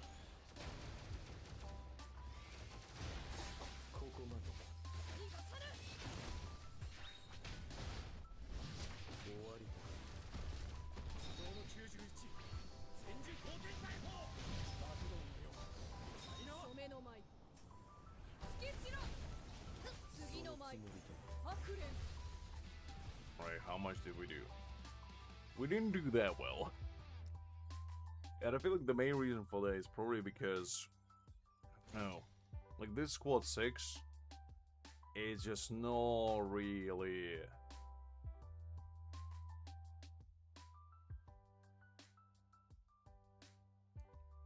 I don't know.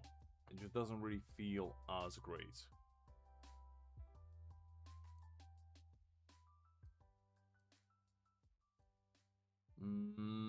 I feel like for this one in particular, we probably need to go actually with Aizen.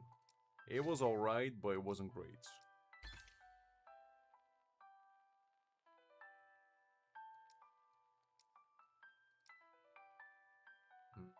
Yeah, let's go this one. Because Aizen, I feel like, just does way more. Because he is literally just dissipates the entire bar of spiritual gauge for the enemy immediately, which I feel like is way more valuable.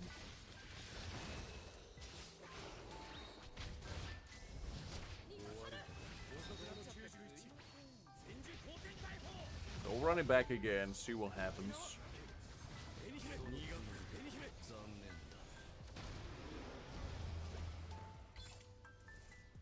Okay, let's go with...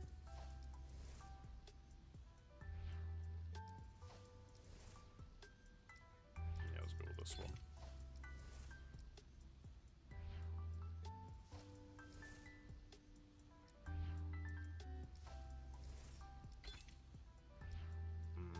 Attack. I'd like to see that. And hopefully this time I can actually get the boundaries and not lose them. Okay,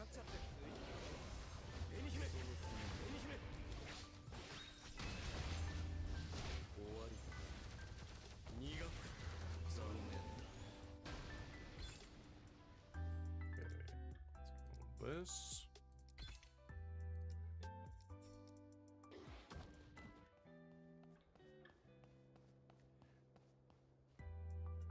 I guess it's your turn, Liz. I guess we all get our moments. It was my turn before, now it's yours.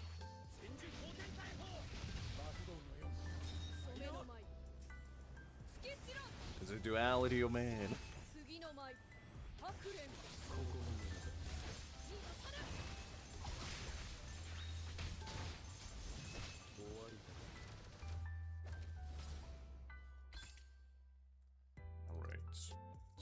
this one.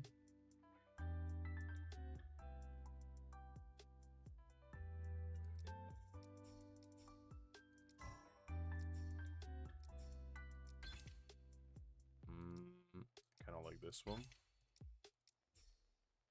Either you can. Let's see. Hopefully, do well.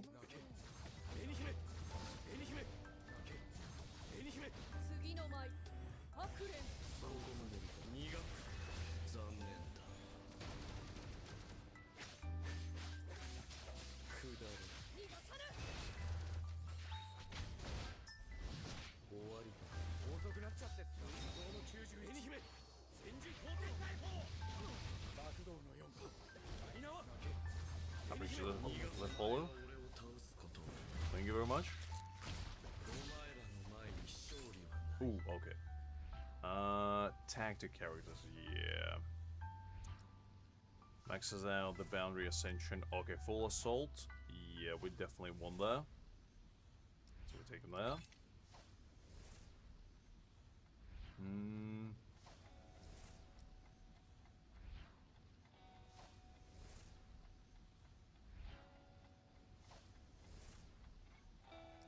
Ooh, kind of want this.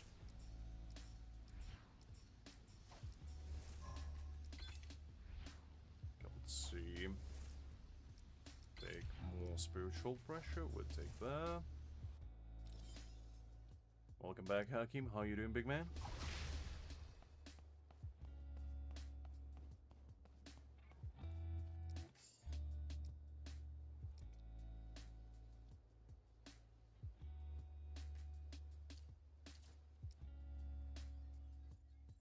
Alright, let's keep going.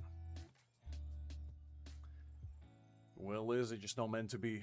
Unfortunately, Ulquiorra just doesn't like you enough, I guess. I don't know. 絵に姫絵に姫戦時後天大砲爆道の染めの舞ダイナは突きしろ次の舞 And who did win, Hakim? I assume Norway.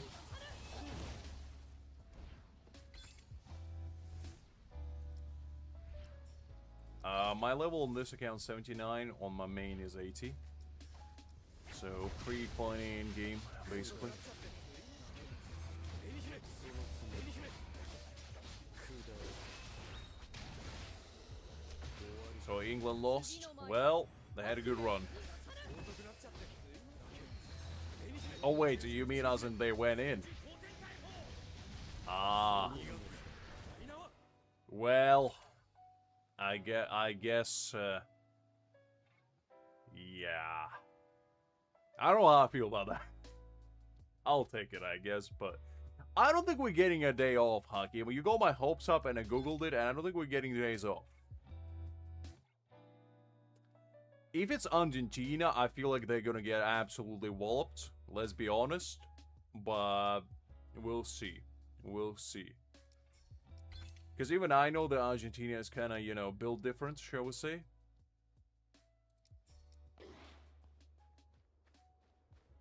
But then again, you never know. You never know. They might squeak it out. Because Norway was pretty good too.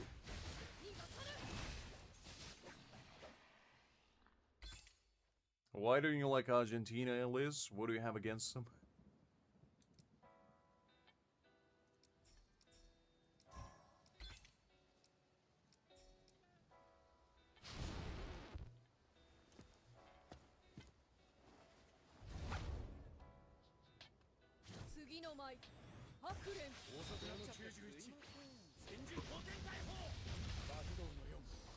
I mean, I don't follow football, so I don't really know why. Dumb it down for me and explain. 残念だお前が俺を倒すことはお前の道はここで終わりだ Ah, I see.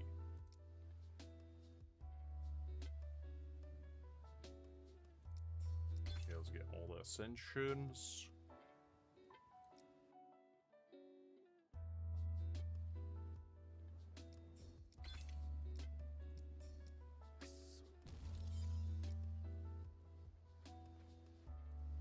Oh yeah, I had a bad pale.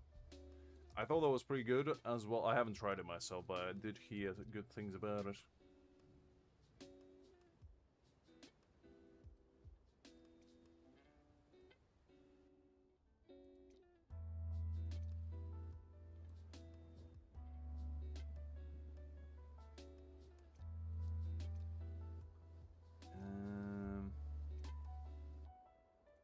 So this one.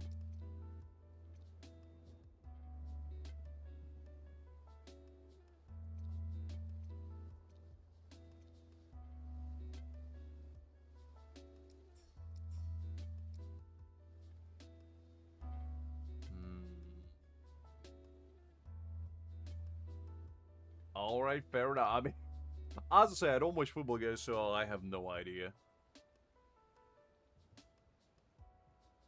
They're Europeans?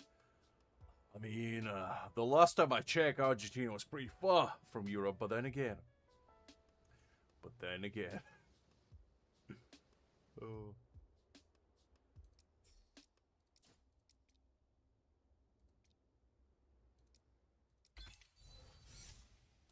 Alright, let's go with...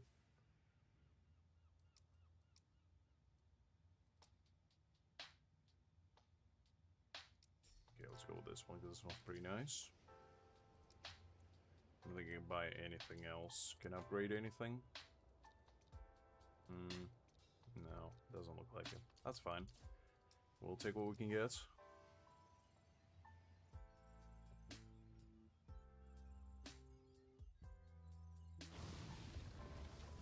I mean, fair enough, Liz. As I say, I didn't know there was like a whole drama about them, but fair enough.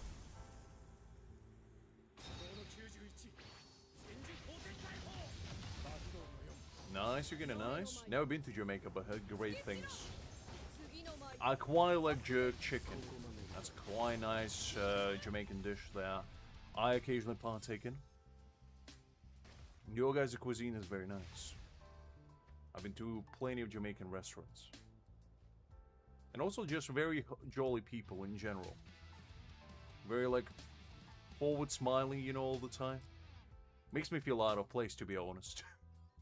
Because in Britain, if somebody smiles at you, something is amiss. You do a double take and you're like, yeah, they ain't right. They ain't right. Alright, let's try it again.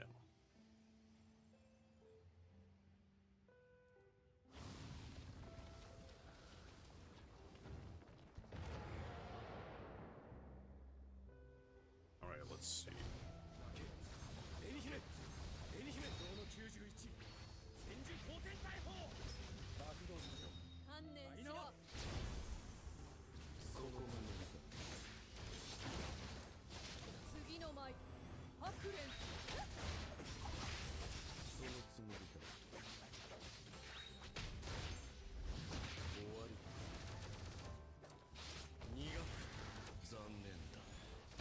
I'm not really sure what I'm doing with Ulquiorra, but, you know, we'll try our best and see what happens.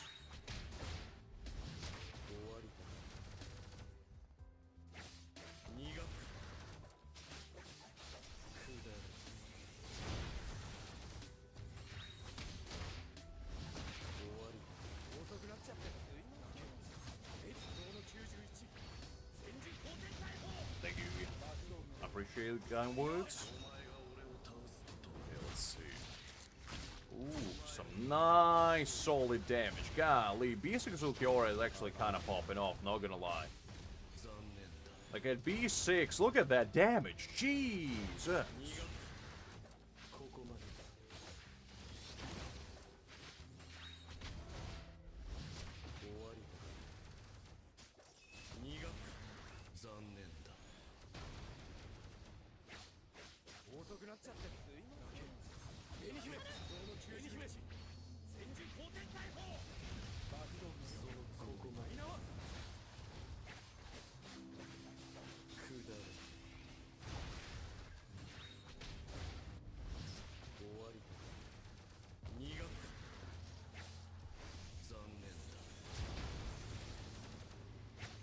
Nice. up quickly. Sure, Liz. I don't know if I built him right, but you know, he does what he does. Oof, 800. 1 billion. Jeez. This boy is really going ham.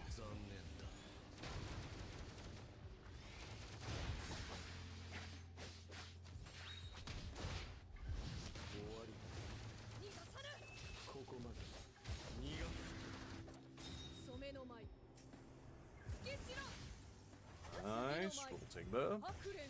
I mean, this is just event damage, you can. It's not like real damage. Well, it is real, but it's only for events. It's inflated quite dramatically.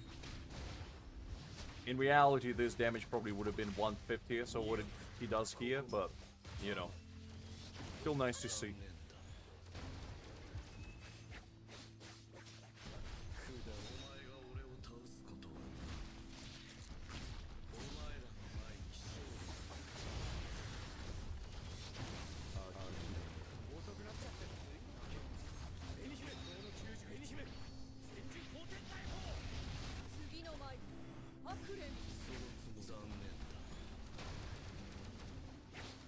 Nice.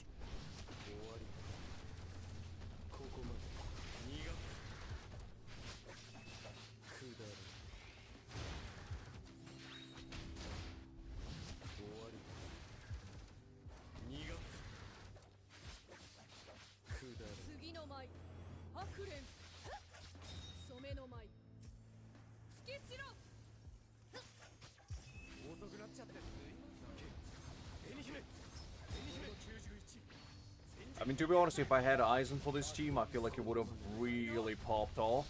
But, you know, we're still doing pretty well, I'd say.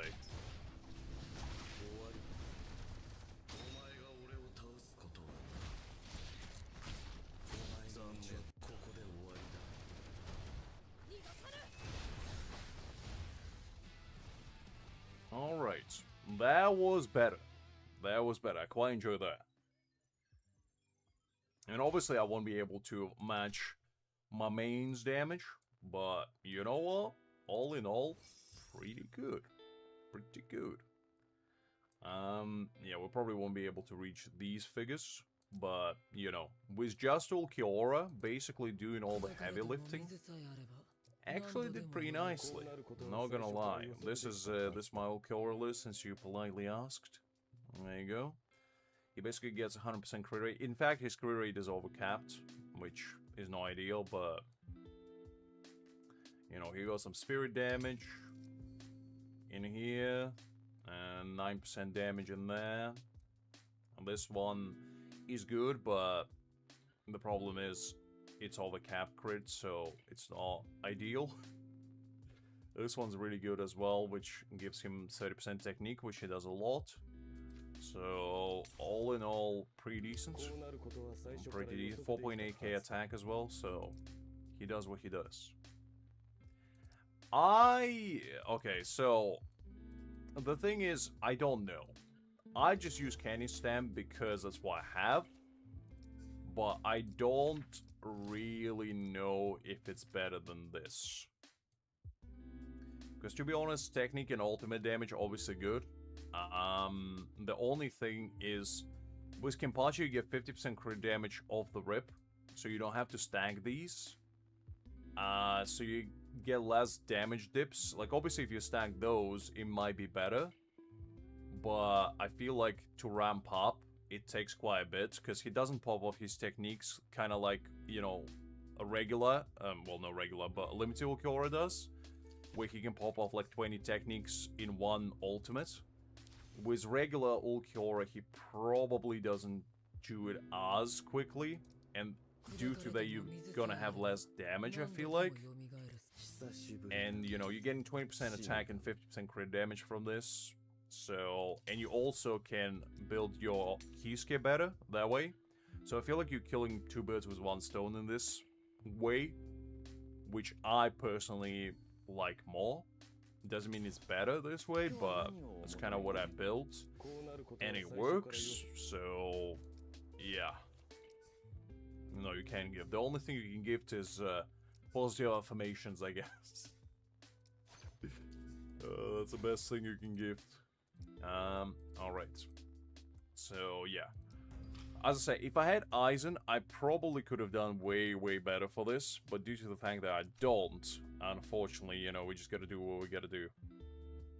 And stick with this. Alright, let's do...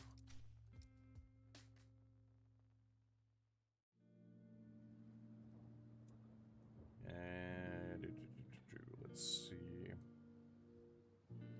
So, I need Soul, and I need Aizen, and I need Grimmjow. Neither of which are built for me, so we're definitely not gonna do that. Because my Grimmjow won't be able to reach, like, 10 stage on this, so we're just gonna run the same team. And basically see what happens. Should I run freeze for this one? I feel like... Well, hold on. What does freeze do actually on this one? 50 stacks vulnerable to the enemy. Each freeze trigger addition applies 25 stacks.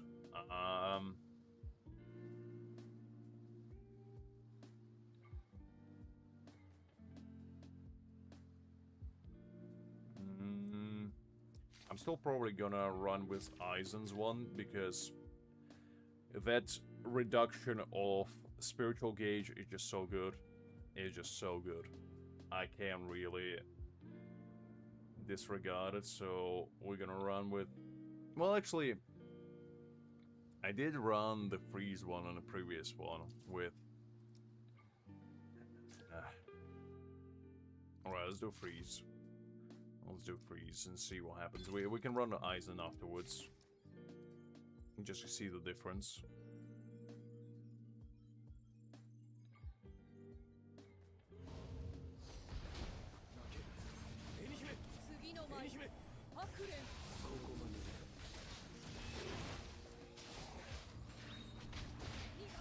I mean, this is more accurate of what his damage looks like on here.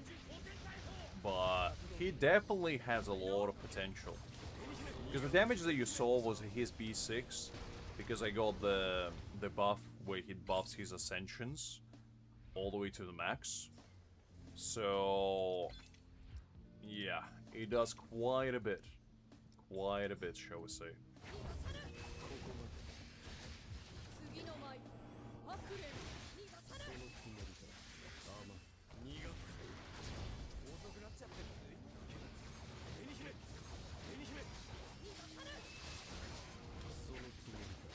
Yeah, my Ulquiorra is B2.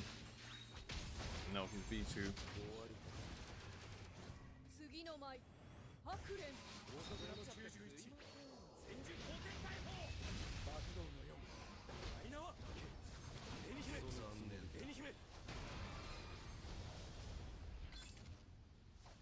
Okay, increases attack. Oh, I forgot that I have that one still on. Would be automatic pick. We should actually...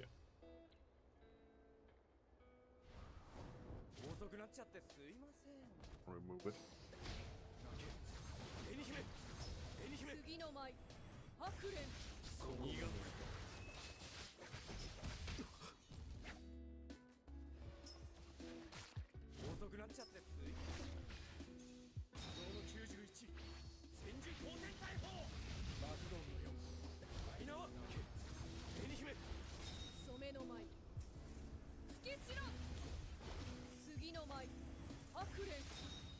This is free to play, Liz. What do you think? Obviously, it's fun.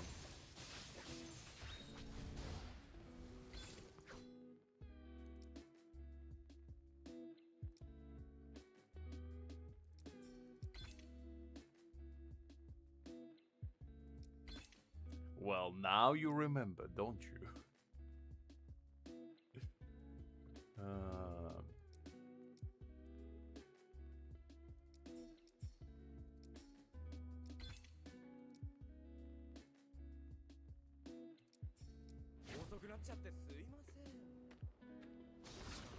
Apology accepted, Liz.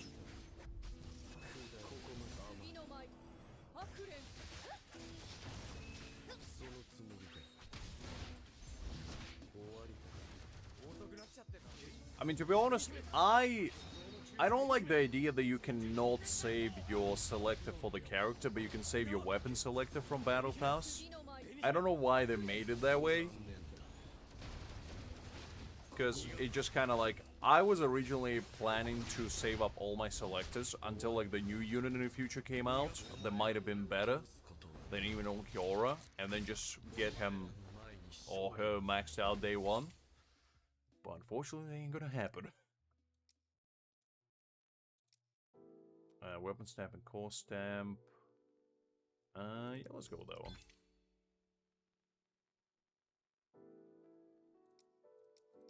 Like this one.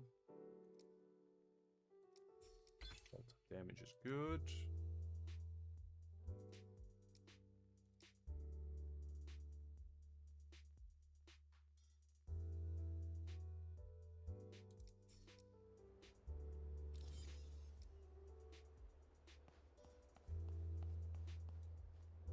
No, you can't save boundaries. You can only save weapons, unfortunately. Which, you know, it's not a bad thing necessarily, but, you know, it's not ideal.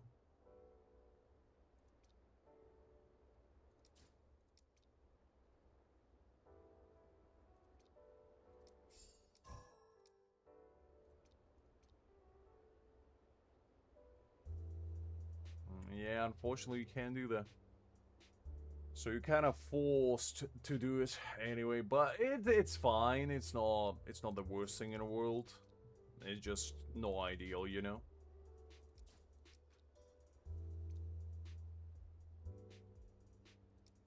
Let's go with this. Take that one.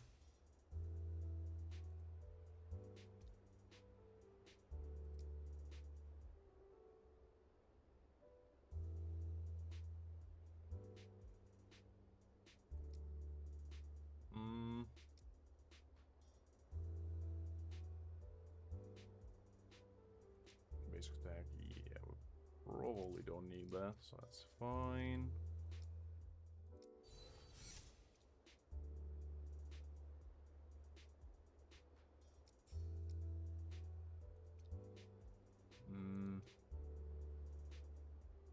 Nothing too exciting here, so let's refresh one more time.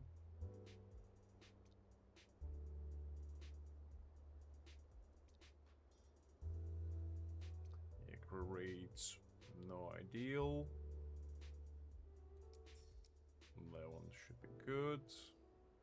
Okay, we'll roll with those.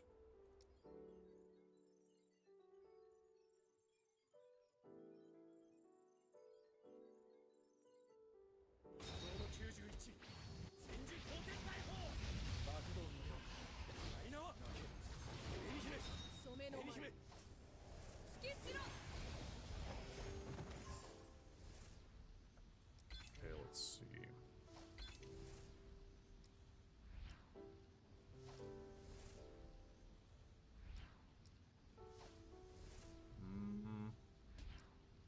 I guess ultimate charge rate probably.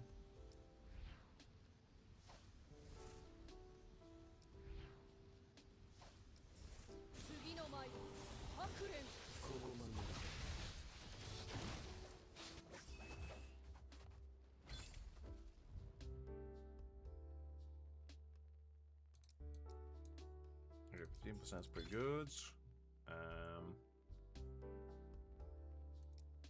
The damage dealt on pretty decent.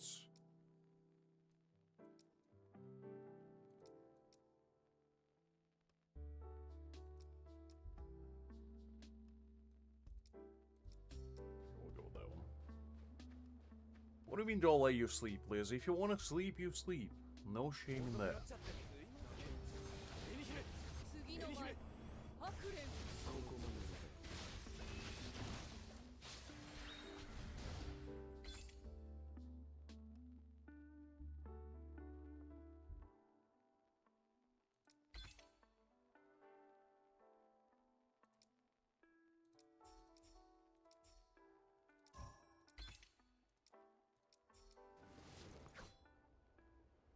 What do you mean no, Liz?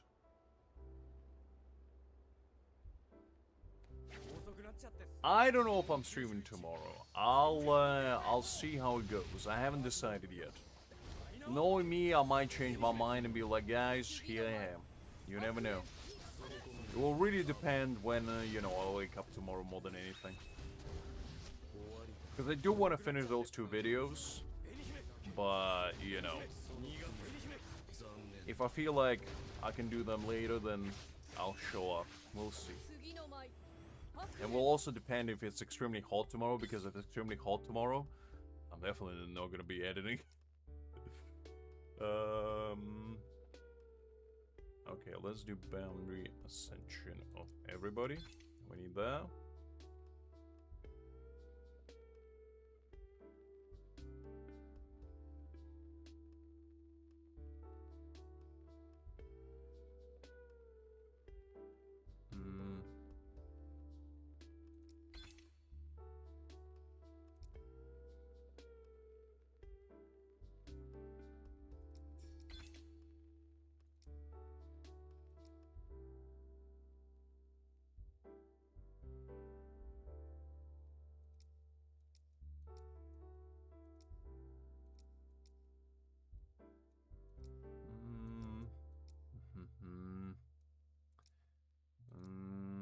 Let's see. I'll probably go with this one because I like the attack. Attack's pretty nice.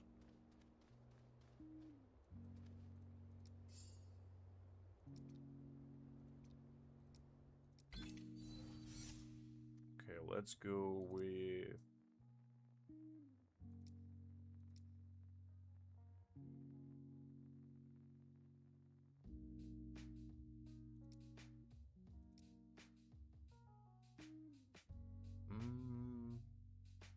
I'll go with this one.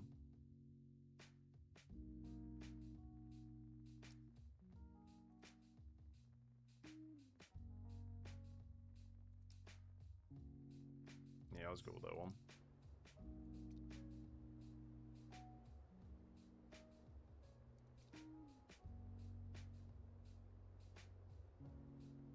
Okay, well, that's nothing too exciting there. Okay, I need that. That's a good one. Look, Liz, you gotta do what you gotta do. It's all random, but at the same time, you might hit your lucky spree, you never know.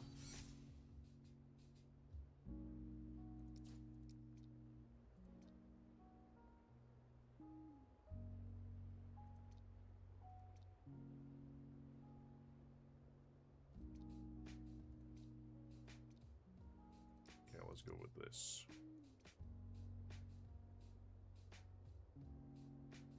And you know what, let's go with crit, I guess, even though I don't need it, but might as well take it.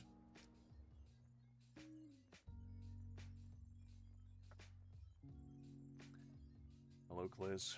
Sometimes you just gotta click and hope for the best. That's what I'm doing. I'm pretending to read even though nothing coming in inside that cranium of mine. It's all just empty air.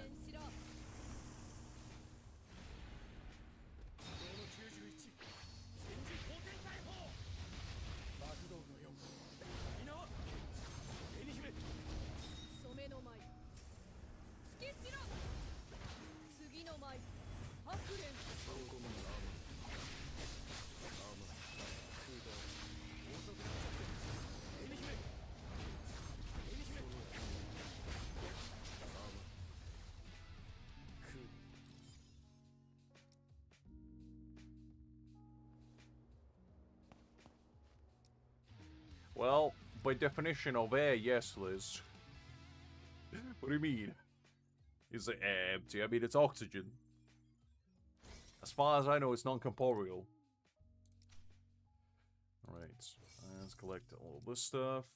Now, let's try it out, see how it goes. I'm not expecting too much, but we'll see. We'll see. This definitely feels less exciting than doing it on my main, where, you know, I can pull out like 24 million points, but sometimes you gotta do what you gotta do.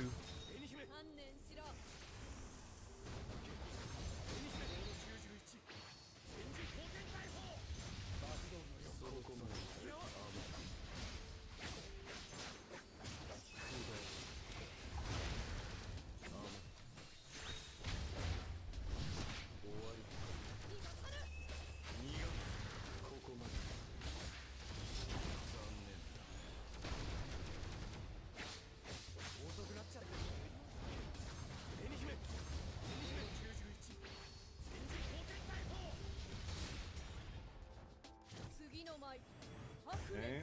そのつもりだここまで Oh. 終わり逃がすくだここまで甘お前が俺を倒すことお前の道はここまで甘残念だ Ooh, that's nice damage. 終わり逃がすここまで遅くなった紅姫91戦時後天大砲爆弾のよ次の舞ダイナはハクレンそのつ残念だ甘終わり逃がすここまで残念だ Listen, Liz, there's no time to get scientific at 2 a.m. in the morning with me. Is all I can tell you.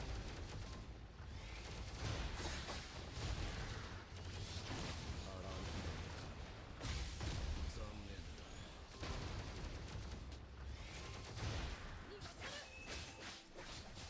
ここまで遅くなっちゃってる戦時後天大砲爆弾次の舞みんなはハクレン逃がさないそのつもりだ終わり逃がす残念だここまで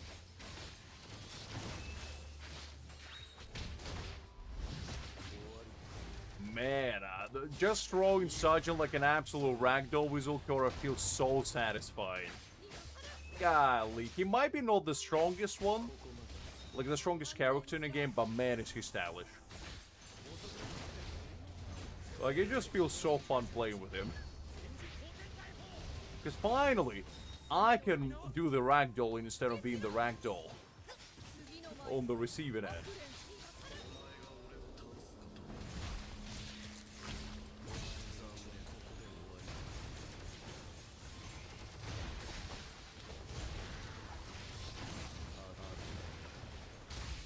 残念だここまで甘終わり逃がさない逃がす残念だここまで Another Andres, let's see, hopefully you will. It does feel very fluid. I do agree. ハクレン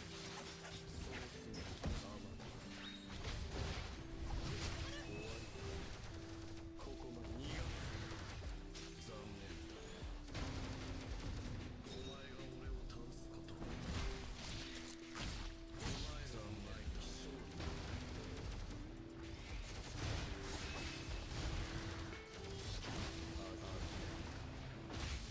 残念だ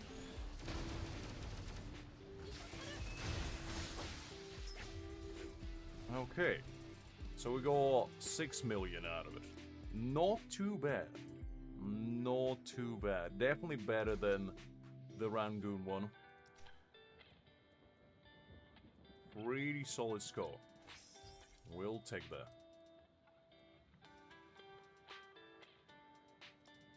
Considering my team is very underpowered on this account, I think we did pretty well. Not gonna lie, that did feel pretty nice.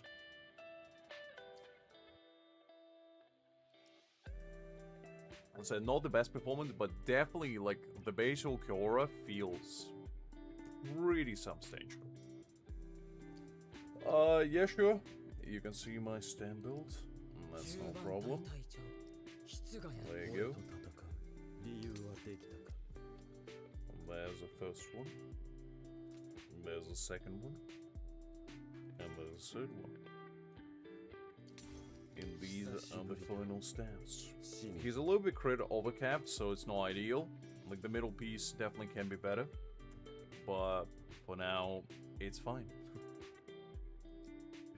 Because I don't really need like crit rate on a middle piece at all, and he will still have 100% crit rate.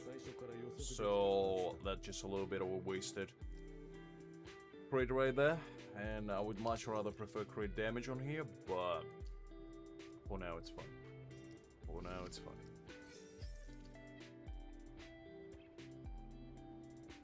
Yeah, it's decent, but as I said, even though, you know, the middle piece is good, like by all definition this is a good piece, the fact that it's crit capped, it just doesn't help. Because I'm not changing these two because they rolled really nicely. But yeah, for now this is what I'm running with on him. And then when I do get a better middle piece, I probably can go for higher crit damage and thus increasing his damage even further. Unfortunately, I can't. It's one of those things that you just gotta pray to the almighty gacha god to hope for the best. I spent 6 months building my Aizen. And just how it is sometimes, you gotta spend all time in the world to build a man. I was chasing the perfect build on my main account, and you know, it took a long time, a lot of patience, a lot of dedications, but I got there in the end. And that's just a moral of the story, you know. Sometimes you gotta hope and pray that gacha gods won't screw you too hard. And occasionally it does happen this way. Occasionally it does. Okay, so let's collect all this stuff. We go actual Ulquiorra. We're gonna put that one because I actually like Ulquiorra's one. There we go. Let's maybe change this just to match the vibe. Let's put. Well, actually, I do kind of like this Ichigo one. What is actually Ulquiorra's B3 looks like? Is it a cool lava tono? Shinigami. Ooh, that's pretty cool actually. I will use that one when I eventually get it. Alright. I think True Blade is the last one that we actually need to do. And let's collect this one as well. Okay. Yeah, I think we could already finished everything else. But the looks of it, we did the Frenzy Feast, we finished Deadlock. And yeah, all of these are fine as well. I think you should, Liz. You should embrace your inner whale and just keep going. Just keep rolling and see what happens. I'm just kidding. I'm just kidding. Oh, am I? Oh, am I?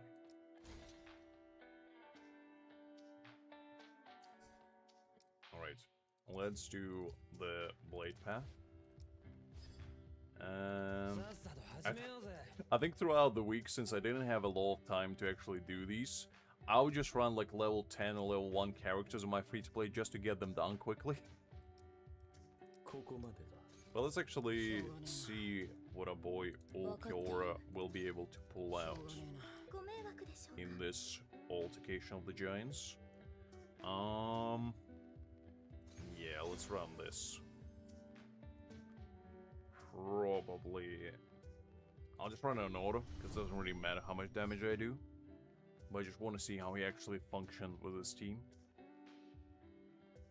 Exactly, Liz, exactly. At least you're embracing it. Oh yeah, monthly pass and the monthly card are definitely like the cream of the crop kind of deals. You can't really get better than that.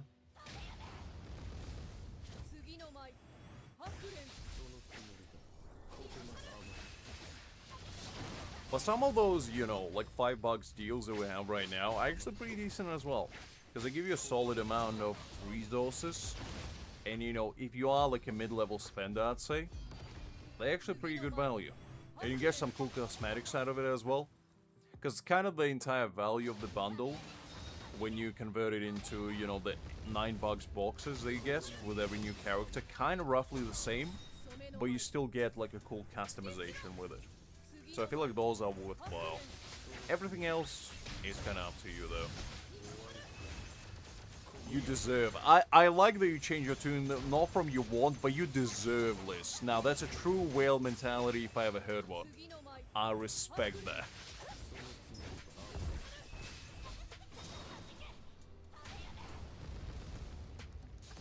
And the other thing is actually there is the best value, at least in my personal opinion, is whenever we get like a certain celebration. Last time was, I believe, for half anniversary. But before that we got for spring celebration. And basically what it is for $9 you can get 20 tickets. Which I feel like is a very, very solid deal. Probably the best in the game, really, when you think about it. And those come here and there, and I believe you can get 4 packs. So for about, what is it, like $36, you're basically getting 80 pulls, which I feel like is a crazy good value. Because you're basically guaranteeing yourself a character. So that's like for mid-spenders, I feel like the best deal for your buck. Everything else is kind of fine. It's just not crazy. Like those $9 packs where you get with new characters, I feel like are okay. Decent value there. I would not buy Spirit J packs personally. But yeah, everything else is okay. Like usually, I'd say value-wise is definitely Monster Cup Battle Pass. Then those $5 packs that we're getting occasionally. Sometimes you get higher value, like 6 or, 10 or whatever, but those are usually pretty good. And then the last one, I'd say those, like, special celebration packs. And the last one would be the new character arrival packs. Everything else, I would not touch personally, unless, you want to get, like, B6 units every time. And then you can go for, like, Spirit Jade packs and all that, but not the best value, to be honest. I don't know about that, Liz. I don't know about that. You got B4 eyes and you're already half-step whale. You can delude yourself all you want, Liz, but you know what your true nature is like.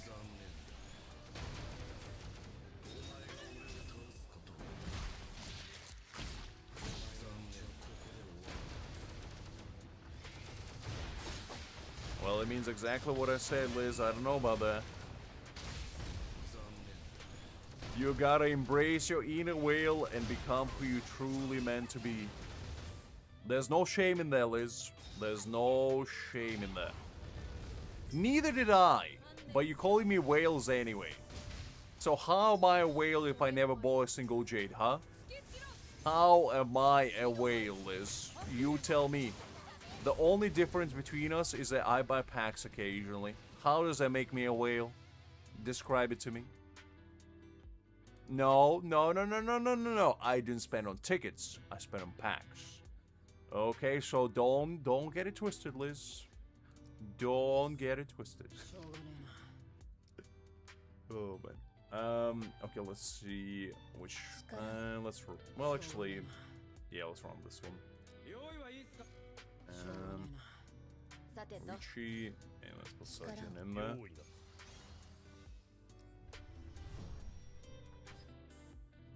Listen, Liz, if by your definition, to be a whale, you have to buy Spirit Jades. I never bought Spirit Jades, thus, I'm not a whale. Thus, you're never allowed to call me one. Until I do. And that day will never happen, so you can never call me that. Because I don't like the idea of buying Spirit Jades. Because the idea of buying Spirit Jades to me is basically when you bought everything else available and you're admitting defeat to the point where you have to buy Spirit Jade packs. I feel like at that point you have a problem. At that point there's a problem in hand. Oh man. I'm no whale, Liz. I'm a low spender just like you. I'm a mere mackerel at its finest.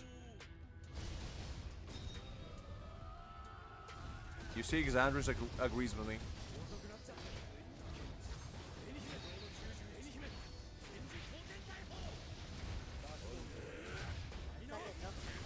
I don't have any Jades. I don't know what you're talking about. I'm a broke free-to-play, and I always have been. I don't have a single Jades to my name. In fact, I'm the poorest free-to-play out there. And I will prove it to you right here, right now, after I'm done with this fight. What do you mean, don't lie? I never lie. I merely not tell the truth. And there's a difference, Liz.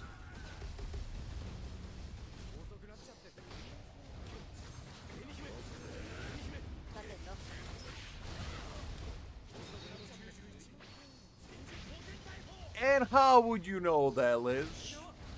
This is my main account, and my free-to-play, you know, is... It only has, like, what, B4 Aizen, B2 Ulquiorra, B1 Grimmjow, B1 Soifon, B1 Mayuri, B2 White. I mean, nothing much, really, when you think about it. It's a free, standard free-to-play account where, you know, I have pretty much every unit. Quite a few with boundaries. The only character I have is Kenpachi. And you know, it's just a good old free-to-play account, like the best of them, you know? It's what all free-to-plays have. And yeah, exactly. You see, Xandros agrees with me. Very free-to-play.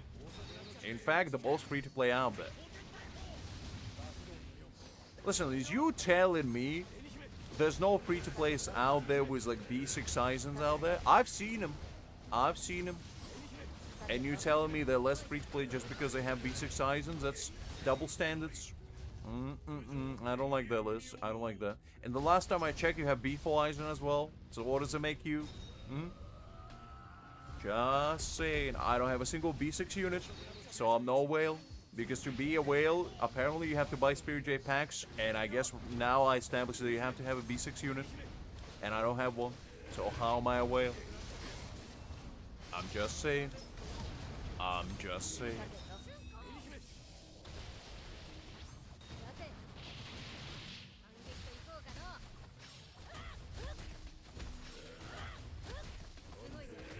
I mean, you can believe on Aizen's supremacy, but I'm just saying.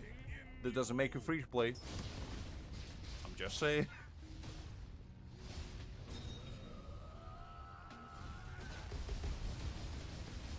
I don't know what you're talking about, Liz. What are these packs? What are these phantasmal packs that you're speaking of? I don't understand your funny language. Like you telling me a true free-to-play at its core wouldn't have 104,000 Spirit Jades to his name? Are you seriously gonna sit here and tell me this is not a true free-to-play experience at its finest? You telling me not every single free-to-play haven't basically summoned on their account since Gin? Are you seriously gonna tell me that? Well, that just sounds like they're not free-to-play. Listen, Liz, this is the finest free-to-play out here. If you don't have 104,000 Spirit Jades to your name right here, right now, you are not free-to-play. I'm sorry to say this. I'm sorry to say this is a true free-to-play. If you haven't summoned since Gin, you're doing it the right way, is all I'm gonna say. And you tell me if true free-to-play wouldn't have 264 standard tickets and 105 standard pool tickets? You telling me that you wouldn't have that? You telling me you wouldn't have 88 limited stamp tickets? And you telling me you wouldn't have 2,140 of these golden stamps of justice where you can buy at least another 42 tickets? Yeah, I don't know about that. I don't know about that. And the best part of it all, I don't have a Ikaku on this account either. And you know what else I don't have? Well, I do have, is I have the selector right here for 300 pulls. Now you might be asking yourself why I don't pull this. And the reason for that is very simple, because I don't need to. This is a true free-to-play experience right here, gosh damn it. And you need to embrace it. Listen, Liz, I'm a free-to-play to my core. To my core, I tell you. I never spent anything on anyone, including myself. So the next time you call me a whale, you gotta think twice about your statement and understand that you're speaking to the finest free-to-play this world has ever seen. Exactly, Liz. There's many other things you don't know about. They may or may not like to share.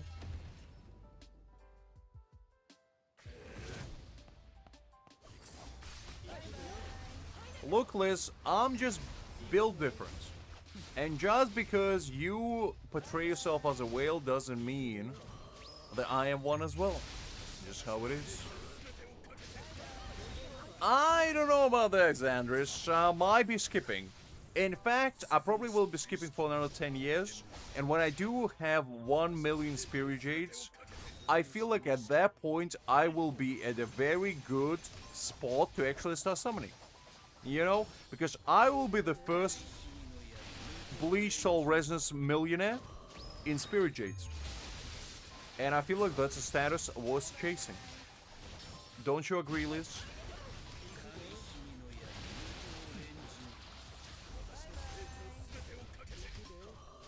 Exactly. Exactly.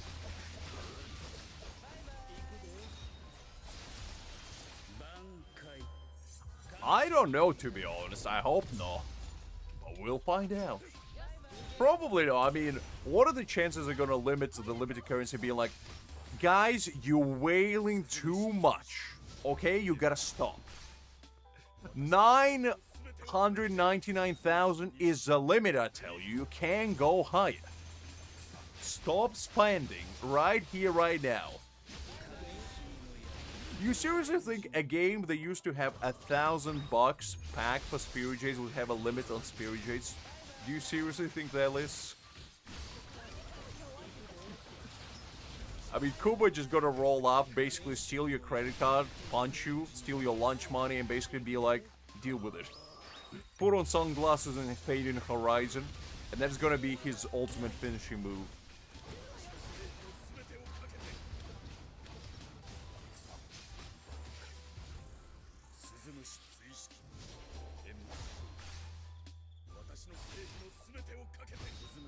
What do you mean you don't know this? Unbelievable. I mean, maybe, Liz. Maybe. We're talking about Shueisha over here. God knows what is going on in their brain. Some wicked stuff. I know that much.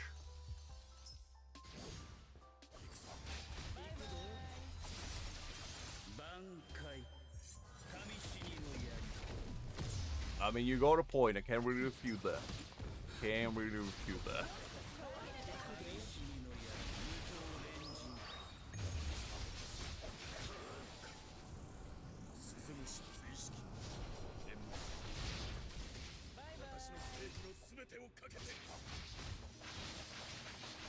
I don't know. That's between you, your keyboard, and the men upstairs to find out, Liz.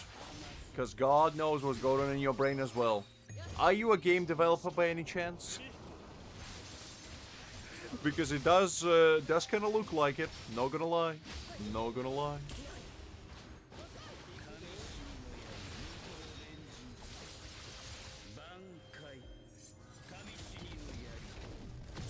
I do like Gin quite a bit. And to be honest, Gin is like the only reason why I'm still on a fence whether I want to go for bankai, not bankai, but True Shikai Ichigo and all. Because I really like Gin, and I already built him really well on both of my accounts. So I just don't really know if it will be worthwhile, you know, just getting another DPS for the sake of higher numbers. But if Ichigo is that much better than him, then I guess maybe. Maybe. I'll have to wait and see. Because come Tuesday, I will try him out, and I'll see what he feels like. And after that, you know, we'll just see what happens. If I show up on Saturday with a thumbnail and title, we're pulling for about True Shikai Ichigo, you know what happened. You know what happened, basically. I would just go, I would try him, and I'm gonna be sitting there contemplating for like a solid 5 minutes and be like, yeah, I'm not pulling him. And then going downstairs, you know, taking a sip of water and be like, yeah, I'm pulling him. And then going upstairs again and be like, yeah, no, I'm not pulling him. Then going downstairs again, taking another sip of water and say, yeah, I'm definitely pulling him. Then going upstairs, laying on my bed, looking at the ceiling, pondering the meaning of existence, being like, Yeah, definitely pulling him. That's usually how it goes. That's usually how it goes.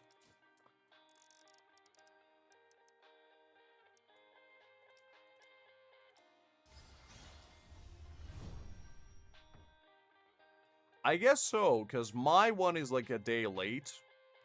Which, to be honest, is fine, but yeah. Because Ichigo's birthday is on 15th and mine is on 16th. So we, you know, close to each other, shall we say. And I do appreciate Kubo looking out for me. さて反撃といこうかの。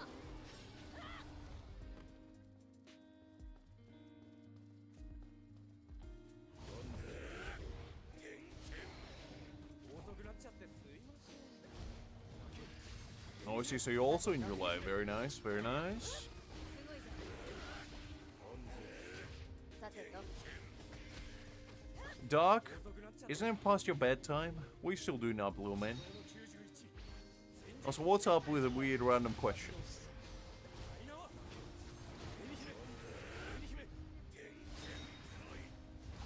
九条天元妙。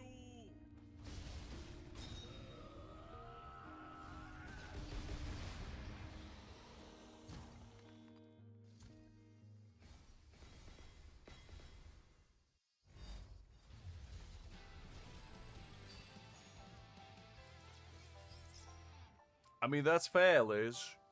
We know also he has the right for. To say why exactly needs to know said information.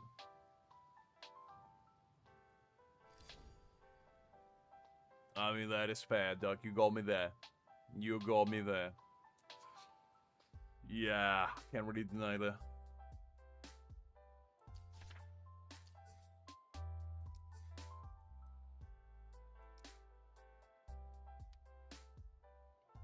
Alright, let's see. I think we finished all of them for the most part, by the looks of it. Now listen, Liz, those young whippersnappers have no respect for the elderly, I tell you what. Long gone are the days when I could shake my cane at them and tell them, "Get out of my lawn!" And they would run in fear, screaming into horizon. Now they just look at me, they're like, "Shut up, old man!" And I'm like, golly, no respect for the elders.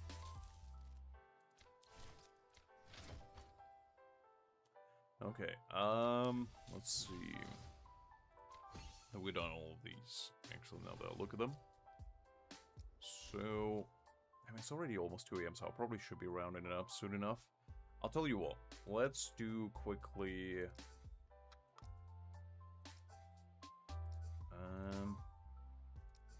Let's finish up with the story. We'll do this story quickly, and then we'll probably call it a day. Just a nice little 用意なら finisher. 万端整っておる。ここまでだ。 And let's do さ Ulquiorra. てと Actually, hold up. ここまでだ。 Since it 用意 has なら more damage, さ from てと strike, and 本気。 let's probably run this actually.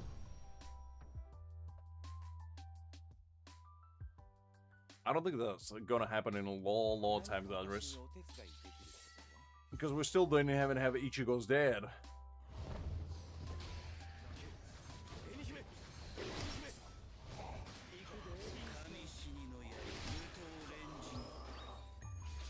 Oh, there we go. Okay, never mind. Let's see, where are they? 神死にの槍無刀連陣。この91戦時後天大砲爆動のようみんな紅姫神死にの槍無刀連陣。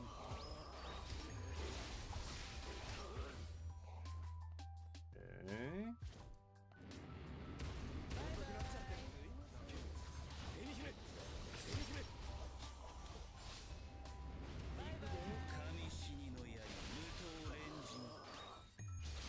This. Alright, the first one's down.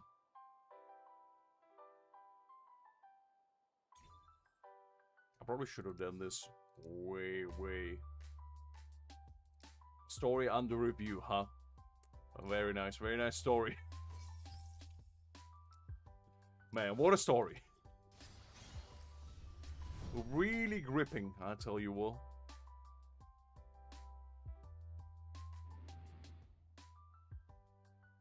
I hope you guys enjoyed that story, because let me tell you something, I almost teed up. But I stay strong. I hope you're proud of me. Yeah. I still can't believe that Shueisha doesn't allow them to do story. Like, geez Louise, it has been already half a year. What are they waiting for?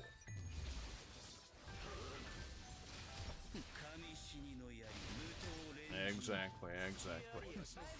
The best story, some may say.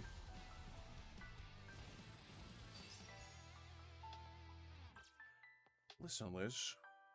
I feel like that's a personal attack on my character. And I don't appreciate it. You better be joking, otherwise we're gonna have a problem. What is it, Liz? What is it? What else would you like to insult me on? First you call me a whale, now you call me a bad storyteller. What else are you gonna do? Insult the value of my character? Golly. Fair enough, Douglas, fair enough.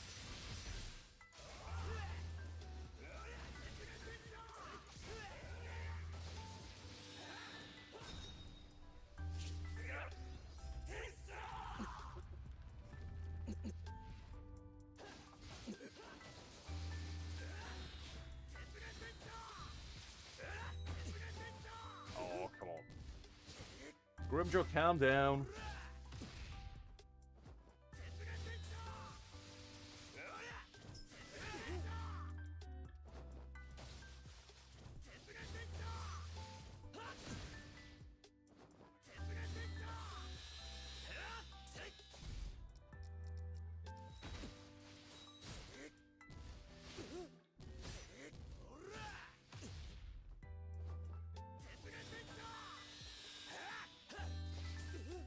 I don't think they ever would. Unfortunately, I'm sorry to say this, but Mihoyo ain't calling me, unfortunately. If they did, I would have given them the story of a lifetime, I tell you what.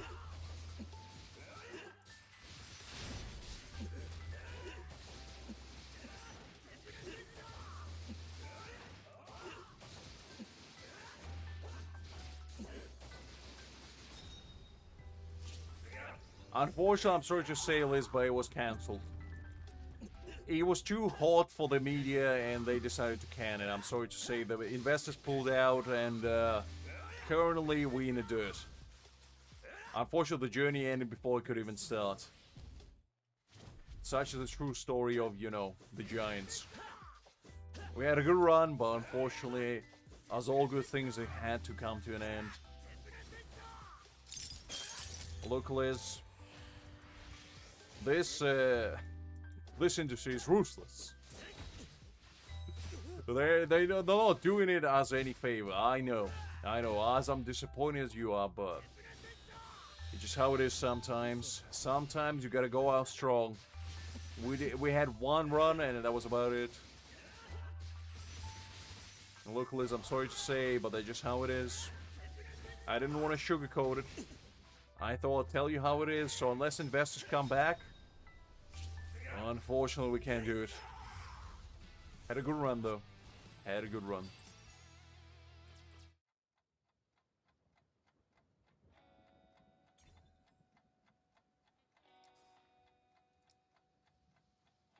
Okay, guys.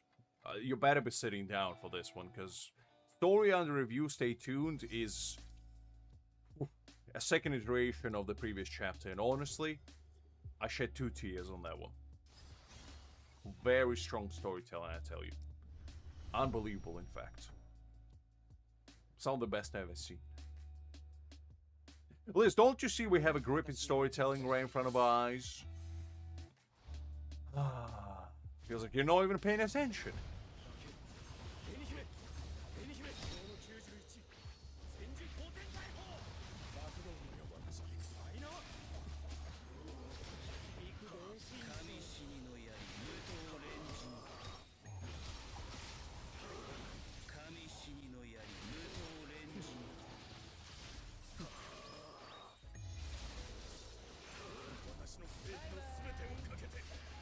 Listen, Liz, it was bound to happen.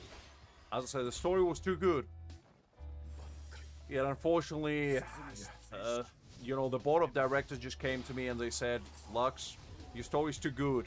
Your storytelling's too perfect. And we can't allow such perfection to go out there and sweep the world. Because what would happen to everybody else? You would destroy your competition, and we can't allow this. We can't allow this to happen. And I said, damn it, fine. I'll do it for the greater good.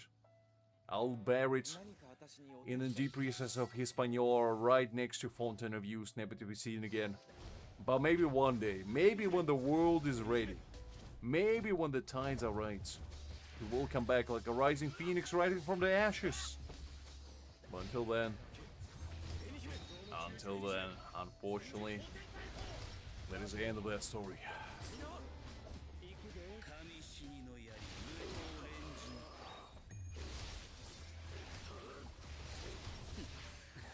I'm sorry to say, Liz, I think your soul is gone as well. I don't know how to tell you this. I know. I was as shocked as you were.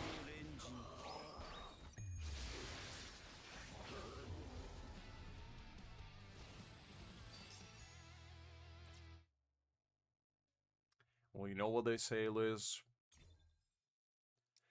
When you fight the evil, it's only a matter of time when you become said evil yourself. And I just had to do what I had to do. I couldn't allow that masterpiece to become the evil.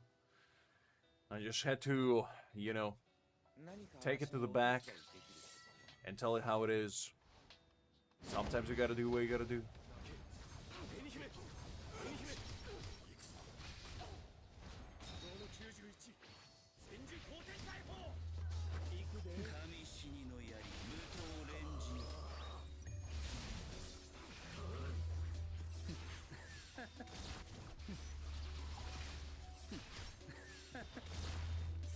Look, Liz, it's not about the journey.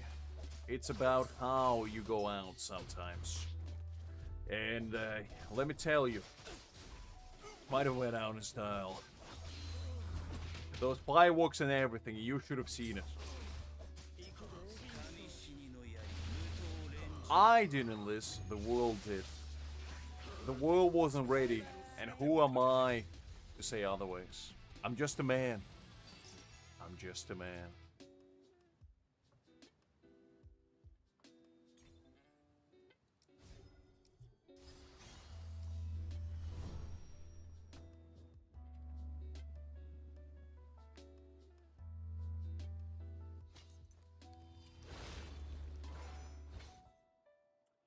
Unfortunately, no, Liz, there's no jokes.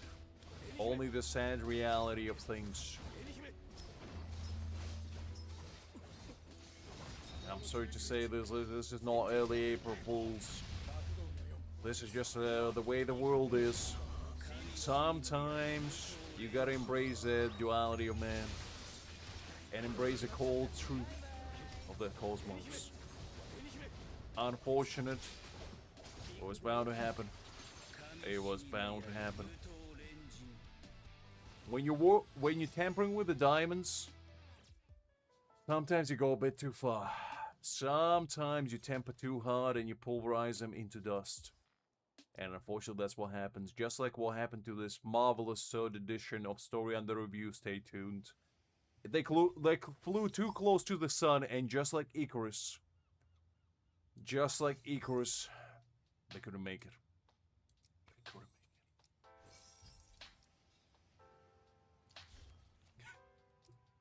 make it. Liz's villain arc is beginning. These are the dark times. Well, Liz, you know what they say, better late than never. And speaking of late, since it's 2 AM already, as a good Samaritan, I probably should call it a day. But on the other hand, as a not so good Samaritan, I kind of want to stay a little bit longer. So, you know what? I'll cut you a deal. I'll do the hard story as well. While Liz mourns the loss of her innocence and the, the department of greater good, What do you mean you're not laughing? Well, Liz, that's just for now. 全力で泣け Look, Liz, it's okay. We'll do hot story. We'll finish this up nicely, and then we'll call it a day. And that's a promise. That most likely will not keep, but that's a promise nonetheless. Look, it's Saturday. Chances are I might not stream tomorrow or today at this point. So I just want to give you, you know, a nice send-off for the week.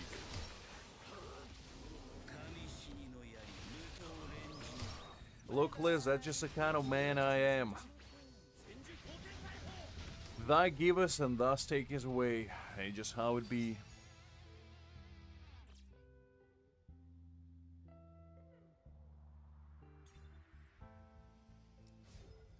I don't think I need to call you away, Liz. You know you are. We all are. We're all deep-seated water creatures. It's just depending on whether we're ready to accept the reality as it is. I did a long time ago. You just haven't yet. And that's just how it is, Liz. That's just how it is. Sometimes you gotta accept the reality is unfortunately very bleak. There's no hope in sight. We had one hope and now it's gone. And, you know. I didn't, Liz. Do you think I wanted to do it? Don't you think it pains me at night thinking about it? That man. But I had to do what I had to do. The greater good had to be evaluated. Just like we were talking about trolley problems a couple streams ago. This was my trolley problem. On one side, I had the greatest creation that ever graced this earth. And on the other hand, I had the greater good of the universe. And unfortunately, I had to choose a bigger cause. And the choice was made that day. The choice was made. I could have fought with all my might. And, you know, rejected the outcome. And prevail against all the odds. But unfortunately, that wasn't the case. Unfortunately, that day, I had to bend my knee. Not by choice, but by the weight of the circumstances. And that's a moral lesson to all of you. Sometimes you think you're doing all these great things, and sometimes it just doesn't work out. It's just how it be. It's just how it be.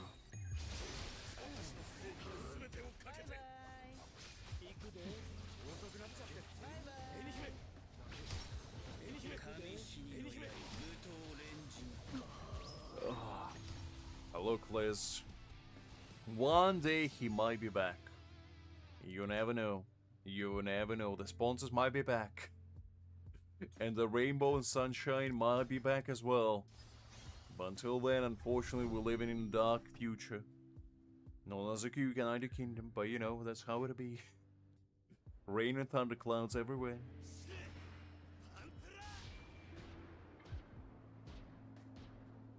I'm not talking to you, Liz. I'm talking through you. I'm talking to your spirit. The greater beyond within you.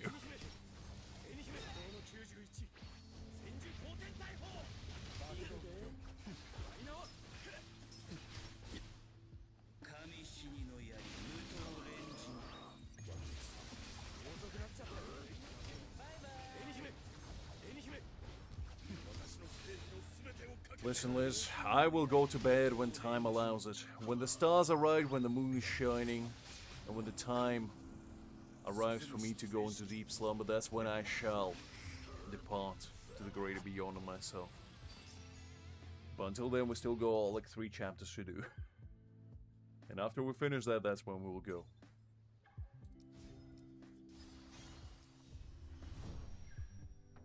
This is a time for you to mourn the loss of your innocence, Liz. And understand the world is a cold place. Very cold, in fact. That's why you always gotta have a portable radiator right next to you, strapped to your back. So you always feel warm. Talk to your hand, unbelievable, Liz. That's the kind of attitude you're gonna give me tonight. I almost said today. My brain clearly got scrambled after streaming for 11 hours. Don't even know what time of day it is. If you told me it's already 15th of July, I probably would believe you. I probably would believe you.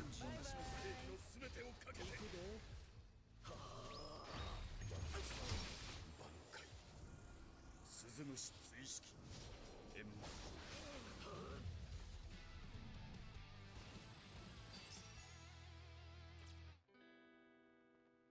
Alright, let's see what we got. Sixth stage. And we're gonna do the last boss fight. And then we'll call it a day after that. 何か私にお手伝いできること 2569. Well, it was bound to happen. I knew those cryogenic sleep capsules were not gonna do me any good, but you know what? They were too tempting. They were offering a slice of cheesecake if I went into one, and you know how I am. When there's bananas or cheesecake at stand, I always go in no matter what, head first. And just hope for the best. The cheesecake was good though, they gave me before I entered, and it was good. It was good. And in fact, I don't regret it. If I could reverse back time, 1,500... 46 years back, I would do it all over again. I would do it all over again.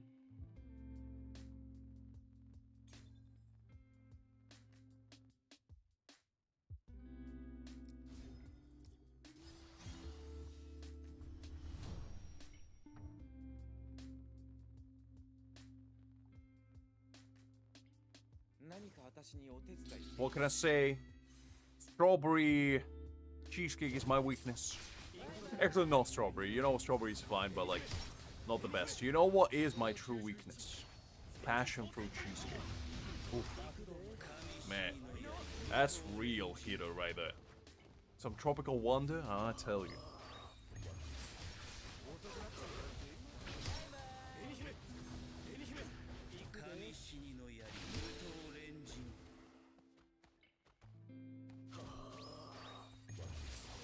Because I'd be passionate about that passion fruit.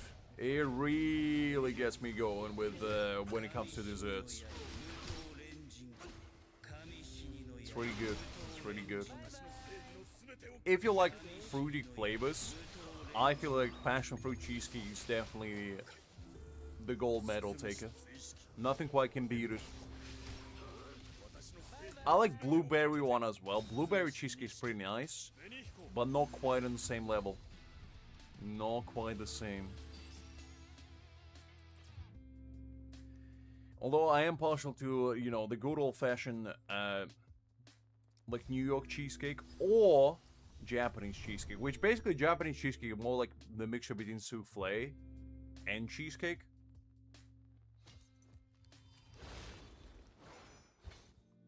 Which I do like, but it's a bit too light. Like, when I eat cheesecake, I want to feel like there's a brick inside my stomach. You know? I don't want to have a light experience. If I want a light dessert, I'll eat a bowl of Greek yogurt. I want a brick inside my stomach, and that's why I eat cheesecake. Well, I don't. I actually haven't had cheesecake in a while, but to make my point stand true, I want to make its presence be known. After first bite, I want to regret my life choices. Well, that's what I need.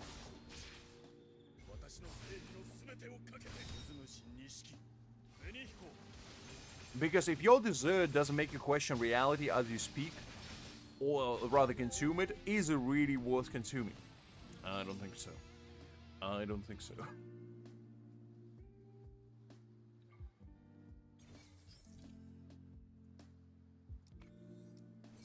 Alright, let's collect all of these. Now, we have a choice to make. Do I dare? Do I dare to do these extremes ones as well before I go? Or do I know?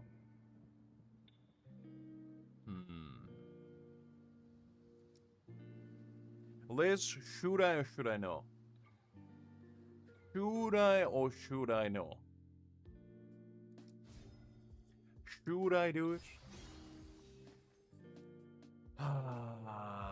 You know what? You know what? I mean, we're already here. So we might as well finish it. You know? I don't like leaving things half finished. So we might as well finish it. 前袖の白雪 Nah, I'm fine. I'm fine. I'm not that tired. I can stay for another like 5 minutes. It's all good. It's all good. 白蓮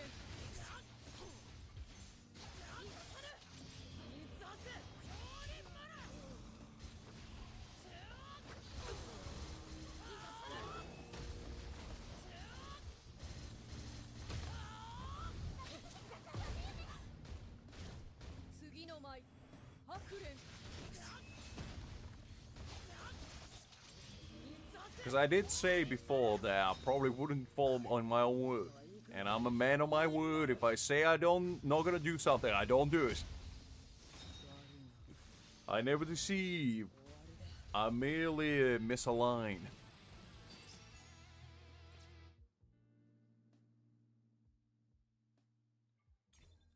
Listen, Liz.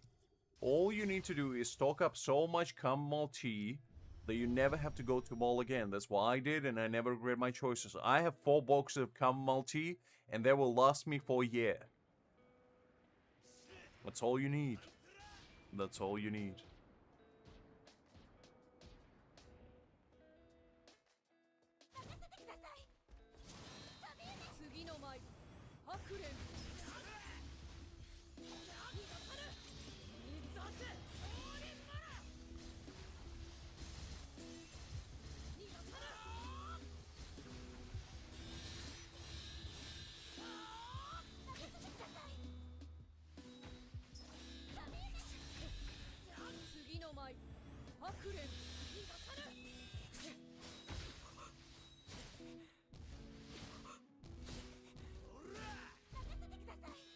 Well, that's why I said you gotta be always prepared, Liz.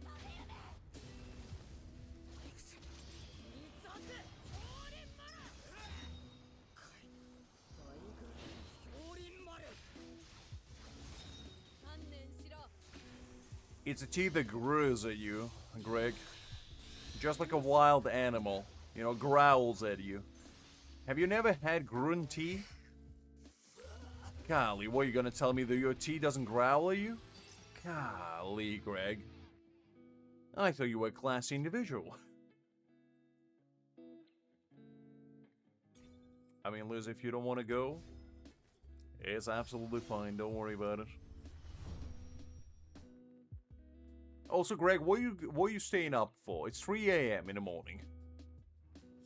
Spews wisdom? I mean, that's pretty classy as well, to be fair.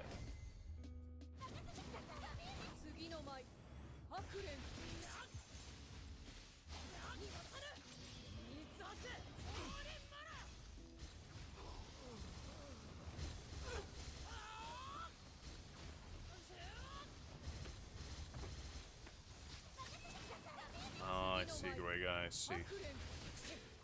Living that out of uni kind of lifestyle.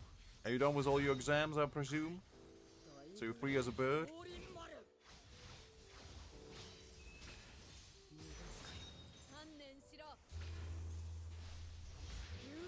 I see, Greg, I see. Nothing quite like getting scared at 3 a.m. in the morning.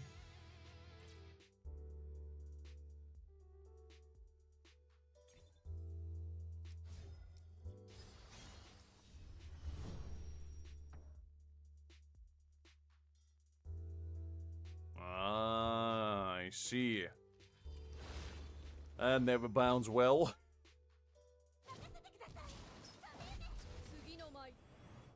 Well, hopefully you'll find some nice place, big man. Just keep your eyes peeled and, you know, eyes on the prize.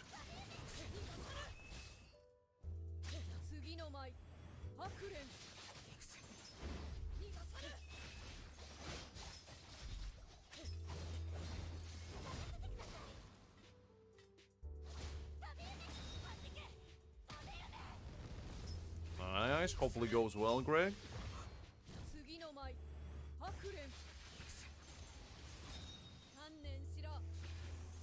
I remember when I was looking for housing, it's quite an arduous process. But when you do finally get your own place, it's definitely quite a nice feeling. You know, you being your own man,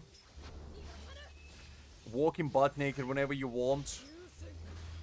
It's quite nice, not gonna lie. Nothing quite like waking up 5 a.m. in the morning, strolling around your house, looking for any sort of liquid because you're extremely dehydrated, while realizing that, you know, you may or may not be butt naked while doing so. And, you know, strolling to your fridge and finding any liquid that can possibly be shoved into your mouth, just to feel alive again. Quite a feeling.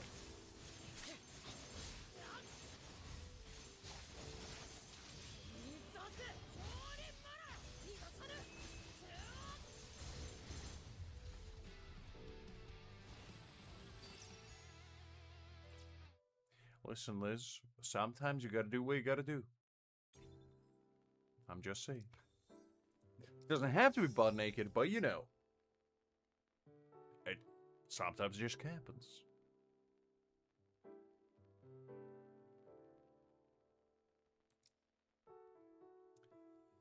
Listen, Greg, what do you want me to say? I'm a man of class, a man of character, and a man of perseverance unlike any. And with that being said, as a man of true perseverance, I think it's time for me to call it a day. It's 2 a.m. in the morning, and you know what they say, I probably overstayed my welcome. I'm sure all of you tired of me yapping for 11 hours in a row, but thank you for showing up today, guys. I had an absolute blast, and I hope you did as well. Do one stand-up pull. Greg, do I look like the kind of man that would do one stand-up pull just because somebody asked him to? Is that the kind of man I am to you? Well, I hope you're happy, Greg, because I didn't get anything. I got this, Kaido. You happy? Anyway, as I was saying, I hope you enjoyed. I hope you had fun. And basically, tomorrow, or... well, tomorrow is subjective, I guess, depending on how you see it. On Sunday, I'm not 100% certain if I will be streaming, and the reason for that is I might take today as a day off and basically finish editing the Chaos video and also Ulquiorra video. So if I do that, Chaos video will be uploaded today at evening, at sometime like 6 p.m. or something, when I finish editing. And Ulquiorra will probably drop on Monday. If I don't do that, I will be showing up at 3 p.m. as usual, but the fact that I'm gonna travel next week, I'm trying to get ahead of the curve and basically finish all the videos that still go in a backline, on a backpipe, rather. So, we'll see how that goes. Maybe, Greg, maybe. I need some consolidation with my brain activity, and we'll see how it goes. We'll see how it goes. But, yeah, I'll let you know probably at about... I don't know, 2 a.m. or something. Well, 2 sorry, Jesus Christ. I really need some sleep. You can tell that I'm already losing it. At 2 p.m., I'll let you all know. I'll post like a little announcement or whatever. If I do finish Chaos video relatively soon, I probably will stream just a little bit later. Because, you know, might as well. But if not, because I can finish Ulquiorra's later. But if not, I'll basically see you guys next, well, hopefully Thursday, because I'm hoping I can stream on Thursday and do like a little birthday special, kinda in the same vein as I did Jinshi one back in the day, just not as tipsy, hopefully. If not, definitely on Saturday, where we're gonna pull for most likely True Shaker Ichigo. And if I don't show up tomorrow, basically we're gonna run the 999 nights in Neverness to Everness. Forgot the name of the game. Which is gonna be a pretty fun weekend if that's what's gonna occur. So yeah. Anyway, guys, hopefully you have a nice, relaxing night, and I'll see you when I see you. Basically, as I said, I'll keep you posted on Discord. If I don't see you on stream, and be on lookout for some videos, which hopefully should keep you occupied. Until then, take care everyone, and I'll catch you all later. Bye bye.